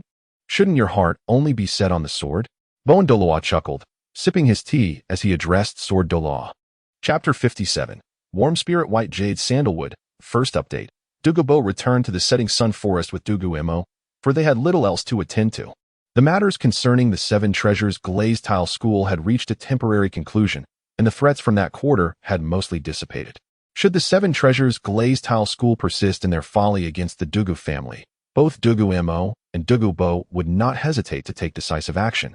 For the two were adept in the art of poison, a skill that the Seven Treasures glazed tile school would do well to regard with caution. Grandfather, I intend to engage in cultivation now. The medicinal pills I have concocted will suffice for a while, so I can pause my alchemical endeavors and dedicate some time to earnest cultivation, Dugu Mo stated earnestly. Ah, how fortunate. Little Mo has finally recognized the importance of cultivation. No external force can compare to the strength one possesses within. The power you wield is the very foundation of all, Dugu Mo remarked. A smile of satisfaction gracing his face as he crouched to pat Dugu Mo on the shoulder. By the way, grandfather, when shall we attend to the blood amber crystal? The sooner we utilize it, the better it will be for our health, Dugu Mo pondered aloud. Do not rush. We shall wait for Ning Fengji to awaken. In the meantime, I will seek out a stonemason to cut the blood amber crystal and procure some rare wood for crafting a bed. You shall accompany me. Dugu Mo replied thoughtfully. Grandfather, you wish for me to accompany you? Dugu Mo inquired, tilting his head in confusion, wondering if this would be a waste of time. Of course, your understanding of materials far surpasses mine. When we select the lumber, you must be discerning, Dugu Mo concluded, gesturing for Dugu Mo to take a moment to rest. Today's banquet with the Seven Treasures glazed tile school had left Dugu Mo feeling that his strength had yet to reach its zenith. Both the Sword Douluo and Bon Douluo could easily vanquish him, even if he resorted to poison. It seemed the time had come to address the toxins concealed within his own body. However, he decided to take a brief respite, as they would need to purchase lumber in the afternoon. With a shake of his head, he returned to his quarters for a moment of rest, as he planned to take Dugu Mo out for some leisure later that day. Dugu Mo also retreated to his room, closing his eyes to review the heaven and earth pharmacopoeia, for they would soon be selecting lumber. As the saying goes, all things in heaven and earth can serve as medicine. Thus, the woods could also be treated as medicinal, albeit with slightly diminished efficacy. The heaven and earth pharmacopoeia humanely detailed the properties and functions of various woods, prompting Dugu Mo to review it prior to procuring materials. In the afternoon, Dugu Mo, accompanied by the neatly attired Dugu Mo and Dugu Yin, departed the setting sun forest in a carriage, heading towards the city of Tiandou. It is worth noting that Tiandou City, being a major urban center, housed the finest construction materials and craftsmen of the Tiandou Empire. Naturally, some exceptionally skilled artisans were beyond even the reach of the Tiandou royal family. Originally, Dugu Mo had not intended to bring Dugu Yin along, considering the construction site would be filthy and chaotic, unsuitable for the little princess of the Dugu family. However, seeing her brother and grandfather preparing to leave, Dugu Yin hurriedly followed. Little Mo, how long do you reckon this medicinal wine will keep Ning Fengji asleep? Dugu Mo queried, as he was unaware of the true effects of the concoction. With the addition of the Kirin tulip, what would have caused a day's slumber now ensures he will not awaken for 3 days, Dugu Mo replied with a smile. Very well. We shall select materials today and find someone to craft them tomorrow. This evening, I will take you both to explore the night market of Tiandou City, where an array of delectable treats awaits. Dugu Mo's voice resonated from outside the curtain. Dugu Mo set out with the 2 children. But could he allow the 2 little ones to drive the carriage? The carriage sped swiftly towards Tiandou City. Around 3 in the afternoon, the trio arrived at Tiandou City and found themselves in a vast marketplace. The aroma of freshly cut wood greeted them, indicating they had arrived at the largest timber trading market in the city. This is the largest lumber trading center in Tiandou City, Little Mo. You must pay close attention. These woods have been meticulously selected, Dugu Mo remarked, glancing at Dugu Mo. Grandfather, are we here to pick out wood? I want to choose as well, Dugu Yin exclaimed, her excitement evident as she jumped in place. Big sister, distribute the gold soul coins, Dugu Mo said, retrieving 5 gold soul coin cards from his soul guide device and handing them to Dugu Yin. Thank you, little brother, Dugu Yin beamed, affectionately ruffling Dugu Mo's hair. Appreciating his thoughtfulness, let us disperse and select the materials we prefer, then have them delivered to the entrance. If any danger arises, simply toss this paper packet away, Dugu Mo instructed, producing 2 paper packets from his soul guide and handing one to each child. "Brother, the wood I purchase will surely surpass yours," Dugu Yin teased, sticking her tongue out at Dugu Mo before dashing into the market. "Grandfather, is it safe for us to be away from you?" Dugu Mo inquired, a hint of concern lacing his tone regarding his sister's safety. "Rest assured, it's quite safe. The contents of that medicine packet are beyond what even a soul Douluo could withstand. Now, hurry along and procure your wood," Dugu Bo reassured him, affectionately tousling Dugu Mo's hair once more. "All right, I'll go ahead then," Dugu Mo replied, rushing into the marketplace. With his soul power activated, Dugu Mo's pupils transformed into a striking mix of red and blue dragon eyes as he meticulously examined the wood. He traversed one stall after another, observing that the wood pieces displayed were no larger than a fist, not the finished lumber. The actual timber was stored in warehouses, allowing the market to accommodate a greater number of lumber merchants. To his astonishment, he found that the rare woods he had never encountered in his previous life, rosewood, wong wali, chicken wing wood, golden silk nanmu, and other precious materials, were surprisingly undervalued in Douluo continent. If he possessed the ability to traverse 2 worlds, he would have certainly considered smuggling them.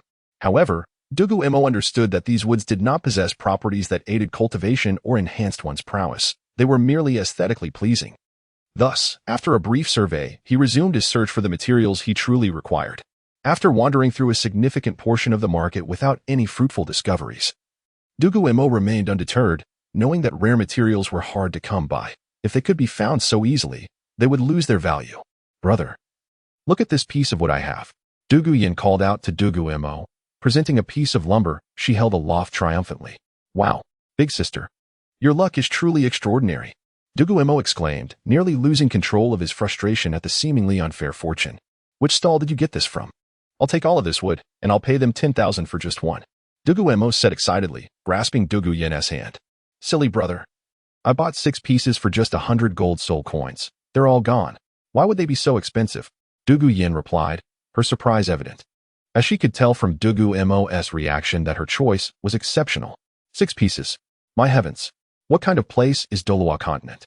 The blood amber crystal is taller than a person, while the warm spirit white jade sandalwood is as cheap as cabbage. Dugu Mo's excitement reached unparalleled heights. Chapter 58. The Warm Jade and Agarwood Collapse, Part 1.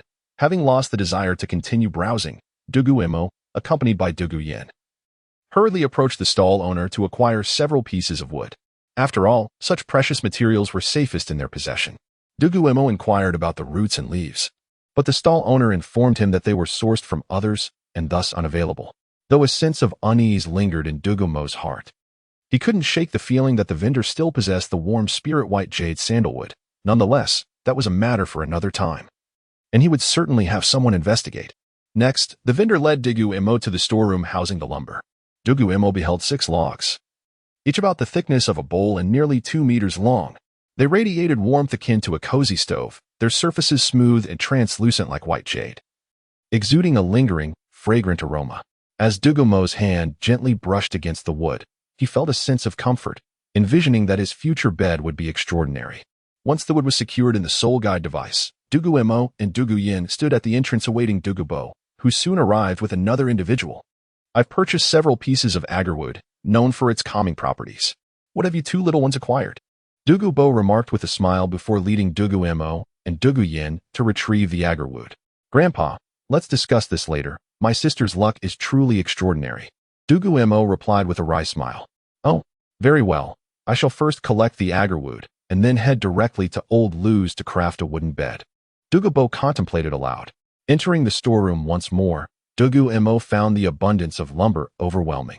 He initially intended to survey the area again, but soon found it too taxing and ultimately decided against it. The agarwood lay quietly in a corner, and Dugu Bo carefully stored each piece in the soul guide device before departing the lumber trading center with Dugu Mo and Dugu Yin. "Grandpa, where are we going to craft the bed? These materials are quite precious," Dugu Mo inquired suddenly. "To an old friend's place, although he hasn't been active for several years. He is one of the renowned craftsmen in the Tiandou Empire," Dugu Bo replied with a smile. "A craftsman? I find myself intrigued," Dugu Mo said, gently touching his soul guide device. Dugu Bo led the 2 children into a narrow alley in Tiandou City, stopping at a particularly secluded courtyard entrance. "If memory serves me right, This old fellow should still be here, he remarked, furrowing his brow in thought. Knocking firmly on the door, Dugu Mo called out. Who is it? Who knocks at such a late hour? An aged voice echoed from within. Old fellow, it's me, the old poisoner, Dugu Mo bellowed, certain that he was addressing an old friend. Ah, old poisoner, what brings you here? Come in quickly. An elderly man with snow-white hair opened the door, his surprise evident as he recognized Dugu Mo. This is my granddaughter Dugu Yin and my grandson Dugu Mo. Come, you two little ones, greet Grandpa Lu. He is a good friend of mine. Dugu Mo introduced Dugu Mo and Dugu Yin to the elder. Greetings, Grandpa Lu. Dugu Mo and Dugu Yin bowed respectfully. Come, come. Sit inside, Grandpa Lu said with a welcoming smile. Old fellow, I'm here for a purpose today. I've come across some fine materials, and I need your help to craft 5 beds, Dugu Mo stated cheerfully. 5 beds? Old poisoner, do you have the stature to sleep on 5 beds? Or are you trying to wear me out? Grandpa Lu retorted, brandishing a nearby stick playfully, as if ready to scold Dugu Mo. Just take a look at the materials, and you'll understand, Dugu Mo replied, placing the agarwood on the ground in the courtyard. Agarwood? 32 years old, this will be sufficient for 5 beds. What prompted this sudden desire to craft beds? Grandpa Lu sniffed the air, recognizing the quality of the agarwood without needing to touch it. Old fellow, how could it be so simple when I seek your assistance? Dugu Mo added, producing a piece of blood amber from his soul guide device and placing it on the ground. My goodness, the quality of this jade is simply exquisite. We should use this for the bedboards. Grandpa Lu exclaimed, his excitement palpable as he dropped his cane and approached the blood amber, caressing it with admiration. A sight that sent chills down Dugu Mo's spine. And there's more, Dugu Mo interjected suddenly. What could possibly surpass the quality of this jade? Grandpa Lu turned to Dugu Mo, curious. Not necessarily better in quality, but certainly comparable, Dugu Mo replied, and with a flash of light from the soul guide device. 6 pieces of wood materialized in Grandpa Lu's courtyard. This is sandalwood. This is the white jade sandalwood? No, it isn't. What is this? The quality of the soil is exceptional. Grandpa Lu eagerly stroked the wood before him. This is the warm spirit white jade sandalwood. Did Jinzi select it? Dugu Mo recognized the treasure at a glance, having perused the Heaven and Earth Herbal Compendium. Its name, Warm Spirit White Jade Sandalwood, radiates warmth and smoothness akin to jade.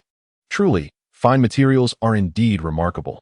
Who would have thought that top-tier agarwood would serve as mere supplementary material? Grandpa Lu remarked with joy. In my lifetime, to encounter such premier materials is a delight. I shall be busy for some time, Grandpa Lu declared, elated. Old fellow, while I was unable to resolve the issues within your body in the past, I have recently gained new insights into poisons over the past 2 years.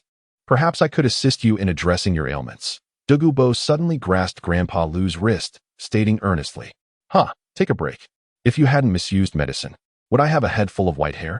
Who would know we're the same age if you didn't mention it? Grandpa Lu retorted with impatience. I'll give it a try, Dugu Mo said, still holding on to Grandpa Lu's wrist. Realizing he had no spiritual power left, Grandpa Lu ceased to struggle. Give me 3 years, and I will resolve it. Rest assured, Dugu Mo confidently proclaimed after taking a pulse. You said the same thing 3 years ago. Hurry along now, don't delay my work, Grandpa Lu quipped, showing no regard for Dugu Mo's status as a titled Douluo, as he playfully prodded him with his cane. Very well, you busy yourself. We'll head to the backyard and prepare something to eat. Mo, do we have any nourishing chi pills? Leave him a small bottle. Dugu Mo chuckled, glancing at Dugu Mo. Grandpa Lu. Here are the nourishing chi pills. Just 1 per use. Dugu Mo presented a small vial containing 10 pills to the elder. Old poisoner knows me well. You two can cook whatever you desire. I'll begin measuring the materials. Grandpa Lu said, pulling a ruler from his pocket to take measurements of the wood for design purposes. Dugu Mo then led Dugu Mo and Dugu Yin to the backyard to commence cooking. Chapter 59. The Warm Jade and Agarwood Collapse. Part 2. Third update. After considerable effort, Old Lu finally completed the calculations for the wooden pieces. Given his waning spiritual power, he possessed little strength. Memorizing the data, he retreated to his room, illuminated the spirit lamp, and began to sketch the design for the bed as requested by Dugu Mo. Such nearly perfect materials deserved meticulous design to honor their rarity. Meanwhile, Dugu Mo took it upon himself to prepare a meal for Dugu Mo and Dugu Yin. Grandfather, who is Grandfather Lu? Dugu Mo inquired while dining. He is an old friend of mine. Among our circle, he once had the greatest potential to break through to the title of Douluo. However, due to certain circumstances, He wasted his own spiritual power and devoted himself to craftsmanship. In just a few years, his creations gained widespread acclaim. Earning him the title of Master Craftsman, Dugu Mo recounted with a smile. What is the situation? Does Grandfather Lu genuinely enjoy craftsmanship, or is it a forced passion? I don't quite understand. Dugu Yin expressed her confusion. Neither do I, but it is of little importance. Dugu Mo chuckled, offering Dugu Yin a piece of meat. Yet, I believe Grandfather Lu's fondness for materials seems sincere. Perhaps he truly cherishes it. Dugu Mo mused, refraining from further questions and focusing intently on his meal. It must be said that Dugu Mo's culinary skills were remarkable, with a perfect balance of flavor, aroma, and presentation, bringing joy to both Dugu Mo and Dugu Yin. After their meal, Dugu Mo arranged for Dugu Mo and Dugu Yin to have separate rooms. Upon returning to their quarters, rather than sleeping, they entered a state of cultivation. However, in the middle of the night, they were awakened by the sound of wood being sawed in the courtyard. Silly brother, you were disturbed as well? Dugu Yin, rubbing her eyes, stepped out of her room and spotted Dugu Mo, who had also just emerged. Of course, Dugu Mo replied with a wry smile.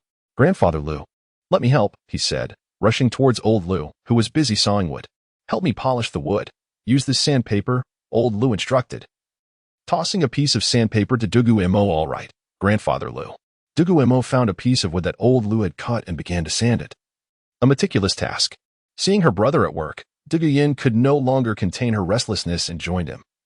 Picking up another sheet of sandpaper to polish a different piece of wood, the trio toiled throughout the night, with old Lu relentlessly cutting wood while Dugu Mo and Dugu Yin continuously polished. Polishing, an inherently tedious task, was made even more challenging by the poor lighting at night, making it difficult to see their progress.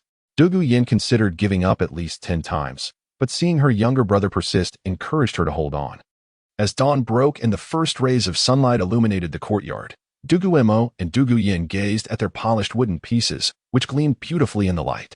They exchanged proud glances filled with a sense of accomplishment. Brother, our polished wood looks stunning, Dugu Yin exclaimed excitedly. Silly sister, it's merely good wood. Grandfather Lu, the warm spirit white jade sandalwood should be finished now, right? Dugu Mo glanced at Dugu Yin before turning to old Lu. Indeed. Next is the agarwood. I have stored the remaining materials. I was thorough, so there aren't many offcuts. The next steps won't require such meticulousness. Agarwood is far less valuable compared to your warm spirit white jade sandalwood, old Lu replied with a wry smile, laboriously lifting a piece of agarwood to begin cutting and polishing. Dugu Mo quickly rushed to assist old Lu with the agarwood. Dugu Mo sat nearby, sipping wine while observing his grandchildren work alongside old Lu. It wasn't until the following evening that all the agarwood had been cut, and Dugu Mo and Dugu Yin had finished polishing. The next crucial task was the cutting of the blood amber crystal. Due to its weight, Dugu Mo needed to take charge. As night fell, the cutting would take place indoors. Old Lu rubbed his hands together, producing a slender carving knife, and commenced the task of cutting the blood amber crystal.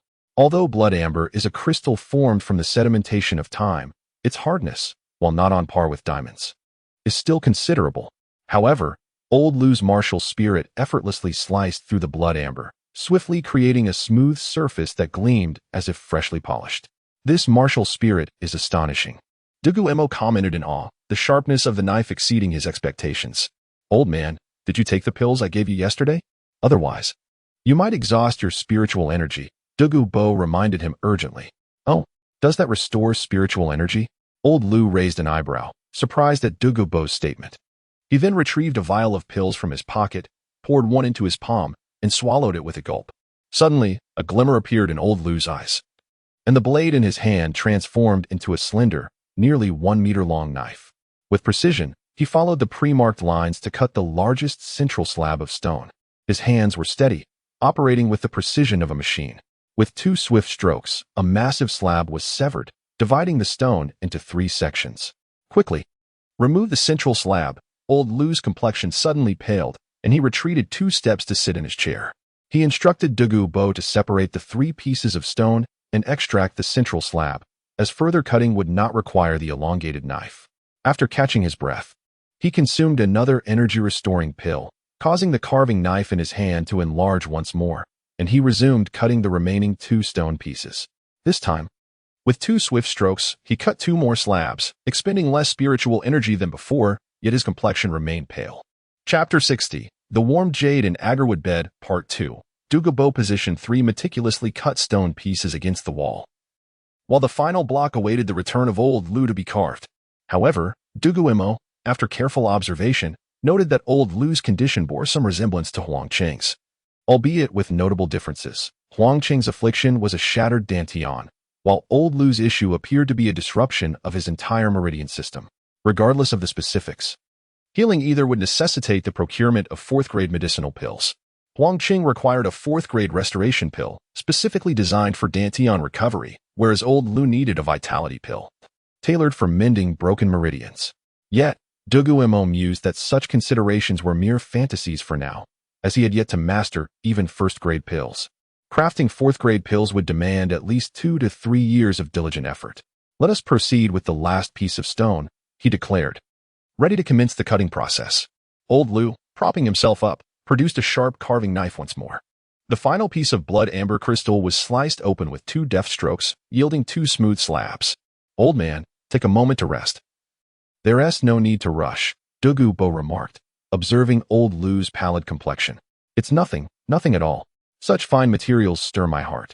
I can't bear to delay their transformation," Old Lu replied with a chuckle, taking a sip from his cup to refresh himself. Once Old Lu regained his strength, he consumed a vitality pill. This time, the carving knife in his hand was not as prolonged as before, allowing him to focus on the intricate edges of the blood amber crystal, refining the slabs into perfect squares. The task was not overly complex and did not deplete much soul energy, so by the time all 5 slabs were completed, he had barely exhausted the energy from a single vitality pill. Next, Old Lu began assembling the wooden components. The edges of the blood amber crystal were enveloped in a layer of warm spirit white jade sandalwood, with the base also crafted from the same material. The white borders framed the red center, while the legs and carved edges were fashioned from agarwood. Utilizing traditional mortise and tenon joints, he meticulously joined the pieces without a hint of error, completing the assembly of a beautifully aromatic wooden bed within 10 minutes. "Grandpa Lu, you are truly remarkable," Dugu Mo exclaimed in admiration. "Your Grandpa Lu possesses even more extraordinary skills. Pay close attention," he replied with a smile. "Old Poison Master, why not name this exquisite bed? Such refined materials deserve a title befitting my labor," Dugu Mo suggested. "Warm Jade and Agarwood Bed," Old Lu mused thoughtfully. "For more beds remain to be assembled. But shouldn't your son and daughter-in-law share a bed?" "Why 5 beds?" Old Lu queried, a mischievous glint in his eye. "Old rascal, when did you become so nosy? Especially about your own nephew?" Dugu Mo retorted without hesitation. "Shall we make the largest slab into a double bed?" Old Lu raised an eyebrow. "Certainly. However, what shall we do with the remaining Warm Jade and Agarwood Bed?" "Old rascal, you wouldn't want it for yourself, would you?" Dugu Mo pondered before bursting into laughter. "This item would serve me quite well," Old Lu stated earnestly. "Not a problem. The 5th bed is yours," Dugu Mo declared without a second thought. "Old Poison Master, you are as generous as ever." "Thank you," Old Lu replied, wiping the sweat from his brow with a towel before continuing on to assemble the 2nd bed. He proceeded swiftly to construct the 3rd, 4th, and 5th beds. "Old Poison Master, this is the double bed for your son and daughter-in-law. I only require a small bed for myself, and you should have a modest one as well. The medium bed can be for your grandchildren. Its benefits will be more advantageous for them," Old Lu suggested. "Old rascal, you're quite shrewd," Dugu Mo remarked with a smile. "By the way, I have bundled the remaining wood and jade for you. Just collect it later." Old Lu suddenly remembered the leftover materials and instructed Dugu Mo. "Old rascal, I did not come merely to request your assistance with the beds. There is another matter at hand," Dugu Mo said, his expression turning serious as he motioned for Old Lu to sit on the bed. "Huh, Old Poison Master, what do you intend? These 5 beds are nearly exhausting me. Do you wish to burden me further?" Old Lu raised an eyebrow at Dugu Mo's awkward demeanor. "My grandson has established a sect, and he possesses a method to heal your meridians. Thus, I would like to invite you to assist him in managing the sect." Dugu Mo sighed and explained. "Manage a sect? Do I appear to be someone capable of such a task?" Old Lu scratched his head, looking earnestly at Dugu Mo. "With you here, I feel reassured. I worry my grandson, being young and impetuous, might cause trouble. Your presence would temper his recklessness," Dugu Mo insisted. "Is there truly a solution to my meridian issues?" Old Lu closed his eyes, contemplating the situation. "Indeed, but it will require 3 years to address your condition," Dugu Mo reflected, believing that in 3 years, he would have mastered the crafting of fourth-grade pills. Very well, I shall join you. What position will I hold? Old Lu asked without hesitation. Vice Sect Leader. Dugu Mo proposed. Agreed. I will accompany you to the Sunset Forest and then to your sect, Old Lu affirmed after a serious appraisal of Dugu Mo. Old rascal. Do you have anything else to gather? We may not return for quite some time, Dugu Mo reminded him. Old Poison Master, head to the main hall. There's a piece of wood about the length of my forearm. Bring it to me. There's nothing else to collect. Let us go. Pack the beds. And we shall depart, Old Lu commanded, directing Dugu Mo to fetch the necessary item. Certainly, Dugu Mo replied cheerfully, gathering 3 of the warm jade and agarwood beds into his soul guide device before retrieving the wood from the main hall as instructed. Meanwhile, Dugu Mo and Dugu Yin exchanged glances before each stored their respective beds into their soul guide devices. Though the beds were sizable, they posed no issue for their expansive soul guide spaces. Subsequently, Dugu Mo assisted Old Lu out of the courtyard and onto the carriage, while Dugu Mo secured the yard. The group departed from Tiandou City, heading back to the Sunset Forest. Meanwhile, Ning Fengji was nearing the end of his drunken stupor and would soon seek out Dugu Mo. It would be unfortunate if Dugu Mo were not home. Chapter 61. The return of Ning Fengji. Dugu Mo drove the carriage out of Tiandou City, heading towards the Sunset Forest. Although it was nighttime, this posed no hindrance for soul masters possessing snake-type martial souls, as darkness was the preferred time for serpents to emerge. Xiao Mo, where is your sect? Tell me about it. After all, a vice sect master shouldn't be idle. Lu Laodu chuckled as he inquired of Dugu Mo while seated in the carriage. Oh, my sect is located in the remote Fasnuo province. Initially, the land there was barren, but I employed certain methods to transform it into fertile fields for cultivating medicinal herbs, which will be essential for my future alchemy endeavors. Enhancing the power of the soul masters within my sect, Dugu Mo responded. A secluded location with a unique skill set can gradually develop into a significant sect, possessing great potential. Moreover, with the backing of a family supported by a titled Douluo, manpower, resources, and finances are not an issue. All that is needed is time, Lu Laotu remarked thoughtfully. However, the continent may only remain tranquil for another 8 to 10 years. Your time is limited. As long as you can survive this turmoil, your sect should ascend to the ranks of the lower 4 or upper 3 sects. Lu Laotu continued to express his thoughts. At that point, as long as your Dugu family encounters no unforeseen circumstances, you should thrive for a century or so, Lu Laotu concluded before closing his eyes to rest. Ignoring Dugu Mo thereafter, the carriage fell silent as Dugu Mo and Dugu Yin, exhausted from their day and night of exertion, soon drifted into slumber. Wake up. It's time to disembark, Dugu Mo's voice echoed from outside. Have we arrived home? Dugu Mo jolted awake, calling out to Dugu Yin before leaping down from the carriage. The 4 of them entered the courtyard. Uncle Lu, what brings you here? Dugu Yuan, hearing the commotion outside, stepped out and spotted Lu Laotu entering the yard. Xiao Yuan, it's your father who invited me to serve as the vice sect master for your son's sect. Otherwise, would I have come out of seclusion? Lu Laotu shot a discontented glance at Dugu Mo. Hello, Uncle Lu. Please come inside. I'll prepare some delicious dishes for you to enjoy, when you chimed in. Emerging from the house and heading towards the kitchen. Mother, make sure to prepare a few extra dishes. Ning Fengji will be coming over shortly. Dugu Mo called out to Wunya, sensing that after 2 days, Ning Fengji must have sobered up and would likely come to the Sunset Forest seeking to assist others in martial soul evolution. Has he sobered up? Dugu Mo inquired. The timing seems about right, Dugu Mo replied. Shaya, stop cooking. We'll have guests soon.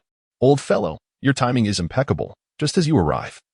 We have a feast ahead, Dugu Mo remarked with a smile directed at Lu Laotu.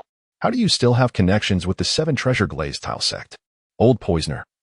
You didn't evolve the 7 treasure glazed pagoda, did you? Lu Laotu suddenly recalled something, exclaiming in surprise. Not me. It was Xiao Mo who achieved that. Dugu Mo pointed toward Dugu Mo, who was idly sitting on a stool. Such a young lad, yet quite capable. Since you resolved the issues with the 7 treasure glazed tile sect, this will greatly benefit the development of your sect, Lu Laotu stated unexpectedly. At that moment, the poison formation emitted a wave of energy. Ning Fengji is rather impatient. Just as I mentioned him, he has arrived. I shall go greet them, Dugu Mo said before stepping outside the poison formation to welcome Ning Fengji. Upon emerging from the poison formation, Dugu Mo descended from the sky and caught sight of Ning Fengji and the 2 titled Douluos accompanying him. Lord Ning, how do you fare? Dugu Mo landed gracefully and inquired with a smile. Quite well, though the after effects are somewhat intense, it would have been better without the medicinal wine. Ning Fengji replied with a gentle smile.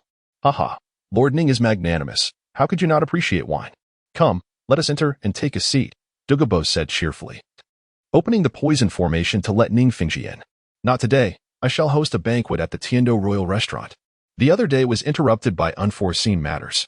Today, I will treat you, inviting Elder Dugu and his family to dine with me, Ning Fengji announced with a smile. Very well, I shall inform them immediately. Dugu Mo returned to the poison formation to notify Dugu Mo and the others to exit and head to Tiandou City for the feast. Before long, Dugu Yuan and Wenya emerged with Dugu Mo and Dugu Yin, followed closely by Lu Laotu. The carriage brought by Ning Fengji was ample to accommodate them all, although Jian Douluo, Gu Douluo, and Ning Fengji chose to ride in a separate carriage. After a bumpy journey, they soon arrived at the foot of Tiandou City, where Ning Fengji personally assisted Dugu Mo down from the carriage. The group entered the second floor of the Tiandou Royal Restaurant with great pomp, befitting the richest sect in the Douluo continent, which had been fully reserved for them. Each person took their seat. Lord Ning, has the 7-treasure glazed pagoda successfully evolved? Dugu Mo suddenly inquired.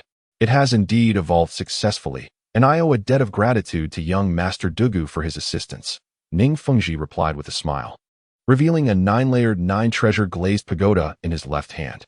How beautiful! Dugu Yin exclaimed, praising Ning Fengji, causing his smile to broaden. By the way, Lord Ning, I have a request, Dugu Mo mentioned after a moment of contemplation.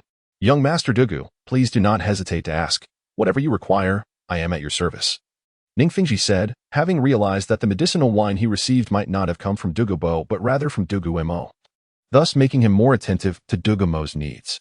My grandfather requires a set of soul bones. I would appreciate your assistance in locating them. However, we are willing to purchase them rather than take them for free, Dugu Mo stated thoughtfully. Soul bones. Certainly, I can help you make the necessary connections. By the way, what kind of medicinal wine? Ning Fengji inquired suddenly. As for the medicinal wine, the production yield is somewhat low, but within a year, I can manage to produce 3 bottles for you, Dugu Mo explained, aware that excessive discussion might lead Ning Fengji to feel deceived. And since the wine was crafted by him, Ning Fengji could not manipulate the Dugu family. Then I thank you, young Master Dugu. Now, let us enjoy our meal, Ning Fengji said with a smile. Author's note, thank you for the unwavering support from all readers. Your recommendations, collections, and generous gifts are deeply appreciated. I must apologize for the delay in updates. I was hospitalized due to an allergic reaction after indulging during my grandmother's birthday celebration. I regret that I cannot provide a more substantial update today, but rest assured, there will be no interruptions in the future. I will gradually increase the updates. Additionally, the hospital's Wi-Fi is remarkably good. Chapter 62, The Black Market, Soul Bone Auction at this moment. Jian Douluo presented an invitation letter before Ning Fengji without uttering a word. Puzzled, Ning Fengji opened the letter and glanced at it. Elder Dugu, young Mr. Dugu. There is an auction for soul bones tonight outside of Tiandou City. I wonder if you would be interested in attending? Ning Fengji stood and inquired about the opinions of Dugu Mo and Dugu Mo's soul bone auction. Such a precious item can be auctioned? Are there truly so many soul bones? Dugu Mo exclaimed, his eyes widening in disbelief. He had never seen a soul bone in his life. Indeed, there are soul bone auctions. Although soul bones are rare and expensive, they continue to be produced over time. Moreover, when a person passes away, the soul bones they absorbed will also be released. Thus, this black market specializes in auctioning off these soul bones of dubious origin, Ning Fengji explained with a smile. He was meticulous in his selection of soul bones. Otherwise, he would have already been adorned with them, for those who possess wealth can easily procure such items. Grandfather, you are also a titled Douluo.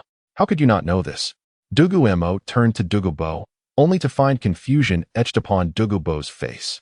This black market auction is by invitation only. Elder Dugu is inherently proud and has few friends, making it difficult for him to receive such invitations. Ning Fengji remarked with a grin, implying that Dugu Mo's irascible nature and lack of social connections contributed to his exclusion. This black market sounds intriguing. But can we enter without an invitation? Dugu Mo inquired further, contemplating the urgency of securing a soul bone for Dugu Mo, as the toxins within his grandfather were hindering his cultivation. I am extending the invitation to you, Ning Fengji replied cheerfully, snapping his fingers. A servant wearing a white mask promptly delivered a recommendation letter to Dugu Mo. The auction will commence in 3 hours. The location is not far from Tiandou City. Let us dine first. After our meal, I shall personally escort you there, Ning Fengji announced, clapping his hands. Suddenly, the door to the second floor swung open, and a procession of elegantly dressed women entered, each carrying trays of exquisite dishes. With more than 10 individuals, they had ordered over 30 dishes, each more delectable than the last, causing Dugu Mo to salivate uncontrollably. Everyone, dig in, Ning Fengji said with a smile, and they began their meal. The others joined in. But Dugu Mo and Lu Laoda's eating manners were particularly uncouth, resembling famished ghosts. An hour later, having indulged in the feast, Ning Fengji rose and led the group to the carriage waiting outside the Tiandou Royal Hotel. The black market auction is clandestine, therefore, it is not held within the city. Let us proceed to the carriage, Ning Fengji stated before leaping onto his own carriage. The Dugu family followed suit. Little Mo. The Seven Treasure Glazed Tile School owes us a significant favor. A set of soul bones cannot equate to the favor associated with the evolution of martial spirits, Dugu Mo remarked once they were aboard the carriage. The Seven Treasure Glazed Tile School is a troublesome entity. Our Dugu family should not entangle ourselves too deeply. Furthermore, Ning Fengji is not an easy opponent. I fear that he may end up exploiting our family while we assist him in losing money, Dugu Mo explained, contemplating the implications of their association. Moreover, grandfather, the toxins within you must be controlled swiftly. This will enable you to continue your cultivation. The Dugu family and my Dancian sect both require a formidable force to uphold our reputation, yet your current strength is insufficient, Dugu Mo reasoned, offering clarification to Dugu Mo. Little Mo makes a valid point. Old poison, do not underestimate the leaders of the three great sects. The current relationship between the three great sects in the Spirit Hall is exceedingly tense. If we establish a close rapport with the Seven Treasure Glazed Tile School, how will the Spirit Hall perceive us? Our current strength is still too feeble, Lu Laodu interjected, concerned that Dugu Mo might dismiss Dugu Mo's counsel. Very well. Dugu Mo nodded, agreeing with Dugu Mo's perspective.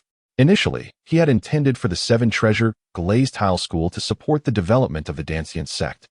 But it now appeared that Dugu Mo did not require Ning Fengji's assistance. The black market was situated in a small village near Tiandou City, yet not far from it. Dugu Mo mused that this black market likely had significant ties to the Tiandou royal family, even speculating that the royal family might be the hidden proprietors behind it. Before long, their carriage came to a halt at the village entrance.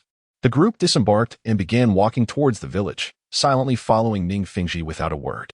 The village was filled with numerous houses, yet none had their lights on, suggesting that the villagers had been driven away.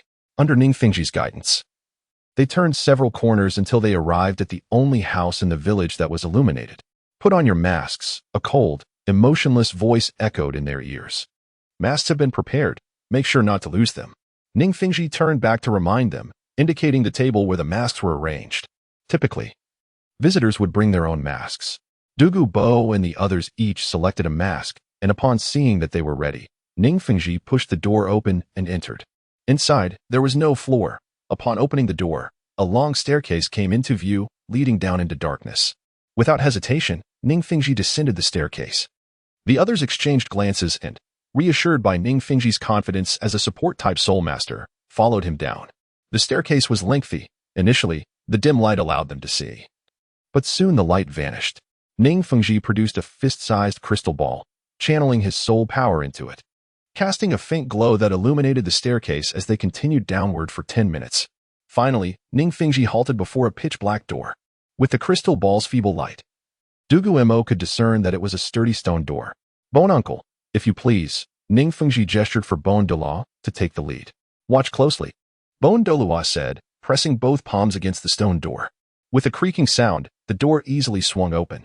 Beyond the door lay an eerie silence. But as it opened wider, the clamor from within flooded their ears. After a few breaths, the door was fully opened, revealing the scene before them. Before them was an expansive auction hall, filled with black seats arranged neatly across the floor.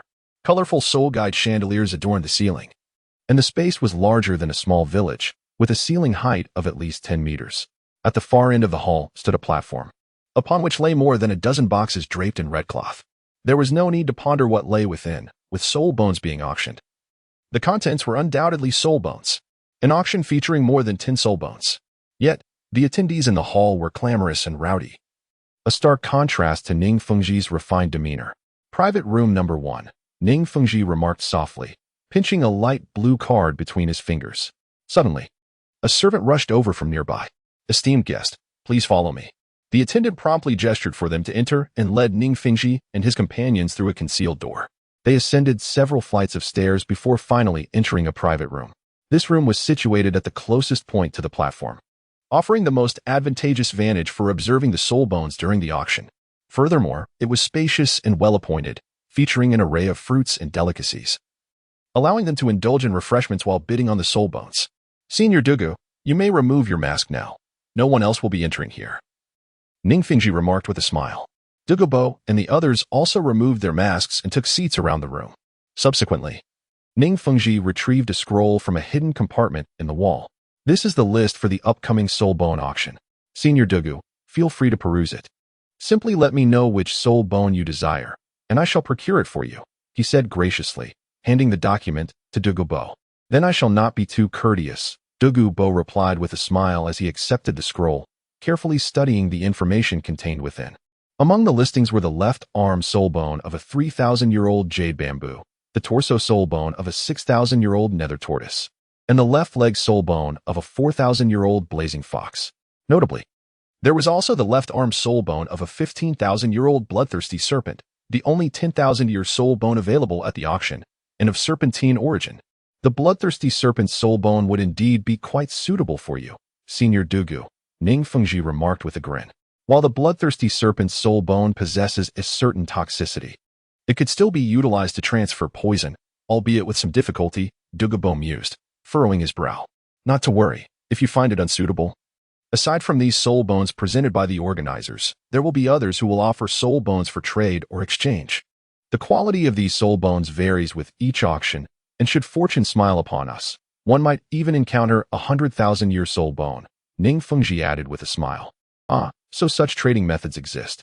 "However, I shall first secure this 10,000-year torso soul bone," Dugu Mo concluded after a moment's contemplation. Chapter 63. The Serpent's Body Soul Bone. Welcome, esteemed guests. Today, I shall present and auction these 13 soul bones.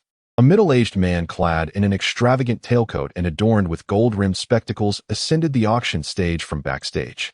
His voice resonated with magnetism, and through the amplification of the speakers, every attendee could hear him with perfect clarity. Upon hearing his voice, the crowd fell silent, their gazes fixated on the stage, their eyes brimming with fervor. The allure of soul bones for soul masters is akin to that of catnip for felines. Today's auction features a soul bone extracted from a 3,000-year-old jade bamboo, specifically the left arm soul bone. The soul master who absorbs this bone will acquire a defensive soul skill, significantly enhancing their protective capabilities. The auctioneer smiled as he approached the first glass cabinet, abruptly unveiling the crimson cloth that concealed it. Inside lay a verdant left arm soul bone, quietly resting under the illumination of the soul guide device. The soul bone shimmered brilliantly, resembling a masterpiece crafted from jade, utterly exquisite. "Is this truly a soul bone?" Dugu Mo gazed at the gem-like arm with a profound yearning to possess it, not merely for the power it could bestow in battle, but simply for the sake of owning something beautiful. "Your reaction is quite childlike," Dugu Mo remarked with a chuckle, gently ruffling Dugu Mo's hair. "Indeed. This soul bone is stunning. Fear not, in the future, you will also possess your own soul bone, but this one is not suited for you. Now, if anyone is interested, please bid. The starting price is 10,000 gold soul coins, with increments of no less than 500 gold soul coins. Let the auction commence," the auctioneer proclaimed, striking the table with his gavel. A hush enveloped the crowd. 10,000 gold soul coins. At last, a voice rang out from the audience. 10,000 gold soul coins? I'll bid 10,500. 20,000. 21,000. Ultimately, the soul bone was sold for 35,000 gold soul coins, a price considerably higher than usual for plant-type soul bones. Typically, a 3,000-year soul bone sells for around 30,000 gold soul coins, while those produced by plant-type soul beasts are generally more affordable, often around 25,000 gold soul coins. Congratulations to this gentleman for acquiring the soul bone for 35,000 gold soul coins. The auctioneer's lips curled into a smile as the sale exceeded his estimations, ensuring a substantial commission for himself. The success of the first auction ignited the audience's enthusiasm, with cheers erupting as they vied for the next soul bone. Next, we present the second soul bone of the day. This one originates from a 6,000-year-old underworld turtle, known as the spirit turtle's trunk soul bone, which is of great assistance to certain turtle-type soul masters. The auctioneer once more unveiled the red cloth from the second podium.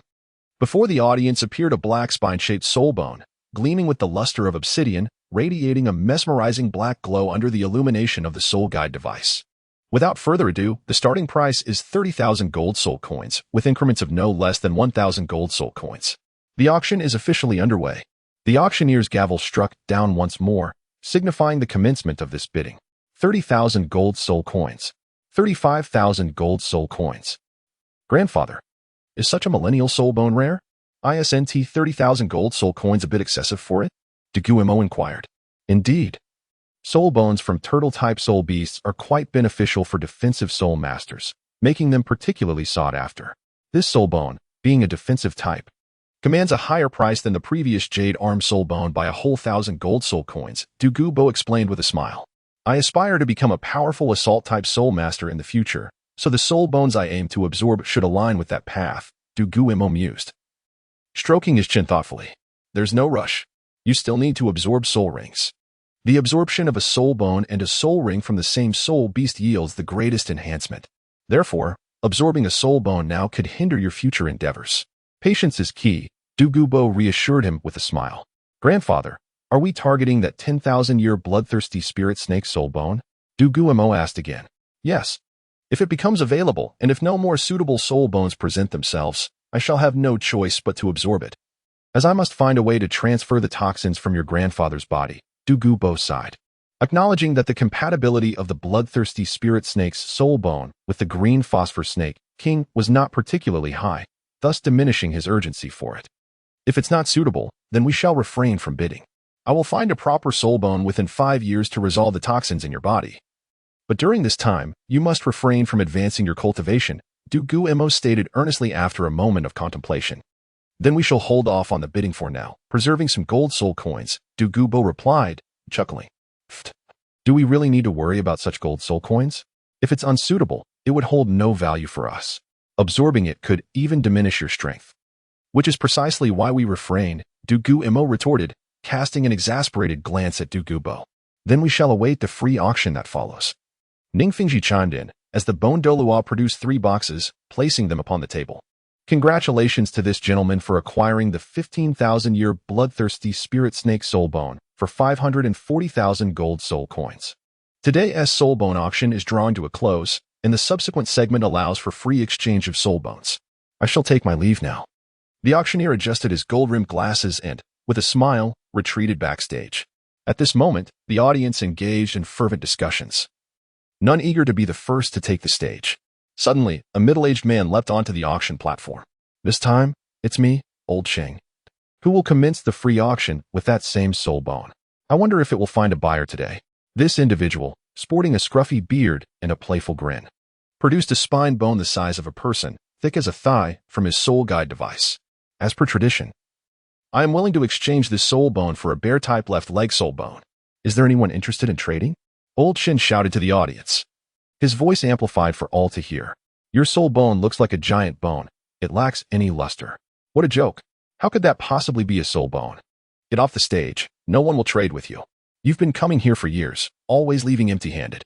You'd be better off earning money to buy a bear-type left leg soul bone, a seasoned attendee remarked, having witnessed Old Sheng's futile attempts time and again. To be candid, the appearance of this soul bone was indeed dismal. It lacked the sheen and refinement of the previous soul bones. To put it bluntly, it resembled a piece of vertebra extracted from a soul beast carcass, suitable perhaps for culinary purposes if it still bore fleas moreover. This monstrous serpent unexpectedly detected that Dugu Mo was observing it with the ice fire dragon eye. It turned its head to glance at Dugu Mo. Though it was composed of vapor, its pupils shone with a chilling blue light, filled with the essence of slaughter and bloodshed. Dugu Mo was so intimidated by this ethereal presence that he staggered back 3 steps, ultimately collapsing onto the ground. What on earth is this? Dugu Mo cursed inwardly. Master Ning, do you have any bear-type soul bones? Please assist me in exchanging for this soul bone. I apologize for the trouble. Dugu Mo closed his eyes and spoke solemnly to Ningfingji. Oh, young Master Dugu has thoughts regarding this soul bone? Fortunately, I have prepared a bear-type soul bone, though it is not for the left leg, but rather for the right arm. My initial intention was to exchange it for another soul bone. Ning Fingji replied with a smile. Uncle Gu, I appreciate your help. Ning Fingji handed one of the 3 boxes to Bone Douluo, who received it with a smile and approached the window's edge. 30,000 years of great strength diamond bear right arm soul bone. Is it a trade? Bone Douluo's voice resonated, rich and magnetic. The right arm soul bone. Just what I need. Let us proceed with the exchange. Old Qing exclaimed, his excitement palpable as he promptly handed over the soul bone to the organizers, leaving the subsequent transaction to them. Goodness. I didn't expect this fellow to actually sell it. It truly is remarkable. There are indeed people exchanging soul bones for bones. Quite impressive, someone in the audience questioned. However, before they could ponder further, another individual leaped onto the stage. I possess a 12,000-year-old flame wolf right leg soul bone and wish to exchange it for a plant type right arm soul bone. Is anyone interested? A person as slender as a bamboo pole announced. Esteemed guest, please present your soul bone for examination. Once the inspection is complete, we will provide you with the soul bone you wish to exchange, a voice called out. Suddenly, someone knocked on the door of the private room, and a small opening appeared, revealing a tray. Bone Douluo placed the box containing the soul bone onto the tray and then pushed it out of the room. Now we simply await the outcome, Ning Fingji said with a smile directed at Dugu Mo. Before long, a knock echoed once more. But this time the small door remained closed. The main door swung open. Normally, soul bones could be delivered through the small door, but this particular soul bone could not fit. The person delivering it was masked, entering, placing the soul bone down, and exiting quietly, closing the door behind them. Dugu Mo excitedly approached to touch the soul bone. The skeletal remains of the Tang snake. Chapter 64. Replacing the 9th soul ring. Young Master Dugu. The auction for soul bones is still ongoing. If you find anything intriguing, I can assist you in acquiring it, Ning Fengji remarked with a smile, pulling Dugu Mo from his reverie as he contemplated the tincture soul bone. Oh, wait a moment, Sect Master Ning. Allow me to store this item in my soul guide.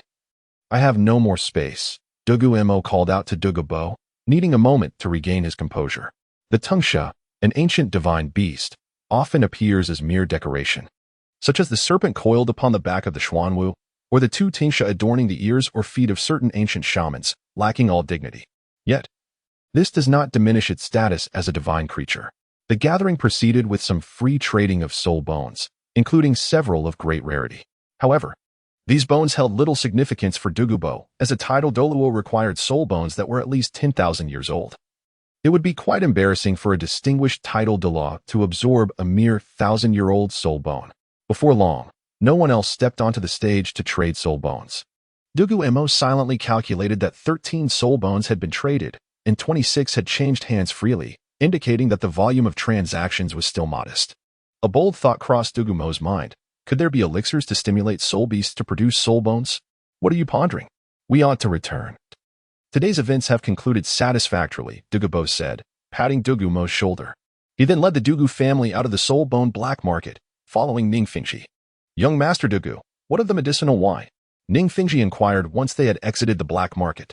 Let us arrange for you to return in 4 months to collect the first vial, Dugu Mo replied after considering the timeline. After all, one does not escort another to the soul bone black market without purpose. The ultimate aim was the medicinal wine capable of evolving the 7 treasure glazed tile school's martial soul. Very well. I shall send someone for the medicinal wine in 4 months. Young Master Dugu, I shall not accompany you back to the Sunset Forest. I must return to the 7 treasure glazed tile school. Until we meet again, Ning Fengji concluded with a flourish of his cloak before retreating to his personal carriage. The Dugu family boarded another carriage, setting forth towards the Sunset Forest. Little Mo, what is so special about the vertebra you sought? Dugu Bo asked, as Dugu Yuan took the reins of the carriage. That is a remarkable treasure. Even if it is not a soul bone, it is still a divine object. When we return home, grandfather, you should first attempt to absorb it. If successful, it might be considered a trunk soul bone. If not, we can grind it into powder to enhance your medicinal concoctions, significantly improving your chances of detoxifying your body, Dugu Mo excitedly elaborated, reassured by the presence of family. What exactly is this object? Dugu Bo pressed further. The vertebra of a tingsha, a divine beast also known as the flying serpent, although it possesses potent venom. The bones themselves are devoid of toxins. Furthermore, the remnant spirit of this tingsha is formidable, suggesting it was at least 100,000-year-old soul beast, if not more. Dugu Mo proclaimed, trembling with excitement. Tingsha? Dugu Mo exclaimed, observing the space within the carriage accommodating the vertebra.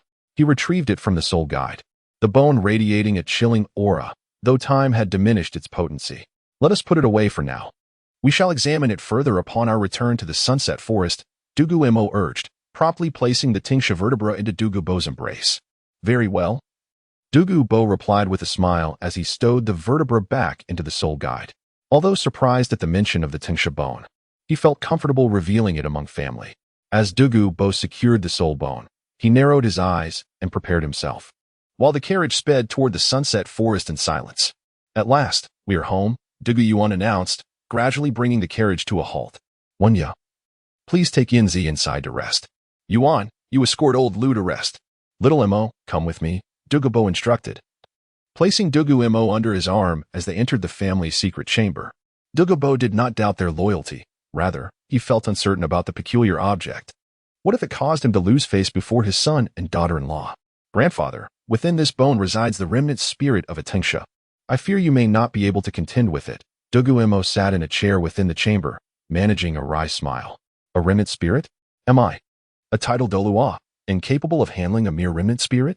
Dugu Mo retorted indignantly, though his strength ranked among the lowest of titled Douluos. He would not abide any challenge to his prowess.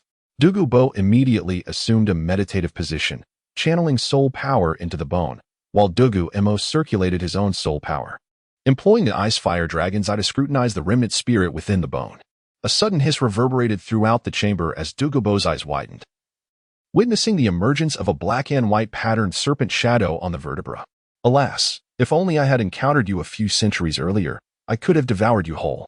Now, I barely have the strength to maintain my form. A robust middle-aged man's voice emanated from the Tingsha. Dugu Mo was rendered speechless by the shock. Young one, have you taken a rather extreme path? However, encountering your serpent elder is fate. Since I lack the strength to consume you now, I shall bestow upon you my cultivation. The Tingsha's ethereal form suddenly erupted in a black light, which surged into Dugu Mo's body. Ah! Dugu Mo cried out, feeling a piercing pain in his back. Poisonous blood began to seep from his pores.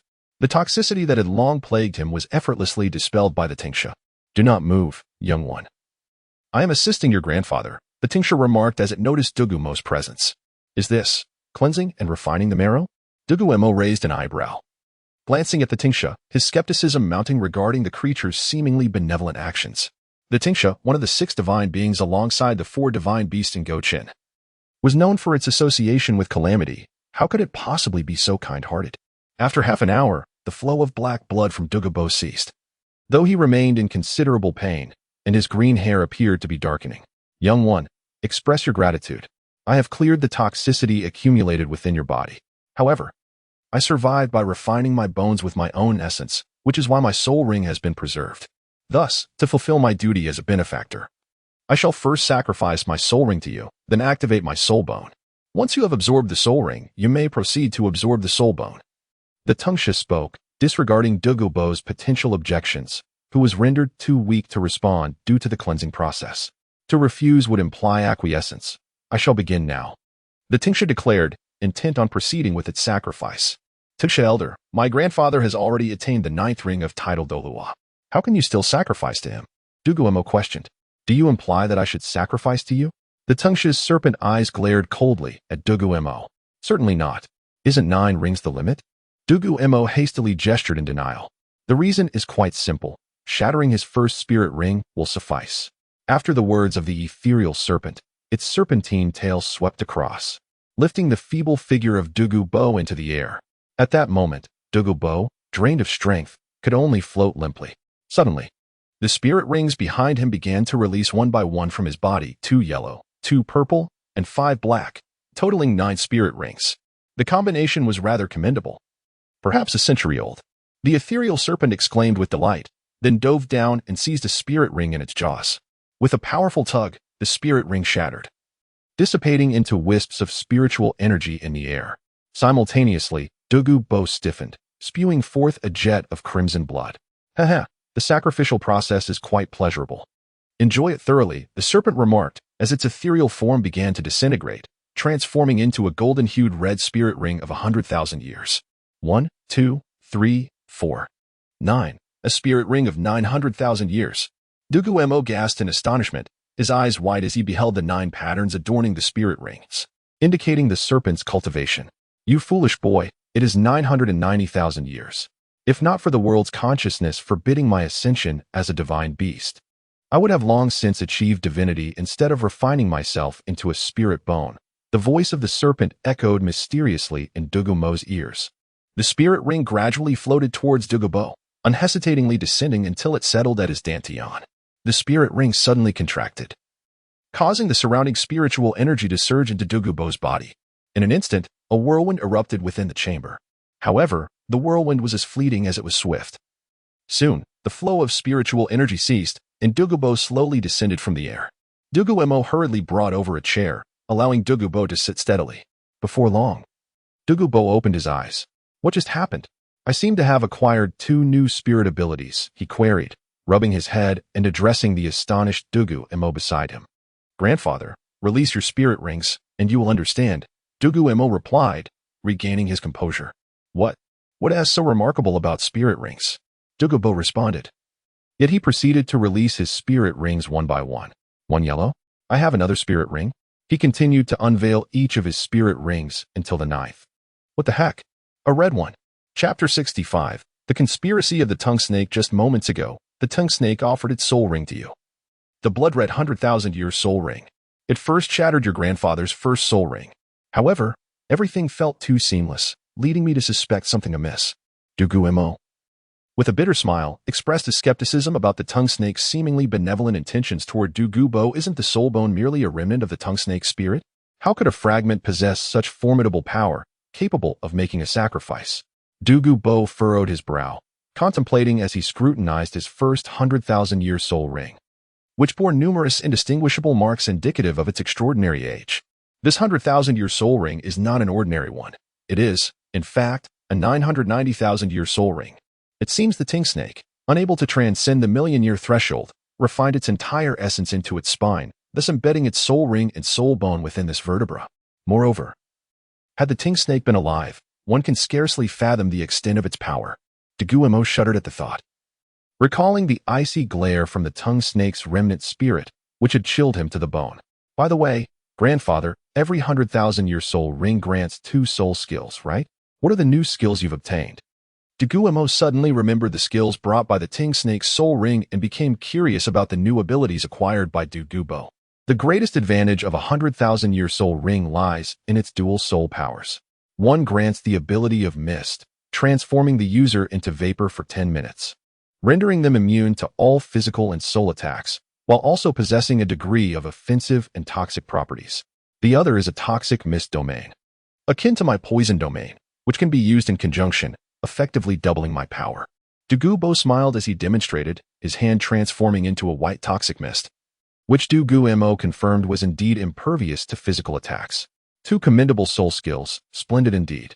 Dugu Mo exclaimed with joy, recognizing that the dual domains would significantly enhance Dugu Mo's combat prowess, greatly benefiting the Dugu family's strength.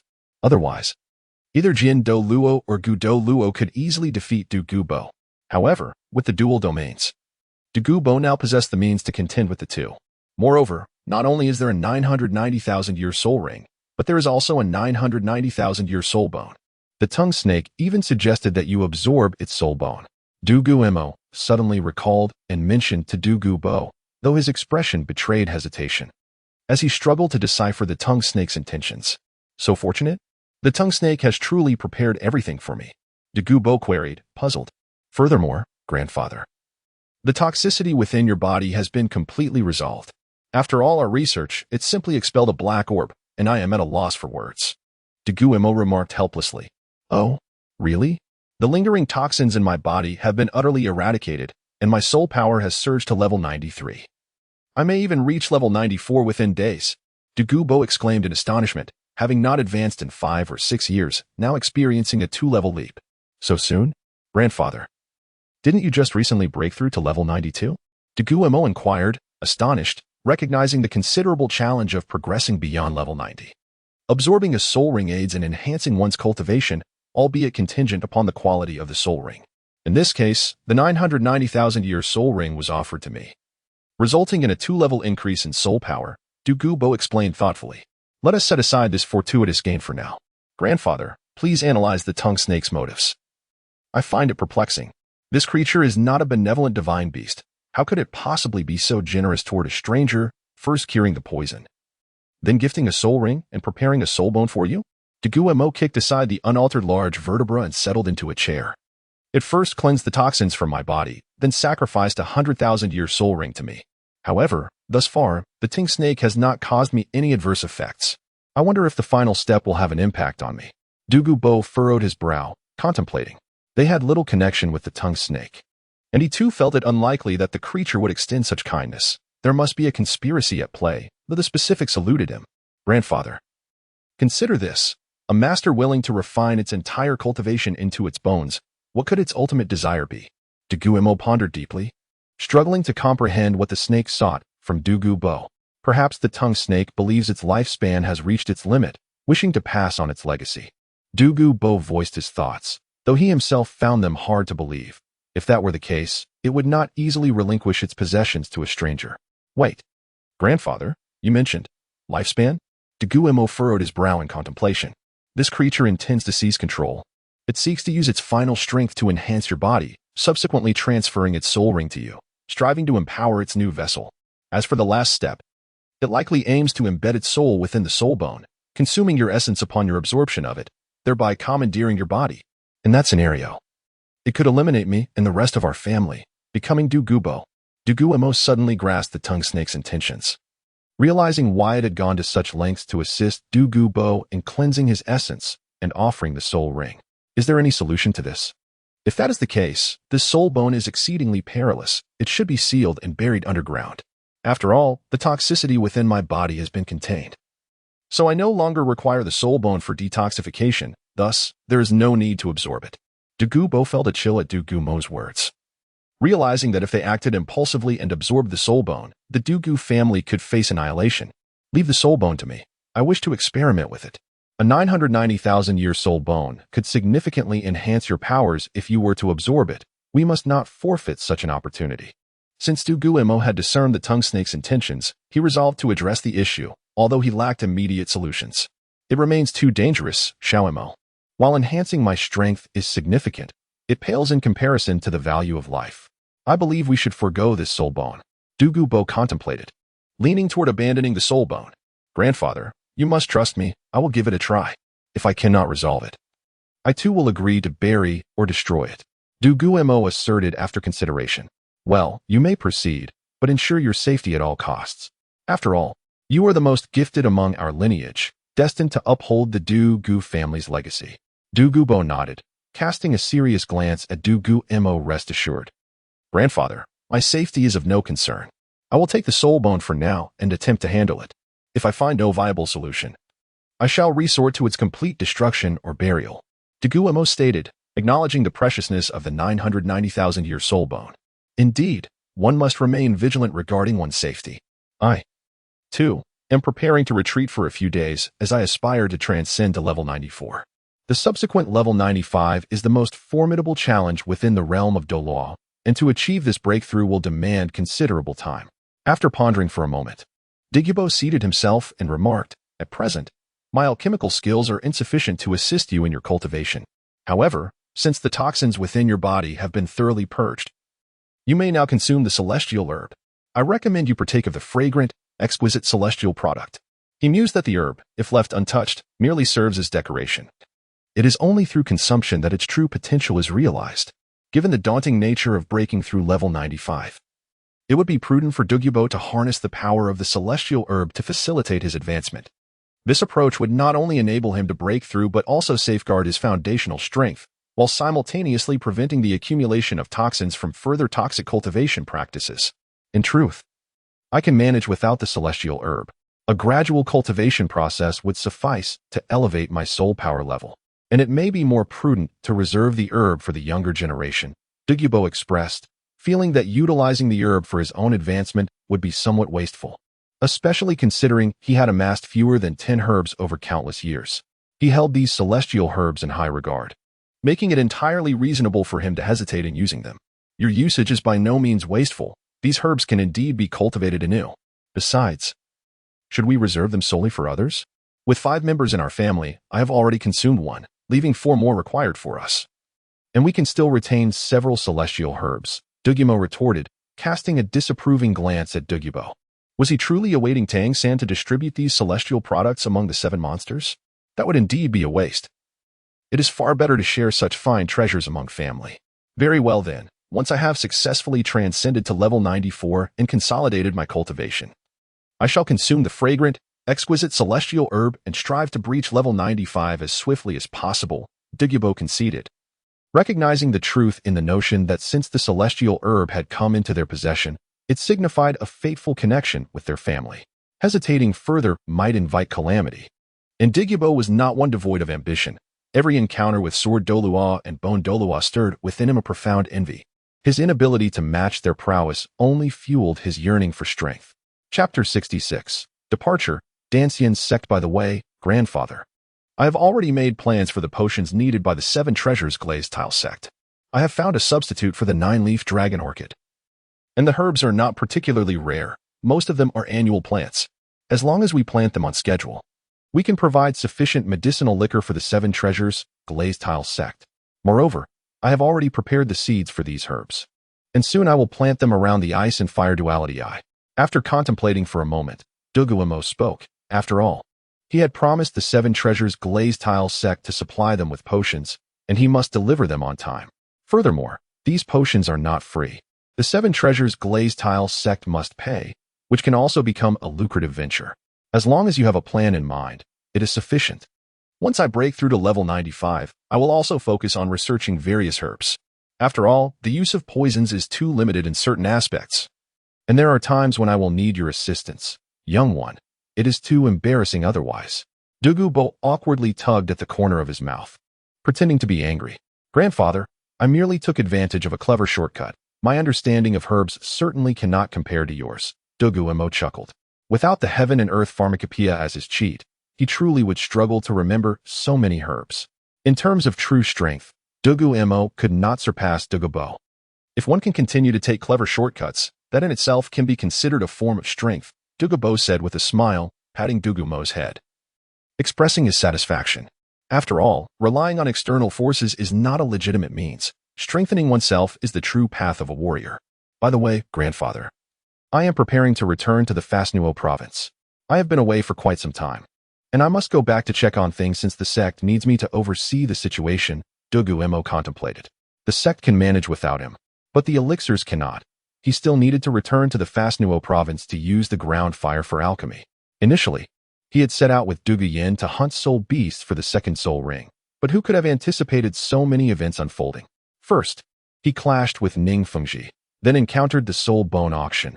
A mere half-month was insufficient to cover all the delays.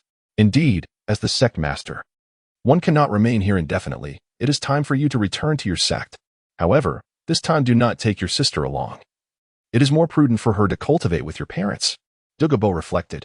Dugu Yin, unlike Dugu Mo, was an ordinary child and would need to attend school in the future. After all, Dugu Yuan and Wen Yu's levels were not particularly high.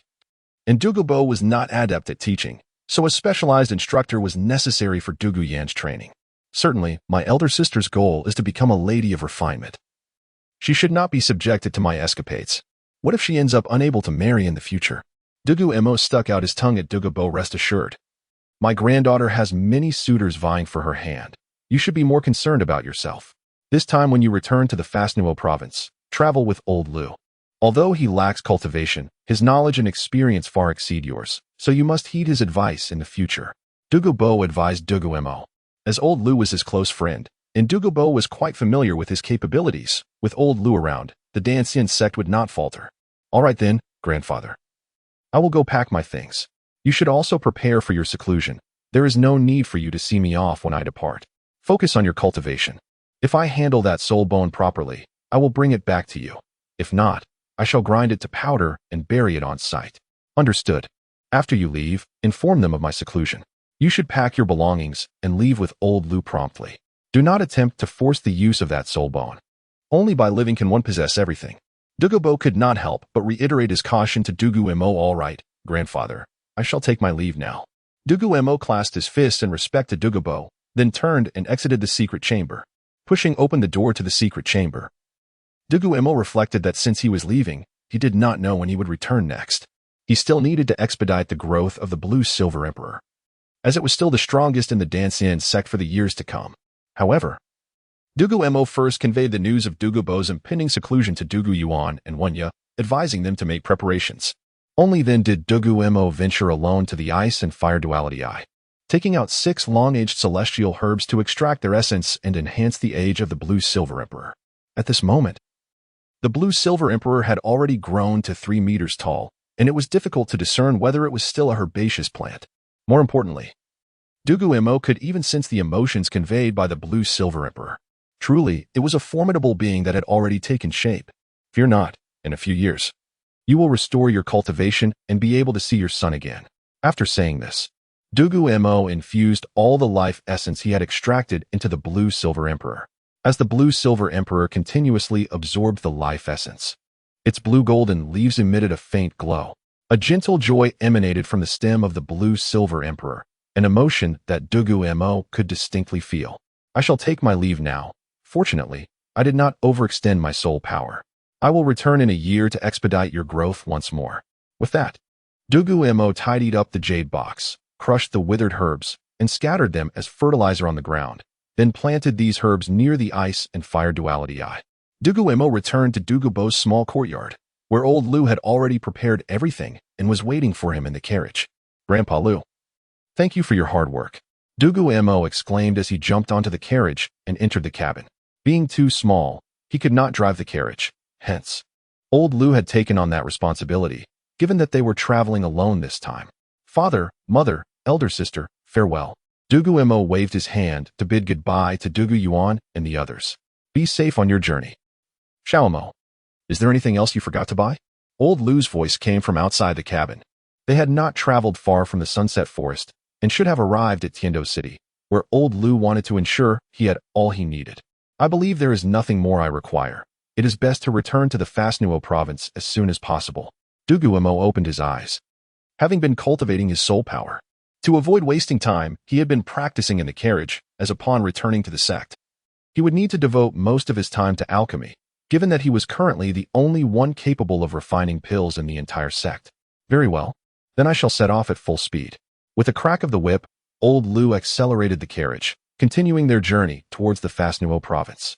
Chapter 67. A solitary venture. Friends, this path is blocked. It would be wise to depart swiftly to avoid putting us in a difficult position. Suddenly, a few figures appeared on the road. They first bowed to the old man Lu and then remarked, "Well, young brother, you are so courteous. I cannot refuse to show respect. We shall take another route." Old Lu furrowed his brow, glanced ahead, and then turned the horse-drawn carriage around. This was a canyon, the most direct path to the province of Fasnuo. If they were to detour, both Lu and Dugu Mo would be delayed by at least another 10 days. Grandpa Lu, what has transpired ahead? Dugu Mo, sensing the carriage had turned, leaned forward to inquire. There may be trouble ahead, yet I sense it could be the emergence of a treasure, and they likely do not possess great strength. It appears to be a spur-of-the-moment decision, Lu replied, still frowning. He guided the carriage into a thicket, surveying the surroundings until the group was out of sight. Lu then entered the carriage, retrieving a map of the Tiandou Empire from his soul guide device to seek an alternative route to the province of Fasnuo. Grandpa Lu, to what extent has your strength diminished? Dugu Mo approached, curious. I am at level 40 soul power, lasting for 10 minutes. You are quite ambitious, are you not? Do you intend to investigate further? Lu tilted his head, surprised at Dugu Mo's demeanor. It was then he recognized the boy was not like ordinary children. Grandpa Lu, they have already taken such measures. I cannot help but feel an itch to see for myself, Dugu Mo replied with a smile. Drawing forth the meteorite sword from his soul guide, its intent unmistakable. Let me think. We are nearly 300 miles from Tiandou City, and there should be no formidable opponents nearby. However, I cannot ascertain what they might be after. Little Mo, let us find a path up the mountain and observe from the summit what is truly occurring in this vicinity, Lu contemplated, prioritizing safety. All right, Dugu Mo responded, securing the meteorite sword at his waist before leaping from the carriage. Take care, Lu cautioned as he too disembarked.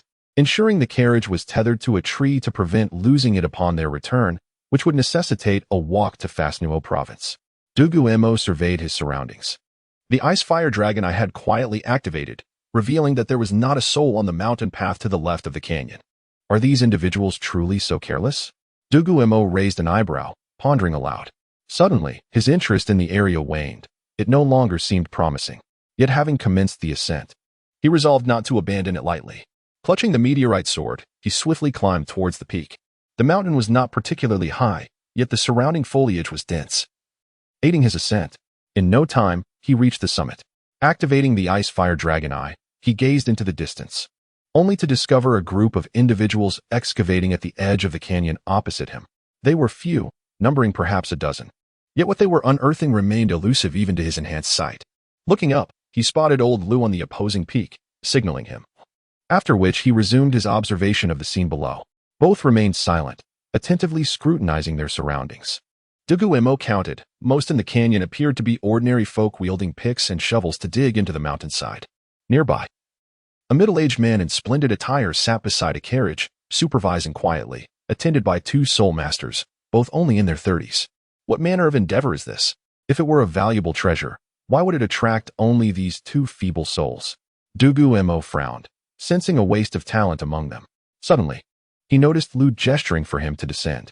Let's head down. If necessary, we can force our way through, Dugu Mo mused, rising and making his way down. Retracting the meteorite sword into the soul guide. Descending proved far easier than ascending. Soon, he returned to the carriage, where Lu awaited him. Grandpa Lu, I observed them excavating something on the wall of the mountain on your side, yet I could not discern what it was. Furthermore, there are hardly any soul masters among them. Only two with levels in the 30s, Dugu Mo relayed his findings. I suspect they acted on a whim to dig here, but what could they possibly be after? Lu pondered, furrowing his brow in thought. He too struggled to conceive what could be worth their efforts in the mountainside. If there is likely nothing of value, we should simply press on. Taking a detour would waste precious time. Their lack of formidable soul masters increases our likelihood of success, Dugu Mo suggested after a moment's reflection. That is not feasible. They have set up barricades on the opposite side, leaving us little chance of breaking through. If we must detour, we could abandon the carriage and trek 50 miles to the nearest town to procure a new one before continuing to Fasnuo, Lu considered thoroughly. I hope they finish their digging tonight and leave. I am not keen on walking 50 miles, Dugu Mo remarked with a wry smile. Let us leave the carriage at the base and camp on the mountain, waiting it out.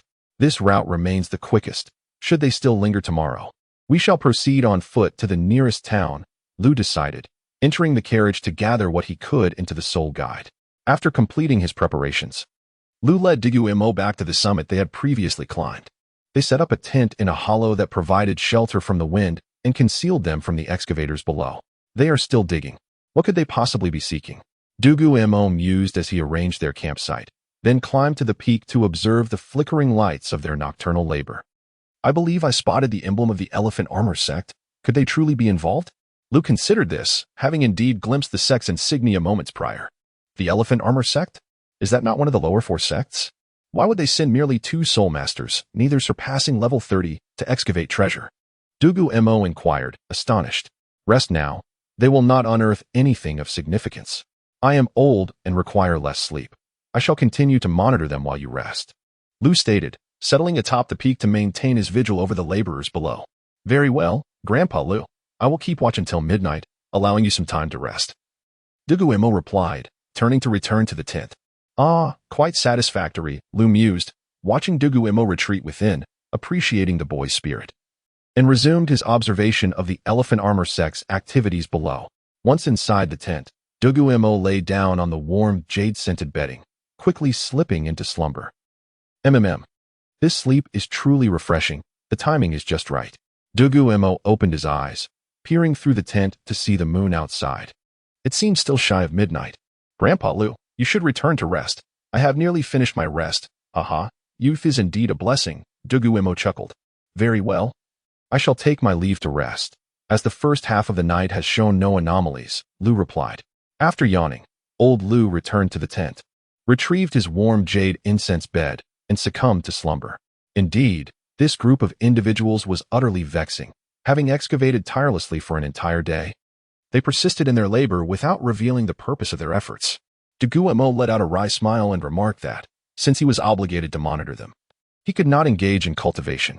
Thus, he boredly took out a book, reading while keeping an eye on the people below in the gorge. The ice fire dragon eye granted him night vision, allowing him to read effortlessly in the darkness.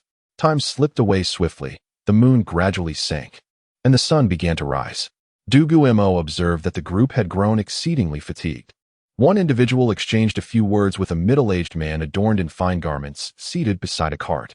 After a brief nod of agreement from the gentleman, he boarded the cart, prompting the others to gather their belongings and follow suit, while the obstacles on the road were also removed. What on earth is this? After digging for an entire day and night, they depart after such a trivial conversation? Dugu Mo raised an eyebrow, exclaiming with irritation, "Is this some kind of joke?" Contemplating for a moment, he watched as the group distanced themselves, then turned to glance back at the tent behind him. This matter would not trouble old Lu any further. Dugu Mo began his descent down the mountain alone, when suddenly, a hand grasped him from behind.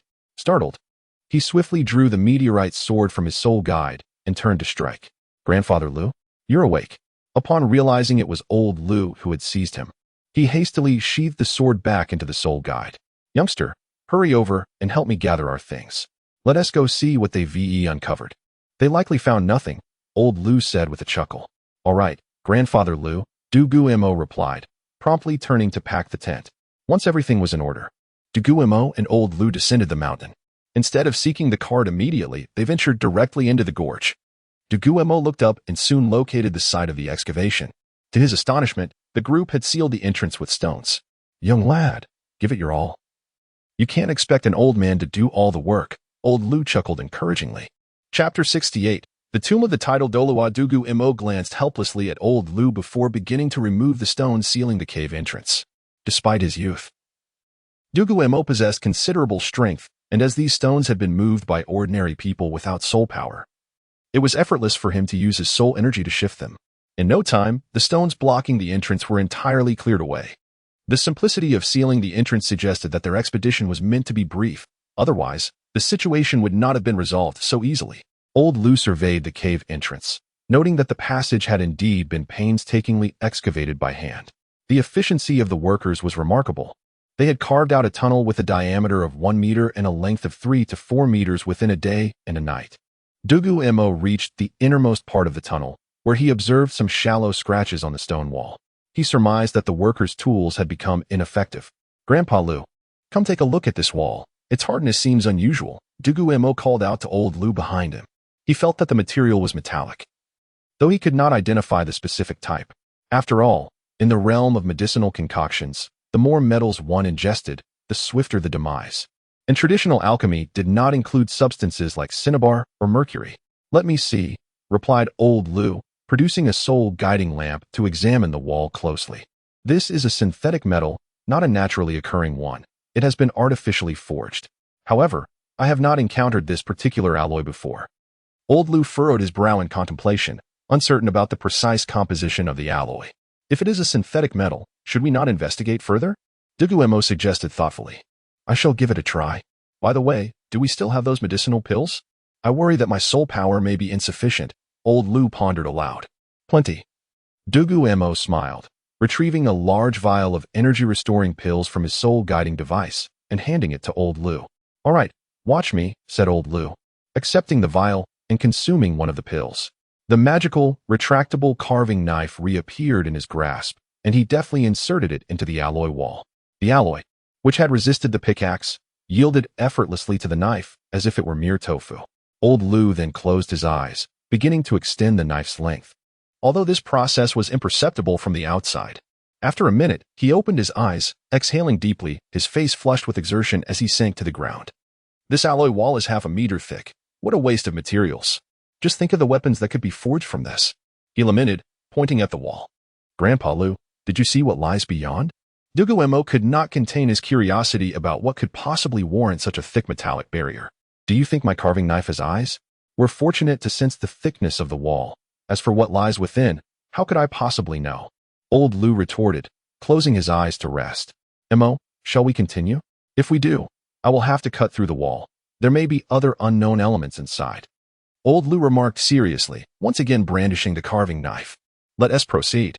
I am equally curious about what this half-meter-thick wall conceals. It may be our destiny. Dugu Mo replied thoughtfully. Having come this far, he felt there was no reason for hesitation. Very well, I shall make my move, old Lu declared, and with that, he swiftly inserted the knife into the alloy wall once more. He turned the handle, pulling back forcefully, and a strip of metal was dislodged due to inertia. As the knife vanished, old Lu found himself seated on the ground, exhausted from the depletion of his soul power. Dugu Mo quickly helped him up and offered a chair from his soul-guiding device. Let us see if we can extract that metal strip. This old body cannot endure much more, old Lu sighed, expressing his fatigue. His physical condition was poor, with his meridians nearly severed. Relying on even level 40 soul power was a stroke of luck. Grandpa Lu, rest for now. I will extract the metal strip, Dugu Mo said, offering old Lu a cup of water before approaching the alloy wall with a pair of pliers to gently pull at the metal strip. However, the metal strip proved excessively heavy, and Dugu Mo's progress was painfully slow. Foolish boy, why not simply store it in the soul-guiding device? Old Lu remarked, exasperated from his seat. True enough, Dugu Mo replied, channeling his soul power to swiftly store the metal strip in the device. This metal is likely quite valuable. Mo. While I regain my strength, you should restore the stones at the entrance, old Lu instructed, glancing toward the entrance before turning back to Dugu Mo. Understood, Dugu Mo replied, hurrying to the cave entrance to reposition the stones as best as he could. After completing this task, he found himself quite fatigued. Boy, can you discern what lies within? Old Lu beckoned Dugu Mo over to investigate the alloy wall now that the entrance had been sealed. Certainly, Dugu Mo said. Rushing over to the spot where old Lu had carved the metal strip, he pressed his face against the wall, scrutinizing the situation within. To his astonishment, it revealed a corridor, also constructed from the same alloy, with the opposite wall polished to a remarkable smoothness, allowing him to catch a glimpse of his own reflection. However, the narrow entrance limited his view of the interior. Grandpa Lu, there is a corridor inside, and it is made of the same alloy, Dugu Mo reported honestly. Let us take a moment to rest, old Lu suggested, popping another energy-restoring pill into his mouth. The carving knife reappeared as he gauged the distance, then plunged it into the wall at the same level as the previous opening, twisting and pulling it back out. This time, he managed to sit comfortably in his chair, panting heavily. Mo, put it away, old Lu instructed, closing his eyes to rest. Understood, Dugu Mo quickly retrieved the cut metal strip. Thus began a cycle of old Lu resting and then resuming his cutting of the wall. The third incision was made directly beneath the first, the fourth beneath the second, and the fifth near the closest points of the first and second cuts, ultimately creating a passage wide enough for a person to crawl through.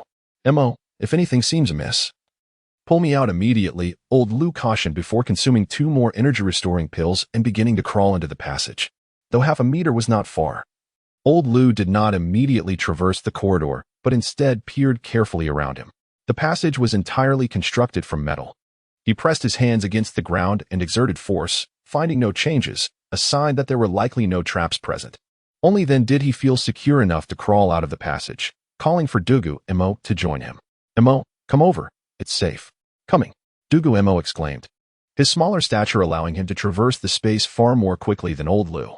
On the left side of the corridor stood a metallic wall, leaving only the right side accessible. Lu, the elderly man, cast a glance at Dugu Mo, produced a soul-guiding lamp to illuminate their path, and then cautiously proceeded along the right side of the corridor. The corridor stretched long, with the metallic floor reflecting light like a mirror. Suddenly, a stone door appeared before them. Grandpa Lu, what kind of game is this? Dugu Mo inquired, perplexed. How would I know? This isn't my home. Should I make a hole to see what's inside? Lu replied, astonished at Dugu Mo's suggestion. Let us not do that. It would be quite rude to bore a hole in someone's front door. Given that the left side of the corridor is sealed and there are no mechanisms within it, it confirms that we have taken the correct entrance. More importantly, it suggests the owner wishes for us to enter. Dugu Mo calmly analyzed the situation after gathering his thoughts. The spot where they had just dug was precisely at the sealed location of the metallic wall, indicating that this was indeed the rightful passage into the abode, signifying the owner's consent for their entrance. All right, enough pondering. Let us push the door open, Lu declared, commencing to shove the stone door. Creak. The stone door seemed to have not been moved for ages. Once it fully opened, Dugu Mo was left speechless, utterly astounded by the sight before him. A mountain of gold coins, constructed from golden soul coins, dazzled him, not merely due to the quantity but the resplendent visual phenomenon that left him in awe. This Dugu Mo stammered, glancing back at Lu. Look at you, drooling like that. Wipe your mouth, Lu retorted, tossing a towel from his pocket to Dugu Mo before circling around the golden mound in search of anything useful. Behind the golden mountain, Lu discovered a stone tablet. Kid. Our luck is extraordinary. We've stumbled upon the tomb of a titled Douluo. Wow, this is truly the tomb of a titled Douluo, Dugu Mo exclaimed, rushing to Lu's side, equally astonished. Chapter 69, The Legacy of the Burning Sky Douluo. Grandpa Lu, do you know who this person recorded on the stele is? I have no recollection of him, asked Dugu Mo, turning to the elderly man. The Burning Sky Douluo, as inscribed on the stele, was a titled Douluo from at least 300 years ago, possessing a soul power of level 95 at the time of his death, with the martial spirit of the Flame Monarch. However, I do not recall such an illustrious titled Douluo. A soul power level of 95 should not have been lost to the annals of history, Lu replied, his brow furrowed in confusion. What kind of martial spirit is the Flame Monarch? Dugu Mo suddenly remembered something and inquired further. It must be a top-tier fire attribute martial spirit. Yet, strangely, I have never heard anyone mention it, nor does any sect or family seem to have inherited it. It must be a mutated martial spirit. Lu circled the stele before continuing deeper into the space. The area was vast, yet aside from a mountain of gold soul coins, only the stele stood out. Stark and monotonous. Do not disturb those gold soul coins just yet. Let us see if there are any hidden compartments nearby. Important items should be in another chamber. This place likely serves as a trap, Lu mused, contemplating the purpose behind the construction of this site by the titled Douluo. It could either be a treasure trove or his final resting place. However, it seemed, the probability of death here was greater. Dugu Mo and Lu scanned the walls around them, but the craftsmanship was so exquisite that they could find no seams in the walls. Grandpa Lu, I find no traces here. Have you discovered anything on your end? Dugu Mo asked, his brow knitted in concentration. Neither have I found any signs. But there should be traces. This cannot be the true treasure hiding place. After all, in the eyes of a titled Douluo, gold soul coins would be as worthless as dirt. They would never consider dirt to be true treasure. Lu's eyes meticulously scrutinized every inch of the walls. Ah, right? The stele. Aside from this stele, we only have the gold soul coins. The coins are a decoy. The true treasure must lie beneath this stele. Dugu Mo exclaimed, racing towards the stele. The ice fire dragon eye manifested again as he carefully examined the inscriptions. That makes sense. Lu also halted and hurried to the stele. Here, there's a button. Dugu Mo brushed off the dust on the stele, pressed firmly, and the stele began to creak and rotate. When it finally came to a stop, a dark, narrow opening appeared beneath it, large enough for one person to enter. Grandpa Lu, I shall go first. Without waiting for a response, Dugu Mo supported himself on the edges of the opening and leapt inside. Thud. He landed on his feet. The opening was not far from the ground. Not immediately calling for Lu, he retrieved a lighting soul device from his soul guide, infused it with soul power, and illuminated the entire space. The surroundings revealed reflective metallic walls, and ahead lay a smooth metal staircase. Dugu Mo touched the walls, sensing no danger, and called out to Lu, Grandpa Lu, you can come down. It's safe. He descended 2 flights of stairs, waiting for Lu to jump down. Lu followed suit, and Dugu Mo quickly caught him as they exchanged glances before continuing down the staircase. As soon as Dugu Mo's feet touched the ground, the soul lamps mounted on the walls flared to life, flooding the room with light. Grandpa Lu, look. Dugu pointed at a skeleton draped in a robe, seated in a meditative posture. This must be the burning sky dome mentioned above, Lu observed, carefully surveying the surroundings, wary of potential traps left behind. Despite their seemingly uneventful journey thus far, Grandpa Lu, respect for the deceased is paramount. I shall pay my respects first. Dugu Mo knelt down and bowed 3 heartfelt times to the ground. Ah, how reckless, he muttered, rubbing his forehead as he sat back. Before bowing, his mind had conjured classic scenes from various tales, where characters were rewarded for their homage, like Duan Yu receiving the Northern Sea divine skill and Ling Bo Wei Bu. Yet, after Dugu Mo's bows, nothing materialized. No treasures rose from the ground, nor did any martial arts manuals appear on the walls. More critically, the ground was metallic, nearly injuring Dugu Mo with his fervent gestures. What are you doing, foolish boy? Lu shot him a perplexed glance, mockingly ridiculing Dugu Mo's actions. It's nothing, nothing at all. Dugu Mo replied, scrambling to his feet and approaching the remains of the burning sky Douluo. The ice fire dragon eye re-emerged. and he inspected the tattered clothing for any hidden mechanisms. To his astonishment, he discovered that the skeleton was adorned with soul bones. Incredible! Dugu Mo gasped, his eyes wide with shock. Beneath the ragged garments lay a shimmering array of transparent bones, undoubtedly soul bones. Oh, Lu reached out, tearing away the cloak draped over the skeleton, causing a clatter as a pile of bones tumbled to the floor. Grandpa Lu, that was rather crude of you, Dugu Mo remarked, beginning to gather the scattered soul bones and arranging them into a humanoid shape. This robe is of fine quality, Lu noted, ignoring the bones as he lifted the fabric to his nose for a sniff. Grandpa Lu, your taste is quite peculiar. Aren't you worried it might have an odor from a corpse? Dugu Mo gazed at him in astonishment, then scoffed. Foolish child, after 3 centuries. Any moisture has long dissipated. There is no odor. However, I recognize this material. It's produced by the finest silk shop in the Star Luo Empire. The identity of this titled Douluo should be unquestionable. Lu neatly folded the robe and handed it to Dugu Mo. Grandpa Lu, look here. Which of these soul bones can you utilize? You should absorb them. Dugu Mo smiled, accepting the robe, brushing off the dust before storing it in his soul guide. While gesturing to the bones on the ground for Lu to choose. You truly offer this to me? Just like that? Lu pointed incredulously at the plethora of soul bones. Soul bones are incredibly precious to anyone. Even if one cannot use them, they would not easily relinquish such treasures to another. You are no ordinary person. You are my vice sect leader. After all, why let the good fortune flow to outsiders? Dugu Mo chuckled, then approached the resting place of the burning sky Douluo, meticulously examining the other items he had left behind. Previously, the skeleton had captured all their attention, overshadowing other possessions left by the burning sky Douluo. Before them lay a metallic bed. One could only wonder why the Douluo favored such materials, not fearing discomfort during sleep. Yet, unlike the ordinary walls, this bed bore several fine seams. Dugu Mo retrieved a serpent-shaped dagger, finding a suitable spot to pry gently, causing a steel plate to fly out. Xiao Mo, what are you doing? Lu turned, startled, as he was engrossed in identifying soul bones. The sudden movement had taken him by surprise. There is a hidden compartment. Grandpa Lu, come take a look. We can't lose any more soul bones. Dugu Mo exclaimed, carefree. Curiosity piqued. Old Lu approached the bedside and leaned down to inspect the hidden compartment. This is a soul guide device, he remarked with delight. Realizing that the treasures of the burning sky Douluo were contained within, he extracted the soul guide and held it up to the sunlight. It was a ring adorned with a pigeon egg-sized crimson gemstone. Inputting his soul power into the device, old Lu emptied its contents onto the floor. Inside lay a letter, a few stones, and a tome. This letter is from the burning sky Douluo, he noted, as the letter detailed his life story. Not only was he a titled Douluo, but he was also a master craftsman. The book contained his lifelong insights on forging, accompanied by several unfamiliar ores.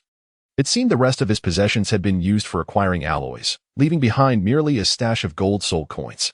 Old Lu glanced at the letter before tossing the soul guide ring to Dugu Mo. It appears those gold soul coins are ours as well. Dugu Mo exclaimed in surprise. He was in dire need of assistance. Be cautious when retrieving it. Beneath lie 2 colossal alloy crossbows, and a careless movement could lead to a chilling encounter. Old Lu jested, warning that an obsession with wealth could hinder one's progress on the path of cultivation. Understood, Dugu Mo replied, promptly stowing the alloy bed into the new soul guide ring. He was determined to seize every opportunity that came his way. Let us hasten our departure. Retrieving the pile of gold coins will be quite the endeavor. If time permitted, I would have taken these alloys as well, old Lu lamented. Gazing sorrowfully at the alloy that served as a wall, crafted from the life's work of a titled Douluo. Fear not, Grandfather Lu. We shall surely return to collect these alloys in the future, Dugu Mo assured with a smile. An idea struck him. His Dancian mountain's framework was constructed from ordinary metals. If he could transport these superior materials back, it would revolutionize his mountain's transformation. Chapter 70. The soul Douluo blocks the door. Grandpa Lu, let us tidy up and leave. If we delay any longer, I fear that group may return prematurely, Dugu Mo inquired after folding the alloy bed. Yes, secure the soul bones. These few are the most valuable. I will search for anything else, and then we shall depart, Grandpa Lu replied. Picking up a soul bone from the ground and tossing it to Dugu Mo, he surveyed the surroundings, his gaze landing on the soul guide lamp hanging on the wall. Grandpa Lu, please detach those soul guide lamps. I will retrieve the gold soul coins from above. Dugu Mo said as he stored the soul bones and descended the stairs to the floor where the gold soul coins were kept. Dugu Mo lay flat on the ground, collecting the gold soul coins into his cart. According to the letter from the burning sky Douluo, this heap of gold soul coins concealed 4 alloy crossbows, each facing a different direction and standing at least a meter tall. Therefore, Dugu Mo had no trouble gathering the gold soul coins. Even if he accidentally bumped into something, he would not be harmed. His hands moved with remarkable speed. And soon a significant depression appeared where the gold soul coins had been. At the same time, he spotted the alloy crossbows embedded within the coins, their sleek bodies gleaming with a cold metallic luster. It was evident that these were formidable weapons. What a treasure! Dugu Mo exclaimed, gazing at the glimmering crossbow. Contemplating its power, even a soul Douluo would likely be pierced through by such a bolt. Suddenly, he felt an unexpected yearning for a fixed soul guide. Although the alloy crossbow was powerful, it had considerable drawbacks. The bowstring required several people to draw it, and it weighed several hundred pounds. Such alloy-crafted crossbows were seldom used outside of city defenses. After an hour of diligent effort, Dugu Mo finally cleared the pile of gold soul coins. Before him stood 4 towering crossbows, each equipped with a massive bolt as thick as an arm. "Grandpa Lu, please stay back. I will activate these crossbows first," Dugu Mo announced, awaiting a response from Grandpa Lu. After all, if Grandpa Lu unexpectedly emerged from behind the stone tablet just as Dugu Mo triggered the crossbow, it would surely be an amusing sight. "All right, I'm almost done. Just a few more soul guide lamps to detach," Grandpa Lu replied. "Excellent," Dugu Mo responded, producing a gold soul coin and tossing it towards the crossbow. Lacking the finesse of Tang San's hidden weapon skills, he could only rely on sheer quantity. As he hurled the gold soul coins, only a few struck their target, and even those lacked sufficient force. Whoosh! Bang! The first crossbow was finally triggered, and the bolt soared forth, piercing the alloy wall and leaving only the tail of the arrow visible. Whoosh! Bang! Whoosh bang! Whoosh bang! In quick succession, 3 more crossbows were activated, their bolts embedding themselves into the alloy wall. "Is it over?" Grandpa Lu's voice came from behind the stone tablet. Upon hearing this, Dugu Mo quickly replied, "All done, Grandpa Lu. You can come up to collect the crossbows and bolts now." Without waiting for a reply, Dugu Mo dashed to the wall, gripping the bolts with all his strength to extract them. "Ah, these are truly remarkable," Grandpa Lu exclaimed upon climbing up, eagerly inspecting the alloy crossbows. "Mo, you collect the crossbows. I will check the entrance," Grandpa Lu stated before heading towards the entrance. Dugu Mo swiftly pulled out 3 bolts and stowed the several hundred-pound alloy crossbows into his soul guide. "Mo, it seems someone is approaching." "The sound suggests there are many," Grandpa Lu whispered, frowning. "So soon?" Dugu Mo's eyes darted as he took out the cut alloy bars from his soul guide. He then retrieved several packets of poison, scattering them along the passage. Anyone who passed through would succumb to the toxin. After administering the poison, Dugu Mo quickly returned behind the alloy wall, sealing it with metal bars alongside Grandpa Lu. "Is your poison reliable?" Grandpa Lu asked, swallowing hard as he observed Dugu Mo, who was leaning against the wall, breathing heavily. "Of course. However, it won't last long. We must hasten to block this section with whatever we can find," Dugu Mo replied, quickly propping the metal bars with several bolts, ensuring that without great force, they could not break through. "Let us hope those arriving are all low-level soul masters," Dugu Mo remarked with a wry smile. "Should we hide beneath the stone tablet for now?" Dugu Mo suddenly suggested, recalling the space below. "Let us assess the situation first. No need to rush." Grandpa Lu replied calmly, pressing his ear against the alloy wall. "I can't believe you truly located the burning sky Douluo's treasure using the treasure map. Upon returning to the clan, your status will surely rise. Where's the entrance? Take me there quickly." A deep voice resonated from outside. "A treasure map?" Dugu Mo exchanged glances with Grandpa Lu. "Quiet, do not speak," Grandpa Lu chided, furrowing his brow as he continued to listen intently. "Indeed. My frail form hardly merits such treasures. The entrance is just ahead. Although it is obstructed by a metal barrier, the voice had a somewhat effeminate tone, more akin to a lackey. Let me see what kind of metal it is." The rough voice drew closer. "Huyen Hong Mo. Let us descend beneath the stone tablet. This is another soul Douluo from the Elephant Armor Sect." Grandpa Lu suddenly recognized the voice and swiftly seized Dugu Mo, rushing towards the stone tablet. Though Grandpa Lu typically required a cane to walk, he managed to lift Dugu Mo and enter the space beneath the stone tablet in mere 5 breaths, simultaneously closing the stone tablet behind them. "Grandpa Lu, do not worry. The poison will take effect in half an hour. Hopefully, they won't discover us before then," Dugu Mo said, furrowing his brow. "Even a soul Douluo cannot withstand it?" Grandpa Lu asked, surprised. If it had been Dugu Mo who said those words, he would have believed it. But coming from Dugu Mo, certainly, it won't kill them, but it should make them drowsy. Once they are asleep, we can simply slip away. Dugu Mo replied with a smile. That makes sense, Grandpa Lu nodded, finding Dugu Mo's reasoning sound. By the way, Grandpa Lu, while we wait, perhaps you could identify which soul bone is suitable for you to absorb. They won't arrive here immediately, Dugu Mo suggested, handing him the pile of soul bones. Very well, Grandpa Lu accepted the soul bones and retrieved a lighting soul guide, squatting in a corner to meticulously examine the properties and types of the bones. Boom. A muffled sound echoed throughout the space. That must be Hu Yin Hong from the Elephant Armor Sect attempting to breach the wall. Although the crossbow bolts were sturdy, they were no match for a soul Douluo's force. Several more impacts followed, and eventually, the bolts could not withstand the assault, bending at sharp angles. The members of the Elephant Armor Sect kicked aside the metal bars and entered the hall one by one. However, the hall was now empty, leaving no trace of the alloy crossbows behind. What manner of treasure is this place? It is desolate and empty. Could this alloy truly be a treasure? Hu Yanhong's voice echoed from outside. This cannot be right. We followed the map precisely. How could we find nothing? Has someone else been here? The languid voice joined from outside. This does suggest otherwise. It appears someone has recently visited. By Taohua, did you come here before me?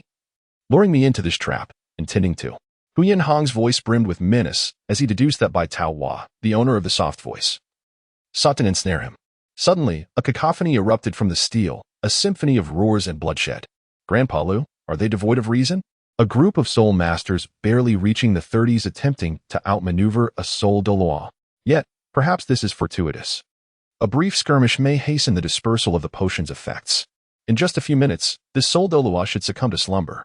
Dugu Mo chuckled softly, pressing his ear against the wall to eavesdrop on the unfolding events. I have selected the soul bones. You may keep the rest.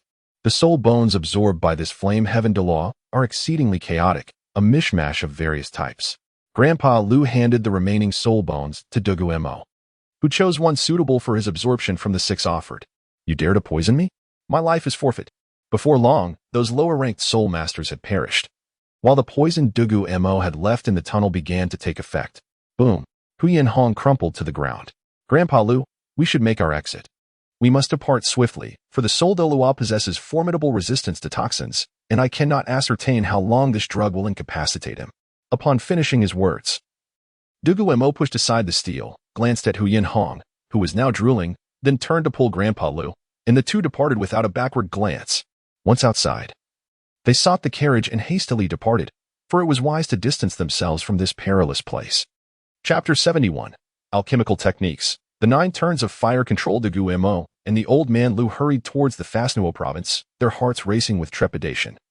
Having narrowly escaped the clutches of a relentless pursuer, the previous canyon lay just beyond the horizon of Fasnuo, and after a day and night of travel, they finally arrived at the familiar territory of the Dancian Sect, greeted by the sight of Dancian Mountain and the Wanyao Plain. Grandpa Lu, there's truly no place like home. Now that we are back, we need not fear Hu Yanhong. My family has the Haotian Douluo to shield us. Dugu Mo sighed with relief as he gazed upon the mountain that had loomed in his thoughts, finally feeling at peace. Is this the sect you established? It appears quite impressive. The land has been transformed remarkably. If I remember correctly, it was not so fertile before, Lu remarked, taking note of the substantial improvements. The sect's infrastructure seemed nearly complete, although it must have required a significant expenditure of gold soul coins. Let us enter and meet the people of the sect. As the vice-sect leader, I cannot remain a mere figurehead. Our sect currently has over 1,000 villagers cultivating the land. They were once my slaves. But they are no longer so. The Wanyao Plain spans 30,000 acres, primarily devoted to the cultivation of medicinal herbs and grains. The herbs grown here will be essential for me in the future, and they also include those you require, Grandpa Lu. But I am not ready to use them just yet. As for our sect's foundation, we have 4 elders. The Grand Elder, Qin Ming, though still young, possesses remarkable potential, and with time, he will surely attain the rank of title Douluo. The second elder is the renowned Huang Cheng, known as the Iron Chain City. The third elder is a theoretical master, purportedly invincible in the realm of martial spirits. And the fourth elder is the legendary Haotian Douluo, Tang Hao. Oh, and we also have a vice-sect leader, my elder sister, Dugu Mo explained, a smile gracing his lips as he introduced these notable figures to Lu. Indeed, this foundation is commendable. And how many disciples do we have at present? Lu inquired, nodding in approval at the promising start. Disciples have yet to be recruited. However, I have discussed with Huang Qing and Qin Ming the selection of some villagers to join the sect as outer disciples, Dugu Mo admitted. A hint of embarrassment in his expression, aware of how awkward it was for a sect of such size to lack a single disciple. Well, this is a waste of resources. It is a complete waste. Allow me to manage the affairs of the sect. You should focus on alchemy and expedite the creation of the medicinal pills that can heal me. Lu's lips twitched in amusement at the absurdity of the situation. Very well. I will introduce you to Qin Ming and Huang Qing shortly.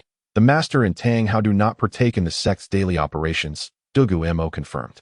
In truth, only Qin Ming and Huang Qing constituted Dugu Mo's genuine foundation, while Tang Hao was merely a product of connections, and the master was solely devoted to his own land. I understand, Lu nodded thoughtfully. Just then, Huang Qing and Qin Ming happened to be inspecting the medicinal herb fields. Old Huang, brother Qin Ming, I have returned. Dugu Mo greeted them with a smile, and they rushed excitedly to his side. Old Huang, brother Qin Ming, this is Grandpa Lu, a friend of my grandfather and our new vice sect leader. He will manage the sect in my absence. Dugu Mo introduced Lu to Huang Qing. Master, you are quite unreliable. Transferring your responsibilities to another, Huang Qing remarked with a hint of exasperation, before bowing to Lu. I have long heard of the illustrious Iron Chain City. Lu said with a smile, steadying Huang Qing. Qin Ming pays his respects to the vice sect leader. Qin Ming greeted Lu with a smile and a bow. No need for formalities. From now on, Qin, you shall cultivate by my side. Though my meridians are severed, I still possess considerable experience and training. Lu said with a warm smile. Thank you, senior, Qin Ming replied, recognizing the significance of Dugu Mo's friend, knowing Lu's wisdom would be invaluable on his path. Very well. You may continue your tasks. I shall proceed to refine some pills, Dugu Mo declared, turning towards the alchemical chamber. Xiaomo, are you in such a hurry to concoct pills? Perhaps you should rest a moment, Huang Qing suggested, pulling Dugu Mo back. I am not adept at managing the sect. I prefer to utilize my strengths in alchemy to expedite the healing of both of you. Besides, Grandpa Lu has been handling the carriage, so I am not fatigued. Dugu Mo replied, making his way into the alchemical chamber. Truth be told, for a 6-year-old on the brink of 7, Dugu Mo had little experience in sect management. Forcing himself into a leadership role would only cause chaos, so it was best to leave everything under Lu's guidance. Upon entering the alchemical chamber, Dugu Mo retrieved the herbs he had prepared for the vitality pill. Realizing he had forgotten to procure the materials for the Qi nourishment pill and would need to send a letter to Dugu Yuan for assistance. Let me first refine the pill patterns for the vitality pill. After all, I have no other materials, Dugu Mo mused. With practiced ease, he cast the herbs into the cauldron and summoned the earth fire, continuously refining the ingredients. However, he could not recall the reason for his previous failure to forge the pill patterns, so this attempt would be a mere experiment. Skillfully controlling the flames, he transformed the herbs into a pill and slowly extracted it. A grade vitality pill, with 80% potency, my control over the heat was subpar, requiring more precise flame management for an optimal fusion of energies. It seems the issue lies with heat control. Dugu Mo furrowed his brow in contemplation before sealing the pill in a vial. He prepared another batch of herbs and commenced the refining process anew. This time prioritizing precision over speed, carefully coaxing every essence from the herbs. Thus, he labored for a full half-hour, but the time invested bore fruit. As he drew forth the pill, he distinctly observed the patterns upon it. Success. Remarkable. Although the refining time was excessive, Dugu Mo rejoiced. Yet he realized that time was of the essence, and he resolved to concoct a standard vitality pill, for he could ill afford to squander time. A grade vitality pill. Successfully crafted with one pattern, unlocking the alchemical technique, the 9 turns of fire control. After a prolonged silence, the 9 turns alchemical codex shimmered with a golden light, which surged forth from the tome and descended upon Dugu Mo's head. What in the world? A torrent of information flooded into Dugu Mo's mind, overwhelming him to the point of agony, causing him to collapse and writhe on the ground. As time passed, the pain gradually subsided, allowing Dugu Mo to begin assimilating the knowledge. The 9 turns of fire control was merely the foundational technique for alchemy. Mastering fire control was essential to avoid wasting both time and energy. I have been a mere novice for so long. This is truly a challenge. Dugu Mo lamented with a wry smile, reflecting on how the lengthy process had squandered both time and effort, leaving him feeling somewhat defeated. Closing his eyes, he concentrated on absorbing the information, learning that the 9 turns of fire control comprised both hand-seal fire control techniques and mental fire control techniques. The technique of fire control through hand seals is divided into 9 sets, each containing 9 distinct seals, culminating in a total of 81 seals. These seals enable the wielder to manipulate flames with remarkable speed and precision. Conversely, the mind-based fire control technique relies on mental strength, allowing for an even more refined and rapid control of fire. However, Dugu Mo's mental power is insufficient to sustain the use of this technique. In the future, as more elixirs are unlocked, additional auxiliary alchemical methods will emerge. I shall first attempt to concoct the Huangjing pill, Dugu Mo declared, retrieving a collection of herbs necessary for its preparation. This time, he did not employ his usual methods for pill making. Instead, he meticulously refined each herb one at a time. As it was his first time using the hand seals, he felt somewhat flustered, resulting in the misuse of 4 out of the 6 seals.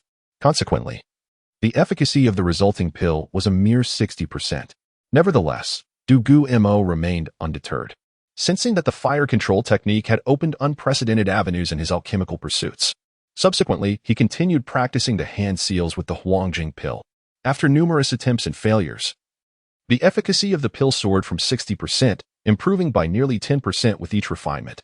After half an hour, Dugu Mo had reduced the time required to produce a single Huangjing pill to just 1 minute, and each pill he crafted bore intricate pill patterns. Next, he set aside the Huangjing pill to embark on the creation of the qi-nourishing pill, recognizing that each type of elixir represents a novel endeavor when utilizing the hand seals. However, the time required to master the qi-nourishing pill was significantly lessened, as Dugu Mo had become quite familiar with the seals. Thus, the efficacy of his first qi-nourishing pill exceeded 80%. Though the hand seals required for its preparation were considerably more complex than for the Huangjing pill, Dugu Mo's speed in executing the seals improved remarkably. After 5 attempts, he was able to flawlessly produce a single pattern qi-nourishing pill, with his performance becoming increasingly stable. In the following hours, Dugu Mo fervently focused on enhancing the speed of his seal execution and their seamless transitions. By the dawn of the next day, he emerged from the fire chamber with a beaming smile, having reduced the time to create a qi-nourishing pill to 2 minutes. While the Huangjing pill required merely 15 seconds to complete, each pill adorned with exquisite patterns. Chapter 72, The Challenging Detoxification Pill. After departing from the earth fire chamber, Dugu Mo returned to the surface once more.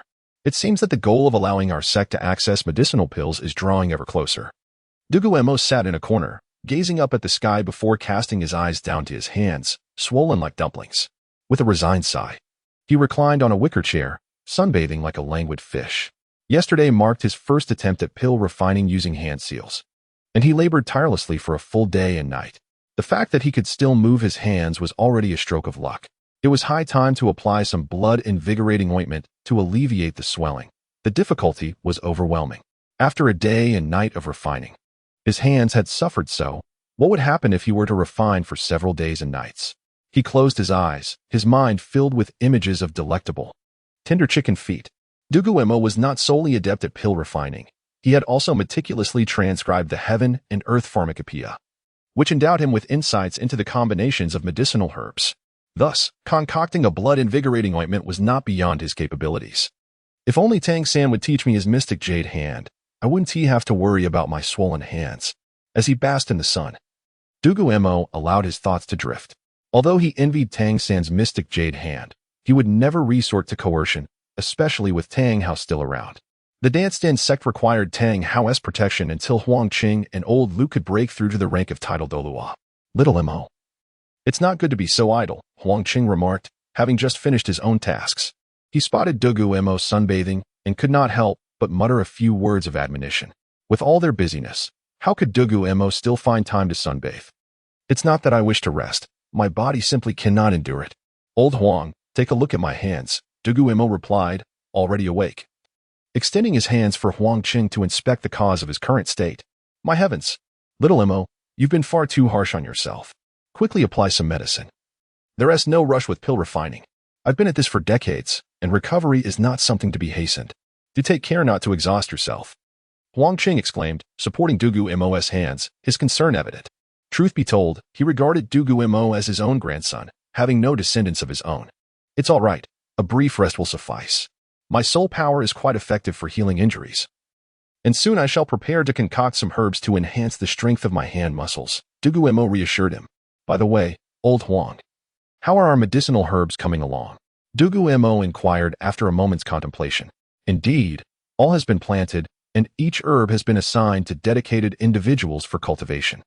They are following the manual you provided with precision, so there is no need for concern, Huang Qing reported as he sat beside Dugu Mo, updating him on the state of the Wanyao plain. Since I cannot refine pills at the moment, I plan to take a look. Oh. And regarding my soul guide device, never mind. Let us discuss that once my hands have recovered, Dugu Mo began, preparing to hand over the medicinal pills he had refined yesterday to Huang Qing for distribution. However, the swelling made it impossible for him to remove the ring, and he feared that if he attempted to extract the pill bottles himself, they would fall and shatter, resulting in a loss. Very well. You may visit the Wanyao plain to inspect the herb fields. I shall assist you in preparing the ointment for your hands, Huang Qing said, frowning slightly. No need. I can manage that myself. Old Huang, you should rest. Those dark circles under your eyes are quite pronounced, Dugu Mo remarked, noticing the fatigue etched on Huang Qing's face. I'm fine. It's old Lu who is truly exhausted. The sect is undergoing reforms and preparing to recruit disciples, and there is much to consider. Now, handle your matters. I, too, am quite weary and shall return to rest, Huang Qing yawned, turning to leave. He had not had much rest over the past few days and was eager to recuperate. Couldn't he, the sect leader, merely oversee the herb fields? Dugu Mo chuckled, rising to begin circulating the eternal spring technique to alleviate the swelling in his hands. Descending from Dancian mountain, Dugu Mo arrived at the Wanyao plain, where he inspected each medicinal garden. For pills of the 4th rank and below, the requisite herbs were predominantly annual varieties. The quantity and weight of the herbs incorporated into the pills determined the efficacy of those below the 4th rank, while only 5th rank pills necessitated rare treasures and divine materials. It was in the 5th rank that the true allure of pill refining began to manifest, each pill possessing its unique characteristics, with legendary pills capable of resurrecting the dead starting from this rank. However, Dugu Mo recognized that he was still far from reaching the 5th rank. Fortunately, he had already cultivated the necessary herbs for 5th rank pills near the ice fire in Yang'ai, and under the accelerated growth conditions provided by this unique environment, they would mature quickly, ready for pill refining.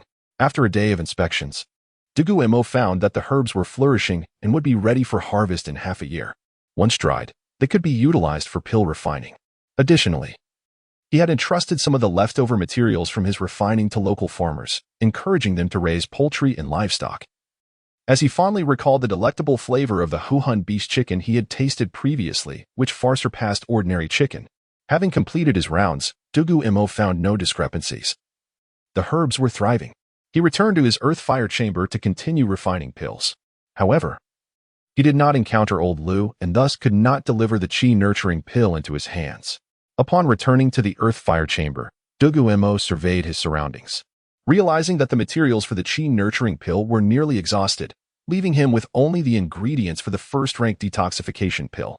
While the qi-nurturing pill was intended to enhance cultivation, Dugu Mo's primary focus remained on its refinement, for strength held utmost importance in the Douluo continent.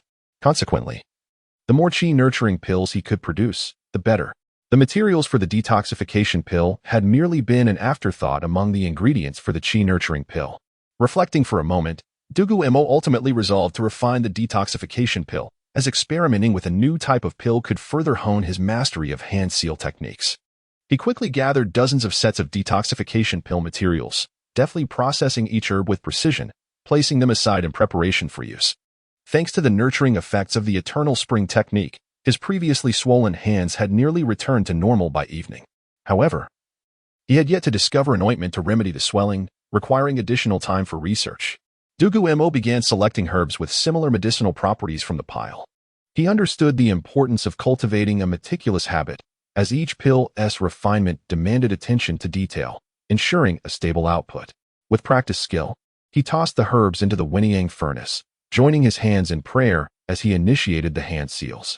The flames within the furnace surged, swiftly refining the herbs into liquid medicine. As Dugu Mo altered his hand seals, the flames intensified once more, yet he encountered an unexpected issue in controlling the fire. Poof!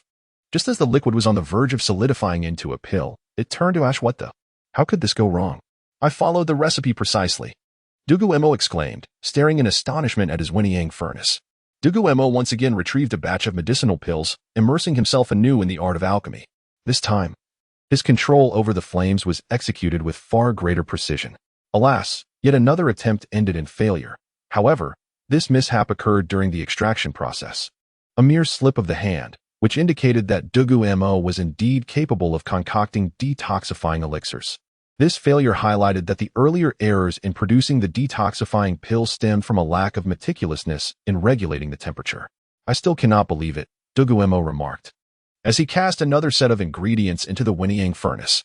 This time, he focused intently on observing the fluctuations in temperature within the cauldron. The first-grade detoxifying pill, with a mere 30% efficacy, had suffered due to the coarse handling of the flames. Crafting a detoxifying pill proved to be significantly more challenging than producing a nourishing essence pill, which was easier due to its straightforward purpose of enhancing cultivation. The materials utilized were inherently aligned with that goal, ensuring efficacy regardless of the method employed. In contrast, the ingredients for the detoxifying pill required a far more intricate set of conditions to achieve the desired effect. As Dugu Mo contemplated the inherent difficulties in producing the detoxifying pill, it became clear that this endeavor was a true testament to one's alchemical prowess. A spark of determination ignited within his eyes. Undaunted, Dugu Mo accepted the challenge, once again retrieving a fresh batch of materials and placing them into the furnace to commence the alchemical process. This time, he not only concentrated on controlling the flames but also devoted attention to the harmonious blending of the medicinal properties of the ingredients. Dugu Mo soon discerned that each material harbored unique medicinal energies, rendering each attempt at refinement a novel experience. As he created each detoxifying pill, his understanding of the alchemical art deepened significantly. The first-grade detoxifying pill, boasting 90% potency, revealed flaws in the fluidity of his hand seals and the unevenness of the flame's temperature. Eureka! I did it, he exclaimed, though he grimaced at his trembling hands. The result of relentless practice. It seemed that the formulation of hand cream had become a pressing necessity. With a resigned sigh, Dugu Mo stored the elixirs within his soul guide device and departed from the inferno chamber, seeking out old Lu to deliver the pills, as he preferred to remain uninvolved in the distribution of medicinal concoctions within the sect. Chapter 73. Duan Yu Qi Ling Gao. After emerging from the earth fire chamber, Dugu Mo made his way directly to the elders' hall of the sect. Presently, only 4 individuals occupied the hall: Old Lu, Huang Qing, Qin Ming, and Tang Hao. Aside from daily alchemy sessions with Tang San, Tang Hao spent his time sleeping and cultivating, demonstrating little awareness of his responsibilities as an elder of the sect. After all, he was the young master of the Haotian sect and could hardly devote himself to serving Dugu Mo. Dugu Mo had never expected Tang Hao to contribute significantly to the Dancian sect, only requiring him to act as a bodyguard. Master resided in the library, engrossed in copying texts and conducting research, while also examining the training curriculum for Tang San. Dugu Mo had tasked the master with organizing the library's collection, and he continuously procured books from various places to enrich the library's holdings. Upon arriving at the elders' hall, Dugu Mo quickly located Old Lu's quarters and gently knocked twice on the door. "Who is it?" Old Lu's voice boomed with vigor. "It's me, Grandpa Lu," Dugu Mo replied. "Come in quickly. What brings you here today?" Old Lu chuckled as he opened the door, welcoming Dugu Mo inside. "Grandpa Lu, I brought you the elixirs I've concocted over the past few days. Here are 3,600 Qi nourishing pills and 1,200 Huang Jing pills. As for the distribution, I shall leave that to you. I'll focus on improving my alchemy skills," Dugu Mo stated, finding a place to sit. "Distribution? Does the Dancian sect even have anyone left? How about this? In a month's time, we'll return to Tiandou City together and seek your grandfather's assistance in finding a few auxiliary soul master families for your sect," Old Lu suggested with a smile, handing Dugu Mo a stack of papers. "This is the sect's management guidelines. I'll finalize the distribution rules for the elixirs in the coming month," Old Lu explained with a grin. "There's no rush, Grandpa Lu. Your health is paramount. I still haven't found a way to treat your injuries," Dugu Mo said with a wry smile. "My old bones can withstand it. As long as you can restore my meridians to normal, I'll be perfectly fine," Old Lu replied with a chuckle. By the way, Grandpa Lu, I've also created an antidote pill, though the quantity is not as abundant as the qi-nourishing pills. When you have a moment, could you deliver this letter to Manager Luo in Notting City? He is currently in charge of our Dugu family's medicinal materials there. Dugu Mo produced a pre-written letter and placed it on old Lu's desk. The old poison master mentioned that your birthday is in a month. When we return to Tiandou City, treat yourself to a long cloak. Let him handle the letter delivery. I'm swamped with work, and I can't keep arranging for people to send letters. Old Lu glanced at Dugu Mo with a mock frown before musing. Hee.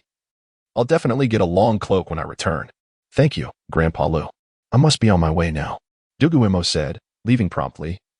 Fearing old Lu might refuse to help him with the letter. Having conveyed his messages, Dugu Mo decided not to disturb old Lu any further. Reflecting on his situation, he realized he had nowhere else to go, so he returned to the earth fire chamber. Dugu Mo tidied up the chamber and organized the medicinal materials in his soul guide, which included 7 portions for qi-nourishing pills, 2 portions for huangjing pills, and 320 portions for antidote pills. After contemplating, he glanced at his still recovering hands, then took out the warm jade and sandalwood mat, sitting on the bed to cultivate his soul power while nurturing his hands. As the night passed, Dugu Mo opened his eyes to find his hands restored to their former glory.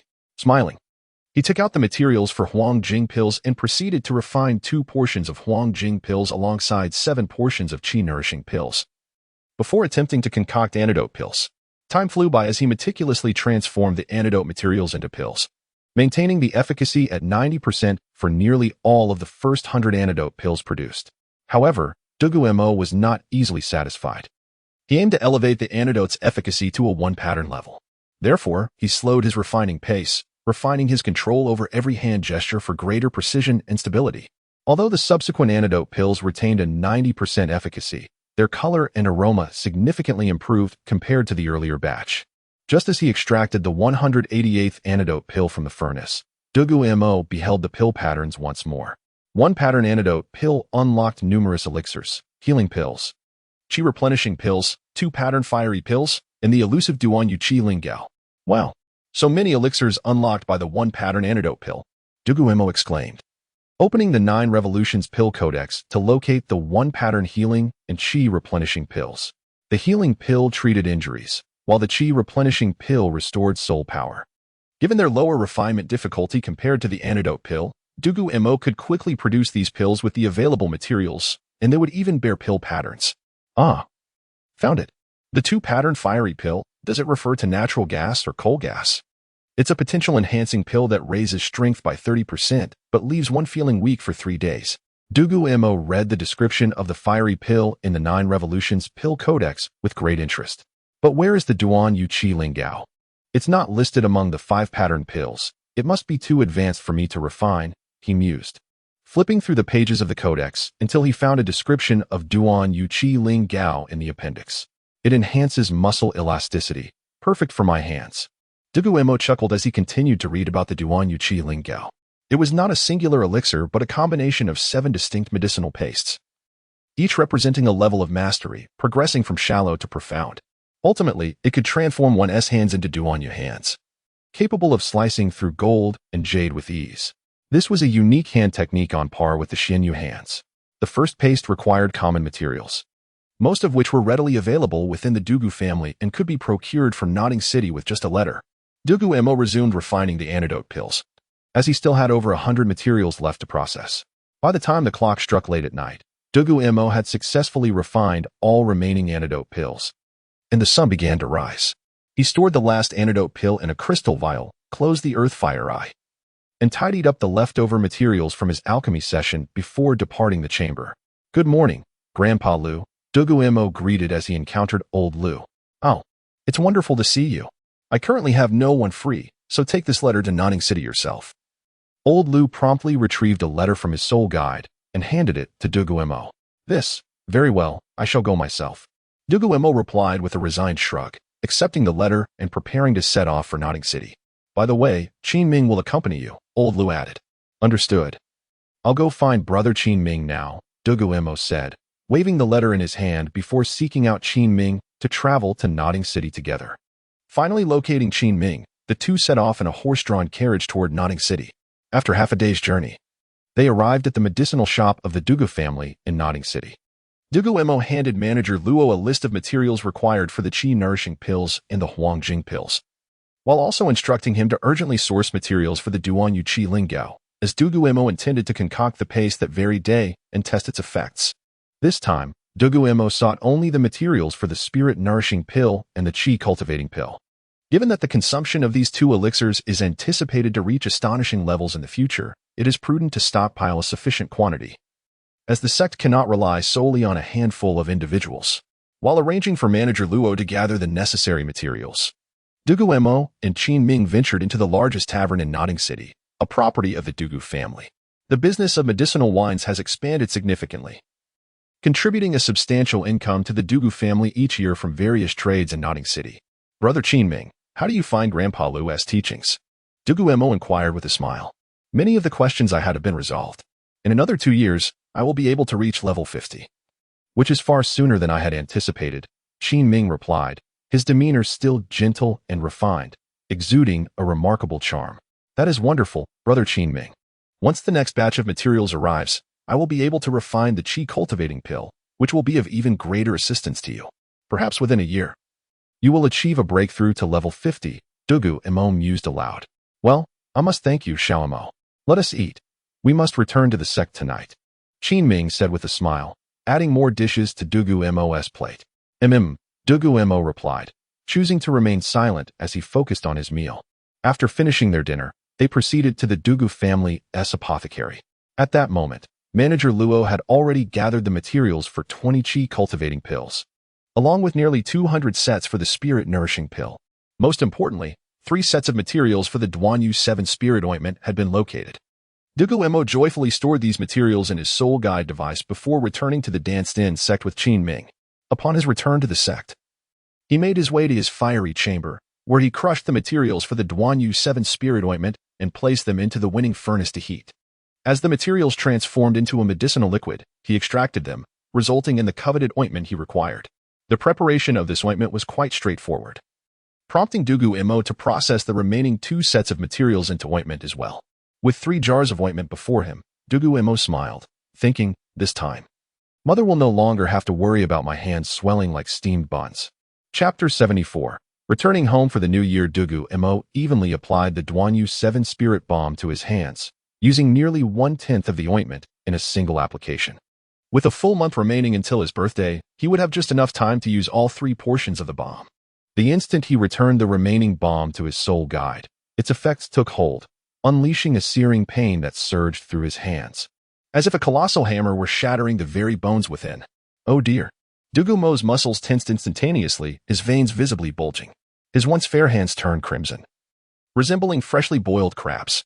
He struggled to maintain control, yet his hands trembled uncontrollably. This excruciating pain persisted for a full half-hour before gradually subsiding, allowing his hands to return to their original hue. However, thanks to the invigorating effects of the balm, he could easily sense newfound suppleness and strength in his hands. At the moment the pain completely dissipated, a refreshing coolness enveloped his hands. It seemed that this month would require him to endure considerable discomfort. With a wry smile, Dugu Mo organized the medicinal materials he had, preparing to refine pills. The herbs he brought back from Notting City were sufficient for only a few hours of alchemical work. From that point on, Dugu Mo's life became highly regimented. For 24 hours a day, he cultivated his soul power, refraining from consuming any pills for 7 days. Remarkably, he successfully broke through to the next level, achieving a soul power rank of 22. Throughout the year, he had focused primarily on enhancing his pill refinement skills rather than cultivating soul power. Nevertheless, his innate soul power was already superior to that of the average person.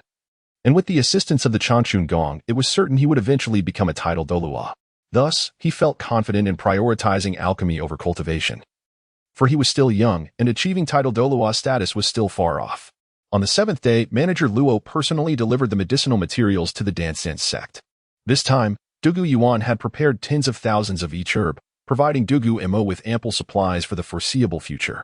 Additionally, manager Luo brought a personal letter from Dugu Mo, urging Dugu Mo to return home soon to celebrate his birthday with the family, which coincided with the year's end. Upon receiving the herbs, Dugu Mo placed the materials for refining qi-nourishing pills into another soul guide. He possessed a green soul guide ring, and a ruby ring belonging to the burning heaven Douluo, both of which boasted vast storage capacities. Proficiently, he processed the materials for the qi-nourishing pills, and though the second-tier qi-nourishing pill was more complex than first-tier pills, it remained a manageable endeavor.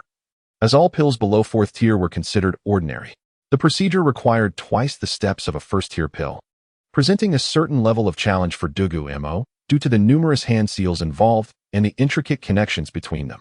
While he could refine a first-tier qi-nourishing pill in a minute, he took half an hour to produce a second-tier qi-nourishing pill, and the quality was subpar, with only 50% efficacy.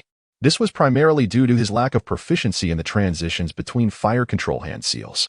During the following 3 weeks, Dugu Mo diligently refined qi-nourishing pills, applying the Duanyu 7-spirit balm whenever his hands became swollen.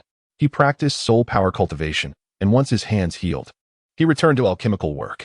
By the end of 3 weeks, he had managed to produce nearly 800 qi-nourishing pills, with the highest efficacy reaching 80%. It was not a lack of effort on his part, but rather the complexity and quantity of hand seals required for the qi-nourishing pill that led to various mistakes.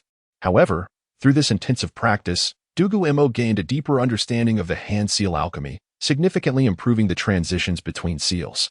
He could now refine the qi-nourishing pill in just half a minute, marking a remarkable advancement. Finally, Dugu Mo prepared to leave the earth fire chamber, but not before ensuring it was tidy. Having not seen the sun for 3 full weeks, he emerged from the chamber looking rather disheveled. In just 2 days, I will return to Tiandou City with you. You should clean up. You look like a ghost, old Lu remarked upon seeing Dugu Mo's less than appealing state. All right, I'll tidy up now. I've been quite busy lately, Dugu Mo replied, glancing at his reflection in a mirror. He could hardly bear to look at himself. His clothes were stained, and he had not bathed in 3 weeks, emanating an unpleasant odor. It seems I ought to set up a bathing area in the earth fire chamber. It is rather inconvenient to emerge looking so filthy every time. It affects my image, Dugu Mo muttered to himself as he hurried back. Half an hour later, having changed into fresh attire and taken a bath, Dugu Mo exited his sect master's quarters and headed straight for Qin Ming's residence. Brother Qin Ming, I have brought you some good stuff, he called while knocking on the door. Come in quickly, Xiao Mo. Qin Ming, having exited his meditative state, leapt from his bed to open the door for Dugu Mo. I'm heading back to the Sunset Forest in a few days, so I wanted to leave you with some gifts before I go, Dugu Mo said with a smile as he produced 100 qi-nourishing pills from his soul guide, placing them on Qin Ming's table. What are these? New pills? Qin Ming tilted his head in confusion. Indeed, these are second-tier qi-nourishing pills. The qi-nourishing pill is suitable for soul masters below level 20, while the qi-nourishing pill is intended for those between levels 20 and 40. Although it may still be inferior to your soul power level, it will undoubtedly be more beneficial for you than the qi-nourishing pills, Dugu Mo explained cheerfully. Then uncorked a vial and handed one pill to Qin Ming.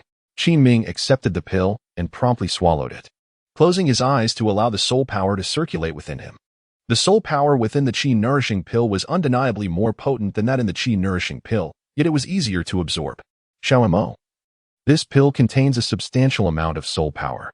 I may need some time to fully absorb it, so please wait for me, Qin Ming said, sensing the energy within him as he quickly settled into a meditative posture to absorb the soul power. Hee, brother Qin Ming, I've left you 100 of these pills.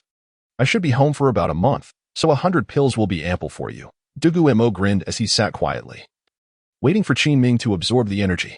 2 hours later, Qin Ming opened his eyes, having fully absorbed the soul power from the qi-nourishing pills. Typically, this process would take 5 to 6 hours, but knowing Dugu Mo was waiting nearby, he expedited the process, planning to refine the energy further after Dugu Mo had departed. Brother Qin Ming, while I'm home, the sect will rely on you and old Huang. Since we have so few members, there won't be much to manage. But please keep an eye on the medicinal materials in the Wanao Plains, Dugu Mo remarked thoughtfully. Rest assured, Xiao Mo, I will take good care of the Wanao Plains. Uncle Huang won't be able to cultivate during this time, so he will dedicate even more effort to it, Qin Ming replied after considering the matter. With sincere gratitude towards old Huang, I shall bring him some delightful treats upon my return. I strive to elevate my alchemical skills to the 4th tier within 2 years, at which point I shall be able to remedy old Huang's Dancian issues. Brother Qin Ming, the elixirs have been delivered, and now I must take my leave. After reflecting briefly, Dugu Mo stated that the items had indeed arrived. Dugu Mo held considerable expectations for Qin Ming, who represented the pinnacle of strength within a sect, easily surpassing Tang Hao. Upon departing from Qin Ming's chamber, Dugu Mo made his way directly to the winery at the foot of the mountain. Aware that as the month drew to a close, Huang Cheng would likely be overseeing the brewing operations. "Old Huang, could you step out for a moment? I have something to discuss," Dugu Mo called out to Huang Qing, who was diligently supervising the brewing process. "Little Mo, are you preparing to head back?" Huang Qing inquired with a knowing smile as he emerged from the winery. "Yes, indeed. My birthday is approaching and I must return home. Not to mention that Grandpa Lu has other matters to attend to," Dugu Mo replied with a smile. "Rest assured, I will keep a watchful eye on the Wanyao Plain and the winery. You can return home without worry," Old Huang reassured, gently ruffling Dugu Mo's hair. "Thank you, Old Huang. Within 2 years, my alchemical prowess will restore your cultivation, and I shall help you transcend to the title of Douluo without difficulty," Dugu Mo declared with a bow, his face alight with enthusiasm. "Haha, no need to fret. I will look after your sect," Old Huang waved his hand dismissively. In truth, the mere fact that he had escaped the slave market was a significant achievement, and having found new purpose in life, his expectations for restoring his strength had waned considerably. "Oh, by the way, Old Huang, please refrain from consuming the dragon tooth rice until after my return. I intend to brew some medicinal wine for personal use," Dugu Mo added with a grin. The dragon tooth rice is harvested biannually, and since Dugu Mo would be away for a while, he wished to utilize it for his brewing endeavors. "Understood, I will set it aside," Huang Qing nodded, recognizing the importance of the rice to Dugu Mo. "All right, Old Huang. I shall be on my way now. Do limit your alcohol intake. It is not good for your health," Dugu Mo remarked before taking his leave. Old Lu had long been prepared at the entrance of the Wanyao Plain, awaiting Dugu Mo's departure. "Grandpa Lu, let us set forth. Homeward bound." Chapter 75. Home for the birthday. Old Lu chose a more circuitous route back to Tiandou City this time. It had only been a month since the ambush on Huyen Hong, and the members of the Elephant Armor sect were likely still lurking in that canyon. This sect, known for its defensive tactics, favored stillness and often lay in wait for their prey. Old Lu surmised that Huyen Hong must be holed up in the canyon with a retinue of followers. As the sun dipped below the horizon, Dugu Mo and Old Lu halted their journey. The detour had taken them far from any towns, necessitating a night spent camping in the wilderness. "Grandpa Lu, do we still have time to return in 3 days?" Dugu Mo inquired as he set up the tent while Old Lu tended to the campfire. 3 days should be just enough. Though this route is longer, if we quicken our pace, we can reach Tiandou City without issue, Old Lu replied, finishing the fire and glancing at Dugu Mo, who had just completed the tent. Suddenly, Old Lu produced 2 freshly prepared chickens from his soul guide, skewered them with long tongs, and placed them over the flames. "Are these soul beast chickens fed with medicinal herbs from the Wanyao Plains? How many did you bring, Grandpa Lu?" Dugu Mo's eyes lit up at the sight of the chickens. Naturally, he accepted one from Old Lu and began roasting it himself, pulling out various seasonings from his soul guide to enhance the flavor. This could be a new revenue stream for our sect. Before we can sell our pills, medicinal wines are already a pillar of our economy, and there's never too much gold soul coin. These soul beast chickens could earn us a fortune, Old Lu chuckled. Can the soul rings of livestock be absorbed as well? Dugu Mo pondered aloud. If livestock's martial souls could be absorbed, the profits from selling soul beasts would multiply exponentially. Ordinary folks would consider absorbing the soul rings of livestock. The strength of a soul skill is proportional to the power of the soul beast. Livestock are virtually powerless, and no one would choose to absorb a soul ring devoid of offensive capability, Old Lu interjected, cutting off Dugu Mo's fanciful musings. But what if we sold them to regular people? They lack the qualifications and skills to hunt soul beasts in the soul beast forest. Dugu Mo raised an eyebrow. Do they have the money? Old Lu responded, exasperation evident as he rubbed his forehead. True, if they had the money, they'd hire someone to hunt for them in the soul beast forest, Dugu Mo admitted sheepishly, scratching his head. The income from medicinal wines alone is sufficient to cover our sect's expenses and reserves. We need not worry about finances. Self-sufficiency is not an issue. And we can even support the Dugu family. However, too much money serves little purpose, Old Lu said, ruffling Dugu Mo's hair with a smile. Indeed. A moderate sum is sufficient, Dugu Mo reflected, smiling lightly. It is commendable that you understand this. In the Douluo continent, strength is paramount. One may possess vast wealth, but without the strength to protect it, one is merely a sheep awaiting slaughter, Old Lu imparted sagely. I understand. I believe I will become a title Douluo in the future, and my title Douluo will not rely on poison. I will prove to the world that the Dugu family has its own formidable warriors, Dugu Mo declared earnestly, gazing up at the star-filled sky. Be cautious not to let your grandfather hear you say that. Otherwise, your birthday may be less than celebratory, likely spent in bed for a while, Old Lu chuckled. Grandpa Lu, the chicken is nearly ready to eat. Honestly, Soul Beast chicken is far tastier than ordinary chicken. Dugu Mo remarked as he tore off a chicken leg to taste. Of course, meat nurtured by Soul Force will be more delectable. Finish eating promptly so we can rest. We must rise early tomorrow. Old Lu began to savor his meal as well, with crispy, golden skin and tender meat. The two quickly devoured their roasted chickens before retreating to their respective tents. It was winter now, yet both Dugu Mo and Old Lu possessed their warm jade incense beds, ensuring that the temperature within their tents remained comfortably high, which allowed Old Lu to camp outdoors in the winter. 3 days later, Dugu Mo and Old Lu arrived at the outskirts of the setting sun forest. Little Mo, I want to be attending your birthday celebration. I wish you an early happy birthday. I have urgent matters to attend to in Tiandou City, Old Lu said, patting Dugu Mo's head. What urgent matters, Grandpa Lu? Dugu Mo asked with curiosity. Of course, it concerns significant matters pertaining to the sect. I have notified your father to come fetch you. Once he arrives, I shall take my leave. Enjoy your birthday at home, Old Lu remarked, glancing towards the setting sun forest and spotting Dugu Yuan approaching. Thank you, Grandpa Lu. Dugu Mo said obediently, bowing slightly. Uncle Lu, I have come to retrieve Little Mo, Dugu Yuan called out as he drove a carriage out from the forest. Leaping down to greet Old Lu respectfully.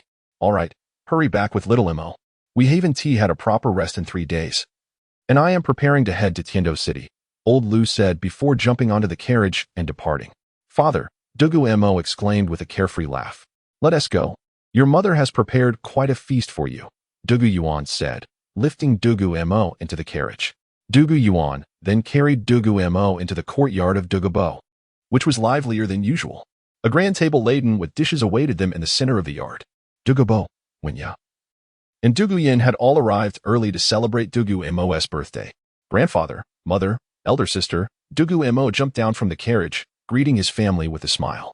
Come inside to warm up before we eat, Dugu Mo said, affectionately patting Dugu Mo's head. Although it was winter, Dugu Mo's courtyard felt warm and inviting, as though it existed in a realm separate from the frigid air outside. Happy birthday, Winya and Dugu Yin exclaimed, raising their glasses of juice in celebration. The family then settled down to enjoy the sumptuous feast before them. Chapter 76, The Affiliated Soul Master Families After the Meal. The members of the Dugu family gathered around the table to engage in conversation. Father, mother, I have elevated my alchemical skills to the 2nd rank, and I have successfully refined the 2nd rank vitality pills.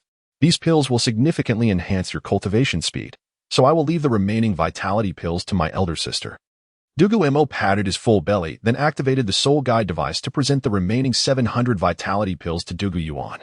Currently, Dugu Yuan's soul power level stands at 51, while Winya's is at 43, making them both suitable candidates for the vitality pills. Dugu Yin, however, is only at level 22, thus she should continue consuming the nourishing pills to solidify her foundation until she reaches at least level 25 before transitioning to the vitality pills. Otherwise, her foundation may become unstable. Nevertheless, Dugu Yin is expected to advance quickly, given her exceptional talent and the aid of the nourishing pills, allowing her to reach level 25 in approximately a year. By the way, Xiaomo, do you have any plans for your alchemist sect? Dugu Mo inquired with a smile. Old Lu mentioned that your sect currently lacks members. Do you have a solution? To be honest, I have no effective methods. The only option is to elevate some talented slaves to become outer disciples, but this would result in a slow development of the sect's strength. Unfortunately, I have no better alternatives, Dugu Mo replied, furrowing his brow as he pondered the issue. Old Lu communicated this matter to me, and we have devised a solution. Dugu Mo said cheerfully. What solution? Dugu Mo inquired. Are you suggesting we purchase Soul Master slaves? That would not work. Such slaves would lack affinity with the sect, grandfather. Dugu Mo frowned, recalling that he had previously considered this option, only to be rejected by Huang Cheng. Of course, we are not buying slaves. Old Lu and I have personally contacted several Soul Master families to enhance the number of Soul Masters in your sect. The affiliated families will establish a deeper connection with the sect, sending some of their talented children to join. This way, your sect will have members, Dugu Mo explained. Handing Dugu Mo a document from the Soul Guide device. Affiliated Soul Master families? What a splendid idea! Dugu Mo exclaimed, his eyes lighting up. If his own family could not support a sect, then multiple Soul Master families coming together could indeed sustain one, for a Soul Master sect cannot thrive without Soul Masters. We have thoroughly discussed and selected 3 families: the Feng family, the Zhao family, and the Meng family. The first 2 families possess Soul Emperors with a maximum strength of around level 60, while the Meng family boasts 1 Soul Douluo and 1 Soul Sage. However, their family is relatively small and lacks a large number of members. More importantly, they have a granddaughter. A gentle, grandfatherly smile spread across Dugu Mo's face, revealing an unspoken hope in his gaze. Grandfather, snap out of it. I am only 7 years old. I have the desire, but I lack the means. Dugu Mo sighed, exasperated as he pulled Dugu Mo back from his daydreams. Right, we should take our time to nurture relationships. Such matters cannot be rushed. As for the 3 affiliated families, I have already sent someone to make contact with them. We should receive news in the next few days. Old Lu's trip to Tiandou City is also to liaise with these affiliated Soul Master families, Dugu Mo said with a hearty laugh. Grandfather, the Feng family's martial spirit is the white flower snake, and the Zhao family's martial spirit is the mixed iron spear. Both spirits exhibit considerable combat strength. However, I would prefer to find an auxiliary Soul Master family, as logistical support is crucial for a sect, Dugu Mo pondered aloud. Do you think auxiliary Soul Master families are as abundant as cabbages? They are highly sought after and not easily found, Dugu Mo retorted, playfully giving Dugu Mo a light jab on the head. In the Douluo continent, nearly every sect has its own affiliated Soul Master family or sect, such as the Tai family of the Haotian sect and the Yang family. In contrast, the next generation of the Dugu family consists only of Dugu Mo and Dugu Yin. So the Dancian sect cannot rely on a singular family like the Haotian sect, resulting in a diverse source of Soul Masters. Oh, Dugu Mo rubbed his head, his thoughts racing with how to entice a few auxiliary Soul Masters to join the sect. Let us rest well today. Tomorrow, accompany me to the ice and fire Yin Yang Eye. As for the affiliated Soul Master families, we will wait for their response before heading to Tiandou City to meet them, Dugu Mo suggested thoughtfully. Is something happening at the ice and fire Yin Yang Eye? Dugu Mo asked, furrowing his brow in confusion. Well, it's not exactly a problem. You'll know more when we get there tomorrow. It is getting late. Let us all retire for the night, Dugu Mo concluded, returning to his room for rest. Dugu Yuan and his wife also returned to their room to begin their cultivation, while Dugu Yin retreated to her own chamber to practice. Meanwhile, Dugu Mo remained engrossed in the documents, lost in thought. Truthfully, as a high school student who has never even held a class monitor position, he found himself in the Douluo continent, striving to establish a sect. His resolve stemmed from the significant quantity of pills he could produce, which he hoped would cultivate a group of individuals. However, he truly felt at a loss regarding the management of the sect. Dugu Mo lifted his head to gaze at the empty courtyard, now devoid of company. Before rising and returning to his own room with the documents in hand, he began to recall information from the original work. Recognizing that the Soul Douluo and Soul Sage from the Meng family were likely Long Gong Meng Shu and Shi Pachao Tian Xiang. As for the granddaughter, she must be Ming Yiran, who is skilled in hidden weapons. However, the Feng and Zhao families did not appear in the original narrative. Their martial spirits are rather ordinary, suggesting they might not possess significant potential. There should be many families like this. Dugu Mo subsequently spent the entire night poring over the details regarding the Feng and Zhao families. The Feng family boasts 32 Soul Masters, including 1 at level 60, while the Zhao family has 28 Soul Masters, with 2 at level 60. Most of the remaining members are between levels 10 and 20. The number of Soul Masters these 2 families possess is already considerable, placing them above many ordinary Soul Master families. In contrast, the Ming family has far fewer Soul Masters, totaling only 12, comprising 1 Soul Douluo, 1 Soul Sage, 2 Soul Emperors, and the rest being lower-level Soul Masters. If the Ming family agrees to join the Dancian sect, Dugu Mo would feel much more confident. He believes that once the pills are showcased, Long Gong and Shipu will agree to the Ming family's involvement in the Dancian sect for the sake of Ming Yiran. Chapter 77. What on earth? Is that the Calabash brothers? The following morning, Dugu Mo knocked on Dugu Mo's door, as they had arranged the day before to visit the Eye of Ice and Fire together. Has Xiao Mo risen? We must depart soon. There are matters to attend to at the Eye of Ice and Fire, Dugu Mo called out, waiting outside rather than forcing entry. Oh, I'm awake. Just a moment. I need to change into warmer clothing. It's freezing outside, Dugu Mo hurriedly replied.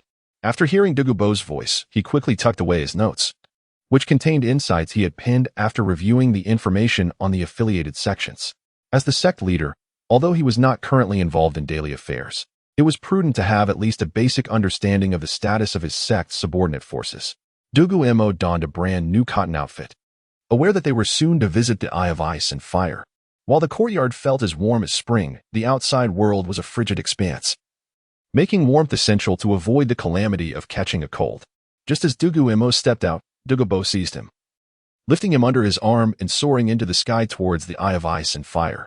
The moment they left the confines of the courtyard, a bone-chilling cold enveloped Dugu Mo, the biting wind stinging his face. Fortunately, Dugu Mo's swift flight spared him from enduring the cold for long, and within minutes, they landed near the Eye of Ice and Fire. Although the temperature in the vicinity was not high, Dugu Mo felt comfortably balanced, neither cold nor warm. Over there, a new sprout has emerged. I can't tell what it is. Can you recognize it? Dugu Mo kicked Dugu Mo playfully, his pride wounded by not knowing. Ouch. Dugu Mo stumbled slightly, then glanced in the direction Dugu Mo indicated. Indeed, there was a tender seedling just breaking through the soil. Its exposed parts bore only 2 delicate green leaves, rendering it nearly unidentifiable, which explained Dugu Mo's ignorance. However, Dugu Mo possessed the Heaven and Earth Herbal Compendium, and knowing that most flora near the Eye of Ice and Fire were likely precious materials, he bent down, gingerly touching the tender leaves with his fingers. A spirit-gathering gourd seedling, a rare treasure, can be used to create a container for elixirs. The conditions for its cultivation are triggered by the maturity of a fully grown spirit-gathering gourd. The gourd can be used medicinally and is also delightful in taste. It requires 9 more years to mature, with the accelerated time frame at the Eye of Ice and Fire being 10 months and 24 days. Grandfather, this is a gourd seedling, Dugu Mo exclaimed excitedly as he stood up to face Dugu Mo. But alas, this gourd cannot give rise to a gourd baby. It can only serve as a container. Do you think I didn't know it was a gourd seedling? But is the gourd seedling growing near the Eye of Ice and Fire an ordinary one? I am curious to know what kind of gourd it belongs to. Dugu Mo replied, his tone slightly irritated, suggesting he might resort to more drastic measures if Dugu Mo failed to provide a satisfactory explanation. This is a spirit-gathering gourd seedling. It can serve as a container for alchemical concoctions. However, I am uncertain about the specific benefits of using a spirit-gathering gourd for elixirs. At the very least, it should preserve the potency of the elixirs for several years. Dugu Mo admitted, swallowing nervously and taking a cautious step back. Although a tiger may not consume its young, who could say what a grandson might do? Dugu Mo pondered for a moment, then nodded, abandoning any notion of violence, evidently choosing to spare Dugu Mo. Over there are some matured herbs, all cultivated since your last visit. Hurry and harvest them. I shall indulge in a hot spring first. With that, Dugu Mo stripped off his clothing and leapt into the Eye of Ice and Fire. Grandfather, you didn't bring me here just to toil away harvesting these herbs, did you? Dugu Mo asked, his lips twitching with suppressed laughter. I came to enjoy the hot spring, Dugu Mo replied with a smile, glancing back at him. Dugu Mo closed his eyes, took a deep breath, and then dashed to the outskirts of the Eye of Ice and Fire to gather the herbs needed for refining 5th-grade elixirs. In truth, not all the herbs required for 5th-grade elixirs were cultivated in the vicinity of the Eye of Ice and Fire. Dugu Mo selectively chose those essential for enhancing cultivation, breaking through bottlenecks, healing injuries, and boosting talent. Given the limited space of the Eye of Ice and Fire, he could only plant a few vital herbs, saving the planting of other varieties for a later date. At that moment, apart from a few locations reserved for celestial-grade herbs, the area had been fully cultivated, primarily occupied by precious seedlings of rare herbs. The matured herbs had already been harvested by Dugu Mo and his grandson. The Eye of Ice and Fire allowed herbs to grow at 10 times their normal rate, meaning the herbs planted 4 months prior were now ready for collection. By the time Dugu Mo finished harvesting all the herbs, it was already noon. He then returned the seeds of the harvested herbs to the soil, also taking the opportunity to plant the additional materials needed for the subsequent production of the Duanyu 7 Spirit Ointment, ensuring that he utilized every available gap. As the range of the Eye of Ice and Fire was limited, the herbs required for the latter formulations of the Duanyu 7 Spirit Ointment were also quite rare. Therefore, to prevent future shortages of the ointment, he decided to prepare the necessary materials ahead of time. By the time Dugu Mo completed all his tasks, it was afternoon, and Dugu Mo emerged from the hot spring, having just finished his soak. He had recently discovered that the eye of ice and fire could extract toxins from his body, which encouraged him to indulge in its restorative waters whenever possible. In truth, the previous encounter with the Tang Hao had already cleared the toxins from Dugu Mo's system, but the effects of the poison on his cultivation were simply too beneficial to ignore, prompting him to continue practicing his toxic arts. Moreover, the toxins within him could even enhance the power of the eye of ice and fire. Xiao Mo, have you finished all your chores? Dugu Mo smiled as he approached Dugu Mo and affectionately patted his head. Grandfather, I want to soak in the hot spring. Dugu Mo looked up and said wistfully, There's no rush. We'll have our turn next time, Dugu Mo replied, before lifting Dugu Mo into the air and soaring back towards the courtyard. Upon returning to the courtyard, Dugu Mo retreated to his room to continue his research on the information regarding the affiliated Soul Master families. After parting from the geothermal springs, he was resolute in his decision to refrain from using his soul power for refining elixirs, recognizing that the energy expenditure was excessive, and he would rather dedicate that time to cultivating or acquiring knowledge instead. Chapter 78. The Consensus of the Three Families. The next morning, Dugu Mo was once again roused from his slumber by Dugu Mo, who informed him that old Lu had sent word that the three affiliated Soul Master families had arrived in Tiandou City and wished to meet the Sect Master, Dugu Mo, to discuss certain matters. Grandfather, must we rise so early every day? I have finally returned home and long for a good night's sleep. Dugu Mo grumbled, rubbing his still sleepy eyes after donning his attire. Hurry up, Dugu Mo replied tersely, waving his hand. A faint scent of bitter almonds enveloping Dugu Mo. Grandfather, even a tiger does not eat its cubs, yet you poison me, Dugu Mo retorted. Though the aroma of the poison did awaken him somewhat, he hastily retrieved an antidote pill from his soul guide device and swallowed it without water, just in the nick of time, for as he prepared to consume the medicine, his face had already turned green. After taking the antidote, the pallor gradually faded, for the poison Dugu Mo had administered was not particularly potent, allowing the first-grade antidote to suffice. What is this? It seems quite good. Do share some with me, Dugu Mo said, his fingers twitching. Before Dugu Mo could react, he snatched the vial containing the antidote pills from his grasp and, disregarding any potential toxicity, tossed one into his mouth. The flavor is quite pleasant, Dugu Mo remarked, smacking his lips as he observed that Dugu Mo had tidied himself up and was now alert. He then lifted Dugu Mo and soared into the sky, heading straight for Tiandou City. Dugu Mo landed with a flourish outside the city gates, choosing not to enter Tiandou City directly. As his relationship with the imperial family was somewhat ambiguous, it was prudent to maintain appearances. The guards at the city gate were no longer surprised, for this was not the first time Dugu Mo had arrived in such a manner. Let us proceed to the Tiandou Royal Restaurant, where we have a reservation on the 3rd floor, Dugu Mo said with a grin, leading Dugu Mo up the stairs. The 3rd floor was not accessible to just anyone with wealth. It required the approval of the Tiandou royal family. The fact that Ningfengji did not host Dugu Mo on the 3rd floor previously hinted at his disdain for him. The 2nd floor of the Tiandou Royal Restaurant was already lavish, but the 3rd floor was even more opulent, adorned with golden utensils and attended by exquisite waitresses. Even before entering, the aroma of delectable dishes wafted through the air. Ah, the old poison master has arrived, old Lu exclaimed with a smile upon spotting Dugu Mo, standing without showing any respect in front of others.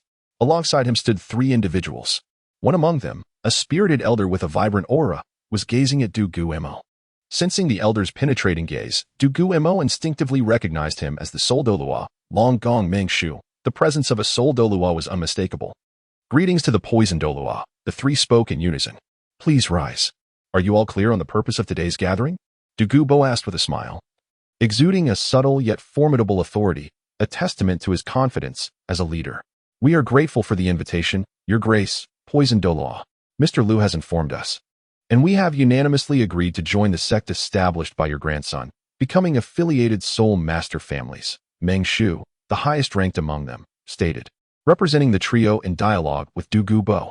Of course, your joining will not be without recompense. Here is a newly developed pill for enhancing cultivation. Do give it a try.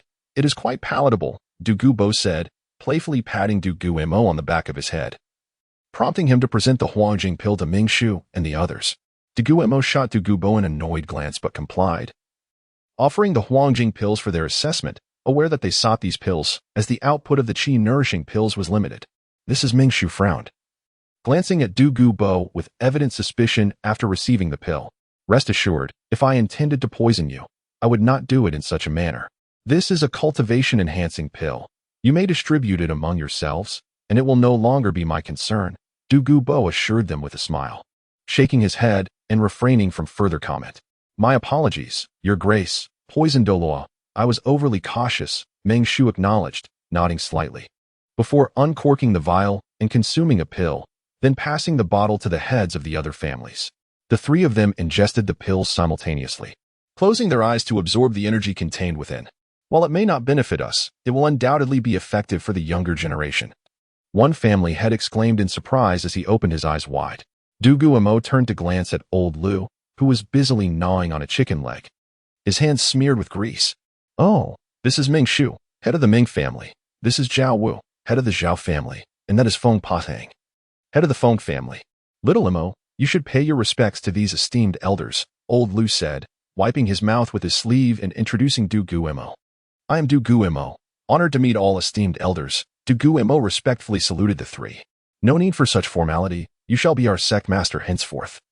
Mingshu replied, looking back at the others. By the way, Your Grace, poison Douluo, how many of these pills can be distributed? Mingshu inquired thoughtfully. Although these pills are not easy to concoct, our sect possesses 30,000 acres of medicinal fields, providing ample supplies for their production, old Lu chimed in, having finished his chicken leg and wiped his hands clean with a smile. Excellent, the three exclaimed in delight. By the way, esteemed heads, what are your families planning to do? Dugu Bo interjected with a smile. We three families intend to relocate to the Fasnuo province, Zhao Wu interjected. Haha, thank you all. We can discuss the remaining matters upon our arrival in Fasnuo province. For now, let us enjoy this splendid meal, Dugu Bo replied, spreading his hands with a grin. Thus, the gathering proceeded with joyous feasting. And one could not help but commend the culinary skills of the chefs at the Tiandou Royal Restaurant, especially on the third floor, where the dishes were exquisitely crafted. After indulging in a hearty meal, Dugu Bo and Dugu Mo took their leave. Chapter 79, The Maturity of Dragon Tooth Rice. After indulging in a sumptuous feast, the heads of the three families bid farewell to each other. Their visit had yielded significant rewards, the opportunity to join Dugu Mo's sect and the development of a miraculous elixir. Hence, they departed from the dining table to discuss these matters with their families. Only Dugu Bo, Dugu Mo, and the old man Lu remained on the third floor of the Tiandou Royal Restaurant. Mo, we shall embark on our journey back to Fasnuo province tomorrow.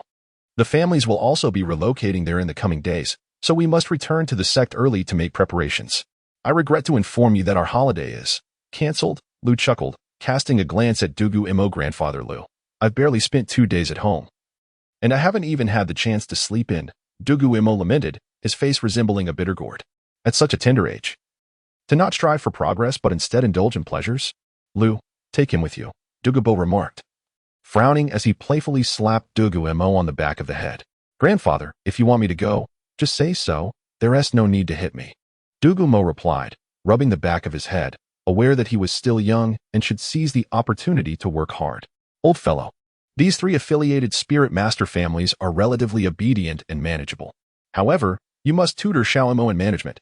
He is still quite young, Dugu Bo said after affectionately ruffling Dugu Mo's hair. Sometimes discipline is necessary, but it's also important to care afterward.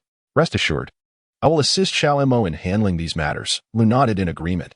With you here, I feel reassured. Without your presence, I would indeed be concerned about such a young child venturing out alone, Dugu Bo sighed thoughtfully. To be candid, Dugu Bo had contemplated relocating the Dugu family's base closer to the Dancian sect multiple times, yet the prized ice and fire eyes kept him firmly anchored here. This departure may be our last for a while. Take care, Dugu Bo smiled and raised his cup for a sip of wine. Grandfather, if you miss me, just come visit. Although Fasnuo province is quite far from Tiandou city, with your speed, it wouldn't take long to arrive, Dugu Mo grinned, playfully stroking Dugu Bo's beard. All right, if I miss you, I shall indeed come to see you, Dugu Bo chuckled, affectionately tousling Dugu Mo's hair. Enough, old poisoner. We undertake all this to gain greater strength. Without strength, everything is but idle talk. Now, you two, stop behaving like delicate maidens. Xiaomo, let us gather our belongings and prepare to return to Fasnuo province. Lu shook his head, then stood to leave the third floor. Grandfather, I'm off now. Next time I return, I promise to bring you something good. Dugu Mo laughed, waving goodbye to Dugu Bo before departing. Seated at the table, Dugu Bo gazed at the sumptuous spread before him, yet found no appetite. He poured himself a drink and downed it in one go before rising to leave the Tiandou royal restaurant. 3 days later, Grandfather Lu. It seems the people from the elephant armor sect are still lurking around, Dugu Mo remarked from within the carriage. Upon their return, they avoided the canyon but spotted the faint smoke rising above it, indicating that the elephant armor sect had not yet departed. Indeed, these defensive spirit masters possess remarkable patience. Lu concurred. As they approached the Wanao plain, the sounds of labor echoed through the air. Grandfather Lu, it seems some medicinal herbs have matured. Let us go take a look, Dugu Mo suggested thoughtfully. Certainly, Lu replied, guiding the carriage toward the source of the sounds. Dugu Mo lifted the curtain to glimpse the surroundings, trying to recall which herbs had matured. There were indeed numerous varieties ripening, making it hard for him to pinpoint the exact one. Dragon tooth rice. As the carriage ventured deeper into the Wanyao plain, Dugu Mo finally identified the matured herb.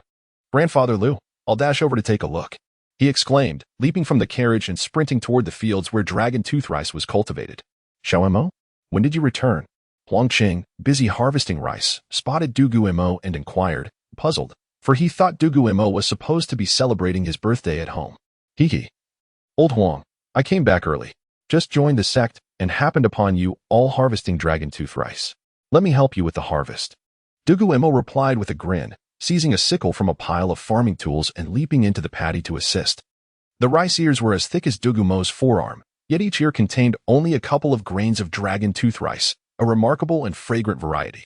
Harvesting dragon tooth rice required no special skill. It was akin to gathering ordinary rice, as it was a cultivated treasure with soft stems. After a flurry of activity, the harvest was completed, and the rice would be dried before processing. However, within the Dancian sect, natural drying was unnecessary. Dugu Mo's alchemical pursuits required dried herbs. So a drying chamber was situated at the foot of the mountain, allowing the dragon tooth rice to be processed within half a day. Remembering the remaining blood amber crystals in his possession, Dugu Mo buried the scraps in the water field to gradually enhance the growth conditions of the dragon tooth rice. Oh, what a laborious existence I lead. After 3 days of travel, I return home only to begin working again. I truly am quite industrious, Dugu Mo mused, amusing himself with his own words. Throughout the journey, Lu had driven the carriage tirelessly, showing no signs of fatigue. Xiao Mo, why don't you take a break? Once I finish processing the dragon tooth rice, I'll bring it to you, Huang Cheng suggested, recognizing that Dugu Mo had indeed exerted himself during the journey. All right. Thank you, Grandfather Huang, Dugu Mo replied with a smile, relieved to address him as such this time. Chapter 80. The Employment of Child Labor, second update, after returning to his residence. Dugu Mo did not take the time to rest and immediately began to cultivate his soul power. After all, Huang Cheng would soon deliver the Longya rice, and he intended to start brewing Longya wine. This was why Dugu Mo decided against descending into the fire chamber to concoct pills. Instead, he awaited Huang Cheng in his room. Several hours later, a knock echoed on Dugu Mo's door. Xiao Mo, the Longya rice has been processed. I have already placed it in the brewing workshop, Huang Cheng called from the entrance. Grandpa Huang, I'll come out and take a look at the Longya rice first. By the way, how many pounds did we harvest this time? Dugu Mo tilted his head and inquired. Don't mention it. The yield of Longya rice is exceedingly low. We cultivated 1,000 acres, and each acre produced merely 1 pound. Thankfully, we planted extensively, leading to a total of 1,000 pounds, Huang Cheng lamented, having expected a much higher yield. That is still quite commendable, Grandpa Huang. 1 pound per acre surpasses my expectations. This is a rare treasure, not mere vegetables. Dugu Mo consoled him with a smile, and the two made their way down the mountain to inspect the quality of the newly harvested Longya rice. Upon arriving at the brewing workshop, they noticed 10 large burlap sacks piled in the corner, which contained the Longya rice. Dugu Mo approached, scooping a handful of the rice and inhaling its faintly sweet aroma. The quality is excellent, Grandpa Huang. You've done well. This year, I added blood amber crystals to the fields, so the Longya rice yield will continue to increase during the new year, Dugu Mo remarked cheerfully. As long as the quality is satisfactory. By the way, how should we distribute this Longya rice? Huang Cheng patted his chest, concerned that he had not managed the rice properly. Let us do this. Send 300 pounds to my house. Keep 100 pounds for yourself. 100 pounds for Grandpa Lu, and don't forget Brother Qin Ming, as well as Tang Hao and the Master. The remaining 500 pounds will be used for brewing. However, brewing with Longya rice differs from conventional methods. I'll take care of that. Also, we must set aside enough seeds. Dugu Mo swiftly organized the distribution in his mind. All right, you can pack it up with the soul guide device, Huang Qing replied. He then took a qi-nurturing pill from his pocket, popped it into his mouth, and activated the soul guide device, packing 4 bags of Longya rice. Dugu Mo took care of the rest himself. Grandpa Huang, I'll head back to brew the wine now. With that, Dugu Mo turned and left, returning to his fire chamber to commence brewing Longya wine. However, as Dugu Mo exited the brewing workshop, he noticed a group of people moving some golden straw. Isn't that the straw from the Longya rice? Dugu Mo queried, puzzled. Indeed, Sect Master. This is the straw left over from harvesting the Longya rice. We plan to use it to feed the chickens and cows, Lan Hua replied with a smile. Such a rare treasure being used to feed cows. Dugu Mo frowned, contemplating the implications. Longya rice not only promotes the evolution of serpentine bloodlines but also enhances the bloodline strength of other animals. But what if the cows, after consuming the straw, transformed into formidable beings akin to the first soul beast cow, which met its demise by crashing into a wall out of excitement? What if it were to collide with a human? Let us try feeding one cow first and observe the effects before proceeding. I fear these livestock may exhibit aggressive tendencies if they evolve into soul beasts, Dugu Mo concluded thoughtfully. At that moment, Tang San and Xiao Wu happened to approach. Wow, this looks delicious, Xiao Wu exclaimed, nearly lunging forward to taste the straw.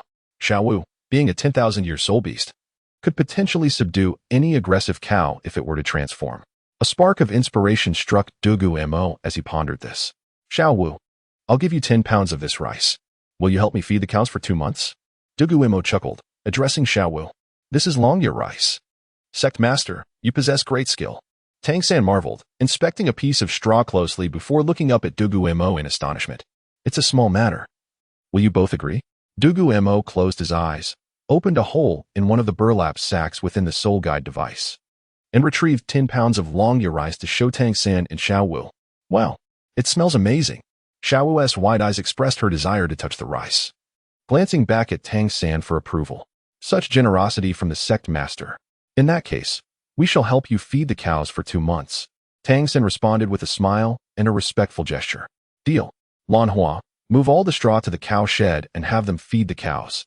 Also, arrange for 2 people to clean the cow shed. Now, I'll take my leave. With that, Dugu Mo tossed the bag of Longya rice to Tang San and turned to depart. Upon returning to the fire chamber, Dugu Mo first released the Wenyang furnace, opened the eye of the earth fire, and began to nurture the furnace. He then retrieved 5 bags of Longya rice from the soul guide device, along with a vial of qi nurturing pills. A soul master of his level, merely at the rank of 20, would not suffice to refine 500 pounds of Longya rice alone. As he observed that the temperature in the Wenyang furnace was adequate, he opened a bag of Longya rice and began pouring it into the furnace, which could only accommodate 100 pounds at a time. Seated before the furnace, Dugu Mo formed a hand seal, gradually increasing the furnace's temperature. Longya rice possesses a unique characteristic. When cooked with water, it yields a sweet and fragrant dish. Yet when dry, it remains as hard as iron, attributes befitting a rare treasure. As the temperature in the furnace rose, the Longya rice began to turn translucent, and drops of crimson liquid seeped from it, falling to the bottom of the furnace before flowing into a prepared crystal vial through the outlet. This process was exceedingly slow, taking a full 3 hours to completely refine the Longya rice, yielding only 3 pounds of the crimson liquid from 100 pounds of rice. Next, the remaining 400 pounds of Longya rice were entirely transformed into crimson liquid, resulting in a total of 15 pounds of the refined liquid. Subsequently, Dugu Mo took a piece of brewing yeast typically used for winemaking and tossed it into the crystal vial. He sealed the bottle's opening with resin, placing it in a corner of the fire chamber, leaving the rest to the passage of time. Chapter 81. The arrival of the 3 great affiliated soul master families. Third update. After finishing his dragon tooth wine, Dugu Mo, feeling rather idle, resumed his endeavor to concoct the second-grade spirit-enhancing pills, primarily focusing on this task. He understood that only through continuous challenges could he elevate his alchemical skills. and the rewards for successfully refining first-grade pills after surpassing the pill patterns were exceedingly generous. Thus, Dugu Mo had long coveted the rewards that second-grade pills would yield. However, it appeared that today would not be a day for pill refinement, as Huang Qing's voice echoed through the communication array. Xiao Mo. Brother Lu has asked me to summon you. He says the affiliated Soul Master families have arrived. I understand, Dugu Mo replied, extinguishing the flames in the Wenyang furnace before ascending from the fire chamber to the surface. They're awaiting you in the main hall of the sect. To be honest, this is the first time the main hall is being utilized since its completion, Huang Qing remarked, suddenly furrowing his brow. Dugu Mo paid no heed to Huang Qing's words and proceeded to the sect's main hall. Truth be told, he had only visited this place once before. The ambience of the main hall had transformed dramatically, bustling with activity as people came and went, a stark contrast to its usual desolation. Naturally, the seat of honor remained vacant for Dugu Mo, with old Lu seated on the left and Ming Shu on the right. Accompanied by an elderly lady with a head of white hair, presumably the serpent matriarch, Chao Tianxiang. Dugu Mo offered a respectful bow before effortlessly taking his place at the center of the main hall, settling into the seat of honor. Greetings, Sect Master. Upon his seating, everyone else rose and bowed in respect. Please, no need for such formalities. Let us sit and converse comfortably, Dugu Mo replied with a warm smile. May I inquire where your residences will be located? Old Lu suddenly posed a question. We have yet to commence the construction of our residences as we await your arrangements. Sect Master, replied the head of the Feng family. Do not worry. Most matters of the sect are managed and planned by Grandfather Lu. While I shall focus on enhancing my cultivation, Dugu Mo humbly stated, implying his delegation of authority to old Lu while encouraging them to consult him for any matters. Very well, I will arrange the residences for the families. Old Lu responded without any pretense, retrieving a map from his soul guide and unfurling it on the conference table, indicating the pre-selected locations. These sites were situated along the border of the Fasnuo province, ideal for trade and conveniently close to the Dancian sect, thus establishing the families as the first line of defense for the sect. The heads of the families observed the selected locations and, finding them satisfactory, nodded in agreement. Sect Master, regarding the pills that the poison Douluo entrusted us with at the banquet, how can we exchange for them? The head of the Feng family inquired, rubbing his hands nervously. Any item can be used for exchange. Exotic flora, peculiar soul guides, unique ores, and rare tomes are all valid. Gold soul coins can also be used, although we encourage the exchange of unusual items as a form of benefit, since these items are often unusable otherwise.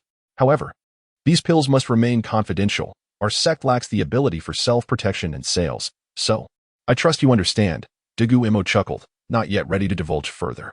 Additionally, each family may exchange for 300 pills per year, Dugu Mo added, realizing the need for a limit to prevent potential resale.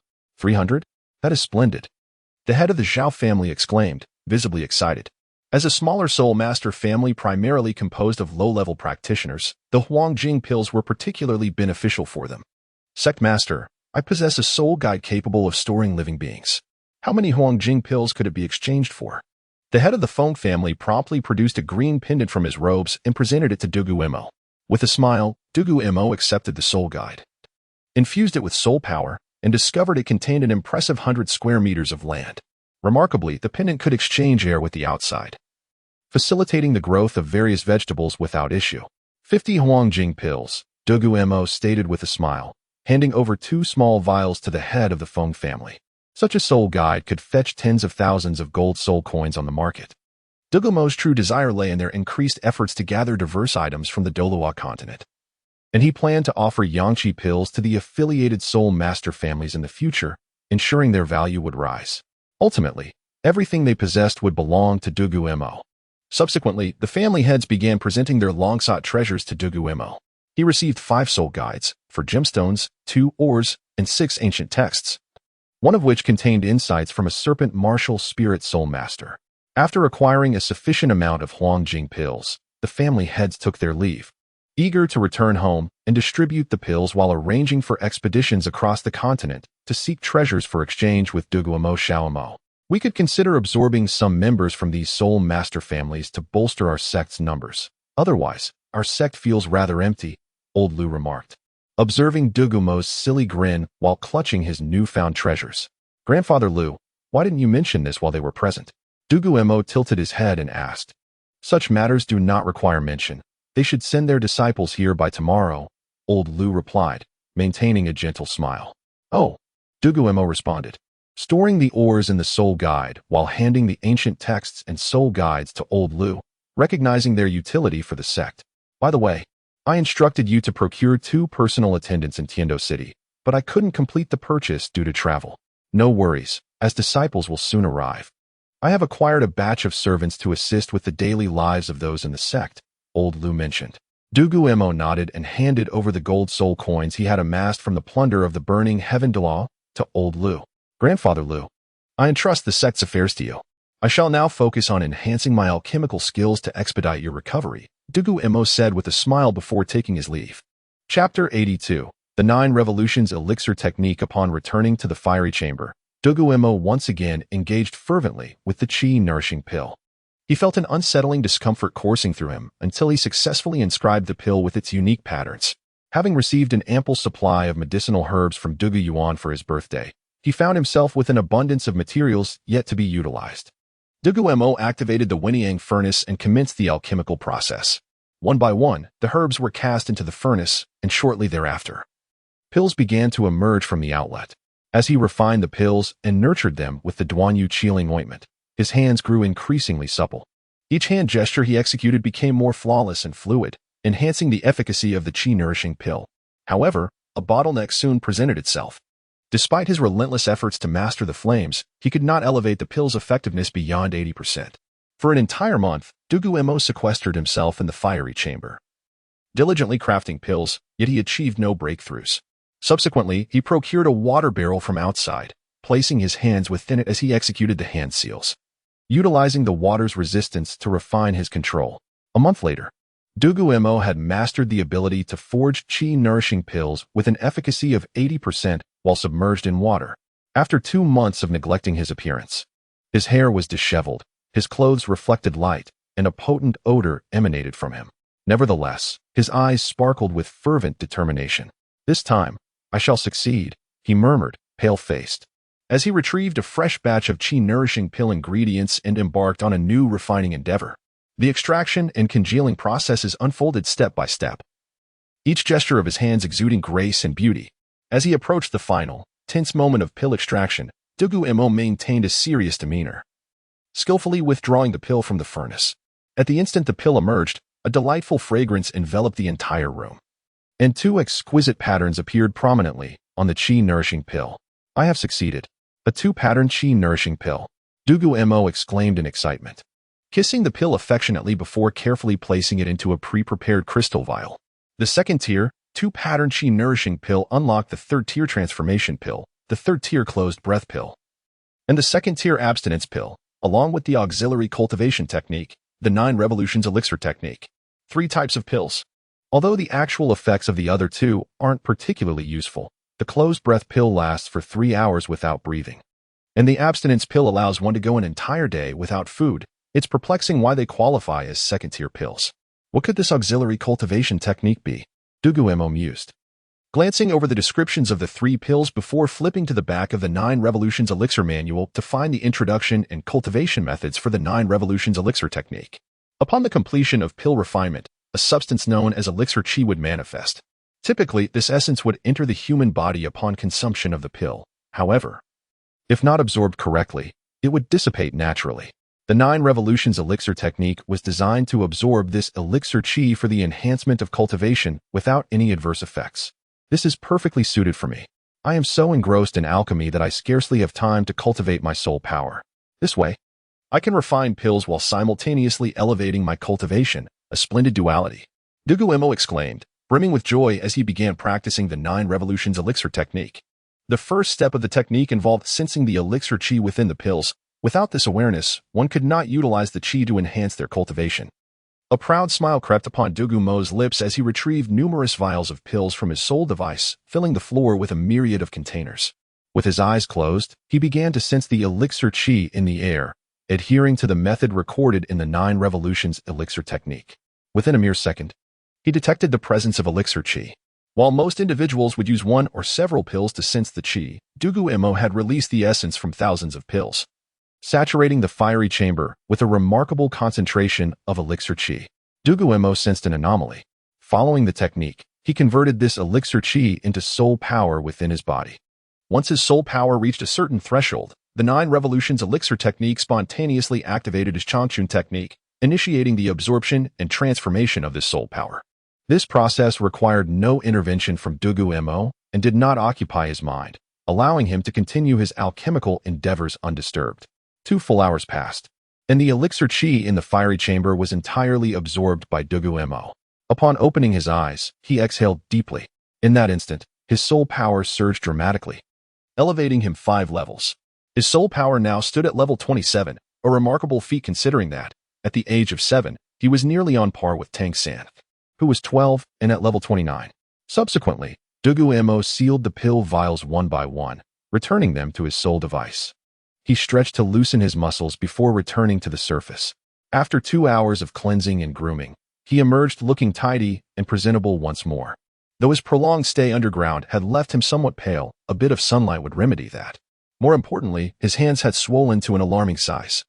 After half a month of relentless work, he would be unable to refine any further pills for some time, as his fingers could no longer execute the necessary hand seals. At that moment, Tang San and Xiao Wu appeared outside his door. "Master, the cattle have been well fed for 2 months. Please inspect them personally," Tang San said with a gentle smile. "Indeed, after 2 months of pill refining, it is time to stretch my legs," Dugu Mo replied, following Tang San down the mountain to inspect the cattle. As they descended, Dugu Mo observed the bustling activity of the Dancian sect, with servants scurrying about to attend to the soul masters, likely the slaves acquired by old Lu. He also noticed several children, slightly older than him. But he did not greet them, nor did they acknowledge him. Before long, Dugu Mo arrived at the cattle shed at the foot of the mountain. "My word, the cattle!" Dugu Mo exclaimed in shock. Chapter 83, The Millennium Soul Beast. The most striking feature of this magnificent bovine is its impressive pair of horns, which extend beyond 1/3 of its body length. However, due to its diet of medicinal herbs, it lacks a ferocious temperament, contentedly grazing in a tranquil manner. "Xiao-san, what do you estimate the cultivation level of this cow to be?" Dugu Mo inquired, turning to Tang San. "As the master specializes in the study of soul masters and soul beasts, well, it bears a strong resemblance to a certain type of soul beast known as the great horned cow. The length of its horns, which is about 1 meter, suggests it has surpassed the millennial threshold," Tang San explained, gazing at the great horned cow. "Have I truly managed to nurture a millennium soul beast so swiftly?" Dugu Mo exclaimed, his eyes wide with astonishment. "However, the cultivation of such a great horned cow can at most reach 1,500 years, thus, this cow must have reached its limit. Moreover, we have only fed it 1/3 of the dragon tooth rice straw." Once again, Tang San played the role of an encyclopedia. "You two, go summon Vice Sect Master Lu and the Master to come and take a look at this cow," Dugu Mo instructed, gesturing towards 2 individuals who were busy cleaning the cow shed. "Yes, Sect Master." The 2 had originally been slaves purchased by Dugu Mo, but they were now grateful villagers of Wanyao Plain. After observing the cow for a while, Dugu Mo stroked his chin, his curiosity piqued by the impressive horns. "Xiao-san, Xiao Wu, assist me in leading it out. Let us assess its strength." Dugu Mo contemplated using a millennium soul beast for plowing. "Fine, you are the sect master. Your word is law," Tang San replied with a hint of exasperation, and along with Xiao Wu, they attached the nose ring to the great horned cow, which obediently rose to follow them out of the shed. Dugu Mo then found a field that was being cultivated, called over the others, and removed the plowing equipment from the cow, replacing it with the great horned cow. Despite the cow's large horns, the equipment fit perfectly. Tang San and Xiao Wu mounted the cow's back. Xiao Wu leaned close to its ear and spoke, prompting the cow to leap into the field and begin plowing. The great horned cow moved swiftly through the farmland, the plow trailing behind as if it were weightless, and in a short while, the entire area had been tilled. Soul beast cows are indeed remarkable. Dugu Mo's admiration for the soul beast grew, just as Lu and the master arrived. "Xiao-san, be careful," the master exclaimed anxiously upon seeing Tang San riding the great horned cow. "There's no need for concern, master. This cow is very docile," Xiao waved at the master, who was taken aback. "Xiao Mo, this is indeed the soul beast cow you nurtured with medicinal herbs, and it resembles the great horned cow," Lu remarked with a smile, lacking the master's intense, scholarly focus. "Master, Could you assess the age of this cow's cultivation? Dugu Mo patted the master's waist, smiling. This is likely a manifestation of the great horned cow's bloodline, with horn length of 1 meter indicating around 1,000 years.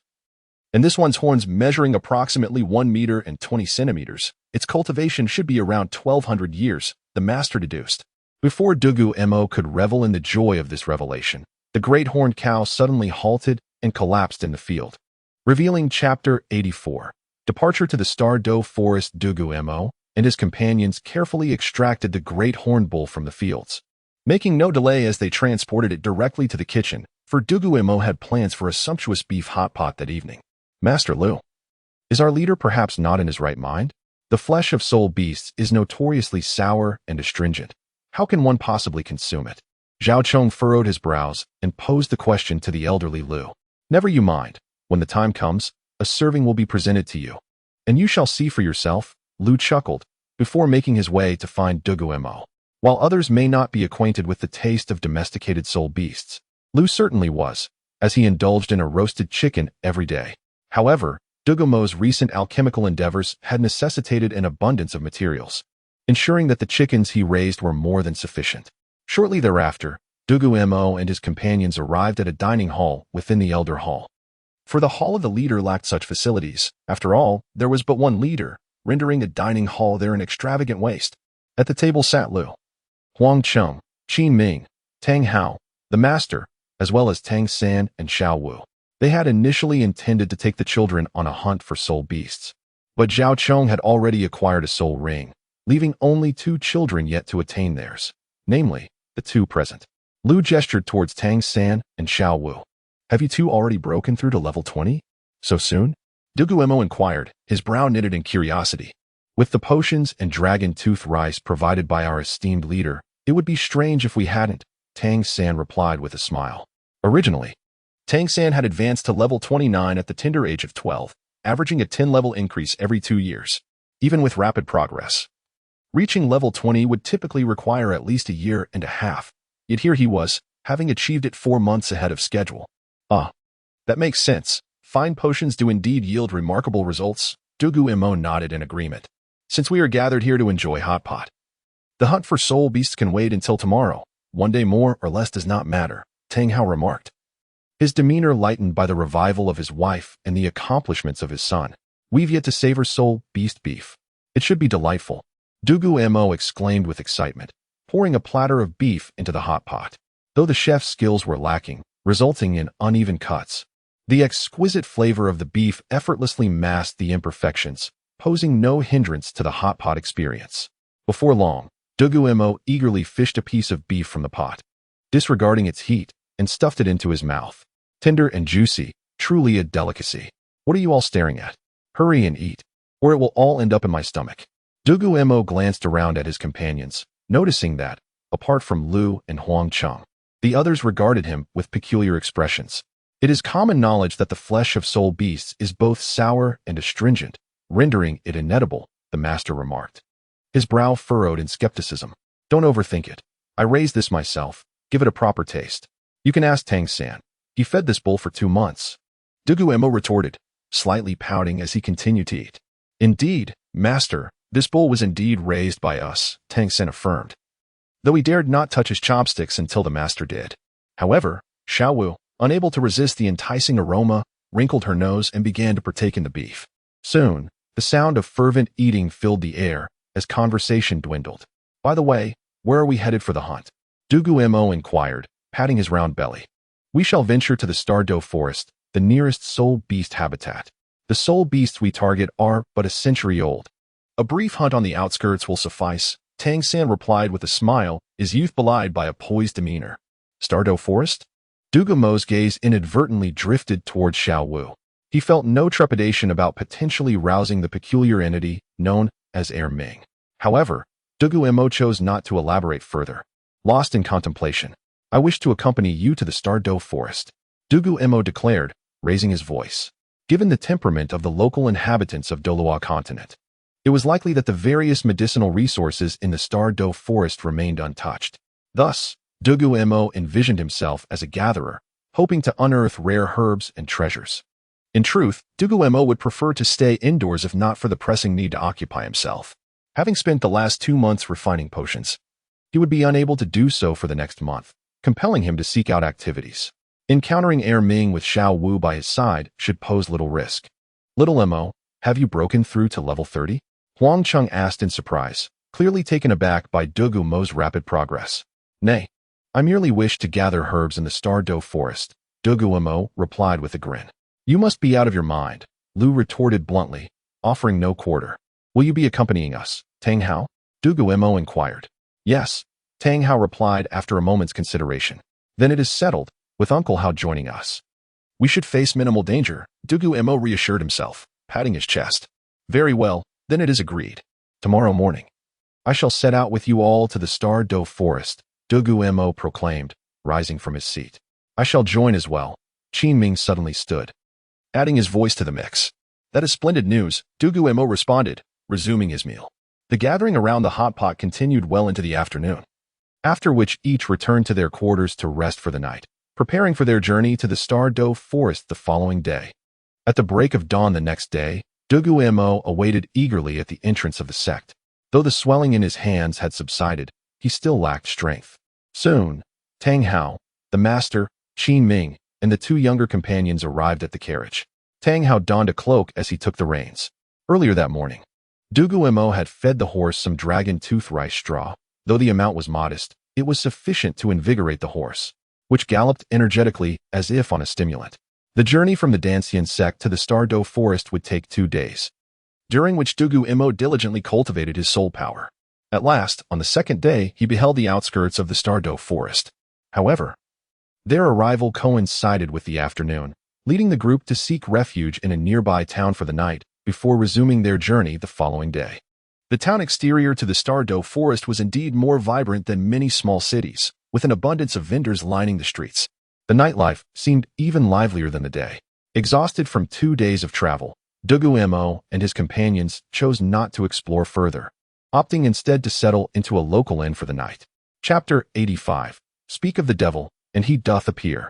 Early the next morning, Dugu Mo and his companions entered the Tiandou forest, where they encountered several other groups of people who also ventured into the vast woodland. However, once inside, these groups discreetly dispersed.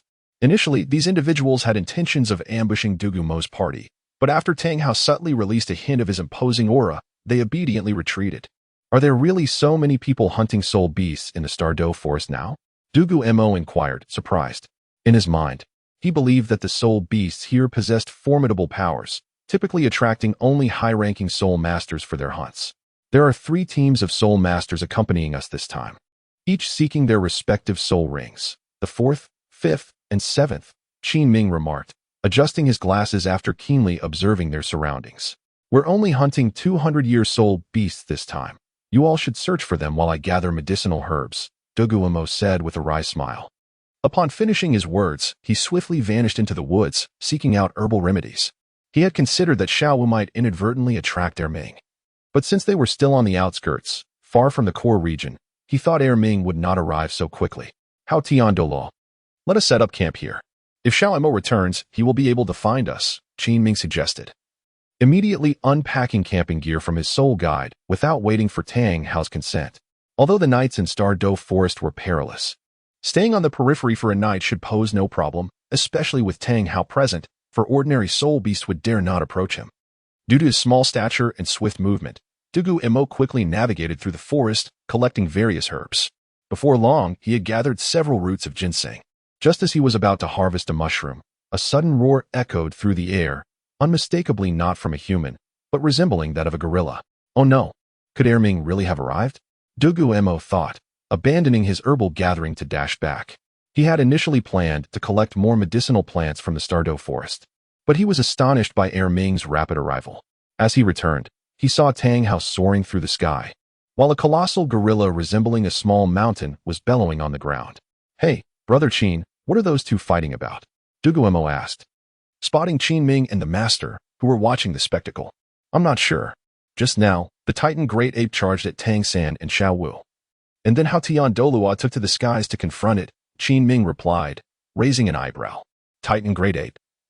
We are merely here to hunt 200-year soul beasts. There is no need for hostility. If I am not mistaken, you are here for Xiaowu, are you not? Tang Hao stated in a low tone, whispering into the Titan Great Ape's ear, aware of Xiaowu's true identity, which remained a secret to others. Roar, roar. The Titan Great Ape thumped its chest and roared at the sky. I can't understand what you're saying. Tang Hao exclaimed helplessly. Xiaowu, what is he saying? Tang Hao turned to Xiaowu, who noticed that Tang San had fainted, struck unconscious by his father. Tang Hao had already discerned Xiaowu's identity, and the Titan Great Ape's presence was undoubtedly linked to her. He wished to keep Tang San oblivious to Xiaowu's true nature for a while longer. Hence the reason for putting him to sleep. He says that you, as a titled Douluo, can see through my identity and that I am not safe near you. Xiaowu explained, obediently translating for Tang Hao. Titan Great Ape, what do you desire? Will you stay or leave? The choice is yours, Tang Hao said, feeling somewhat exasperated. To fight would be problematic with Xiaowu present, yet remaining in a stalemate was equally unwise. Roar, roar. The Titan Great Ape scratched its head, seemingly confused. He says he wants to invite us to his home for a visit. He wishes for the sky blue bull python to speak with you, Xiaowu conveyed. Well, I will consult with Xiaomo. If he is unwilling to go, then we shall decline, Tang Hao contemplated before descending from the sky to Dugu Mo's side. Xiaomo, the Titan Great Ape has invited us to their home, Tang Hao asked awkwardly, the situation being unclear, yet the matter was significant concerning his son's future happiness. Absolutely, we must go. There are bound to be treasures near a 10,000-year soul beast. Dugu Mo exclaimed joyfully, initially expecting Erming to depart immediately, but now pleasantly surprised by the invitation. Very well, let us set off with them, Tang Hao declared. First placing Tang San and Xiaowu onto the Titan Great Ape's back, followed by Dugu Mo and Qi Ming. The group rode atop the Titan Great Ape as it galloped into the depths of the Tiandou forest, eventually traversing through a dimly lit woodland until they reached a spacious clearing. Moo, why did you bring this group over here? A sudden bellow of a bull resounded. Roar, roar, roar. That man is holding Sister Xiaowu. I want you to talk with them, the Titan Great Ape said, shaking its body, causing Dugu Mo and the others to tumble off. Tang Hao managed to catch Tang San and Xiaowu, while Qin Ming safely held on to Dugu Mo. What followed was a peculiar exchange of non-human communication between De Ming and Erming. Dugu Mo rose from the ground, curiously surveying his surroundings, which were enveloped in tranquil forests. At the center of this space lay a broad pool, with rippling waves emanating from its depths. Xiaowu, what are they discussing? Dugu Mo asked, leaning closer to her. They're deliberating on how to handle us, but rest assured, they won't harm you with me present. Xiaowu replied with a hint of irritation. By the way, Xiaowu, quickly condense your soul ring now. Otherwise, when Tang San wakes up, you won't have time to do so, Dugu Mo advised. That makes sense. Xiaowu promptly seated herself on the ground, beginning to gather her soul ring. Meanwhile, Dugu Mo activated his soul power, employing the Ice Fire Dragon Eye to scan the environment. To his astonishment, he discovered that numerous rare plants flourished near the pool, including 2 or 3 precious treasures. However, as De Ming and Erming continued their conversation, Dugu Mo refrained from making any moves. After a while, the 2 soul beasts ceased their exchange. Dear guests from afar, please come this way and rest. The voice of the sky blue bull python resonated, steady and reassuring, easily instilling confidence. Chapter 86. The Azure Bull Python. Xiaowu, are there any special etiquette or considerations we should be aware of regarding your spirit beasts? Dugu Mo was momentarily taken aback by the words of the Azure Bull Python. However, this inquiry was not directed at him, but rather intended for Tang Hao. In the realm of spirit beasts, strength is paramount. They only respect those of formidable power, and someone like Dugu Mo, being only at a level above 20, would hardly command attention. One might as well disregard him, for a mere breeze could sweep him away. Esteemed spirit beast, it is a privilege to be here and to meet you. Might we have a moment to converse? Tang Hao stepped forward with a smile, his gaze fixed intently on the water's surface, while Erming had already dozed off, hanging lazily from a tree. A massive bull head gradually emerged from beneath the water, revealing the azure serpent-like body that lay beneath it. This was indeed the Azure Bull Python. What a colossal head! Dugu Mo exclaimed, his eyes widening. As the Azure Bull Python lifted its head from the water, a subtle pressure spread through the air.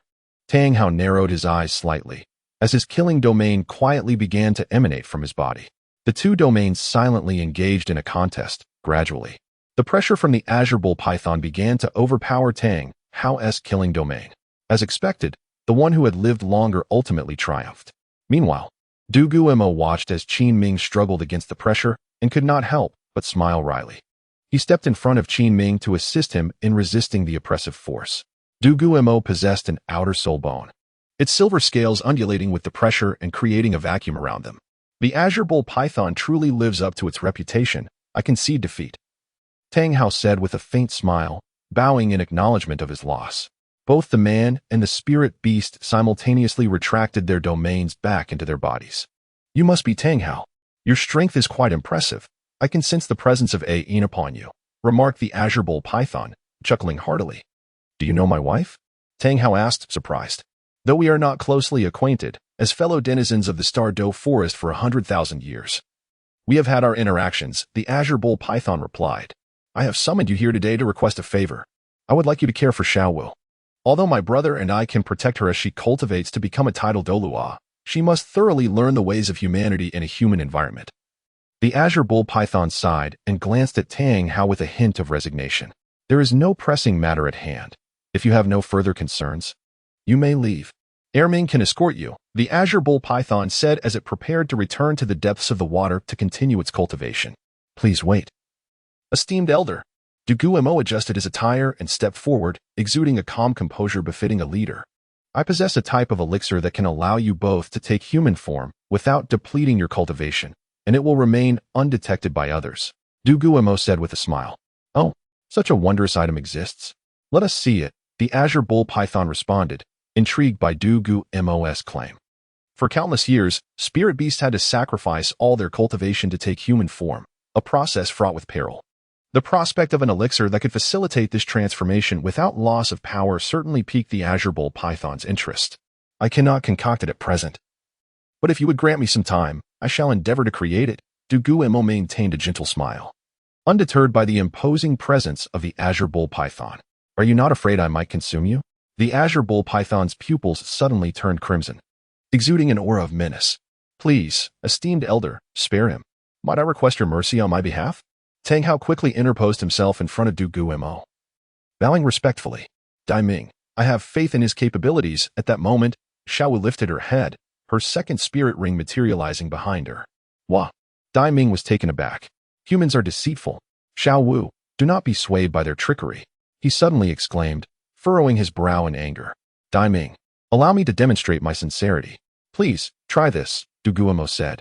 Producing a flask of dragon tooth wine, he had prepared, and tossing it to the Azure Bull Python. The Azure Bull Python's eyes glimmered as a bubble formed above the water, enveloping the crystal vial. As the cork was removed, an intoxicating aroma wafted from the bottle. Human boy, what is this? Why does my bloodline stir with such vigor? Dai Ming questioned, his brow furrowing. Deep down, he sensed that consuming this elixir would significantly benefit his lineage, yet he remained hesitant to drink something offered by a human. Fear not. This is a remarkable brew known as dragon tooth wine, crafted from dragon tooth rice, which promotes the evolution of serpentine spirit beast bloodlines. It is entirely safe. And with Erming present, should I dare to harm you, you would swiftly put an end to me, Dugu Mo explained cheerfully. Very well. The Azure Bull Python opened its mouth wide, swallowing the flask of dragon tooth wine whole. The Azure Bull Python closed its eyes, absorbing the elixir's essence. Moo. Suddenly, the Azure Bull Python opened its eyes, lifted its head, and let out a long howl. To everyone's astonishment, its bull horns fell away, replaced by two round, tender white horns resembling dumplings. Moo. At last, I have broken through my bloodline's bottleneck. The Azure Bull Python gazed at its reflection in the water. Overcome with excitement, it howled jubilantly. Roar. Roar. Congratulations, brother. Dai Ming awoke, elatedly patting his chest. The bottleneck of Dai Ming's bloodline has been shattered. Xiaowu exclaimed, jumping with joy. This outcome was beyond my expectations. I had not anticipated that the Azure Bull Python's bloodline had reached its limit, Dugu Mo admitted, slightly exasperated. Nonetheless, I must express my gratitude to you, human. The Azure Bull Python, being a spirit beast of several tens of thousands of years, quickly regained its composure.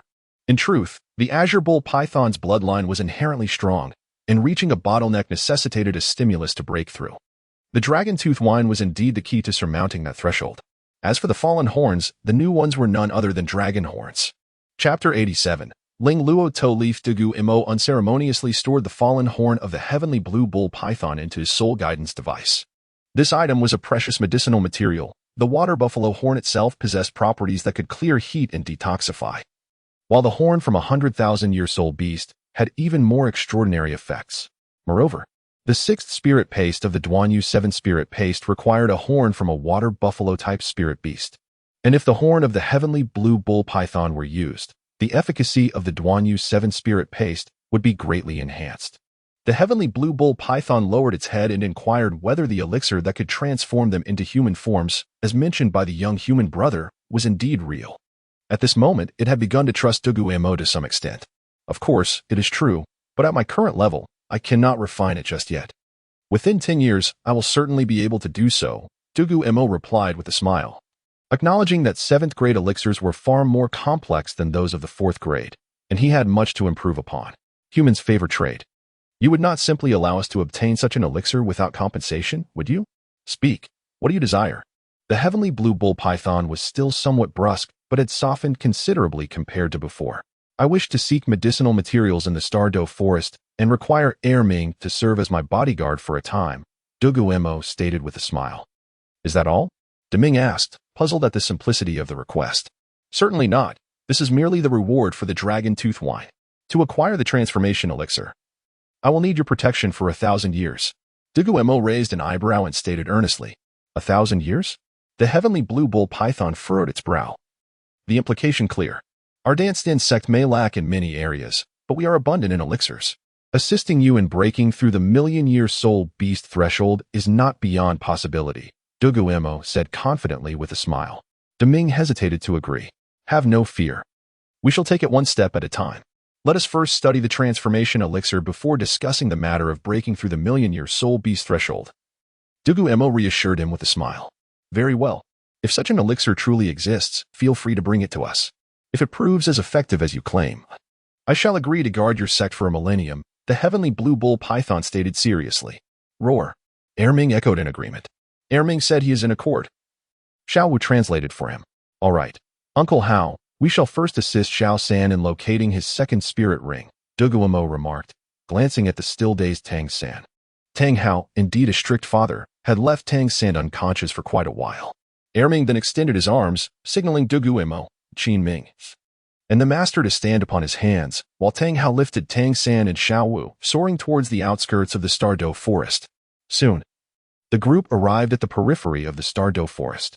Uncle Hao, Master, Brother Qin Ming, you 3 hurry and help Xiao San find his spirit ring. Xiao Wu shall remain here. Dugu Mo organized the tasks before embarking on his quest for medicinal materials alone. No sooner had Dugu Mo taken 3 steps than he fixated intently on a vine on a tree, turning to the master to announce, Ling Luo To Leaf. A substandard treasure of heaven and earth, aged 899 years, has developed a faint spiritual intelligence and cannot be used as medicine. It is a rule that any treasure of heaven and earth that has developed intelligence cannot be used as medicine, while its medicinal properties still exist. Forcibly using it would undoubtedly harm the spirit and contravene the natural order. Isn't this precisely the spirit ring for Xiao San? This is far superior to the ghost vine. Dugu Mo remarked with a furrowed brow, speaking earnestly. The Ling Luo To Leaf was reputed to be the most shameless of treasures, relentlessly drawing from other plants to absorb their essence, only returning a minimal amount to ensure the attached plants did not perish. Thus, the spirit ring produced from the Ling Luo To Leaf should exhibit characteristics of wild growth, attachment, and absorption. This spirit ring would be significantly better than the parasitic 2nd spirit ring derived from the ghost vine that Tang San previously obtained. Uncle Hao, do not search further. Awaken Xiao San. This spirit beast is quite suitable for him, Dugu Mo declared to the assembled group, who were preparing to depart. Oh, what is this? The master rushed over, though treasures such as this were rare, and he could not be expected to recognize it. Tang Hao then recalled that Tang San was still unconscious and promptly infused him with some soul power to awaken him. Xiao San, do you recognize this? Dugu Mo inquired. This is the Ling Luo To Leaf. Tang San, still somewhat dazed, felt a rush of clarity upon seeing it, his blood pressure rising as his head cleared.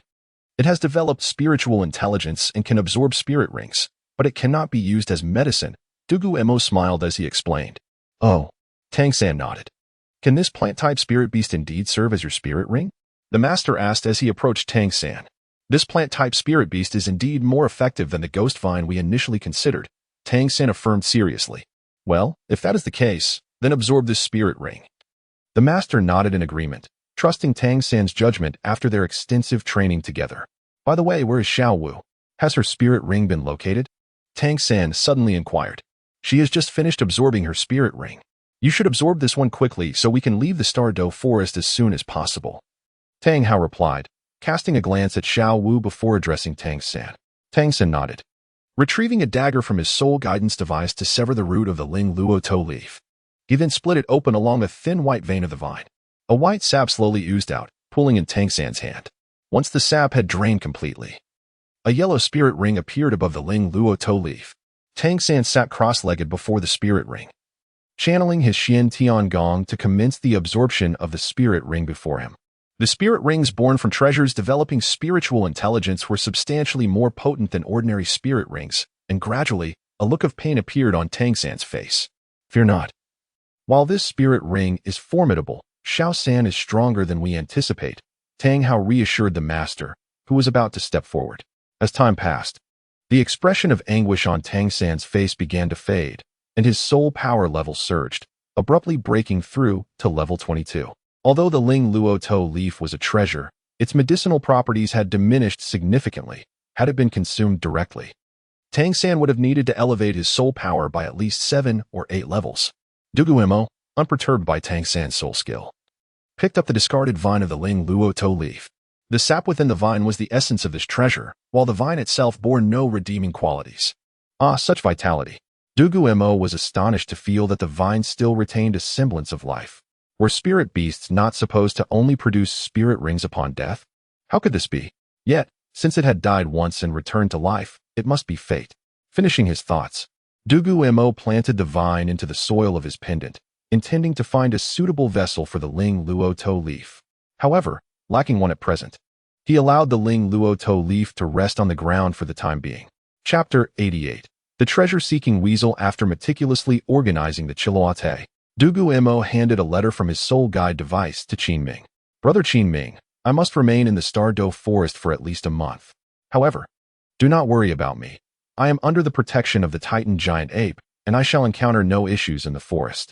Therefore, I need you to deliver this letter to my family's shop, and then return to the town to await my return in a month.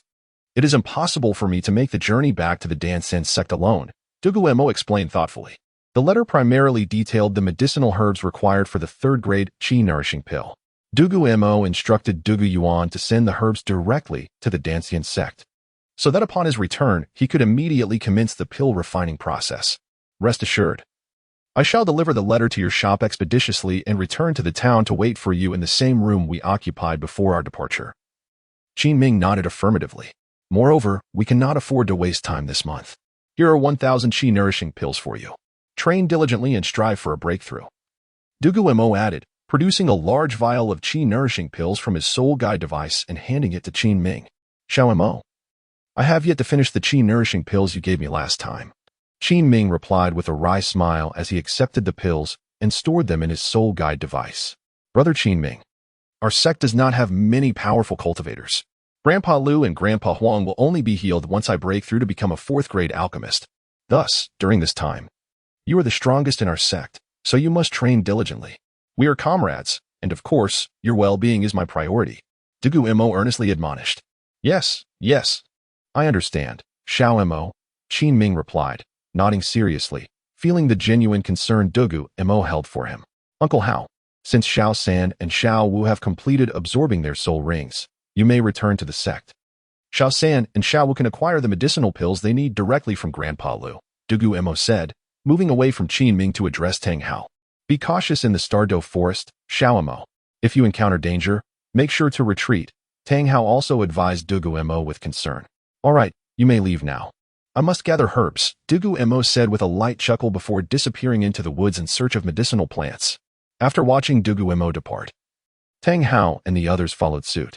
Erming, always at Dugu Mo's side, ensured that as long as Dugu Mo remained within the Titan giant ape's aura of dominance, other soul beasts kept their distance. Indeed, The Tiandou forest was abundant with a plethora of medicinal herbs, many of which were quite mature.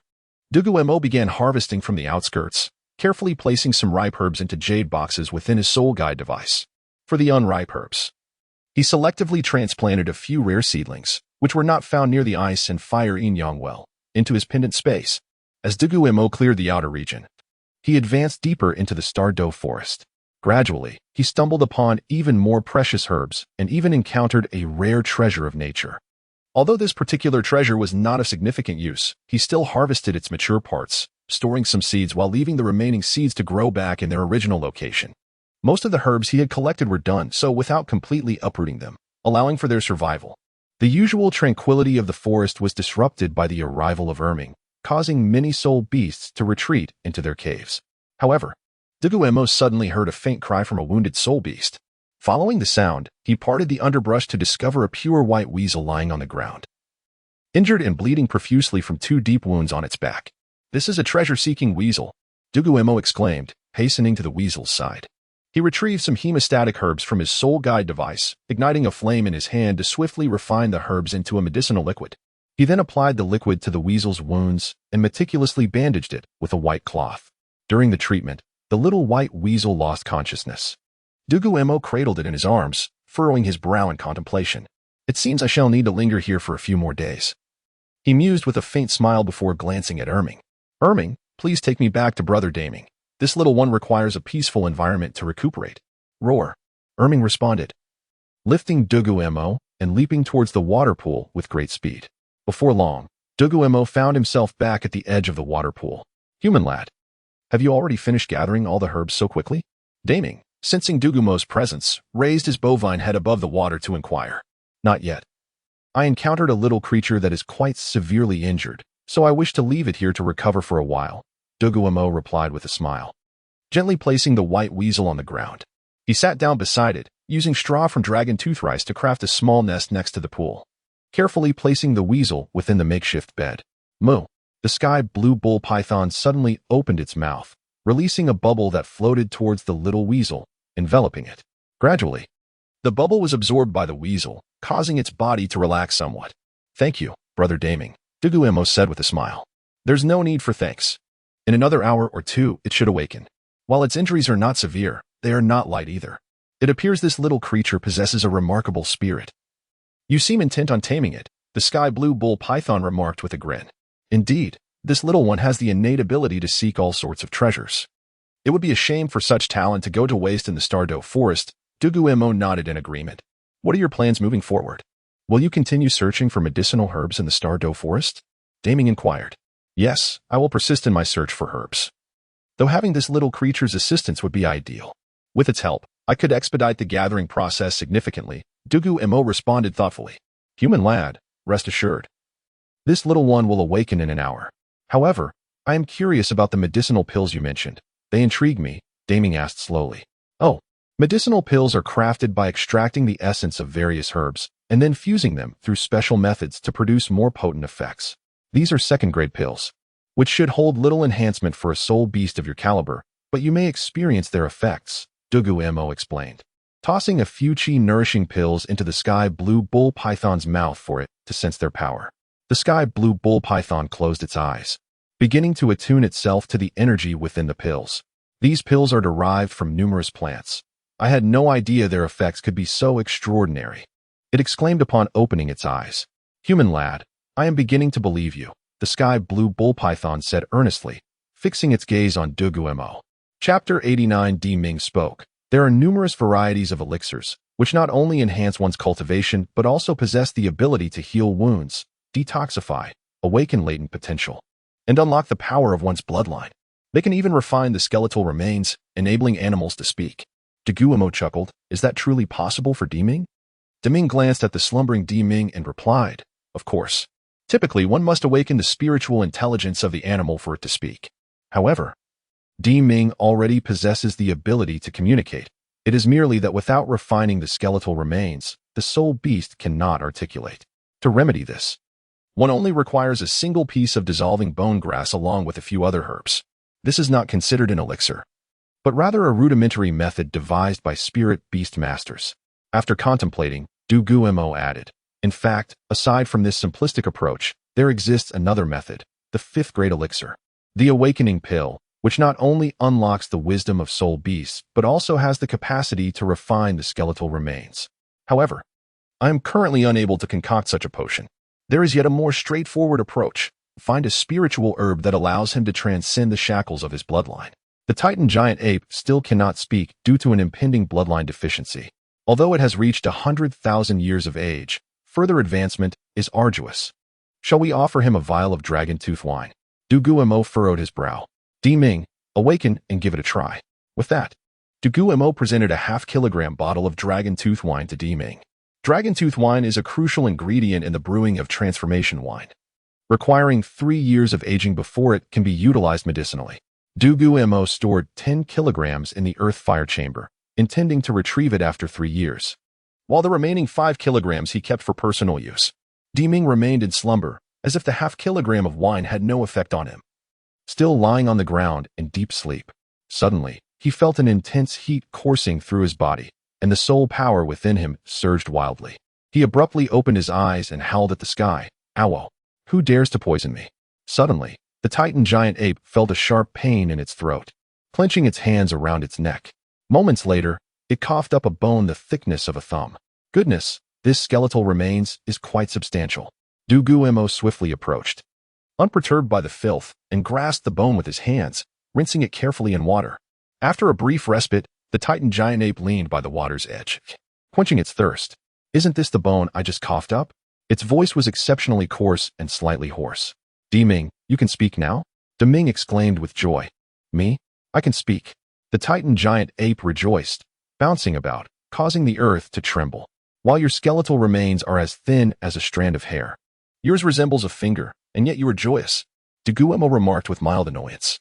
"Thank you, human lad," the Titan giant ape said, calming down as it scratched its head in a foolish manner. "Your bloodline restraints must have been breached as well," Dugu Mo inquired, puzzled. "You cannot imagine. My brother and I have not progressed in cultivation for over 20 to 30,000 years, all due to the limitations of our bloodline," the Titan giant ape responded excitedly. "Have you ever considered consuming heavenly materials to break through your bloodline's constraints?" Dugu Mo asked curiously. "What are heavenly materials? Are they delicious?" The Titan giant ape replied, displaying its naivety. "Well, fortunately, you have not consumed any. It would have been a waste," Dugu Mo said with a wry smile. "I initially thought this wine would only be effective for serpentine soul beasts, yet it has proven immensely beneficial for Ming as well." Ming nodded in agreement. "Indeed. While it is most effective for serpentine soul beasts, it still aids others. Furthermore, the effects of this wine are not overwhelmingly potent. Your advancements stem from the accumulation of your bloodline, merely requiring a stimulus for a breakthrough," Dugu Mo explained cheerfully, not wishing to deceive them. Truthfully, he found dealing with soul beasts far more agreeable than with humans. "Then we must thank you. We have spent countless years in the Tiandou forest, where endless struggles ensue, humans against soul beasts against soul beasts. Conflict breeds death, and we have amassed numerous treasures. Today, I intend to gift you 1 or 2 items," Ming said with a smile. Suddenly, 2 bubbles surfaced in the water.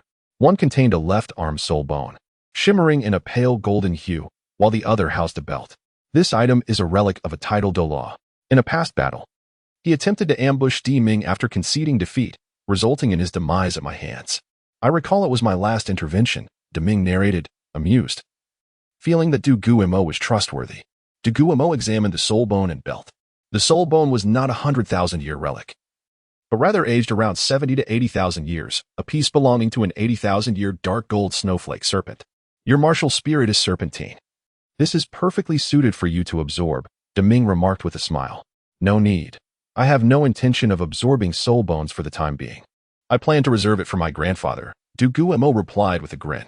Next, Dugu Mo unfastened the title Douluo's soul guidance belt.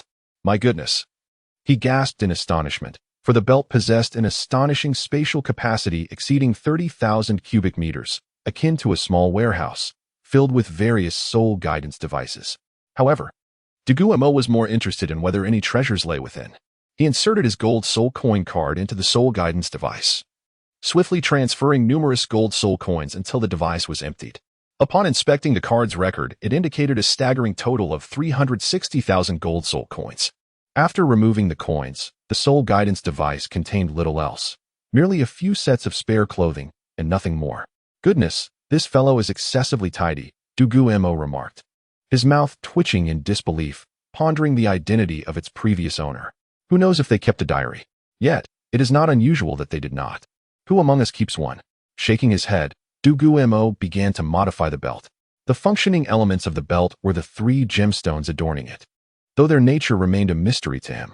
Carefully, Dugu Mo removed the 3 gems from the belt and delicately embedded them into his iron bracers.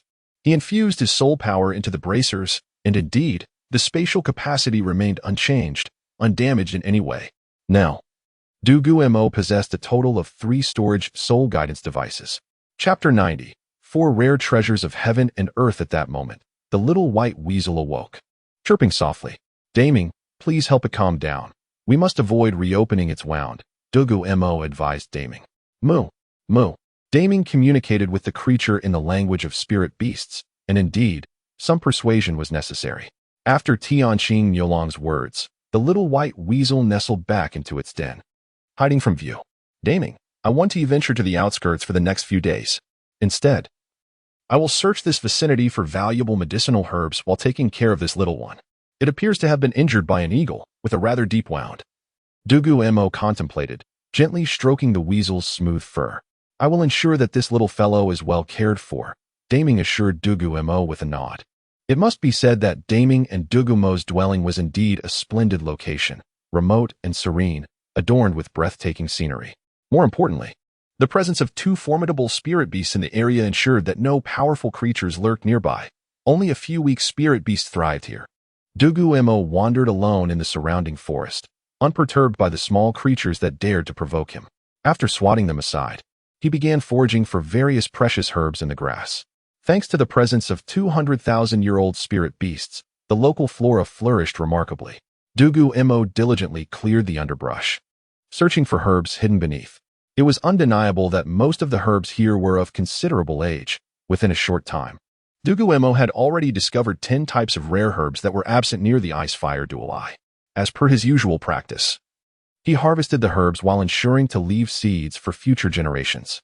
At last, Dugu Mo stumbled upon his first treasure of the day, a clear wind shadow orchid, a water attribute rare herb used as a harmonizing agent in alchemical concoctions. However, such herbs are typically reserved for grade 8 or 9 elixirs. Lower-grade concoctions are unworthy of such exquisite ingredients. Next, Dugu Mo found a thick earth jujube tree, which bore not red but earthy yellow jujubes. These jujubes could enhance cultivation levels and strengthen the bloodline power of earth attribute spirit beasts. Dugu Mo took out a shovel from his spirit tool and began to transplant the jujube tree. Had the Titan giant ape consumed these jujubes instead of meat, it would have long since broken through its bloodline bottleneck. But for now, the tree belonged solely to Dugu Mo. He continued his search and found a slender bamboo in a grove, shimmering with a faint metallic luster. Though no thicker than a thumb, it stood unwavering against the wind. Dugu Mo concentrated his spirit energy and struck the bamboo with a forceful palm. Bang! The recoil of the impact sent Dugu Mo back 2 steps, while a resonant sound echoed from within the bamboo's hollow. This is the purple jade hollow bamboo, Dugu Mo exclaimed, filled with excitement. Not all rare treasures of heaven and earth are meant for medicinal use. A significant portion consists of trees, vines, and bamboo. For instance, the warm jade wood, used for crafting aromatic wood, ranks among rare treasures, and this bamboo serves as an exceptional material for flute making. The purple jade hollow bamboo, as hard as jade, is ideal for flute construction, and the flutes produced can transmit spirit energy as an offensive sound wave. Additionally, the bamboo can also be used medicinally, with the tender bamboo shoots that emerge from the ground being a key ingredient in the 5th grade elixir, purple jade pill, which enhances cultivation. Dugu Mo took out his small shovel again and swiftly excavated the roots of the purple jade hollow bamboo. In the process, he discovered 2 tender shoots. Yet only 1 bamboo grew in this grove. After searching twice more without finding another, he departed, planting one of the shoots back into the earth. Dugu Mo intended to transplant the purple jade hollow bamboo to the Dancian Sect, envisioning a grove of bamboo near the sect that would provide not only fresh bamboo shoots for alchemy, but also create an aesthetically pleasing and evocative landscape. Continuing his search for rare treasures and herbs in the vicinity, Dugu Mo realized that such treasures are not easily found. However, persistence pays off. as he soon discovered another rare herb, dreamy mistgrass. This potent hypnotic herb produces fruit once every decade, yielding only 3 fruits that, when consumed, induce a deep slumber lasting 3 days and nights, rendering one completely unresponsive. The only antidote is the root of the dreamy mistgrass. Simultaneously consuming the fruit and root enhances cultivation for humans and strengthens bloodline power for spirit beasts, while taking the root alone still offers some benefits, albeit lesser. Another application involves brewing. Combining dreamy mist fruit with other herbs can produce a celestial brew that enhances bloodline power. Noticing the dreamy mist fruit had ripened, Dugu Mo retrieved a wooden box to store it. Fortunately, he was using the Duanyu 7-spirit ointment. Otherwise, merely brushing against the fruit could have sent him into a 3-day slumber. Next, Dugu Mo took out his small shovel once more, carefully excavating the roots of the dreamy mistgrass. He gently transplanted the herb into his pendant. Such soul tools capable of storing living things are remarkably useful, allowing him to bring back fresh herbs. Suddenly, Dugu Mo noticed that the Tua leaf had begun to climb onto the purple jade hollow bamboo, causing its color to fade slightly. The Tua leaf had regained some vitality and was secreting a white sap that healed its wounds while nourishing the bamboo. Dugu Mo did not intervene. The damage to the bamboo was tolerable, which allowed him to permit the Tua leaf to absorb the essence of the purple jade hollow bamboo. Exiting the pendant space, Dugu Mo resumed his search for herbs near the pond. As dusk approached, he had yet to find the 5th rare treasure. While Tianqing Yolong and Titan Giant Ape were formidable spirit beasts that naturally accompanied rare treasures, their power had not yet reached earth-shattering heights. Thus, discovering 4 rare treasures was already commendable. At this point, the little white weasel had also recovered somewhat, playfully climbing to the pond's edge for a drink. Dugu Mo, having searched the pond's perimeter, returned just in time to see the weasel sipping water.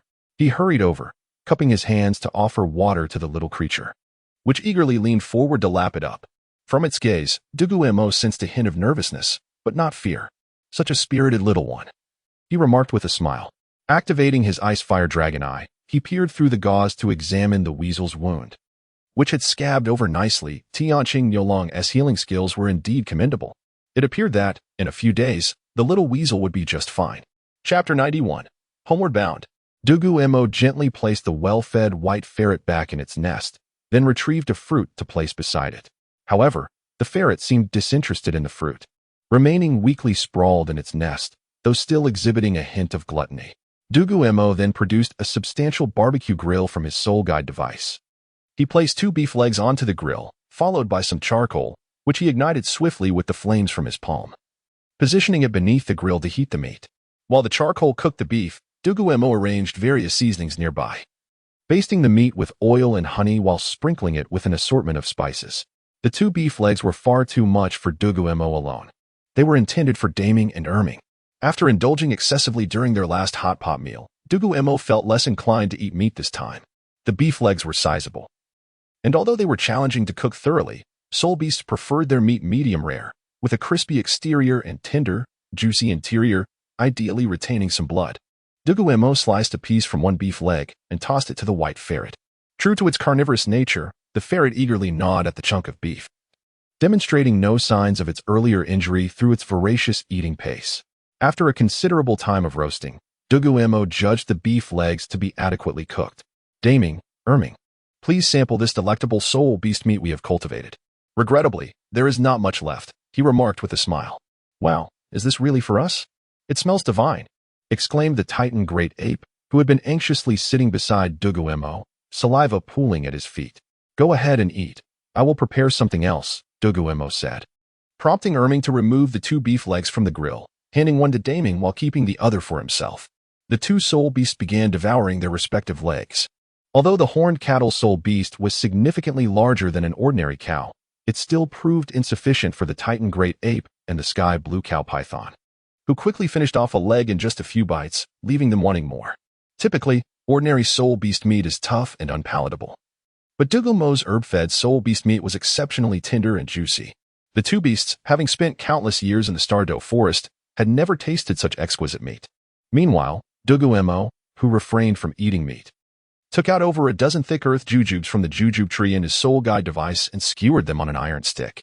The thick earth jujubes lacked pits, and after roasting them briefly, the earthy yellow skin split open, releasing a sweet, fragrant aroma.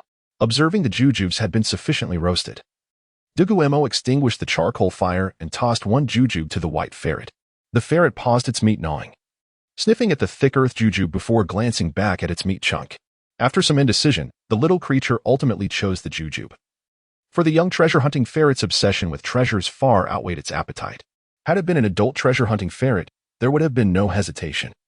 It would have solely opted for the thick earth jujube, though this little one still craved the meat. In the following days, Dugu Mo entrusted the care of the white ferret to the sky-blue cow python while he and Erming ventured beyond the core area of the Tiandou forest in search of medicinal herbs. 7 days later, the white ferret's injuries had nearly healed, and it had developed a fondness for Dugu Mo, often lounging on his shoulder. During this time, with the assistance of the ferret, Dugu Mo discovered hundreds of rare medicinal herbs, nearly filling his pendant space with seedlings. One must commend the ferret's capabilities.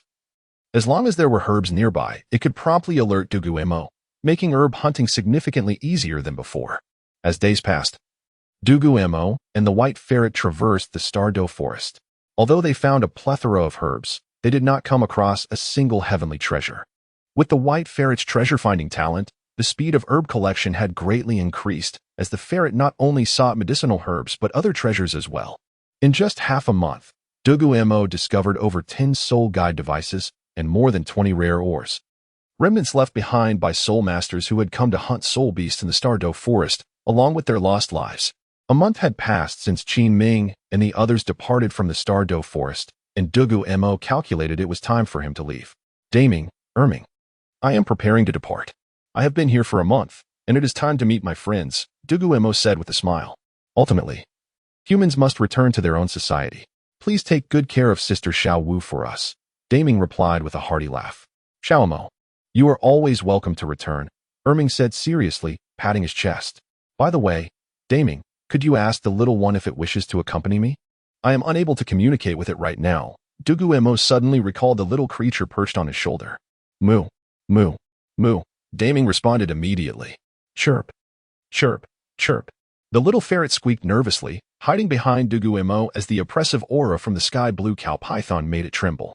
The little one has agreed, Daming stated.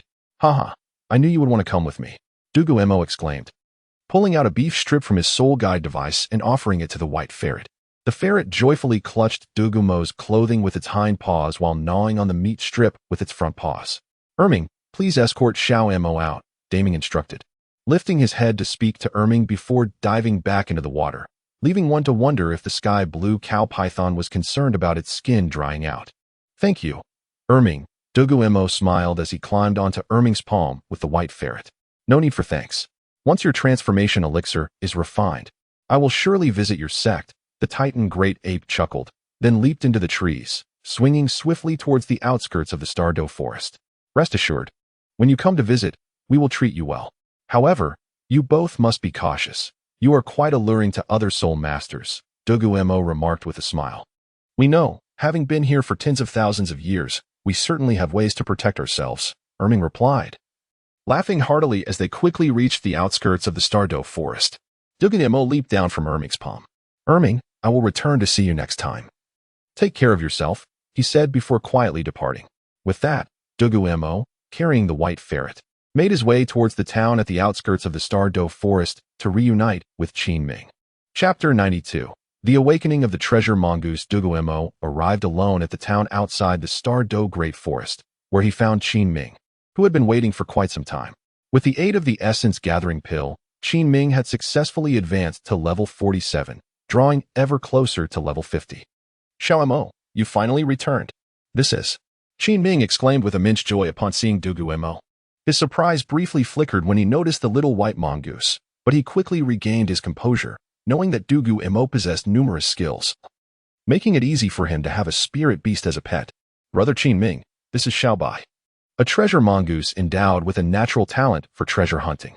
All these spirit tools you see on me were found by this little fellow, Dugu Mo said with a smile, revealing the spirit tools adorning his waist, arms, and neck. He then took out some meat strips to feed Xiao Bai. Let us not dwell on this.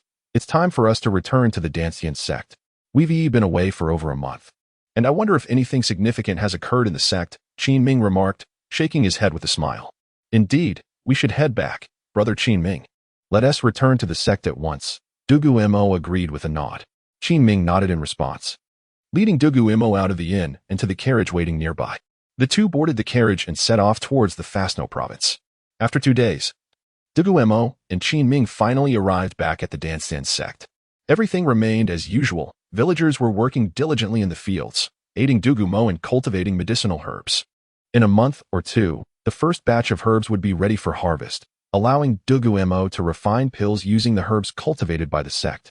However, before the herbs on the Wanao plain matured, Dugu Mo needed to transport some herbs from the Dugu family to ensure he had ample materials for alchemy.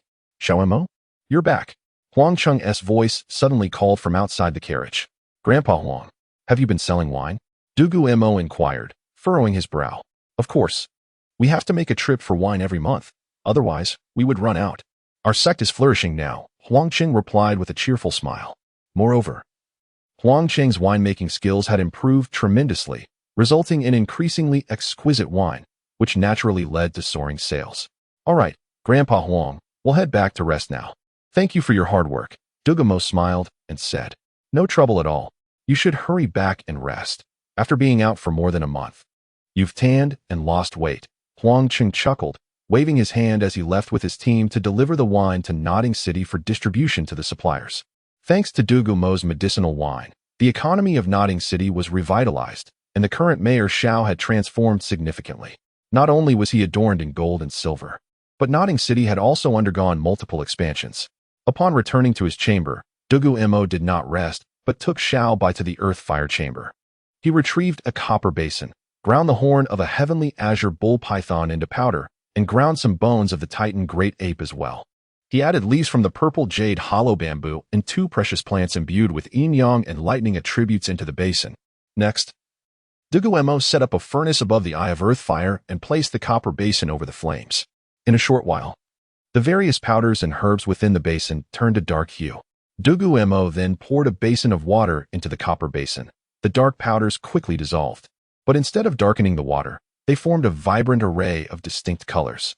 Grinning, Dugu Mo lifted Xiao Bai and tossed the little mongoose into the mixture. For the treasure mongoose, these ingredients were treasures that could awaken its treasure hunting talent, while a treasure mongoose could still find treasures without awakening its talent. The results were far less remarkable, and it could easily be mistaken for an ordinary spirit beast, leading to a waste of its innate abilities. Squeak, squeak, squeak. Initially startled when tossed in, Xiao Bai soon felt a comforting sensation emanating from the depths of its soul, prompting it to emit a series of squeaks.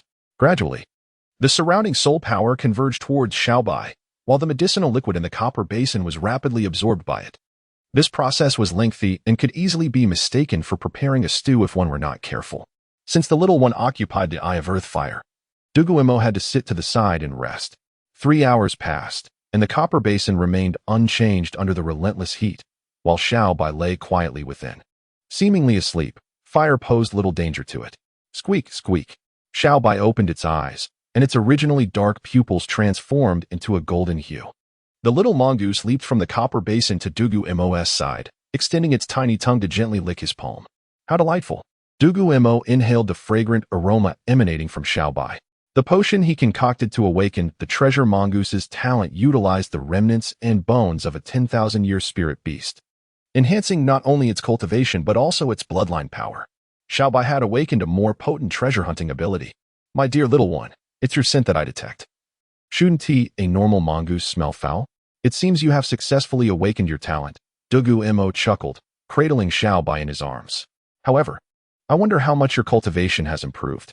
Dugu Mo stroked the soft, smooth fur of Xiao Bai, smiling. Squeak, squeak.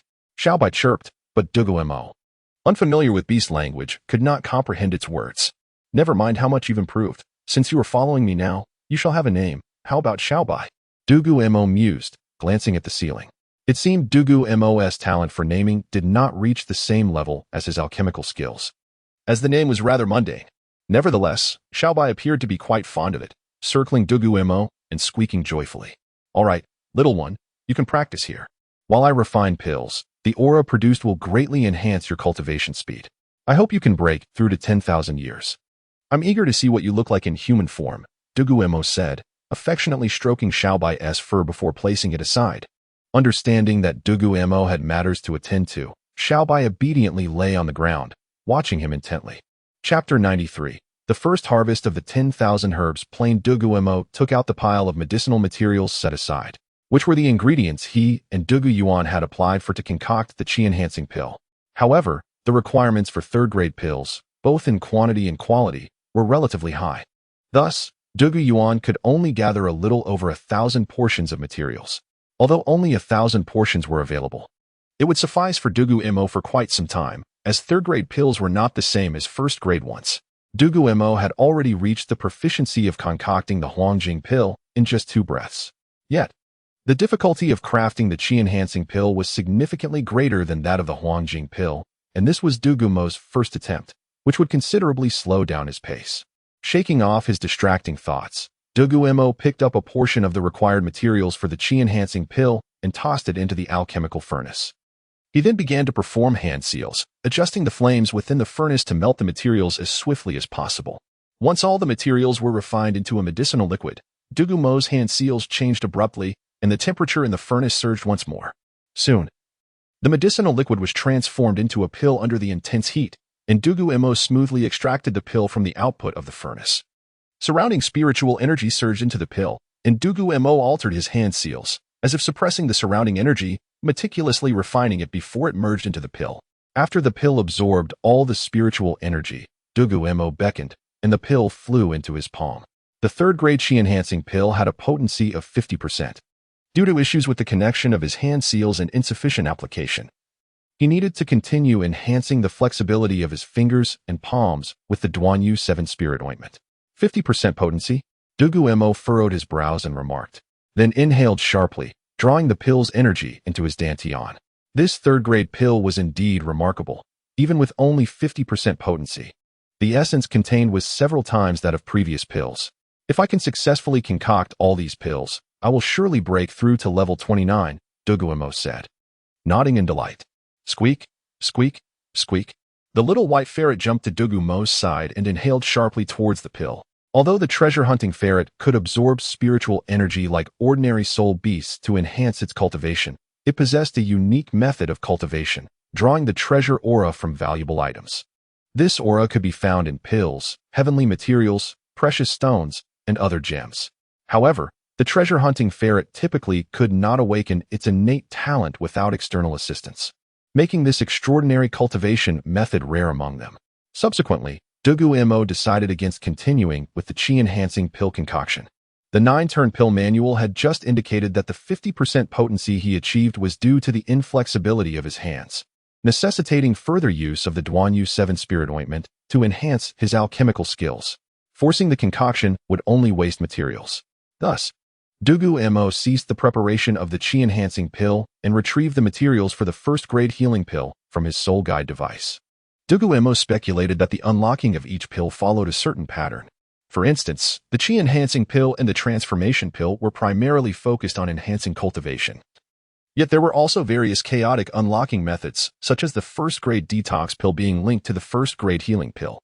Dugu Mo's mastery of hand seals had reached a certain level, allowing him to concoct first-grade pills without significant difficulty.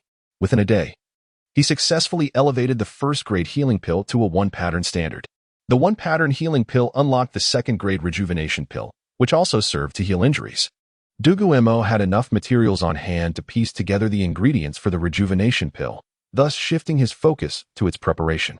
However, a month passed, and the potency of Dugu Mo's rejuvenation pill remained around 80%. It was not that he lacked the desire to continue. Rather, he had exhausted his materials, and his hands were once again on the verge of fatigue. Reluctantly, Dugu Mo left the underground fire chamber and returned to the surface. Ah, is that you, little Mo? Just in time. I need to find you. The herbs in the 10,000 herbs plain have matured, and I've arranged for people to harvest them. Come with me to assist them in processing the herbs. After all, it's their first time, and I'm concerned they may mishandle the herbs and diminish their efficacy. Huang Chung said, having just climbed up from the mountain. Has it really come to the day of the harvest already? Dugu Mo exclaimed in surprise, quickly counting the days on his fingers and realizing that indeed the time for harvesting the herbs in the 10,000 herbs plain had arrived. Of course, it has been a full year since we completed the cultivation of this plain. Enough chit-chat. Let's hurry down. They are nearly finished with the harvest, Huangqing replied. Lifting Dugu Mo and heading down the mountain, Dugu Mo couldn't believe how swiftly time had passed. He sighed with a wry smile. While the little white ferret squeaked and followed Huangqing's pace, making its way to the 10,000 herbs plain.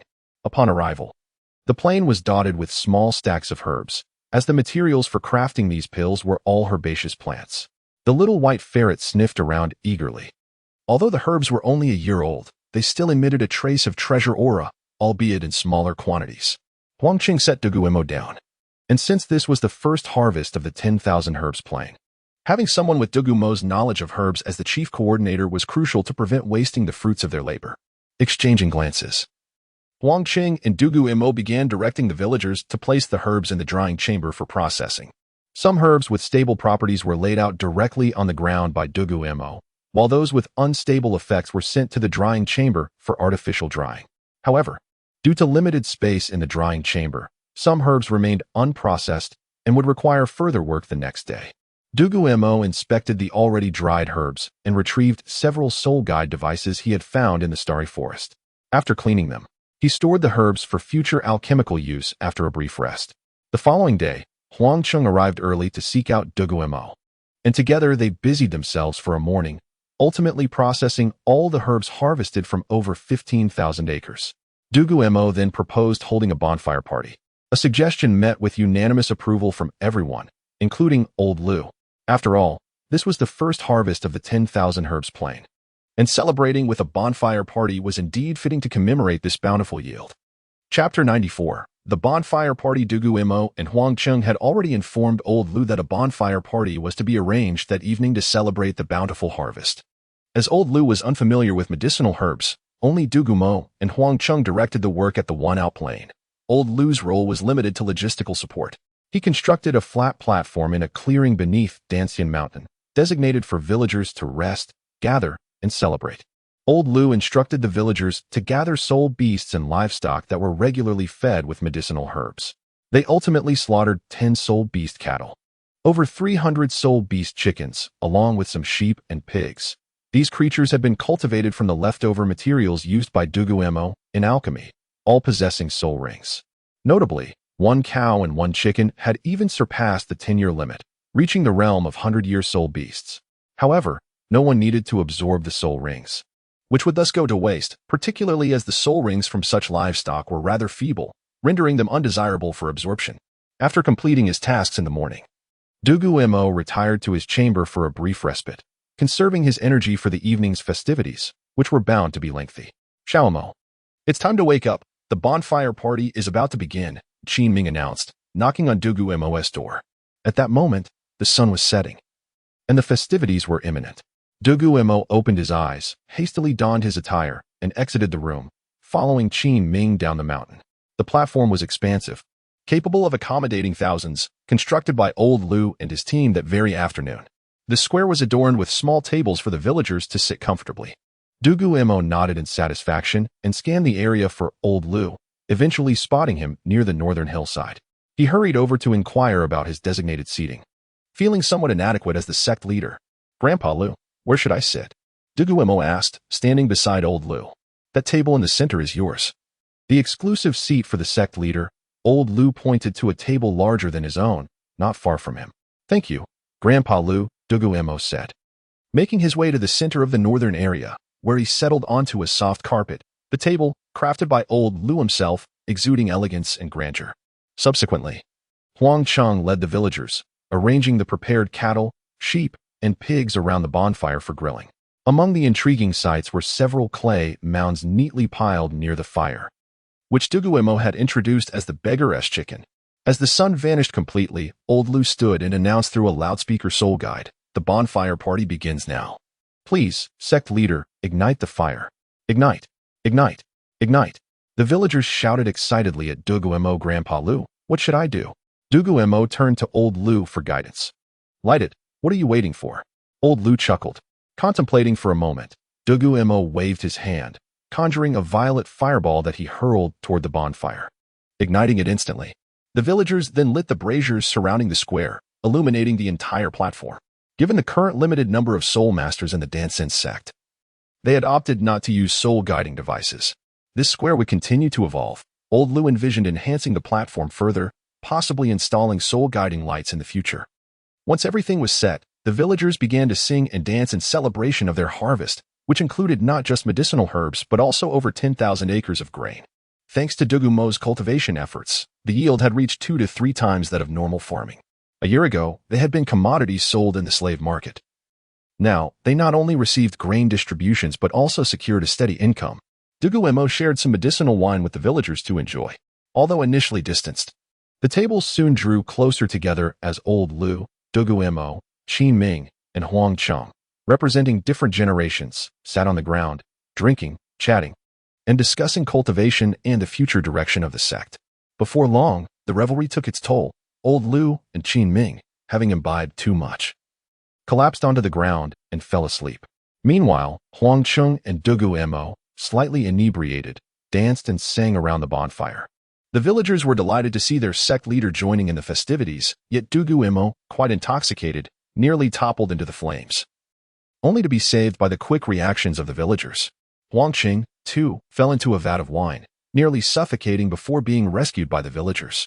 The celebration continued into the early hours of the night, with only 2 cattle remaining and not a single chicken left, while the other meats were nearly exhausted. The following morning, Dugu Mo awoke to a warm sensation resting on his forehead. Upon inspection, he discovered his little white ferret nestled there, while he himself lay in his chamber. "Who brought me back, little one?" he chuckled, lifting the small creature. The ferret, using its warmth to soothe Dugu Mo's headache, seemed to express concern for him. Grateful for the ferret's good intentions, Dugu Mo retrieved 2 thick earth dates from his soul guide and tossed them to the ferret. "Chirp, chirp, chirp," the ferret squeaked in a frenzy, though Dugu Mo could not decipher its words. "Well then, I shall inquire outside shortly," he said, shaking his head before stepping out of his room. After wandering for a while, Dugu Mo reached the foot of the mountain and learned from the villagers that Tang San and Xiao Wu had arranged for them to be returned home. The reasoning behind it was that Tang Hao did not permit his son to drink. By the end of the party, few remained standing, and these individuals had helped escort the villagers home. After meandering outside for a time, Dugu Mo suddenly sensed a shift in his soul power level, as though it were on the verge of a breakthrough. He hurried back to his chamber. As soon as he opened the door, he felt his soul power level elevate. After consuming so much medicinal wine, it would have been strange for it not to increase. Dugu Mo had successfully advanced to level 28, drawing nearer to level 30. Chapter 95. The method of stir-frying elixirs. After successfully breaking through, Dugu Mo consolidated his cultivation on his bed.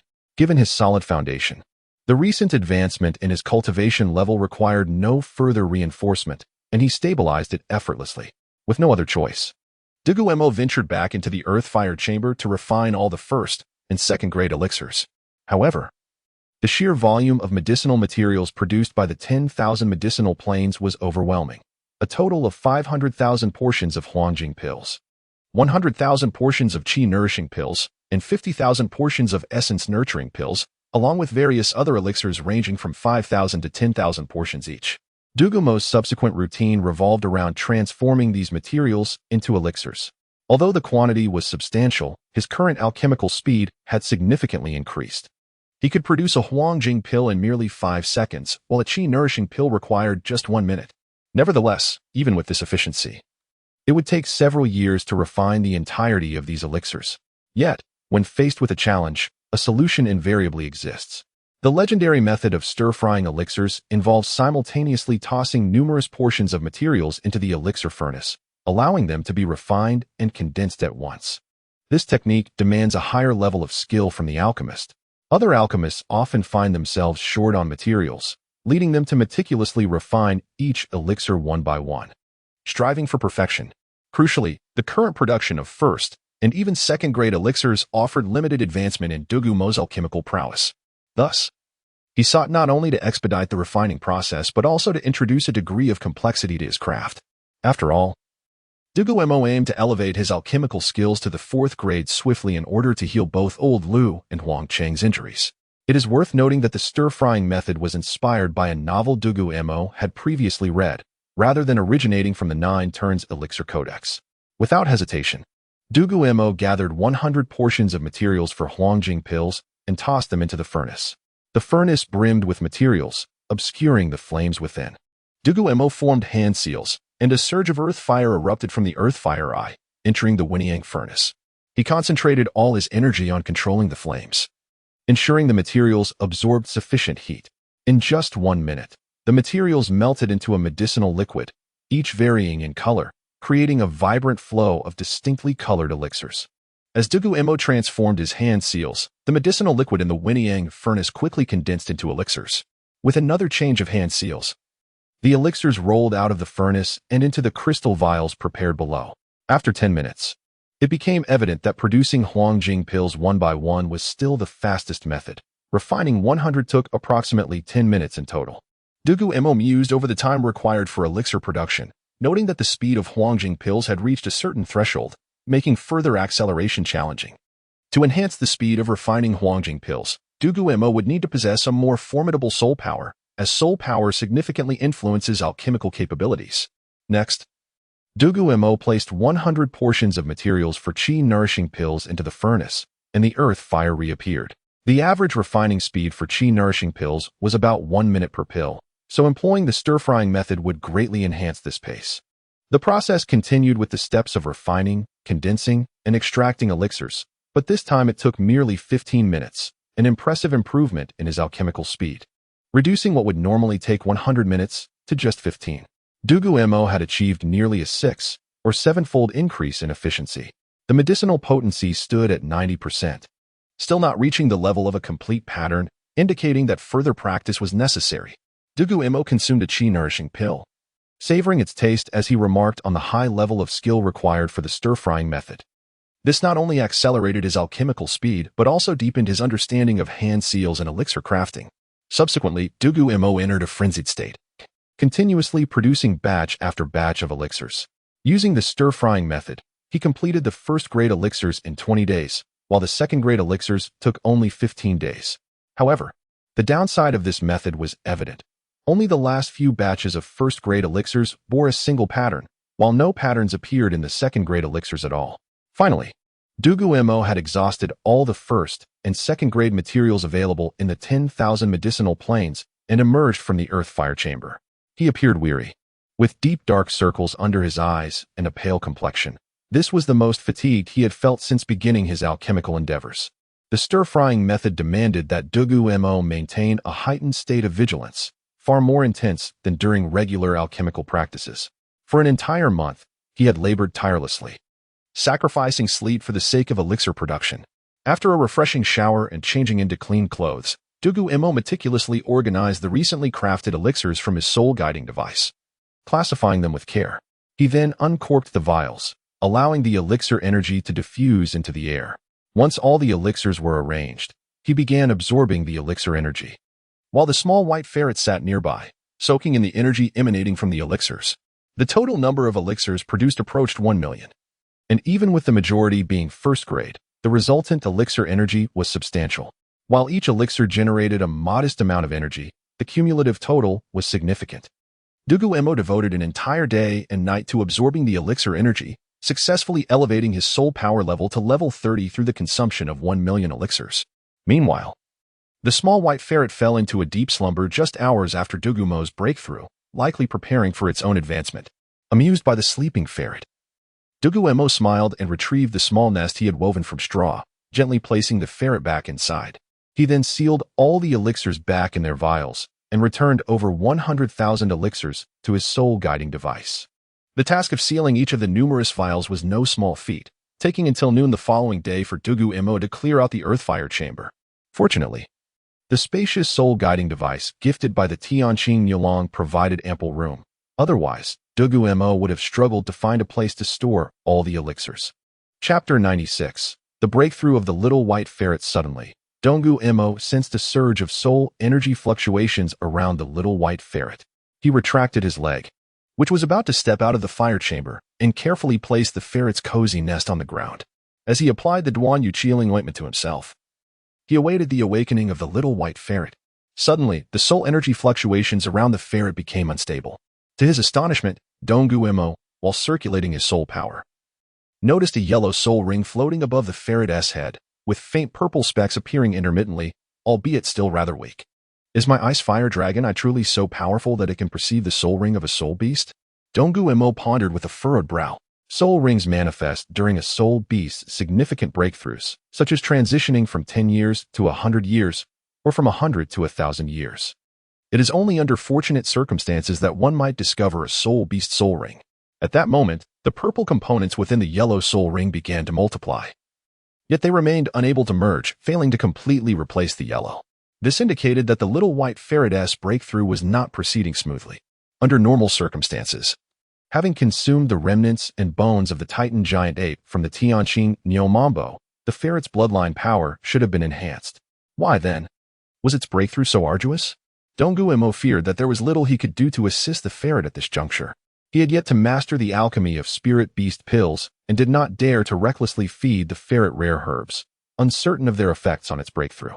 Seated nearby, Dugu Mo kept his eyes open, cultivating his soul power as a means of solidifying his recent advancement to the 30th level, while also monitoring the ferret's breakthrough.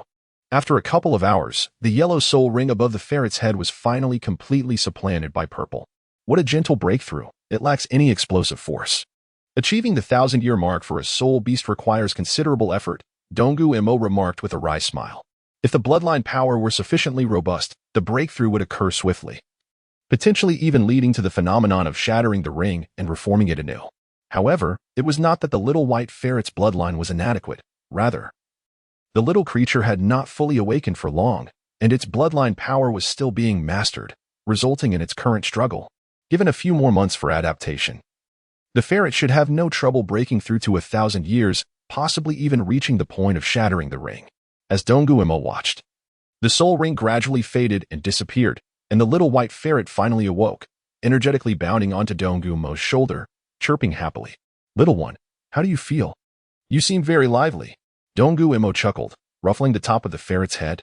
The ferret responded with joyful squeaks in the language of soul beasts.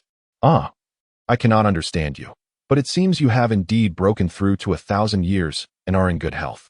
"That reassures me," Dugu Mo replied with a smile, cradling the little creature as he exited the fire chamber, having nearly exhausted his medicinal materials. Next, Dugu Mo aimed to use the Duanyu chilling ointment to enhance the flexibility of his fingers. He concluded that his current strength was insufficient, and hastily crafting third-grade pills would merely squander resources. Therefore, he resolved to awaken his empty hand seals and practice swordsmanship. Upon leaving, he headed directly to the usual workplace of Old Lu.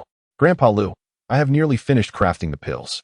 Here are the pills, along with the remaining medicinal waste," Dugu Mo said, presenting a black and a yellow soul guide device to Old Lu. After receiving the devices, Old Lu activated them, revealing a staggering pile of pill bottles within. "These pills could sustain our sect for the next decade," Old Lu exclaimed in astonishment, his eyes wide as he gazed at Dugu Mo. "Not a decade, just a few years. Future pills can be sold, but not just yet. The time for selling will be when you and Grandpa Lu break through to title Douluo," Dugu Mo replied earnestly. "In a year and a half, I should be able to master the crafting of 4th-grade pills, at which point both you and Grandpa Huang can restore your powers. A few years later, I could elevate your strengths to title Douluo," Dugu Mo confidently stated.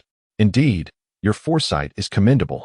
However, should we decide to sell, it would certainly attract attention, leading to a confrontation with the Spirit Hall. When that time comes, with you and Grandpa Huang breaking through to title Douluo alongside your grandfather, they would likely refrain from overstepping." Old Lu nodded in agreement with Dugu Mo's thoughts. If the annual production of pills remains this high, selling them becomes inevitable. However, such actions would surely obstruct the plans of the Spirit Hall, and it is likely we will encounter some conflicts. Though 3-title Douluo may not be able to overpower the Spirit Hall, they should still be able to instill a degree of intimidation. "Grandpa Lu, please distribute the pills as needed. This year, let's increase the allocation of Huangjing pills to 500, along with 50 nourishing qi pills. Also, could we consider adding a few more affiliated Soul Master families?" Dugu Mo inquired, seated across from Old Lu. "I will inform your grandfather to seek out some affiliated Soul Master families in the Tiandou Empire, but do not get your hopes too high. Reliable families are scarce." Old Lu replied with a hint of resignation. "I understand, but to strengthen the foundation of our sect, we require more people. After all, the foundation of a sect lies in its members, not in other resources," Dugu Mo contemplated aloud. "I comprehend, yet we must not rush.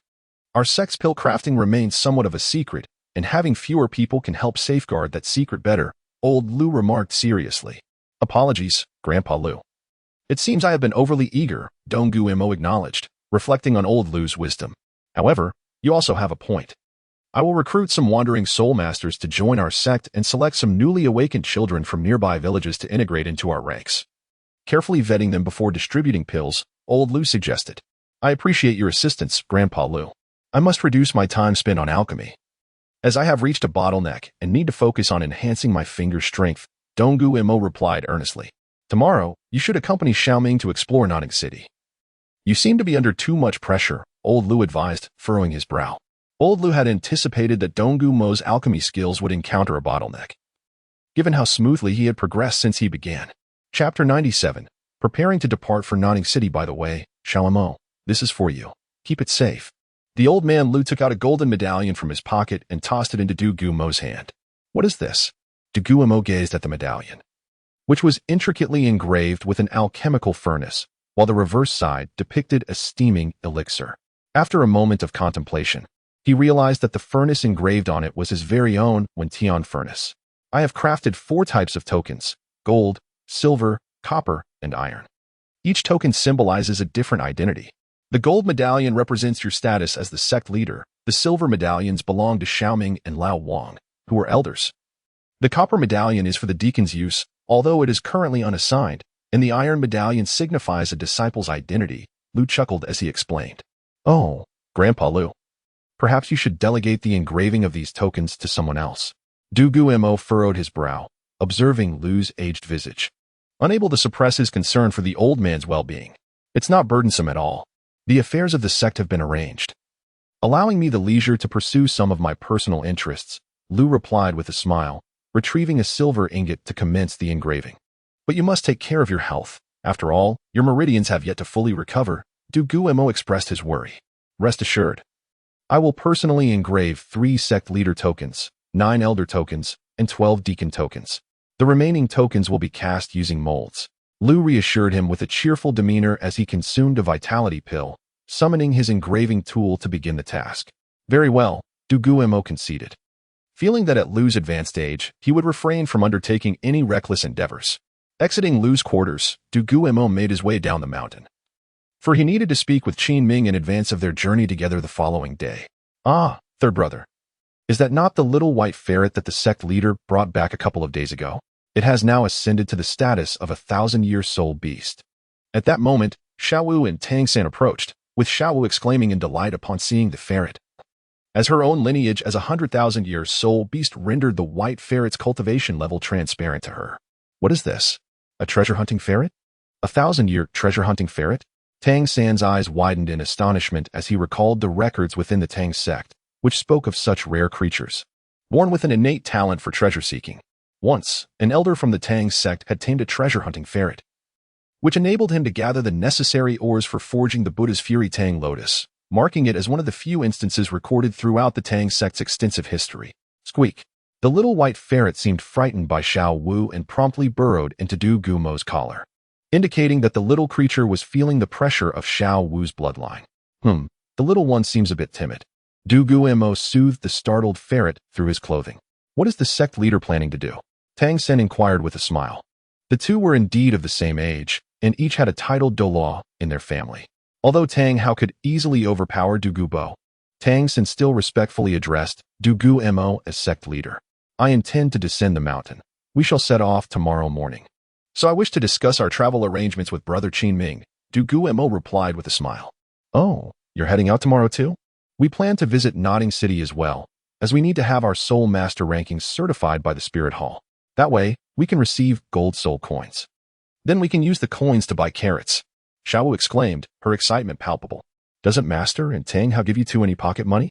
Dugu Mo asked Tang San, puzzled.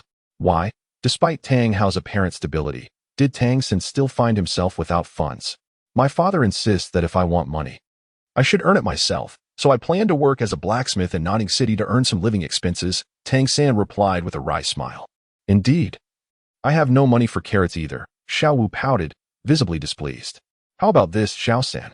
If you both can endure a little longer, when I return, I will hire you both for some work. and I assure you it will pay better than blacksmithing. Dugu Mo contemplated. Though inwardly he grumbled about Tang Hao's parenting skills being rather inadequate. Tang San could assist Dugu Mo with blacksmithing, while Xiao Wu, being from a village where soul beasts were raised as livestock, could manage any disturbances that arose, ensuring safety for all. That sounds wonderful. Thank you, sect leader. We will certainly assist you diligently, Tang San smiled, as he too was in need of funds and a place to work. Since arriving in Notting City, he had intended to craft hidden weapons, but had yet to find the opportunity to engage in forging, resulting in a meager supply of concealed weapons on his person. Very well, you two should return to your training. I must take my leave for now. We shall dine together another day, Dugu Mo announced before departing to find Qin Ming. After all, tomorrow's mission was closely related to Qin Ming. Dugu Mo arrived at Qin Ming's residence and knocked on the door. Who is it? Qin Ming's voice called from within. It's me, Xiao Mo. Dugu Mo replied with a grin. Come in. The door is ajar, Qin Ming invited warmly. Brother Qin Ming, you are so diligent, Dugu Mo remarked, noticing Qin Ming seated on his bed, engrossed in his cultivation. Of course, I must strive to enhance my soul power level, otherwise it would be a waste of the numerous pills you've given me, Qin Ming chuckled in response. Oh, brother Qin Ming, there is no need to be so serious. While cultivation is vital, it is equally important to relax occasionally. Continuous cultivation without respite can yield no benefits, Dugu Mo said with a wry smile. If I am not mistaken, Lu must have arranged for you and me to travel to Notting City together. Qin Ming slowly withdrew from his cultivation state, gazing at Dugu Mo with a smile. Brother Qin Ming, you guessed it. But why does Grandpa Lu want you to accompany me to Notting City? Dugu Mo asked earnestly, his brows furrowing as he scrutinized Qin Ming. Lu said I have been focused on cultivation for too long and need to refresh my mind. Qin Ming replied with a hint of resignation. Indeed, one must not cultivate excessively, or one risks becoming dull-witted. Dugu Mo nodded in agreement. That holds truth. I too have not ventured outside in quite some time. It is indeed time for an outing, Qin Ming acknowledged, understanding that Lu's intentions were for his own good. Then, I suppose I have become a mere accessory in this plan, Dugu Mo quipped with a rueful smile. In truth, you should be the one to gain experience in Notting City. You've been immersed in alchemy and cultivation for so long, and it has been ages since you interacted with the outside world. Therefore, Lu cultivates me, and I shall cultivate you, Qin Ming suggested with a grin. Haha, brother Qin Ming, you treat me the same way. Dugu Mo feigned distress, clutching his chest in jest. There's no need to fret, just prepare well. Regardless, you are bound to accompany me to Notting City tomorrow. There is no escaping that, Qin Ming assured him, ruffling Dugu Mo's hair affectionately. Xiao Mo, you have broken through to the 30th level? Qin Ming suddenly sensed Dugu Mo's cultivation level and widened his eyes in surprise. Yes, I just made the breakthrough yesterday, Dugu Mo replied with a smile.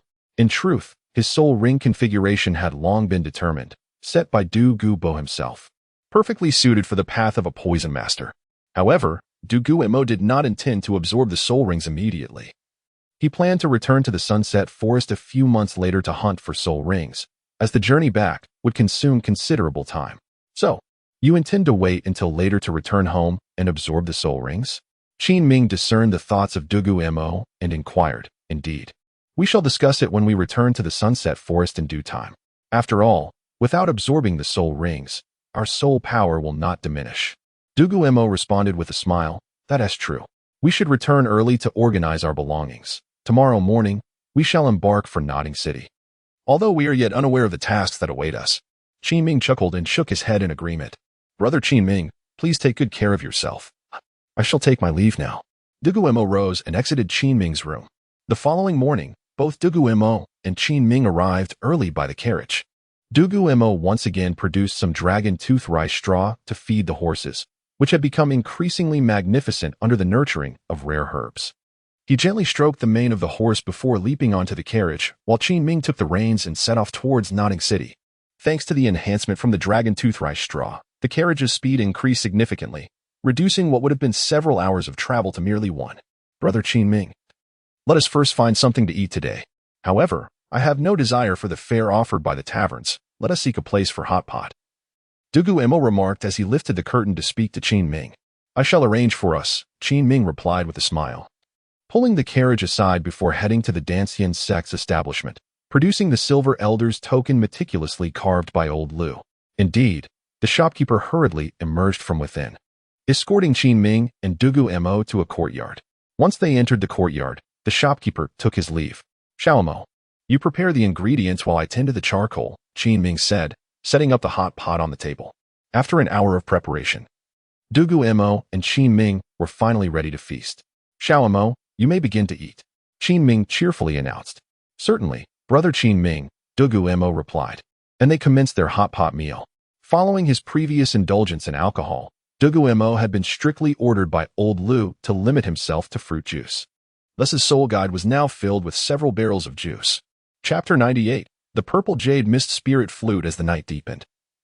Dugu Mo and Qin Ming savored their meal until late, after which Dugu Mo returned to his residence. He retrieved a warm jade incense burner from his soul guide device. Typically, Dugu Mo had replaced sleep with cultivation, so during these rare moments of leisure, he found himself at a loss for what to do. He turned on the light and began to organize the various items within his soul guide. Eventually, Dugu Mo pulled out a robust vertebra, the Tingsha vertebra, which he had exchanged from the soul bone black market years ago. It had remained untouched for quite some time, for it housed the soul of the Tingsha, a veritable ticking time bomb. Upon touching the vertebra, a chilling sensation enveloped him, as though he had plunged into an icy abyss. Astonishingly, after all this time, the Tingsha soul bone still retained its potency. Alarmed, Dugu Mo hastily cast the vertebra aside, fearing the Tingsha spirit might inflict harm upon him. The ice fire dragon surged to life, revealing a remarkably feeble Tingsha spirit whose black serpentine form lay limp atop the vertebra, devoid of any fighting spirit. "I never thought you would refrain from absorbing my soul bone." The Tingsha's voice echoed directly into Dugu Mo's ears through a soul transmission. "Your eagerness to have my grandfather absorb the soul bone was all too evident. Had you not been so desperate, perhaps we would have fallen for your ruse." Dugu Mo offered a wry smile, cognizant that a soul bone of such age was indeed rare, especially one that matched so perfectly with Dugu Bohonf. "As long as this soul bone exists, I shall not be entirely extinguished. One day, when someone absorbs this soul bone, I swear I will annihilate the entire Dugu family." It was evident that the Tingsha had lost much of its rationality, now ensnared in madness. "Let me ponder what I should do next," Dugu Mo mused, a peculiar smile gracing his lips. He then severed the top 9 segments from the purple jade hollow bamboo pendant hanging at his chest. This action would not inflict significant harm upon the bamboo, as its self-healing capabilities were remarkable. Moreover, the Chihuahua leaves swiftly secreted a white sap to mend the injury at the cut. The purple jade hollow bamboo could be fashioned into a flute, and any flute crafted from it would inherently be a spiritual instrument. To elevate this instrument to the status of a celestial artifact, however, it required a spirit. Thus, the Tingsha found itself in a rather precarious position. Dugu Mo chuckled softly as he grasped the freshly severed bamboo. In an instant, the Heaven and Earth Pharmacopoeia imparted the method of crafting a flute from the purple jade hollow bamboo into Dugu Mo's mind. With no hesitation, he summoned his wincing furnace and unceremoniously tossed the half-meter-long bamboo into it. This time, the flames manifested as a fiery line, penetrating the heart of the bamboo without harming its exterior. Soon, Dugu Mo had thoroughly cleared the inside of the bamboo. Thanks to his alchemical skills having ascended to the 3rd tier, he was able to manipulate the flames with such precision. The flames transformed into a drill, creating 11 immaculate holes as prescribed by the Heaven and Earth Pharmacopoeia. When the final hole was completed, Dugu Mo mercilessly cast the Tingsha's corporeal bone into the furnace. "How ruthless you are," the Tingsha lamented, its soul swiftly detaching from the vertebra under the scorching flames. Dugu Mo deftly guided the flute and the Tingsha's spirit into a gradual fusion. Due to the Tingsha's extreme weakness, it quickly became one with the flute. Suddenly, tendrils of black mist erupted from the flute, a manifestation of the Tingsha's boundless resentment. This was hardly surprising, given that it had abandoned its physical form to conceal its soul within the vertebra, only to expend great effort in remolding Dugu Mo's body. Now on the verge of becoming a spirit, Dugu Mo promptly pressed his palms together, forming a seal to contain the vengeful mist within the furnace. At that moment, a surge of white flames erupted from the furnace's base, swiftly incinerating the black mist. However, these white flames were somewhat feeble, merely counterbalancing the vengeful energy. Although the flute continued to emit resentment, the power of the white flames was formidable enough to consume the mist entirely. Gradually, Dugu Mo sensed the furnace stabilizing, while the vengeful energy was subdued by the white flames. Curiosity piqued, he closed his eyes and infused the furnace with a modicum of soul power, wishing to probe its internal state. As his soul power brushed against the furnace, a violent suction erupted, instantly draining Dugu Mo of all his soul energy, causing the white flames within the furnace to expand dramatically. The white flames swiftly suppressed the vengeful energy, enveloping the purple jade flute. A wave of black tincture resentment was expelled from the flute, completely incinerated by the flames. It seemed the white flames had absorbed an excess of soul power. As they then encircled the tincture's vertebra, which melted away, ultimately forming a black golden trunk soul bone at the furnace's base, now appearing similar to an ordinary soul bone. However, Dugu Mo could no longer witness the unfolding scene, having succumbed to unconsciousness the moment his soul energy was entirely consumed by the winting furnace. It was not until Chapter 99, treasure hunting in the flea market, Dugu Mo secured his flute at his waist and emerged from his chamber, coincidentally encountering Qin Ming, who was just exiting his room as well. After exchanging brief greetings, the two departed together. "Brother Qin Ming, where should we go to have some fun?" Dugu Mo inquired suddenly. "Let us explore the flea market." Qin Ming pondered for a moment, unable to think of any particularly enticing destinations, and finally settled on this suggestion. "Very well," Dugu Mo replied, lapsing into silence as they made their way to the market. "Little Mo, aren't you fond of books?" "The flea market is replete with old tomes," Qin Ming remarked with a smile, and before they knew it, they had arrived at the entrance of the market. The flea market was located outside the city of Noting, as space within the city was immensely valuable, thanks to the Elixirs of the Dancian Sect. Noting had experienced an economic renaissance. The market primarily consisted of items that merchants could not sell and second-hand goods from the locals, resulting in a chaotic assortment of wares. "Brother Qin Ming, let us procure some books," Dugu Mo exclaimed, invigorated by the mention of old books, and he tugged at Qin Ming, leading him towards a bookstall. "Young sir, what type of books are you seeking?" The stall owner, a middle-aged man with a slightly rotund figure, exuded a strong literary aura, alongside an unmistakable air of nobility. "Greetings, kind sir. What sort of books do you have here?" Dugu Mo inquired. "My family was once noble, a count, but we fell on hard times. Now, I make my living selling the remnants of our ancestral collection," the middle-aged man lamented. "I shall take a look at the books," Dugu Mo said, crouching down to examine a volume, noting its worn cover. Most of the books appeared to have seen frequent use, indicating that this family had a history of reading. As Dugu Mo perused the books, he pondered whether any duplicates existed in his sect's library. Thus, he resolved to indulge himself and acquire the entire collection. "May I inquire how much it would cost to take all these books?" he asked the stall owner. "You wish to buy them all?" The man responded, astonished. "Certainly.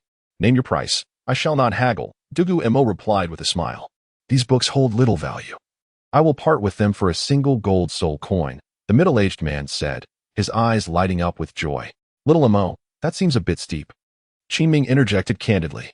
"This price is quite reasonable, considering there are several rare volumes among them," the stall owner hastily added, retrieving a few books to showcase to Dugu Mo. "Brother Qin Ming, do not dally.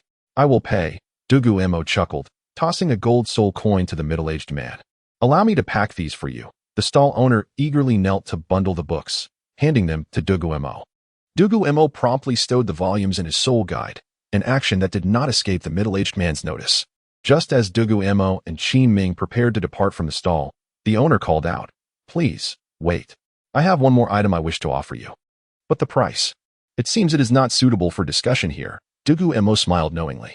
"Indeed, it is rather delicate," the man agreed, leading them to a narrow alley.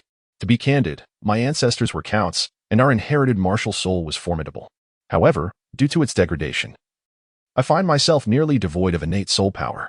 My son, though possessing only a first-level innate soul power, has managed to cultivate to the 10th level. Yet, without the soul ring, he is hindered. Since you both appear to be soul masters, I musters the courage to request your assistance in obtaining a soul ring for my son," the middle-aged man implored, nearly kneeling. "What martial soul does your son possess?" Dugu Mo asked.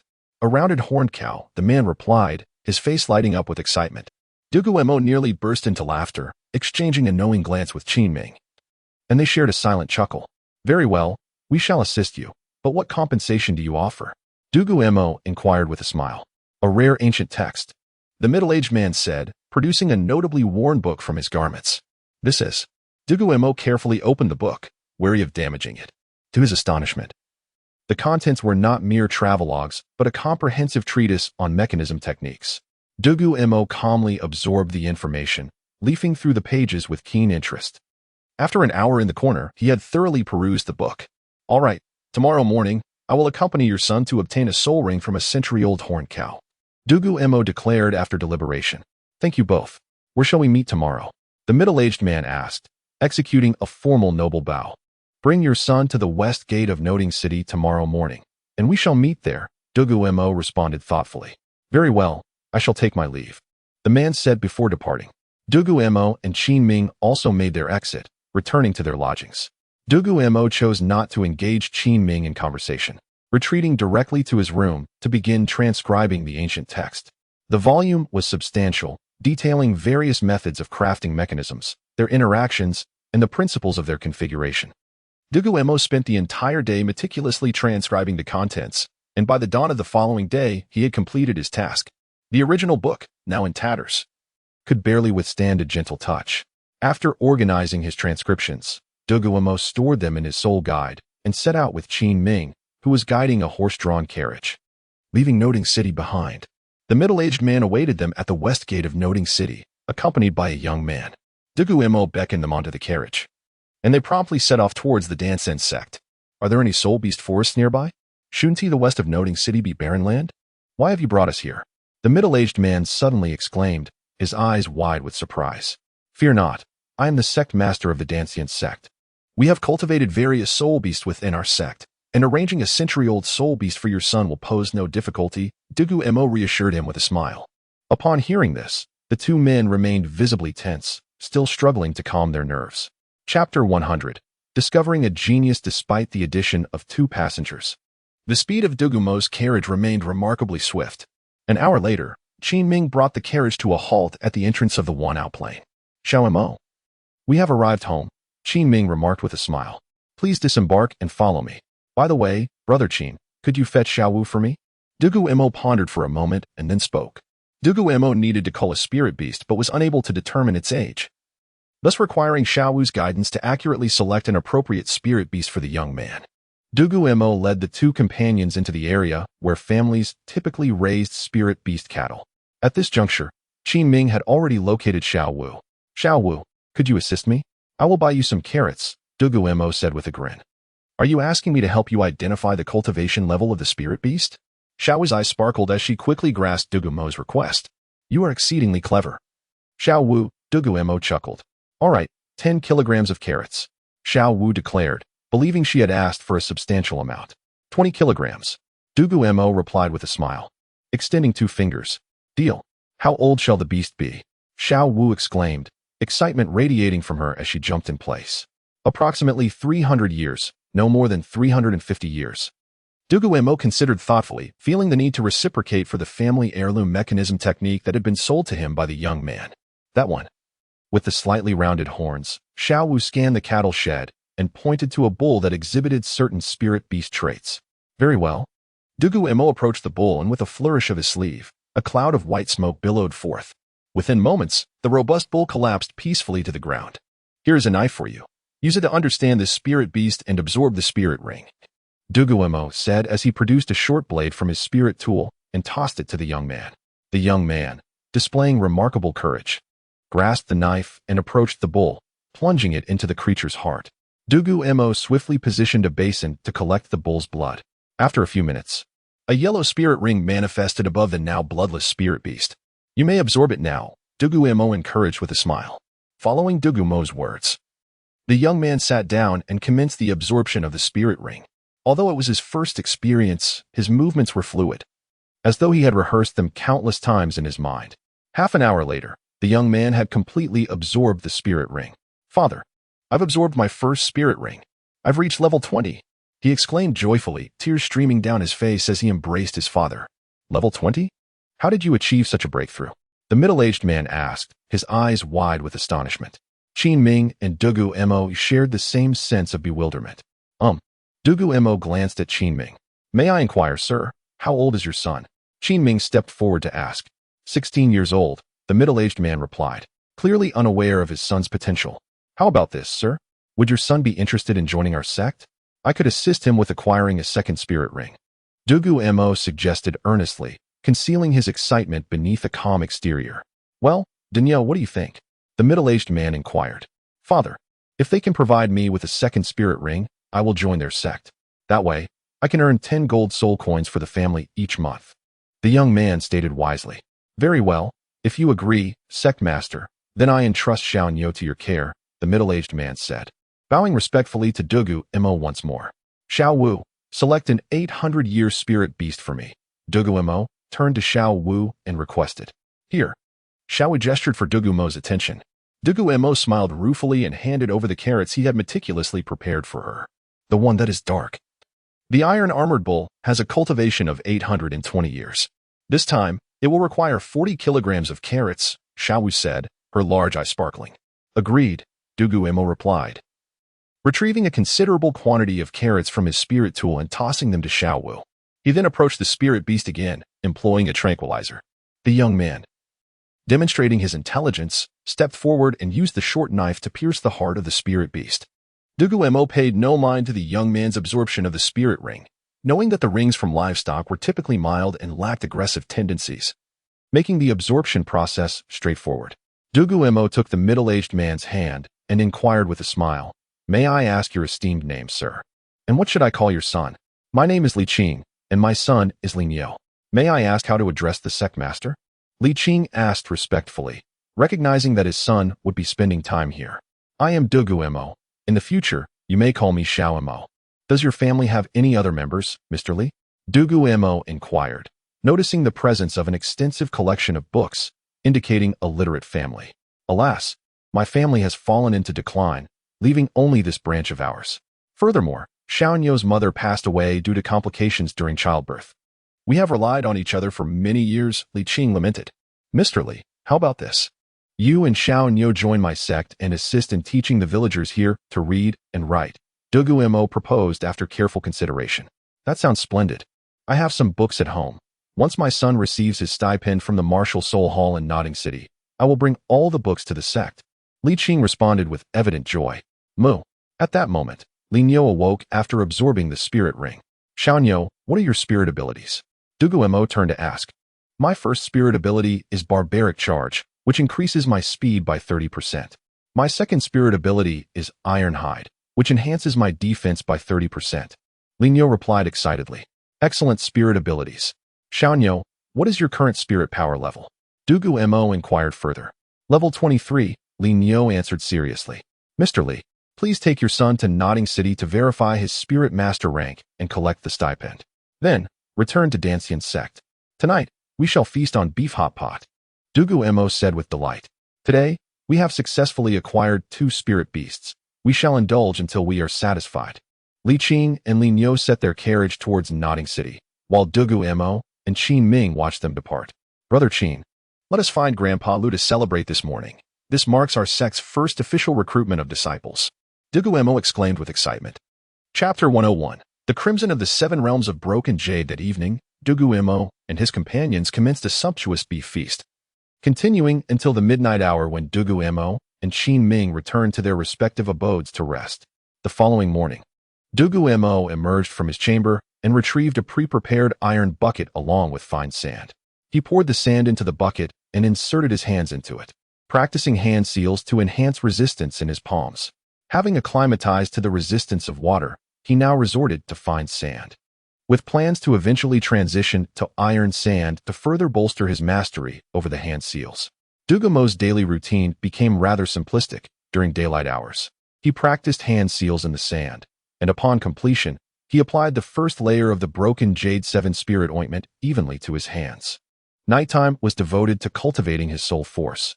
Despite having reached level 30, Dugu Mo had no immediate plans to return to the Sunset Forest. Thus, he continued to refine his soul force, uncertain of how much he could elevate his level, but persisting nonetheless. 3 months swiftly passed. The initial realm had been attained 4 months ahead of the usual schedule. Dugu Mo furrowed his brow as he spoke. Each type of ointment represented a unique realm, categorized by the colors of the rainbow: red, orange, yellow, green, cyan, blue, and violet. The highest level of the broken Jade 7 Spirit Ointment could elevate Dugu Mo's hands from purple to gold. His hands had already transcended the red realm. Ordinarily, their color appeared indistinguishable from normal hands. However, when he channeled his soul force, they would swiftly turn crimson, resembling the shell of a cooked lobster, though certainly inedible. Subsequently, Dugu Mo retracted his soul force, restoring his hands to their normal hue, which now appeared fairer and more delicate. Despite Dugu Mo still being in his growth phase, the broken Jade 7 Spirit Ointment would not hinder the development of his hands. Rather, it would promote their perfection. He carefully stored the remaining ointment from the first phase and returned to the fire chamber, gathering the materials necessary for crafting the second phase of the ointment. Before concocting the second phase of the broken Jade 7 Spirit Ointment, Dugu Mo intended to test its efficacy. He had meticulously prepared all the required ingredients, although the quantity of each was limited, amounting to 12 portions in total. Dugu Mo ground each ingredient into powder and blended them with the juice of the Chilua Tua leaves. The formula was not fixed, allowing for variations, which emboldened Dugu Mo to modify the ingredients. Before long, several new batches of the broken Jade 7 Spirit Ointment emerged, their color and aroma vastly superior to the initial batch, a testament to his advancement. This new ointment bore a red hue and exuded a sweet fragrance. Regardless of its enticing scent, Dugu Mo was acutely aware that application would result in excruciating pain. However, this pain would diminish over time, and once he transcended realms, the previous ointment would yield no effects. Gritting his teeth, Dugu Mo dipped his finger into the ointment and evenly applied it to his hands. The ointment felt pleasantly cool upon contact. After application, he took a small stick into his mouth to prevent biting his tongue should the pain become unbearable. Yet, he waited several minutes without experiencing even the slightest discomfort. Confused, he casually expelled the stick from his mouth, only to be met with a searing pain radiating from his hands. With a cry of agony, Dugu Mo collapsed to the ground, veins bulging on his forehead and arms. This pain was several times more intense than that induced by the first phase of the ointment. Though nearly intolerable, he had no choice but to endure. After all, he could not simply sever his hands. The torment persisted for a full half-hour before gradually subsiding, leaving Dugu Mo drenched in sweat. Lying on the ground, he gasped for breath, utterly drained. After another half-hour, having regained some strength, Dugu Mo rose and stored the second phase of the ointment, placing it cautiously into his soul guide. He calculated that this small box of ointment could last a month, and in a year, he had produced ample supplies. Dugu Mo proceeded to the bathing area of the fire chamber, refreshed himself, changed into clean garments, and tidied up the chamber. It seemed time to attempt the crafting of the third-grade Dan medicine, the Qi Transformation Dan, he mused with a smile. Due to the high demand for third-grade medicinal pills, Wanyao Plain had produced a total of 50,000 portions of materials for crafting Qi Transformation Dan this year. Dugu Mo skillfully tossed the ingredients into the furnace, meticulously controlling the flames to extract the medicinal properties fully. As he formed the first hand seal, an extraordinarily smooth sensation enveloped his palm, as if an unseen force were guiding his actions in perfect alignment with the seal's requirements. How splendid! This will significantly accelerate my pill crafting, Dugu Mo exclaimed in delight, though his momentary distraction nearly caused him to spoil the batch. Nevertheless, as a seasoned alchemist with experience crafting millions of pills, he quickly regained his composure and adjusted his focus. The subsequent process involved Dugu Mo becoming increasingly familiar with the effects of the broken Jade 7 Spirit Ointment's Crimson Realm, as if he were acclimating to a newly formed pair of hands. Soon, he completed the crafting of the pills. The third-grade Qi Transformation Dan boasted a potency of 70%, attributed to his initial unfamiliarity with the hand seals. Achieving a potency of 70% upon the first attempt? Incredible! Dugu Mo's eyes widened in astonishment. Typically, a novice alchemist could expect a potency around 50% on their first endeavor, marking a significant leap in Dugu Mo's alchemical prowess. With renewed determination, he directed all his attention back to the art of pill crafting. The process of creating third-grade pills was both mentally and temporally demanding, implying that transforming the 50,000 portions of materials into Qi Transformation Dan would require a considerable investment of time. Chapter 102. Return home 3 months later. Dugu Mo finally ceased his alchemical endeavors. Why could he not break through to the third pattern? Dugu Mo furrowed his brow, momentarily lost in contemplation. After 3 months, he had successfully transformed 50,000 sets of materials for the Qi transforming pill into actual pills. Although he managed to inscribe the pill patterns, they bore only 2 lines.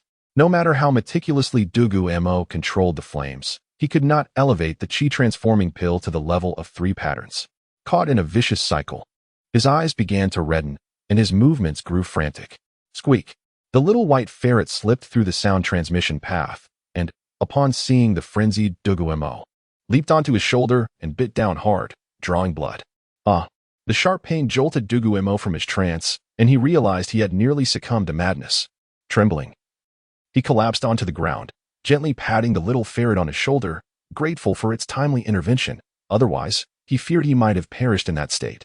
The diminutive creature, agile and petite, often traversed the sound transmission path to the furnace chamber, frequently scampering out to play. Dugu Mo summoned his soul power, and the wound on his shoulder healed instantly, while he also calmed the turbulent energies within him. Sigh. It seems I have indeed been too hard on myself. Dugu Mo sighed, then made his way to the bathing area in the furnace chamber to freshen up before returning to the surface. This time, he refrained from absorbing the pill energy, as his soul power remained unstable. He feared that adding new energies might overwhelm him. After exiting the furnace chamber, Dugu Mo hurried to Lu Laodu's room to recount the recent events. Your soul power is too abundant. You should absorb the third soul ring without delay.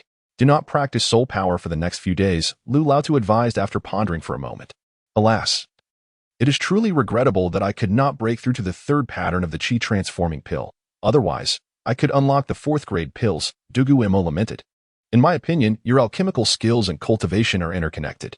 You should not be overly fixated on enhancing your strength. More importantly, you must understand the power within your body to become more acquainted with it. Lu Laodu chuckled, ruffling Dugu Mo's hair. He understood Dugu Mo's urgency to reach the fourth grade pills was driven by his desire to heal both himself and Huang Qing.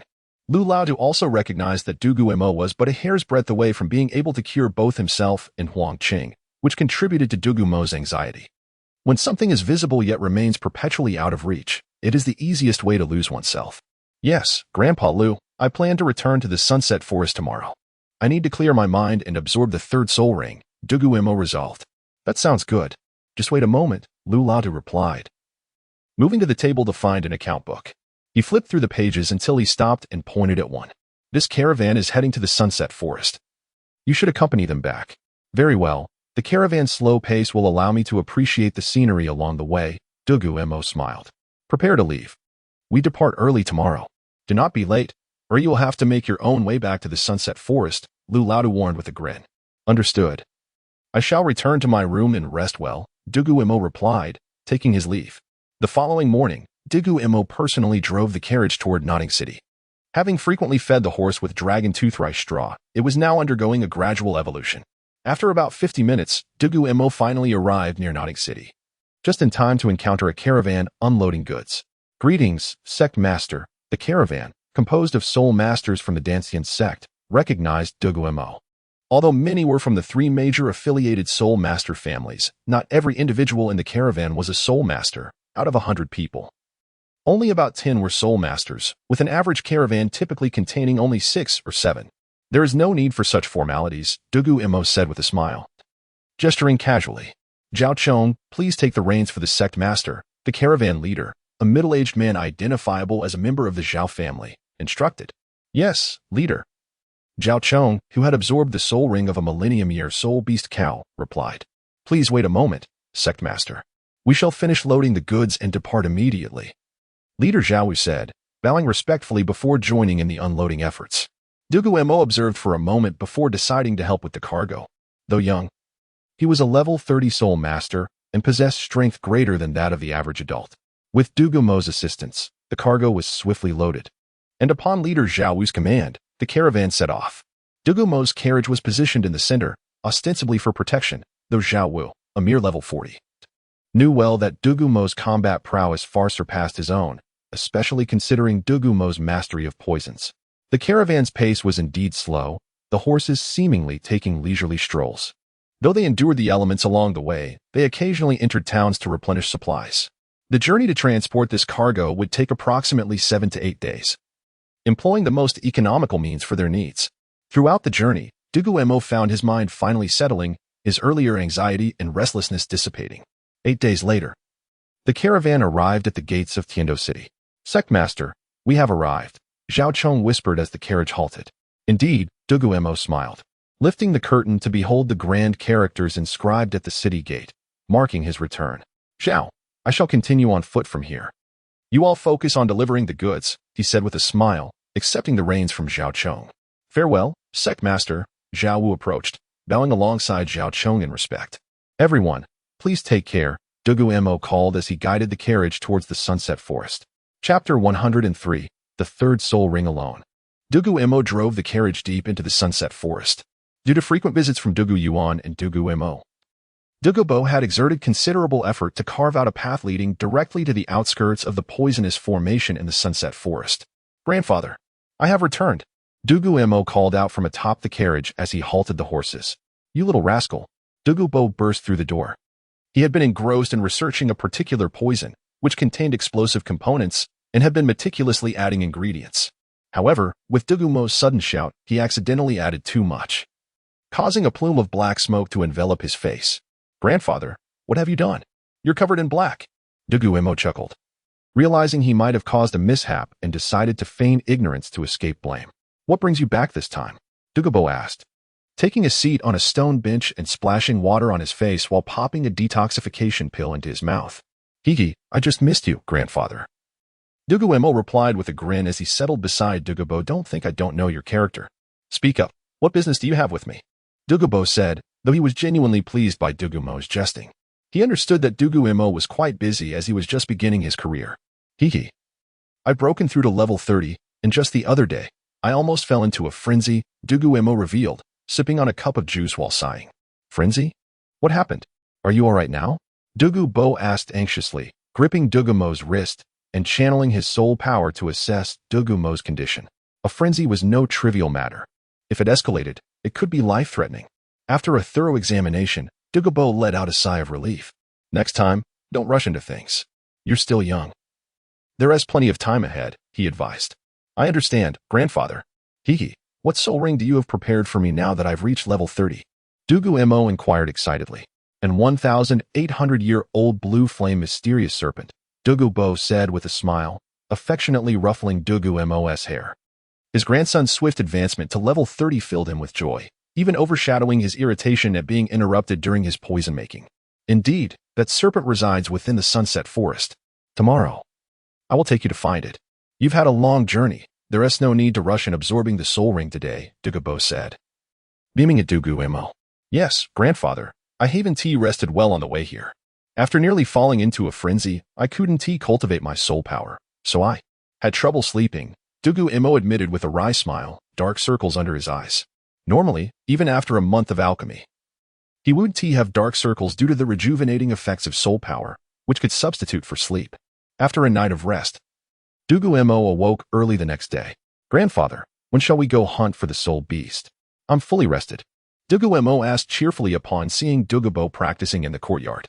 Since you are well rested, let us go at once, Dugu Bo replied with a smile, lifting Dugu Mo as they soared into the skies, seeking the blue flame mysterious serpent within the sunset forest.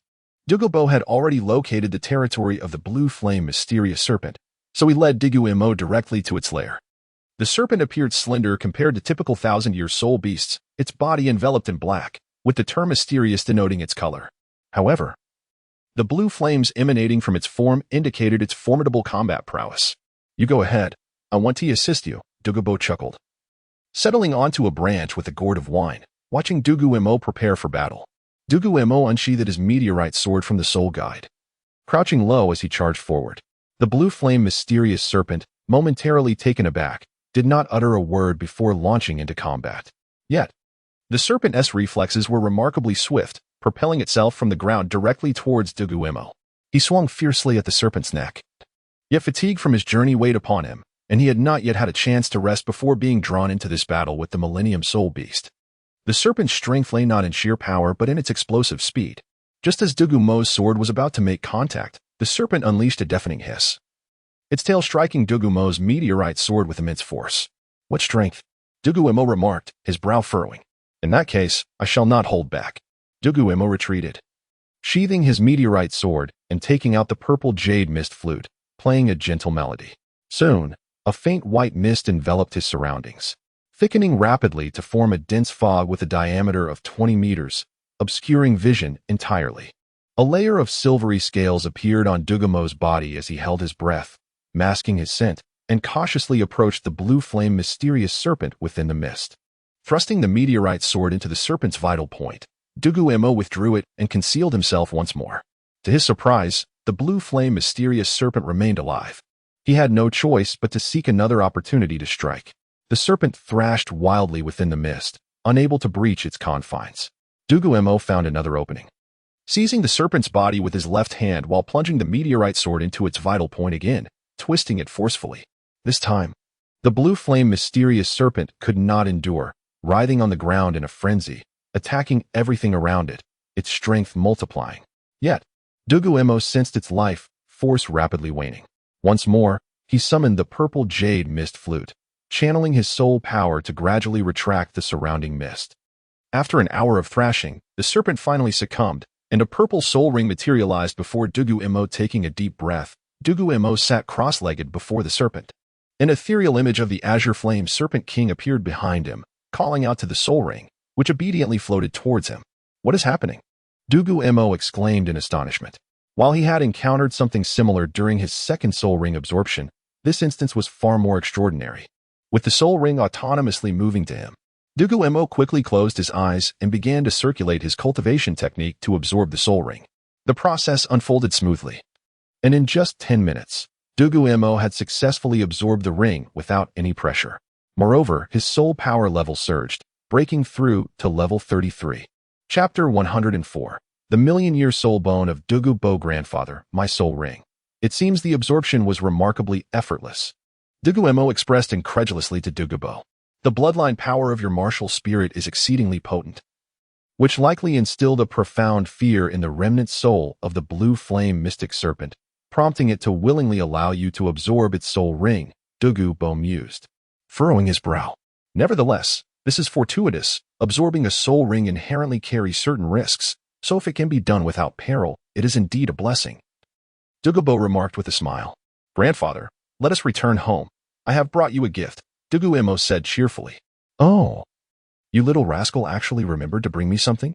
Dugu Mo replied, raising an eyebrow in surprise as he looked at Dugu Mo. He then lifted Dugu Mo and soared into the sky towards their courtyard. By the way, Xiao Mo, what is your soul skill?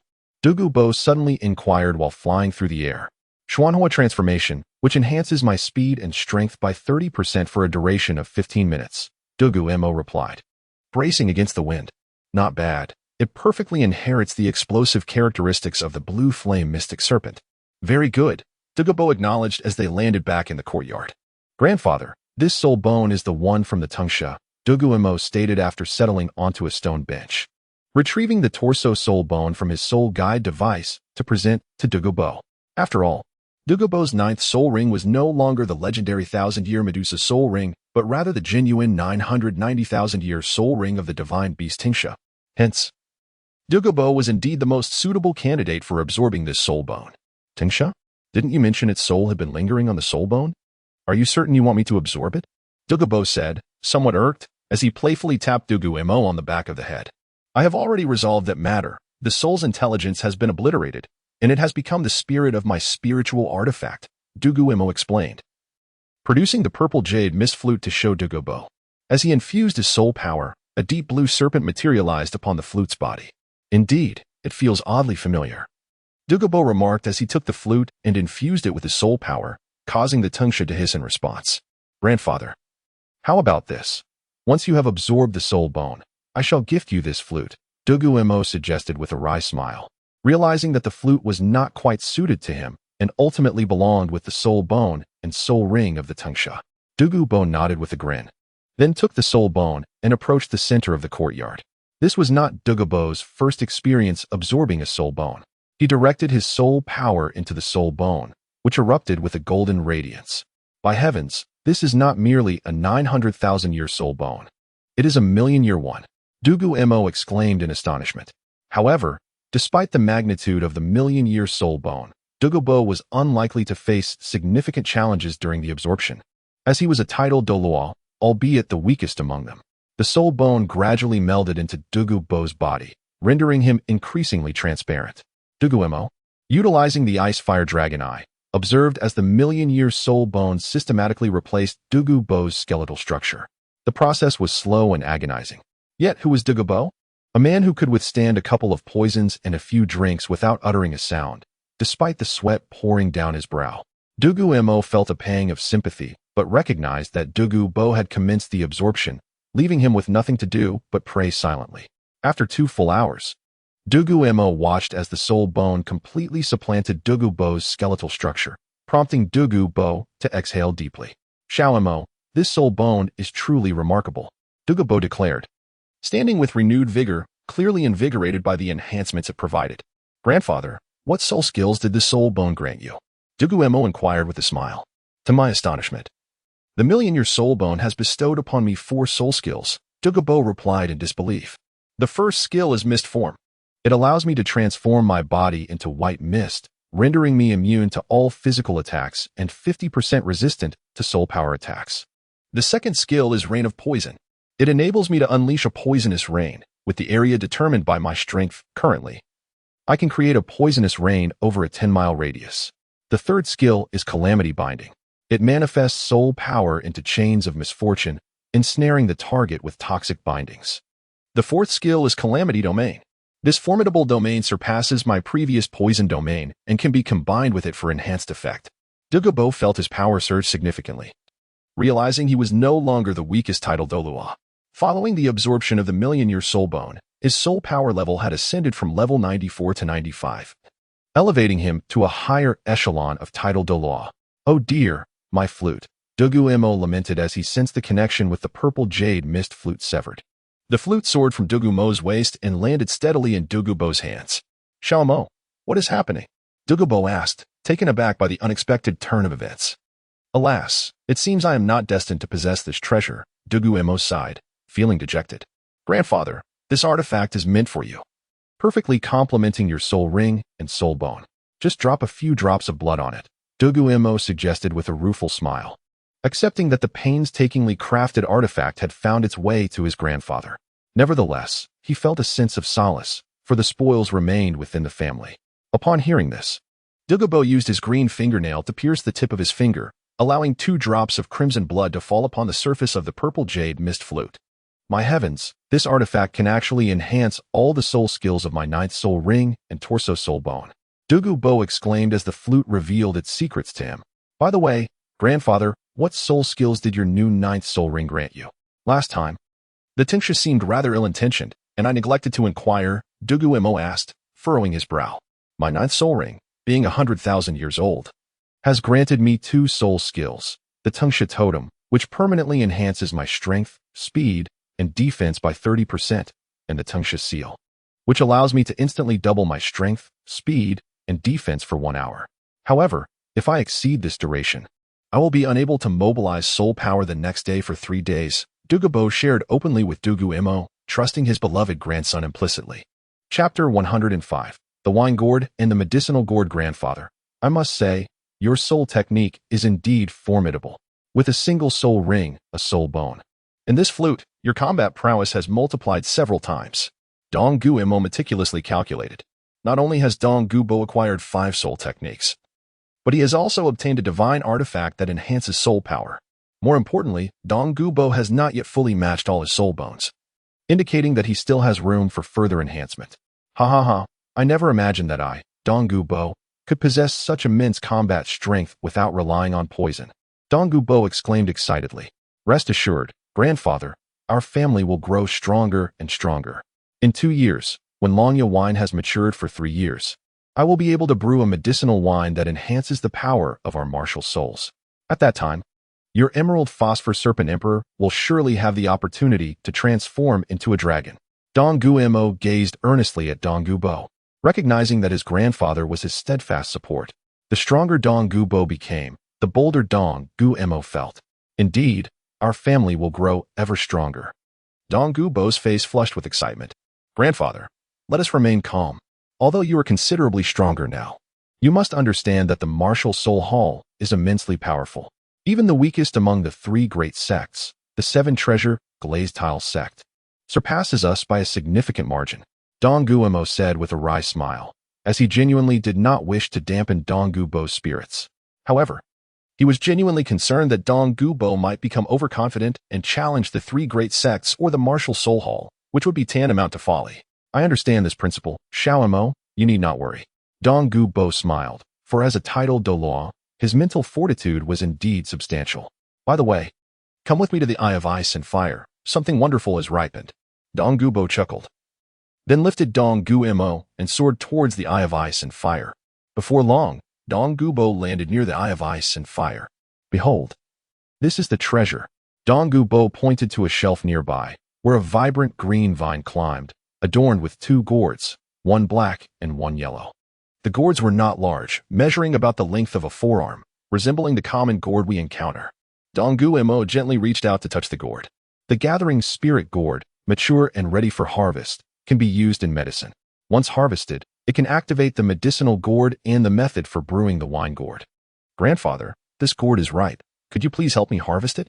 The gourd vine was quite elevated, so Dugu Mo had to ask Dugu Mo for assistance. Of course, Dugu Mo did not hesitate, directly plucking the 2 gourds from the vine. As he handed the gourds to Dugu Mo, the methods for crafting both types of gourds flowed into Dugu Mo's mind through the heavenly medicine canon. Grandfather, I need to find a quiet place to craft the wine gourd. Is there a suitable location nearby? Dugu Mo said with a smile.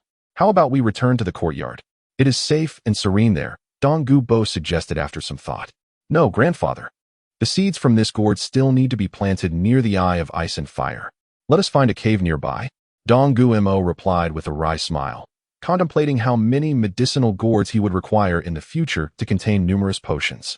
Strangely enough, there is indeed a cave over there, Dugu Mo exclaimed, then led Dugu Mo to a cave near the Eye of Ice and Fire.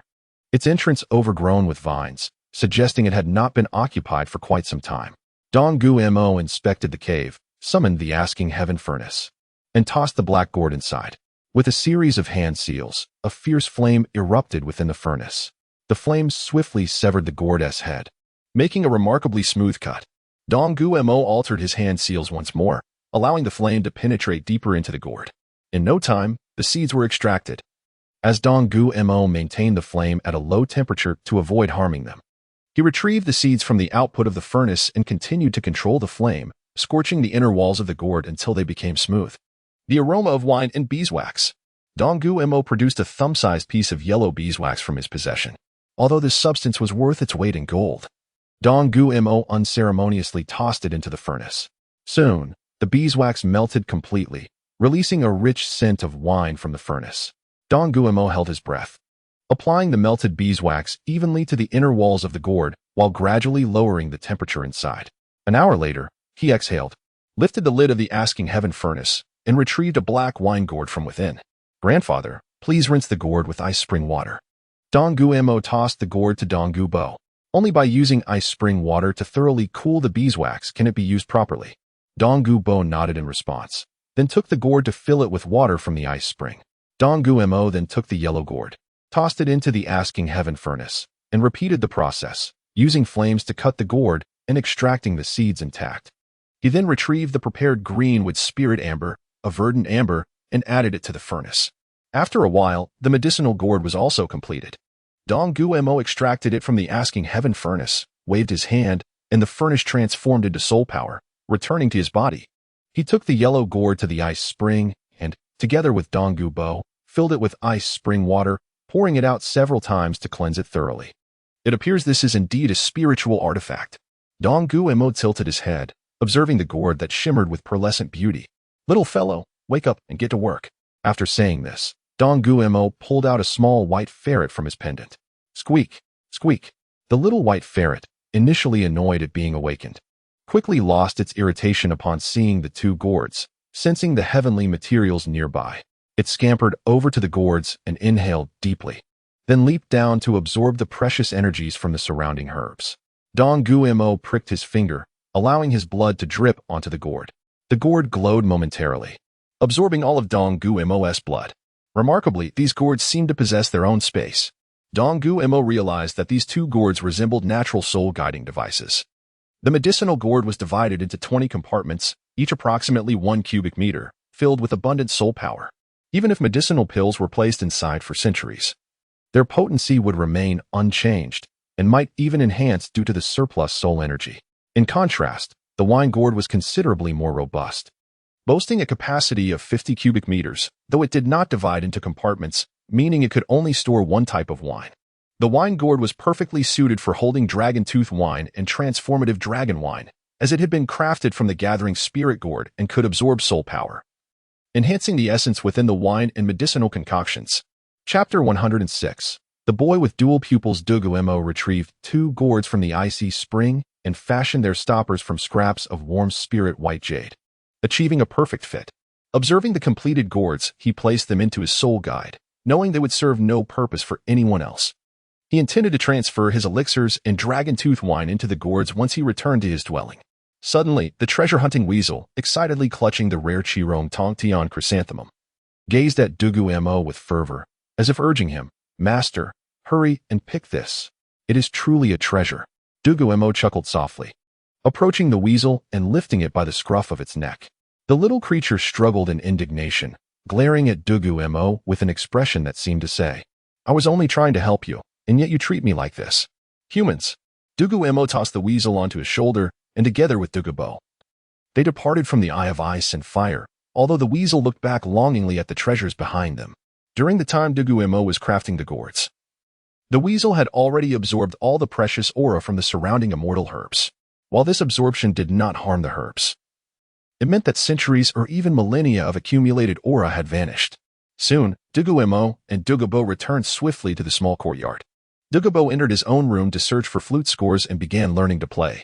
Meanwhile, Dugu Mo returned to his chamber, retrieving myriad third-grade transformation pills from his soul guide and pouring them out onto the floor. Dugu Mo and the weasel began to absorb the essence and precious aura from the pills, steadily advancing their cultivation. Dugu Mo ascended from level 33 to level 35. Realizing that it took a considerable number of pills to achieve even this modest increase, he understood that future improvements through the 9 transformation pill technique would become increasingly arduous.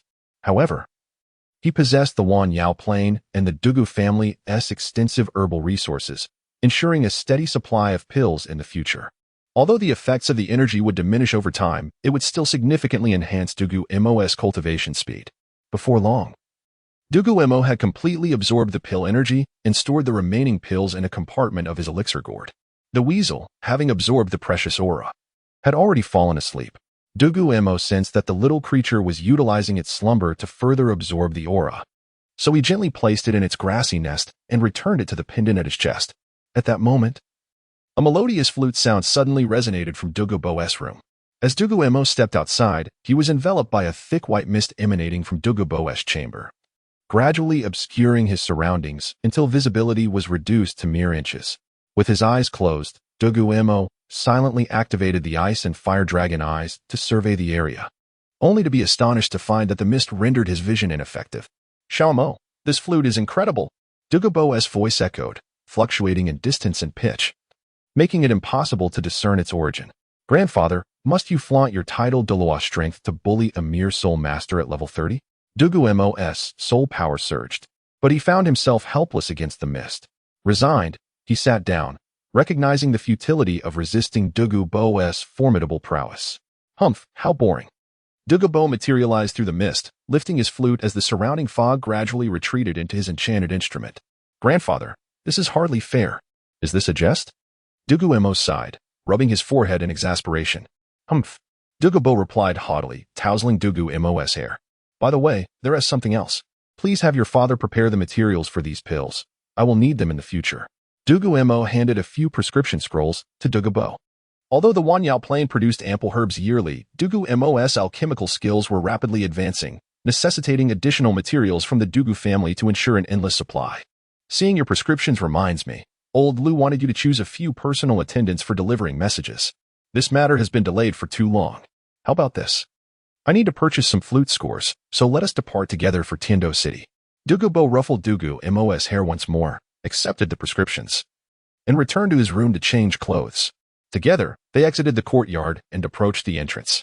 "Xiao Mo, your carriage horses are all soul beasts, and they appear to be century-old ones," Dugu Bo remarked, astonished. "Hiki, with proper feeding, they become soul beasts." The soul beasts raised on the Wan Yao plain not only produce soul rings but also yield tender meat without the unpleasant taste of regular soul beasts. Dugu Mo declared proudly, offering Dugu Bo a piece of beef from his soul guide. Indeed, How much meat did you bring? Let us keep it all, Dugu Mo said with a mischievous grin. All right, I'll leave it all in the courtyard. I'll soon be returning to the Wan Yao Plain. It's been quite a while since I left. Dugu Mo replied with a bittersweet smile. No problem, I have plenty here. A while back, 2 cows died. Although we consumed a lot, there is still more left. Dugu Mo then produced 2 boxes of beef and several chickens from his soul guide, placing them in Dugu Mo's courtyard. Next, Dugu Mo drove the carriage, taking Dugu Mo away from the courtyard towards Tiandou city, where a larger slave market awaited. Given the speed of the soul beast-drawn carriage, they soon arrived at the gates of Tiandou city. Upon entering the city without incident, Dugu Mo guided the carriage to the slave market. Xiaomo, we've arrived. Let us explore the slave market together. Dugu Mo assisted Dugu Mo down from the carriage and entrusted it to the attendants outside the market. Dugu Mo led Dugu Mo into the bustling slave market, which remained as disheveled as ever, with cages piled high along the roadside, housing the enslaved. This way, Xiaomo Dugu Mo beckoned, leading him deeper into the market. As they progressed, the surroundings gradually became cleaner and more organized. Suddenly, they arrived at a circular structure resembling an enormous bowl inverted upon the ground. Stop right there. 2 figures cloaked in black capes obstructed their path. Dugu Mo produced a golden token inscribed with the words Tiandou from his pocket. Sir, this way, please. The 2 figures promptly stepped aside, allowing Dugu Mo to stow the token and guide Dugu Mo inside the round building. Upon entering, Dugu Mo was awestruck by the opulence surrounding him. Goodness, he exclaimed, marveling at the lavish decor that seemed crafted entirely from gold, filling the space with an ostentatious air. Are you startled? Dugu Mo inquired with a chuckle. Who is the owner of this place? Their taste is utterly lacking. Dugu Mo replied with a wry smile. Here. Never mind, Xiaomo, you are still too young. You likely won't have any further contact with him in the future. Let us go? Dugu Mo shook his head, refraining from offering further explanation to Dugu Mo, and then led him deeper inside. The place was bustling with people, all adorned in splendid attire. Dugu Mo and the boy were indeed the most exceptional of them all. However, the majority of the individuals here were nobles from Tiandou city, all of whom recognized Dugu Mo and greeted him with polite smiles, discreetly distancing themselves as they moved away. Dugu Mo took Dugu Mo around a corner, producing a token and pressing it against the wall, which then surprisingly recessed to reveal a door. After pushing it open, he ushered Dugu Mo into a private chamber. This is my personal auction room. The slave auction will commence shortly, Dugu Mo remarked with a smile, settling onto a sofa within the room. The decor here was entirely different from the outside, a realm of tranquility and elegance imbued with a subtle fragrance. Let us rest for a moment. The slave auction will begin soon, Dugu Mo suggested after a brief pause. Grandfather, are they really auctioning off slaves here? Dugu Mo tilted his head, questioning in confusion. Although it was expected for a slave market to sell slaves, the lavish arrangement outside made him hesitate. Indeed, despite the extravagant decor outside, this is genuinely a place for slave auctions. What's more, those presented here are either exceptionally talented or remarkably beautiful, Dugu Mo replied with a chuckle. Taking a sip from his teacup, Dugu Mo followed suit, sipping his tea. Dugu Mo pressed a button on the wall and a curtain slowly parted, revealing a glass wall through which they could observe the auction stage and the audience below. Dugu Mo and his grandfather occupied a vantage point on the 2nd floor. To my surprise, even the poisoned Douluo has come to bid for slaves today, the auctioneer exclaimed upon noticing the curtain in Dugu Mo's room had opened. Given this, we shall commence our auction ahead of schedule. Please, esteemed guests, take your seats. The auction is officially underway. The auctioneer, a middle-aged man in his 50s clad in a black tailcoat, bore a melancholic aura that rendered him particularly appealing to the young women present. The first item for auction today is a precious acquisition that we procured at a high cost from a slave trader. Esteemed guests, please take a look.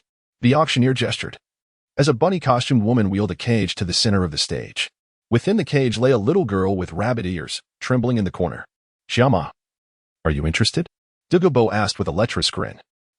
Grandfather, I'm only 7.5. I don't yet need to contribute to the family lineage, Dugu Mo replied, his mouth twitching. Though he felt pity for the girl's fate, he recognized that he could not save everyone. Compassion is admirable, but it must be tempered. Dugu Mo felt discomfort, turning away from the auction below. After a while, several unusual girls had been auctioned off. The wealth of the individuals on Douluo continent was astonishing, with one girl fetching tens of thousands of gold soul coins, rivaling the price of soul bones. The next child possesses innate soul power of level 8 and hails from the Douluo Empire, though her martial soul is a body martial soul, eyes, the auctioneer announced. Grandfather. Why are they auctioning off such young soul masters? Dugu Mo inquired, scratching his head, believing the auction was exclusively for young girls. This child could enhance the quality of a family's inherited martial soul. However, the body martial soul of eyes holds little significance. It lacks both combat and support capabilities. So she likely won to fetch a good price, Dugu Mo replied, shaking his head. Let us bid on her. She could be useful for sending messages, Dugu Mo suggested, furrowing his brow as he sensed a glimmer of light in the child's eyes. To think you prefer boys over girls? Dugu Mo gazed at Dugu Mo in astonishment. Huh, grandfather, at my age, having a girl beside me would make me worried about my development, Dugu Mo retorted, casting a sidelong glance at Dugu Mo. Very well, Dugu Mo relented, then turned his attention back to the auctioneer. Next, we shall begin the bidding, starting at 500 gold soul coins. With increments of no less than 50 gold soul coins, the auctioneer declared. 5,000 gold soul coins. Dugu Mo raised his bidding paddle, announcing a price that would deter any competition. You pay for this, Dugu Mo casually instructed Dugu Mo. 5,000 gold soul coins once. The auctioneer observed the audience below with a wry smile, noting that no one else was bidding. 5,000 gold soul coins twice. 5,000 gold soul coins thrice. With no competition, the auctioneer swiftly concluded the bidding with a hammer strike. All right, that is settled. You'll make the payment shortly, Dugu Mo chuckled, reclining back on his sofa. Not long after, a knock resounded from outside. Esteemed poison Douluo, this is the item you successfully bid on. May I inquire about the payment? A black-clad attendant wheeled the cage into the room. With resignation, Dugu Mo retrieved 5,000 gold soul coins from his soul guide device, handing them to the attendant. To think this child possesses a twin soul, Dugu Mo exclaimed, his eyes widening in surprise. Chapter 107, Dayu Suddenly. Dugu Mo recalled a formidable figure from the future, the Eye of Shura, Huayuhao. This individual's martial soul was likely similar to that of Huayuhao. However, Dugu Mo suspected that the boy before him, possessing the unique dual pupils, might very well belong to the Dai clan, as this ocular trait could be considered a hereditary characteristic of that lineage. Upon seeing the dual pupils, most would naturally think of the Douluo royal family. Little brother. May I inquire if you're from the Dai family of the Douluo Empire? Dugu Mo pondered for a moment and then knelt down gently to speak to the child. I don't know what the Dai family of the Douluo Empire is, the boy replied, tightening his grip on something hidden in his hand. Little brother. Might you show me what you are holding? Dugu Mo furrowed his brow, sensing that his suspicions were likely correct. This is a keepsake from my parents. I cannot show it to you so easily, the child stammered, still unaware of his own significance. What is your name, little brother? Dugu Mo asked with a warm smile, offering a few pieces of candy to the boy. I don't have a name. The boy hesitated, yearning for the candy but reluctant to let go of his secret, inching further into the corner. Do not worry, this is safe to eat.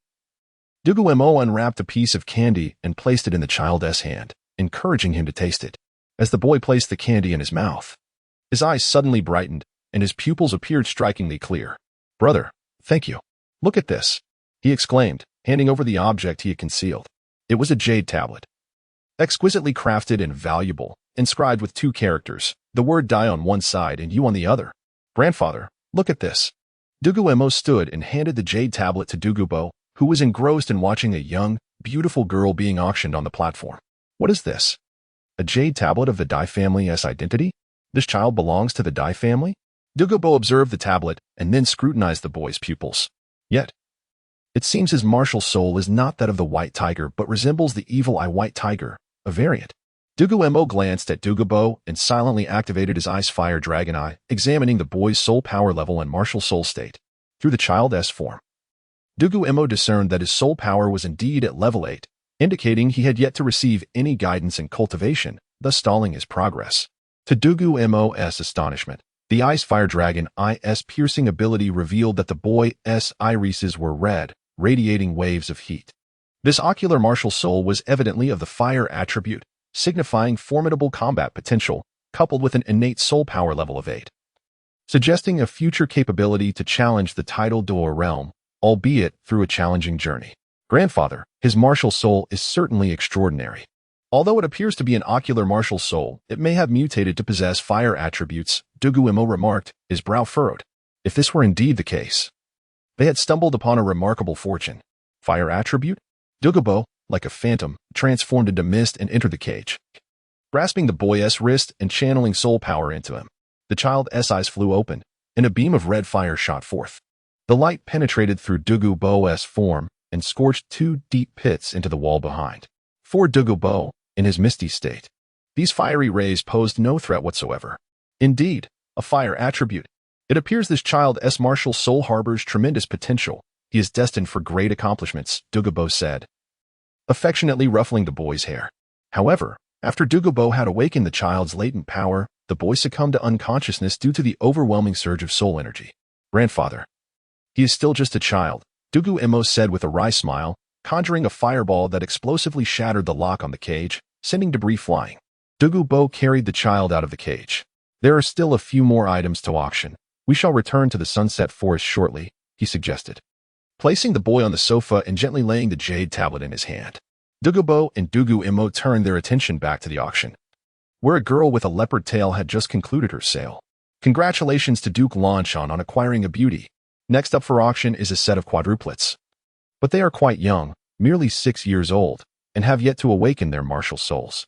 Therefore, esteemed guests, the starting bid is 30,000 gold soul coins. With each increment no less than 5,000 gold soul coins, the auctioneer announced with a smile. These 4 girls are hardly worth 30,000 gold soul coins. Your pricing is rather steep, someone interjected, voicing the unspoken thoughts of many. This individual was influential and wealthy, able to speak freely. Others quickly chimed in, echoing the sentiment. If they were merely quadruplets, they would indeed lack such worth. However, they share a telepathic bond. When one experiences a feeling, the others do as well. So, esteemed guests, do you find them valuable? The auctioneer passionately proclaimed, striking the gavel. The grand finale item is about to be auctioned off. Let the bidding commence, he urged excitedly. 30,000 gold soul coins. Someone shouted eagerly. Of course, there were those who found delight in such things, and soon the price soared to 90,000 gold soul coins. Grandfather, should we place a bid? Dugu Mo asked with a smile. Do you fancy them? For might be too much for you, Dugu Mo responded with a mischievous grin. Never mind, I shall place the bid myself, Dugu Mo sighed, taking the bidding paddle from Dugu Mo's hand and raising it. Who would have thought that even the poisoned Douluo would take a liking to such a slave? The bidding has doubled. The auctioneer jested. Do you wish for death? Dugu Mo replied darkly. Poisoned Douluo, it was a slip of the tongue. I humbly beg for your forgiveness. The auctioneer quickly knelt, repeatedly bowing to Dugu Mo's bidding room, realizing too late the folly of his words. In consideration of the auction owner's reputation, I shall spare your life. Let the auction continue, Dugu Mo said, his brow furrowed. Who could fathom why the auctioneer would provoke Dugu Mo? It was common knowledge that is it truly worth my ire over such a trivial matter? Had the toxins within my body not been completely eradicated, I might have been consumed by rage. However, with the impurities now fully expelled, how could I allow myself to become irrationally angry? Dugu Mo chuckled lightly. Then, grandfather, what exactly do you mean? Dugu Mo inquired, a hint of confusion in his voice. If I were not to be angered, I would have to spend 18,000 gold soul coins to procure those 4 maidens today, Dugu Mo replied with a smile. But grandfather, should it not be 95,000 gold soul coins? Dugu Mo pondered, recalling that the previous bidder had offered 90,000. Thus he reasoned he should merely increase it by 5,000. That sign, on one side indicating an increase and on the other a doubling of the bid, is quite misleading. It is not that I am particularly concerned about the money, yet I cannot simply stand by while you squander it so recklessly, Dugu Mo remarked with a wry smile. Suddenly, a knock echoed upon the door of Dugu Mo's auction chamber. Master Douluo. These are the slaves you requested. A figure clad in a black robe humbly knelt outside, addressing him with deference. Deliver them to the Tiandou Grand Hotel. There is another individual awaiting me in my auction chamber. Take them both together, Dugu Mo instructed, before leading Dugu Mo out of the auction room. As they traversed the dirty and disheveled street once more, Dugu Mo and Dugu Mo chose to walk rather than ride in a carriage, making their way back to the accommodations at the Tiandou Grand Hotel. Today shall be a day of rest. I shall seek out someone to investigate the identity of this child, Dugu Mo declared, leaving Dugu Mo to himself in the hotel room before stepping out. Bored, Dugu Mo settled onto the bed and began to cultivate his soul power. Just as night fell, the auction house sent 5 slaves to Dugu Mo's quarters. Paying them no heed, he continued his training until evening when Dugu Mo returned. Mo, come with me. I have uncovered the identity of this child," Dugu Mo stated, glancing at the 5 children in the room before summoning Dugu Mo into an adjacent chamber. "Grandfather, is it truly the Xing Luo Empire?" Dugu Mo queried as they entered the neighboring room. "The Xing Luo Empire, the last scion of the former royal bloodline," Dugu Mo replied with a bittersweet smile. Chapter 108. The Maid the Dai family has been exceedingly ruthless. This child's parents abandoned him solely because his awakened martial soul is an ocular martial soul. Without even testing his innate soul power, they cast him aside. With a sense of helplessness, Dugu Mo tossed a dossier into Dugu Mo's hands. Were they truly his biological parents? It felt more akin to retrieving him from a refuse bin. Dugu Mo uttered a bitter laugh and opened the dossier, which contained information about this Daiyu's parents. The two nations, the Heaven Do Empire and the Star Luo Empire, stood in opposition, thus both sides meticulously recorded detailed information about members of the opposing royal family. Interestingly, both parents bore the surname Dai and Zhu, fitting the profile of royalty from the Star Luo Empire. It is indeed a pity for this child, cast aside at such a tender age. Dugu Mo sighed and lamented the situation. The inhabitants of the Star Luo Empire are indeed wild. They discard a child simply for not possessing an inherited martial soul. After all, he is merely 6 years old. However, isn't the inherited martial soul of the Star Luo Empire the white tiger? And the Zhu family's inherited martial soul is the nether cat. How could these two produce a child with an ocular martial soul? Dugu Mo felt a significant piece of gossip unfold before him, igniting a flame of curiosity in his eyes. The first emperor of the Dai family possessed dual martial souls, the evil eye white tiger and the golden eye. However, subsequent generations only inherited the evil eye white tiger, while the golden eye has not reappeared, possibly indicating a return to ancestral martial soul traits. Dugu Mo chuckled as he explained this obscure history, which ordinary folk would not be privy to, yet within noble circles, it is common knowledge. Especially given the illustrious ancestry of the Star Luo Empire.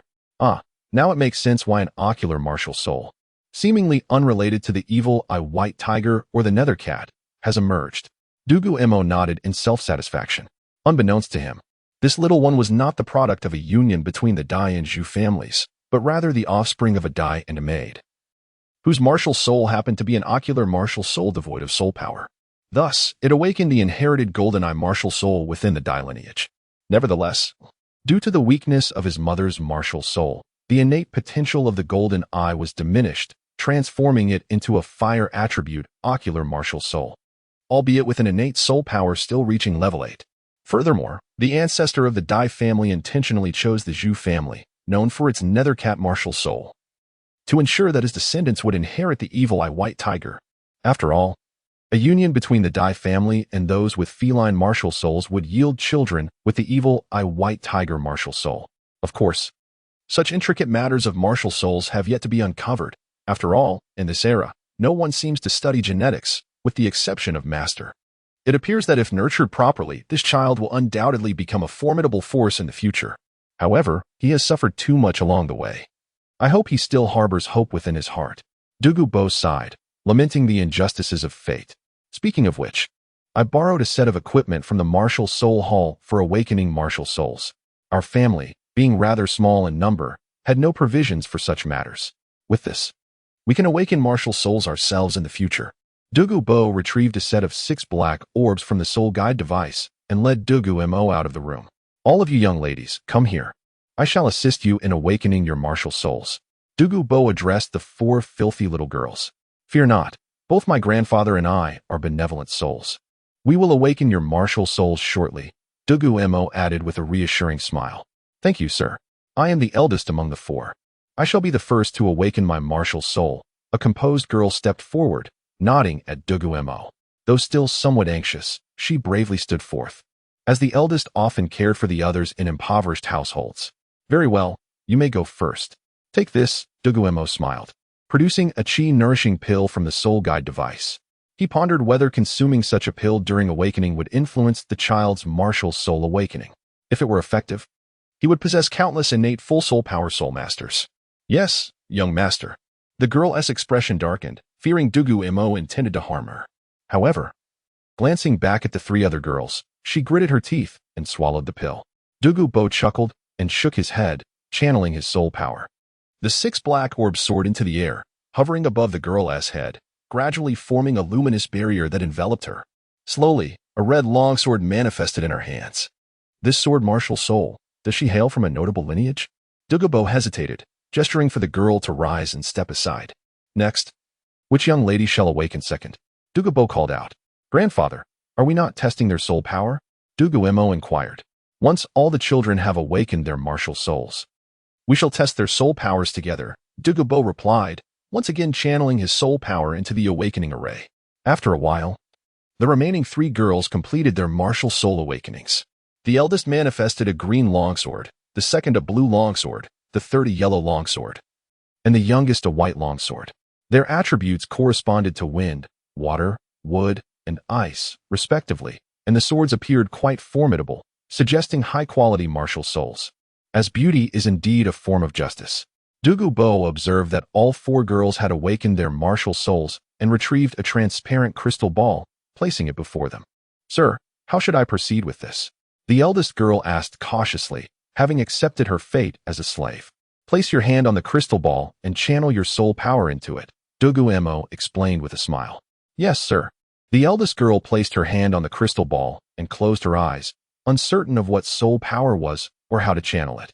Nevertheless, for the sake of her younger sisters, she resolved to rise to the occasion. Yet, the moment her hand touched the crystal ball, her innate soul power was automatically absorbed into it. Additionally, a surge of energy from the chi-nourishing pill was rejected by the crystal ball, dissipating into the air. It seems that soul power, not fully transformed into one's own, does not contribute to innate soul power rankings. Thus, the plan to mass-produce innate full soul power soul masters must be shelved for now. Dugu Mo furrowed his brow, observing the expelled soul power. Realizing that consuming pills before awakening martial souls would not elevate soul power levels. Moreover, Dugu Mo was not a professional researcher. So the endeavor to enhance innate soul power through pills needed expert testing, necessitating a temporary halt. An innate soul power level of 9. Dugu Mo's eyes widened in astonishment. Shocked at the revelation, he had initially presumed they were merely another ordinary family of soul masters, yet it appeared these children possessed a lineage far exceeding his expectations. For level 9s, Dugu Mo mirrored his astonishment. This was utterly incredible. As long as no unforeseen circumstances arose, these girls had a significant chance of breaking through to title Douluo.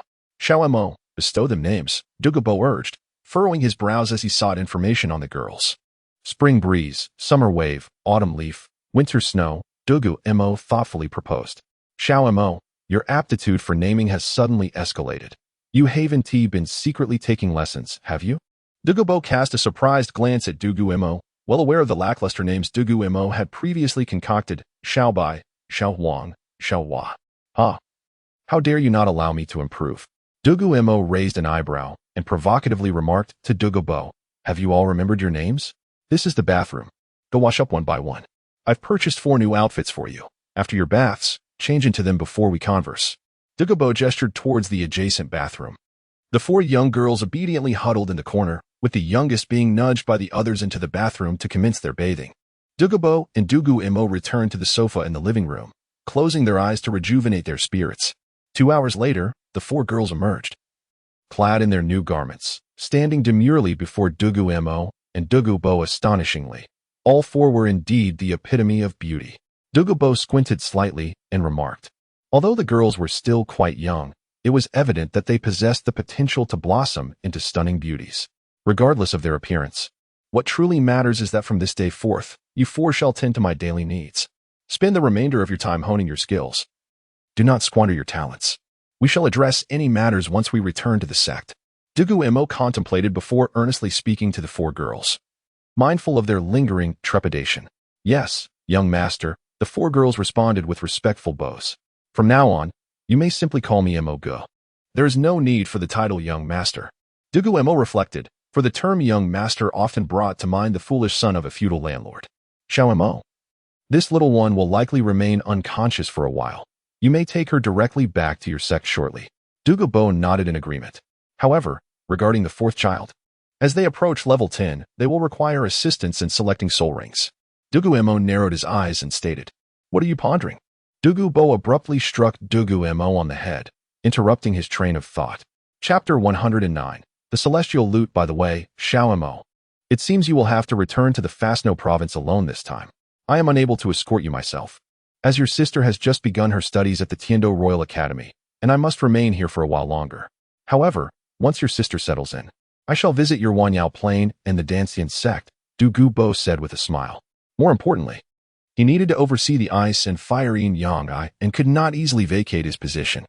Although others may not be aware of the extraordinary nature of the ice and fire yin-yang, it still required Dugu Mo's vigilant protection.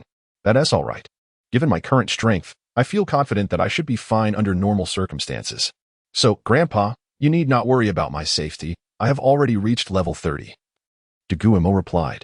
Having absorbed his third soul ring, he believed that as long as he did not act recklessly, he would not be in any mortal danger. While level May 30th not seem particularly high, in the Douluo continent, one could survive at this level provided they did not provoke danger. 4 lower-level soul masters form the foundation of the soul master world. Indeed, Old Lu mentioned that you should take your time returning and enjoy the scenery along the way. There is no rush, and do not place too much pressure on yourself.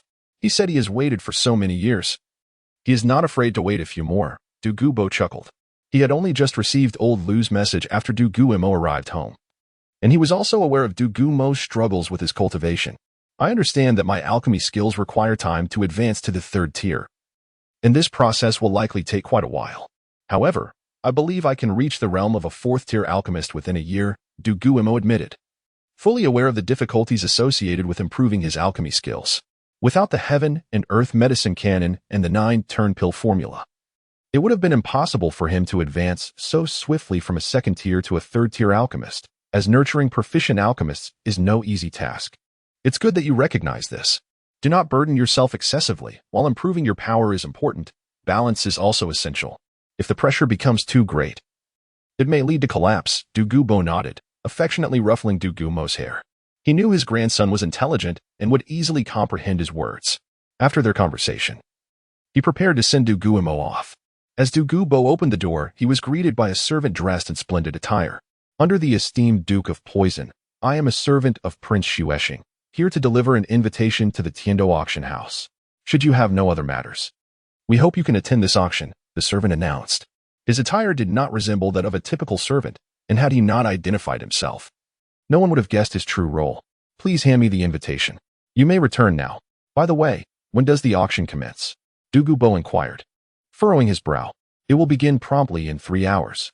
If there are no further matters, I shall take my leave, the servant replied before departing. Wary of Dugu Mo's eccentric nature, Mo, would you like to attend the auction and see what it's like? Dugu Mo suggested. Tossing the invitation to Dugu Mo, Grandpa, this auction features soul bones, Dugu Mo exclaimed after glancing at the invitation, which depicted a vibrant image of a soul bone. He was confident that the Tiandou Empire's auction house would not deceive them. Since you have an interest, let us go. Your sister is currently studying at the Tiandou Royal Academy, so we should show respect to the Tiandou royal family. After all, she requires proper guidance unlike you. Dugu Mo chuckled, leading Dugu Mo out of the tavern. Make sure to behave while we're gone. They will bring some food later. You need not wait for us. Just enjoy your meal, Dugu Mo instructed before closing the door behind them. Confident that nothing would happen to the children in his room, grandfather and grandson made their way directly to the largest auction house in Tiandou City, the Tiandou Auction House, from which the invitation had originated. Upon their arrival, Dugu Mo presented a golden token, and the guards, not daring to obstruct him, graciously gestured for him to enter. He naturally led Dugu Mo to the 3rd floor, where his private auction room was located. One must admit, Dugu Mo's token was quite imposing, allowing him to navigate the Tiandou Empire with ease. This was indeed the advantage of his close ties with the Tiandou royal family. Dugu Mo had not been preoccupied with the Dugu family lately. So Dugu Mo adhered to the storyline and sent Dugu Yin to the Tiandou Royal Academy. The Tiandou royal family, eager to court a titled Douluo like Dugu Mo, was keen on forming alliances, especially since they currently lacked any titled Douluos. Although Dugu Yin had previously attempted to run away from home, the instigator Dugu Mo was no longer present, thus making her behave more obediently at the Tiandou Royal Academy. Thanks to Dugu Yin, the relationship between Dugu Mo and the Tiandou Empire flourished, and the royal family spared no expense in their attempts to embrace Dugu Mo, realizing his value as a titled Douluo. To be honest, there is nothing particularly intriguing at this auction. I merely brought you along for the excitement, Dugu Mo said with a smile as he entered his private auction room. Today, a soul bone is up for auction, And I must admit I have some interest in soul bones, Dugu Mo replied with a grin, pointing at the invitation. The soul bones here are limited to those of 1,000 years. It is unlikely that anything of exceptional quality will be found in such a place. Dugu Mo replied, shaking his head and dispelling Dugu Mo's daydream. After all, most ordinary soul masters may have never even encountered a soul bone, as these items typically circulate among higher-level soul masters. Although Tiandou City had many soul masters, their numbers were still insufficient. However, Old Lu's letter mentioned your keen interest in peculiar soul tools, and this auction may feature some soul tools, as the highest tier of items here is typically soul bones. With the primary focus being on soul tools, jewelry, and slaves, Dugu Mo said while savoring his drink from the table before him. I truly enjoy collecting various soul tools with marvelous functions. Dugu Mo smiled and replied before settling down on the couch. There are still 2 hours until the auction begins, so let us sit comfortably for now, Dugu Mo said with a chuckle. All right. Then I shall begin cultivating my soul power for a while, Dugu Mo responded, smiling as he sat on the couch to practice. 2 hours later. Esteemed guests, today marks our monthly auction, featuring rare treasures collected from across the nation. Once again, the delightful Xiao Wei is here to host the proceedings, the auctioneer. A charming young lady clad in exquisite fabric, announced. The first item up for bid is a gilded pearl necklace, starting at 300 gold soul coins. Xiao Wei smiled as she waved her auction hammer. Grandpa, you were right. I truly have no interest in the items being auctioned here. Dugu Mo said with a wry smile, realizing he had no one to give such jewelry to. Do not fret. After a while, soul tools will start to appear. Stop cultivating for now. We wouldn't want you to lose control again, Dugu Mo chuckled, narrowing his eyes and taking a moment to rest.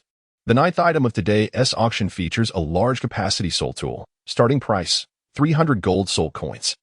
Each subsequent bid must increase by no less than 50 gold soul coins. Xiao Wei smiled as she raised the bell to display it to the audience below. However, not everyone present was there for the auction. A portion had come merely to admire the beauty on stage. 350 gold soul coins. A burly man suddenly raised his bidding paddle. 400. Ultimately, the price escalated to 500 gold soul coins, which was significantly higher than the usual cost of a soul guide device. Following that, several other soul guide devices were presented, but most were merely storage soul guides, which piqued no interest from Dugu Mo, leading him to abstain from bidding. Next, an item was introduced that served as both a soul guide and a musical instrument, boasting a storage space of 300 cubic meters. Xiao Wei smiled and gestured for a servant behind her to bring forth a cart. Rumor had it that this instrument was crafted not from wood but from celestial meteorite iron. Although it lacked wooden construction, its tone rivaled that of wooden instruments, even possessing a more ethereal quality. Xiao Wei gently unveiled the red cloth draped over the instrument, revealing a pale silver guqin before Dugu Mo's gaze. She then gracefully seated herself at the instrument and began to play. The sound was desolate yet, in tonal quality, it was hardly inferior to wooden instruments, perhaps even more hollow and majestic. Grandfather, I desire this guqin, Dugu Mo remarked, narrowing his eyes as he gazed at the instrument. The auction for this ancient guqin was about to commence. Xiao Wei stood up with a smile and announced, the starting bid is 1,000 gold soul coins, with each increment not less than 100. The auction hammer fell once more. 1,500 gold soul coins. Dugu Mo pressed the bidding bell. 2,000. I retract my bid. A nobleman suddenly called out a price, but, upon realizing that the auctioneer was from the Dugu family, he panicked and quickly waved his hands, retracting his bid. The audience fell into a profound silence. Those who had intended to bid ceased their actions, quietly waiting for the next item, none daring to compete with Dugu Mo. Since Duke Poison Douluo is interested, I shall call it, Xiao Wei noted. Having just realized that the bidding bell had originated from Dugu Mo's chamber, which had not sounded in quite some time. 1,500 gold soul coins once. 1,500 gold soul coins twice. 1,500 gold soul coins thrice. Congratulations to Duke Poison Douluo on acquiring the soul guide guqin. Xiao Wei swiftly called the bid, essentially gifting the guqin to Dugu Mo. This was all due to the infamous reputation Dugu Mo had amassed over the years. For trivial matters, he had poisoned others, and such incidents were numerous, his notoriety having spread throughout the noble circles. Following that, several more soul guide devices were auctioned off, culminating in the presentation of a left-arm soul bone from a 2,500-year-old blizzard magic monkey. However, neither Dugu Mo nor Dugu Mo showed any interest in this soul bone and did not bid. Once the auction concluded, Prince Xuesheng personally approached Dugu Mo with a cart pushed by servants. I am Prince Xuesheng, here to pay my respects to Mr. Dugu. A man clad in resplendent noble attire smiled as he stood at the entrance of the auction room. Your Highness, no need for such formality. Dugu Mo replied with a smile. Having not lost his beloved son, and with the toxins in his body entirely purged, Dugu Mo's temperament had softened, rendering him somewhat more normal. This is a gift from the auction. I have already settled the payment in gold soul coins. This guqin is my present to Mr. Dugu, Prince Xuesheng declared with a smile. Gesturing for the servants to present the guqin to Dugu Mo, Xiao Mo accepted it with gratitude towards Prince Xuesheng. Thank you, Prince Xuesheng, Dugu Mo said with a smile as he received the guqin, though its weight caused his hand to dip slightly. Do not mention it. Prince Xuesheng replied with a smile. My grandson and I have matters to attend to, so we shall not keep you any longer, Your Highness. Farewell. Dugu Mo affectionately patted Dugu Mo's head and bid farewell to Prince Xuesheng. The prince merely smiled in response, saying little more. As conversing with the eccentric Dugu Mo was already a significant feat, Dugu Mo and Dugu Mo returned to the royal hotel of Tiandou, where Dayu had also awakened. Dugu Mo penned a letter for Dugu Mo to deliver to Old Lu, while Dugu Mo retrieved the guqin from the soul guide device. The instrument was inscribed with the 3 characters Tian Yunchin in the local script of Douluo continent. Dugu Mo gently plucked the strings, producing a clear and melodious sound that flowed from his fingertips. Though he had studied the guqin for a time, he was not particularly skilled. The piece he played was unfamiliar to him, taught by his master, although it bore no name. It was beautiful and conveyed a sense of grandeur. Upon concluding the piece, despite having misplayed numerous notes, he managed to finish. The guqin is exquisite, yet my technique leaves much to be desired, Dugu Mo lamented, resting his hands upon the Tian Yunchin. By the way, this instrument also possesses a storage space. Indeed, 300 cubic meters. It seems I shall need it, a song that rends the heart. Where can one find a kindred spirit in this vast expanse? Dugu Mo thought of the 2 blind men carrying a guqin. However, if I were to carry the guqin, it would surely be more fitting. After saying this, Dugu Mo took out a long piece of cloth to wrap the Tian Yunchin, slinging it over his back. Yet, an unforeseen mishap occurred, the guqin dragged upon the ground. Chapter 110, The Swift Sword Technique. Dugu Mo escorted Dugu Mo and 5 young children onto the carriage, then sent them out through the gates of Tiandou City, leaving them to their own devices as he turned towards the sunset forest. Although it was Dugu Mo's first time embarking alone from Tiandou City back to the Fastmo province, he felt no trepidation, despite his relatively low soul power. Dugu Mo possessed formidable poison, recalling a time when a single vial incapacitated a soul Douluo from the Elephant Armor Sect. Thus, a 7-year-old child journeyed with 5 6-year-olds, embarking on a solitary expedition. Fortunately, there was little danger along the way, as high-level soul masters would not stoop to contend with mere children, and lower-level soul masters would surely be no match for Dugu Mo and his potent toxins. Before long, Dugu Mo found himself enjoying the company of the 5 youngsters. Chunfeng and Xiaolan, the 2 girls, had begun to engage in cheerful conversation with him, while only Dayu remained silent, trailing closely behind. Although Dayu was reticent, Dugu Mo sensed his growing reliance on him. The boy had endured much hardship, prompting Dugu Mo to show him kindness. Chunfeng, have you envisioned what our future days might be like? Dugu Mo asked, glancing over his shoulder as he guided the carriage. He hoped for the children's joyful development, confident that their remarkable talents would lead to significant accomplishments. Of course, we'll serve you, Chunfeng replied with a hint of irritation. After a day of familiarity, the girls had begun to lower their defenses around Dugu Mo. I have no intention of treating you as mere slaves. To confine your talents to servitude would be a dreadful waste, Dugu Mo remarked with a gentle smile. But we have no choice. Regardless of your kindness, we remain slaves. Xiaolan retorted, sticking out her tongue. As long as we have enough to eat and wear, we ask for little else, Chunfeng sighed, casting a loving glance at her younger sisters, lamenting their fate of being sold into slavery at such a tender age. Yes, as long as there's meat to eat, I'm happy, Chiyue chimed in, her innocence shining through her laughter, oblivious to the harsh realities around her. Tonight, let us set up camp early. I will teach you sword techniques and help you cultivate your soul power. Striving for a breakthrough to level 10, Dugu Mo declared cheerfully, urging the horse to quicken its pace. The horse, having just reached its millennium level cultivation that very morning, was remarkably swift. By afternoon, Dugu Mo discovered a clearing and halted the carriage to set up camp. The 4 girls gathered firewood while Dayu silently assisted Dugu Mo in erecting the tent. Half an hour later, they were gathered around the campfire, roasting the meat Dugu Mo had brought from Tiandou City. The soul beast meat from Dancian Sect had been reserved for Dugu Mo as a sign of filial respect. With some time before sunset, Dugu Mo decided to teach them a set of sword techniques. However, he was unsure of its name, as his master had neglected to mention it when imparting the skill. Despite this, the practical application of the technique was undeniably high. Dugu Mo retrieved the meteorite iron sword from his soul guide, finding a level patch of ground to demonstrate his movements. This swordsmanship had been passed down from Dugu Mo's master, a practice that every generation of the sect had to learn.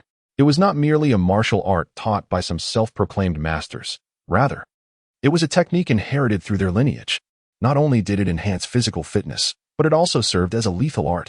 Dugu Mo had devoted considerable time to mastering it, spending countless hours in the temple either studying texts or practicing swordplay, allowing him to develop a unique flair in his technique. Within just 10 minutes, Dugu Mo had showcased the entire set of sword moves, leaving the children in awe. Though the moves were not overly complex, they were exceedingly challenging for the 4 6-year-old girls, who had never encountered martial skills before. They stood transfixed, unable to comprehend the spectacle before them. Noticing their bewilderment, Dugu Mo sighed in exasperation, realizing he had been too hasty. "Summon your martial spirits and follow my lead," he instructed, breaking down the sword techniques into manageable parts for the girls. In that moment, Dugu Mo understood the frustration his master must have felt when teaching him this very sword technique. The intricacies of the moves demanded precision and practice, and the same level of excellence was required in teaching. As the sun dipped below the horizon, Dugu Mo only halted his instruction when the girls could no longer see his movements clearly. They returned to the warmth of the campfire, where Dugu Mo noticed Dayu staring intently at the spot where he had practiced, utterly motionless. "Xiaoyu, come back to us," Dugu Mo said with a smile, gently patting his shoulder. "Brother Mo, your sword technique was incredible," Dayu exclaimed, his face flushed with excitement after struggling to articulate his thoughts. "Haha. Would you like to learn it too?" Dugu Mo replied with a warm smile. "Yes, but can you teach me, Brother Mo?" Dayu stammered. "Of course. I will first select a short sword for you, and once you grow older, you can wield a longer one," Dugu Mo said, chuckling as he rummaged through his soul guide for a suitable short sword. Given Dayu's young age and the fact that his martial spirit was his eyesight, his physical constitution was not particularly strong, making sword practice beneficial for his health. "Found it. This one will do, Xiaoyu. It's a gift for you," Dugu Mo said, finally uncovering an appropriate short sword, one he had discovered in the Tiandou forest. Its quality was excellent, and its weight just right. "Thank you, Brother Mo," Dayu said earnestly, his gaze fixed on Dugu Mo as he nodded seriously before accepting the sword. "Since all 5 of you have awakened your martial spirits and possess soul power, each of you shall receive a soul guide," Dugu Mo announced, distributing 5 belts from his soul guide to the children. "Thank you, Brother Mo," the 5 exclaimed excitedly, quickly stowing their belongings in their new soul guides. Though it was their first experience with such devices, they quickly grasped how to use them. "Hurry and eat. After dinner, we shall rest. Tomorrow, we rise early to continue our journey. Although the carriage moves swiftly now, we must still dedicate time each day to your sword training," Dugu Mo said with a smile. "Thank you, brother. Long live the brother." The children cheered, eagerly devouring the roasted meat. After a brief rest, they retreated to their tents to sleep, aware that an early rise awaited them the next day. At dawn, Dugu Mo and his companions set forth once more, continuing their journey towards the Fasnuo province. Although Dugu Mo felt secure, he yearned to return to his territory sooner, seeking a sense of tranquility. After all, any unforeseen incidents would be rather awkward.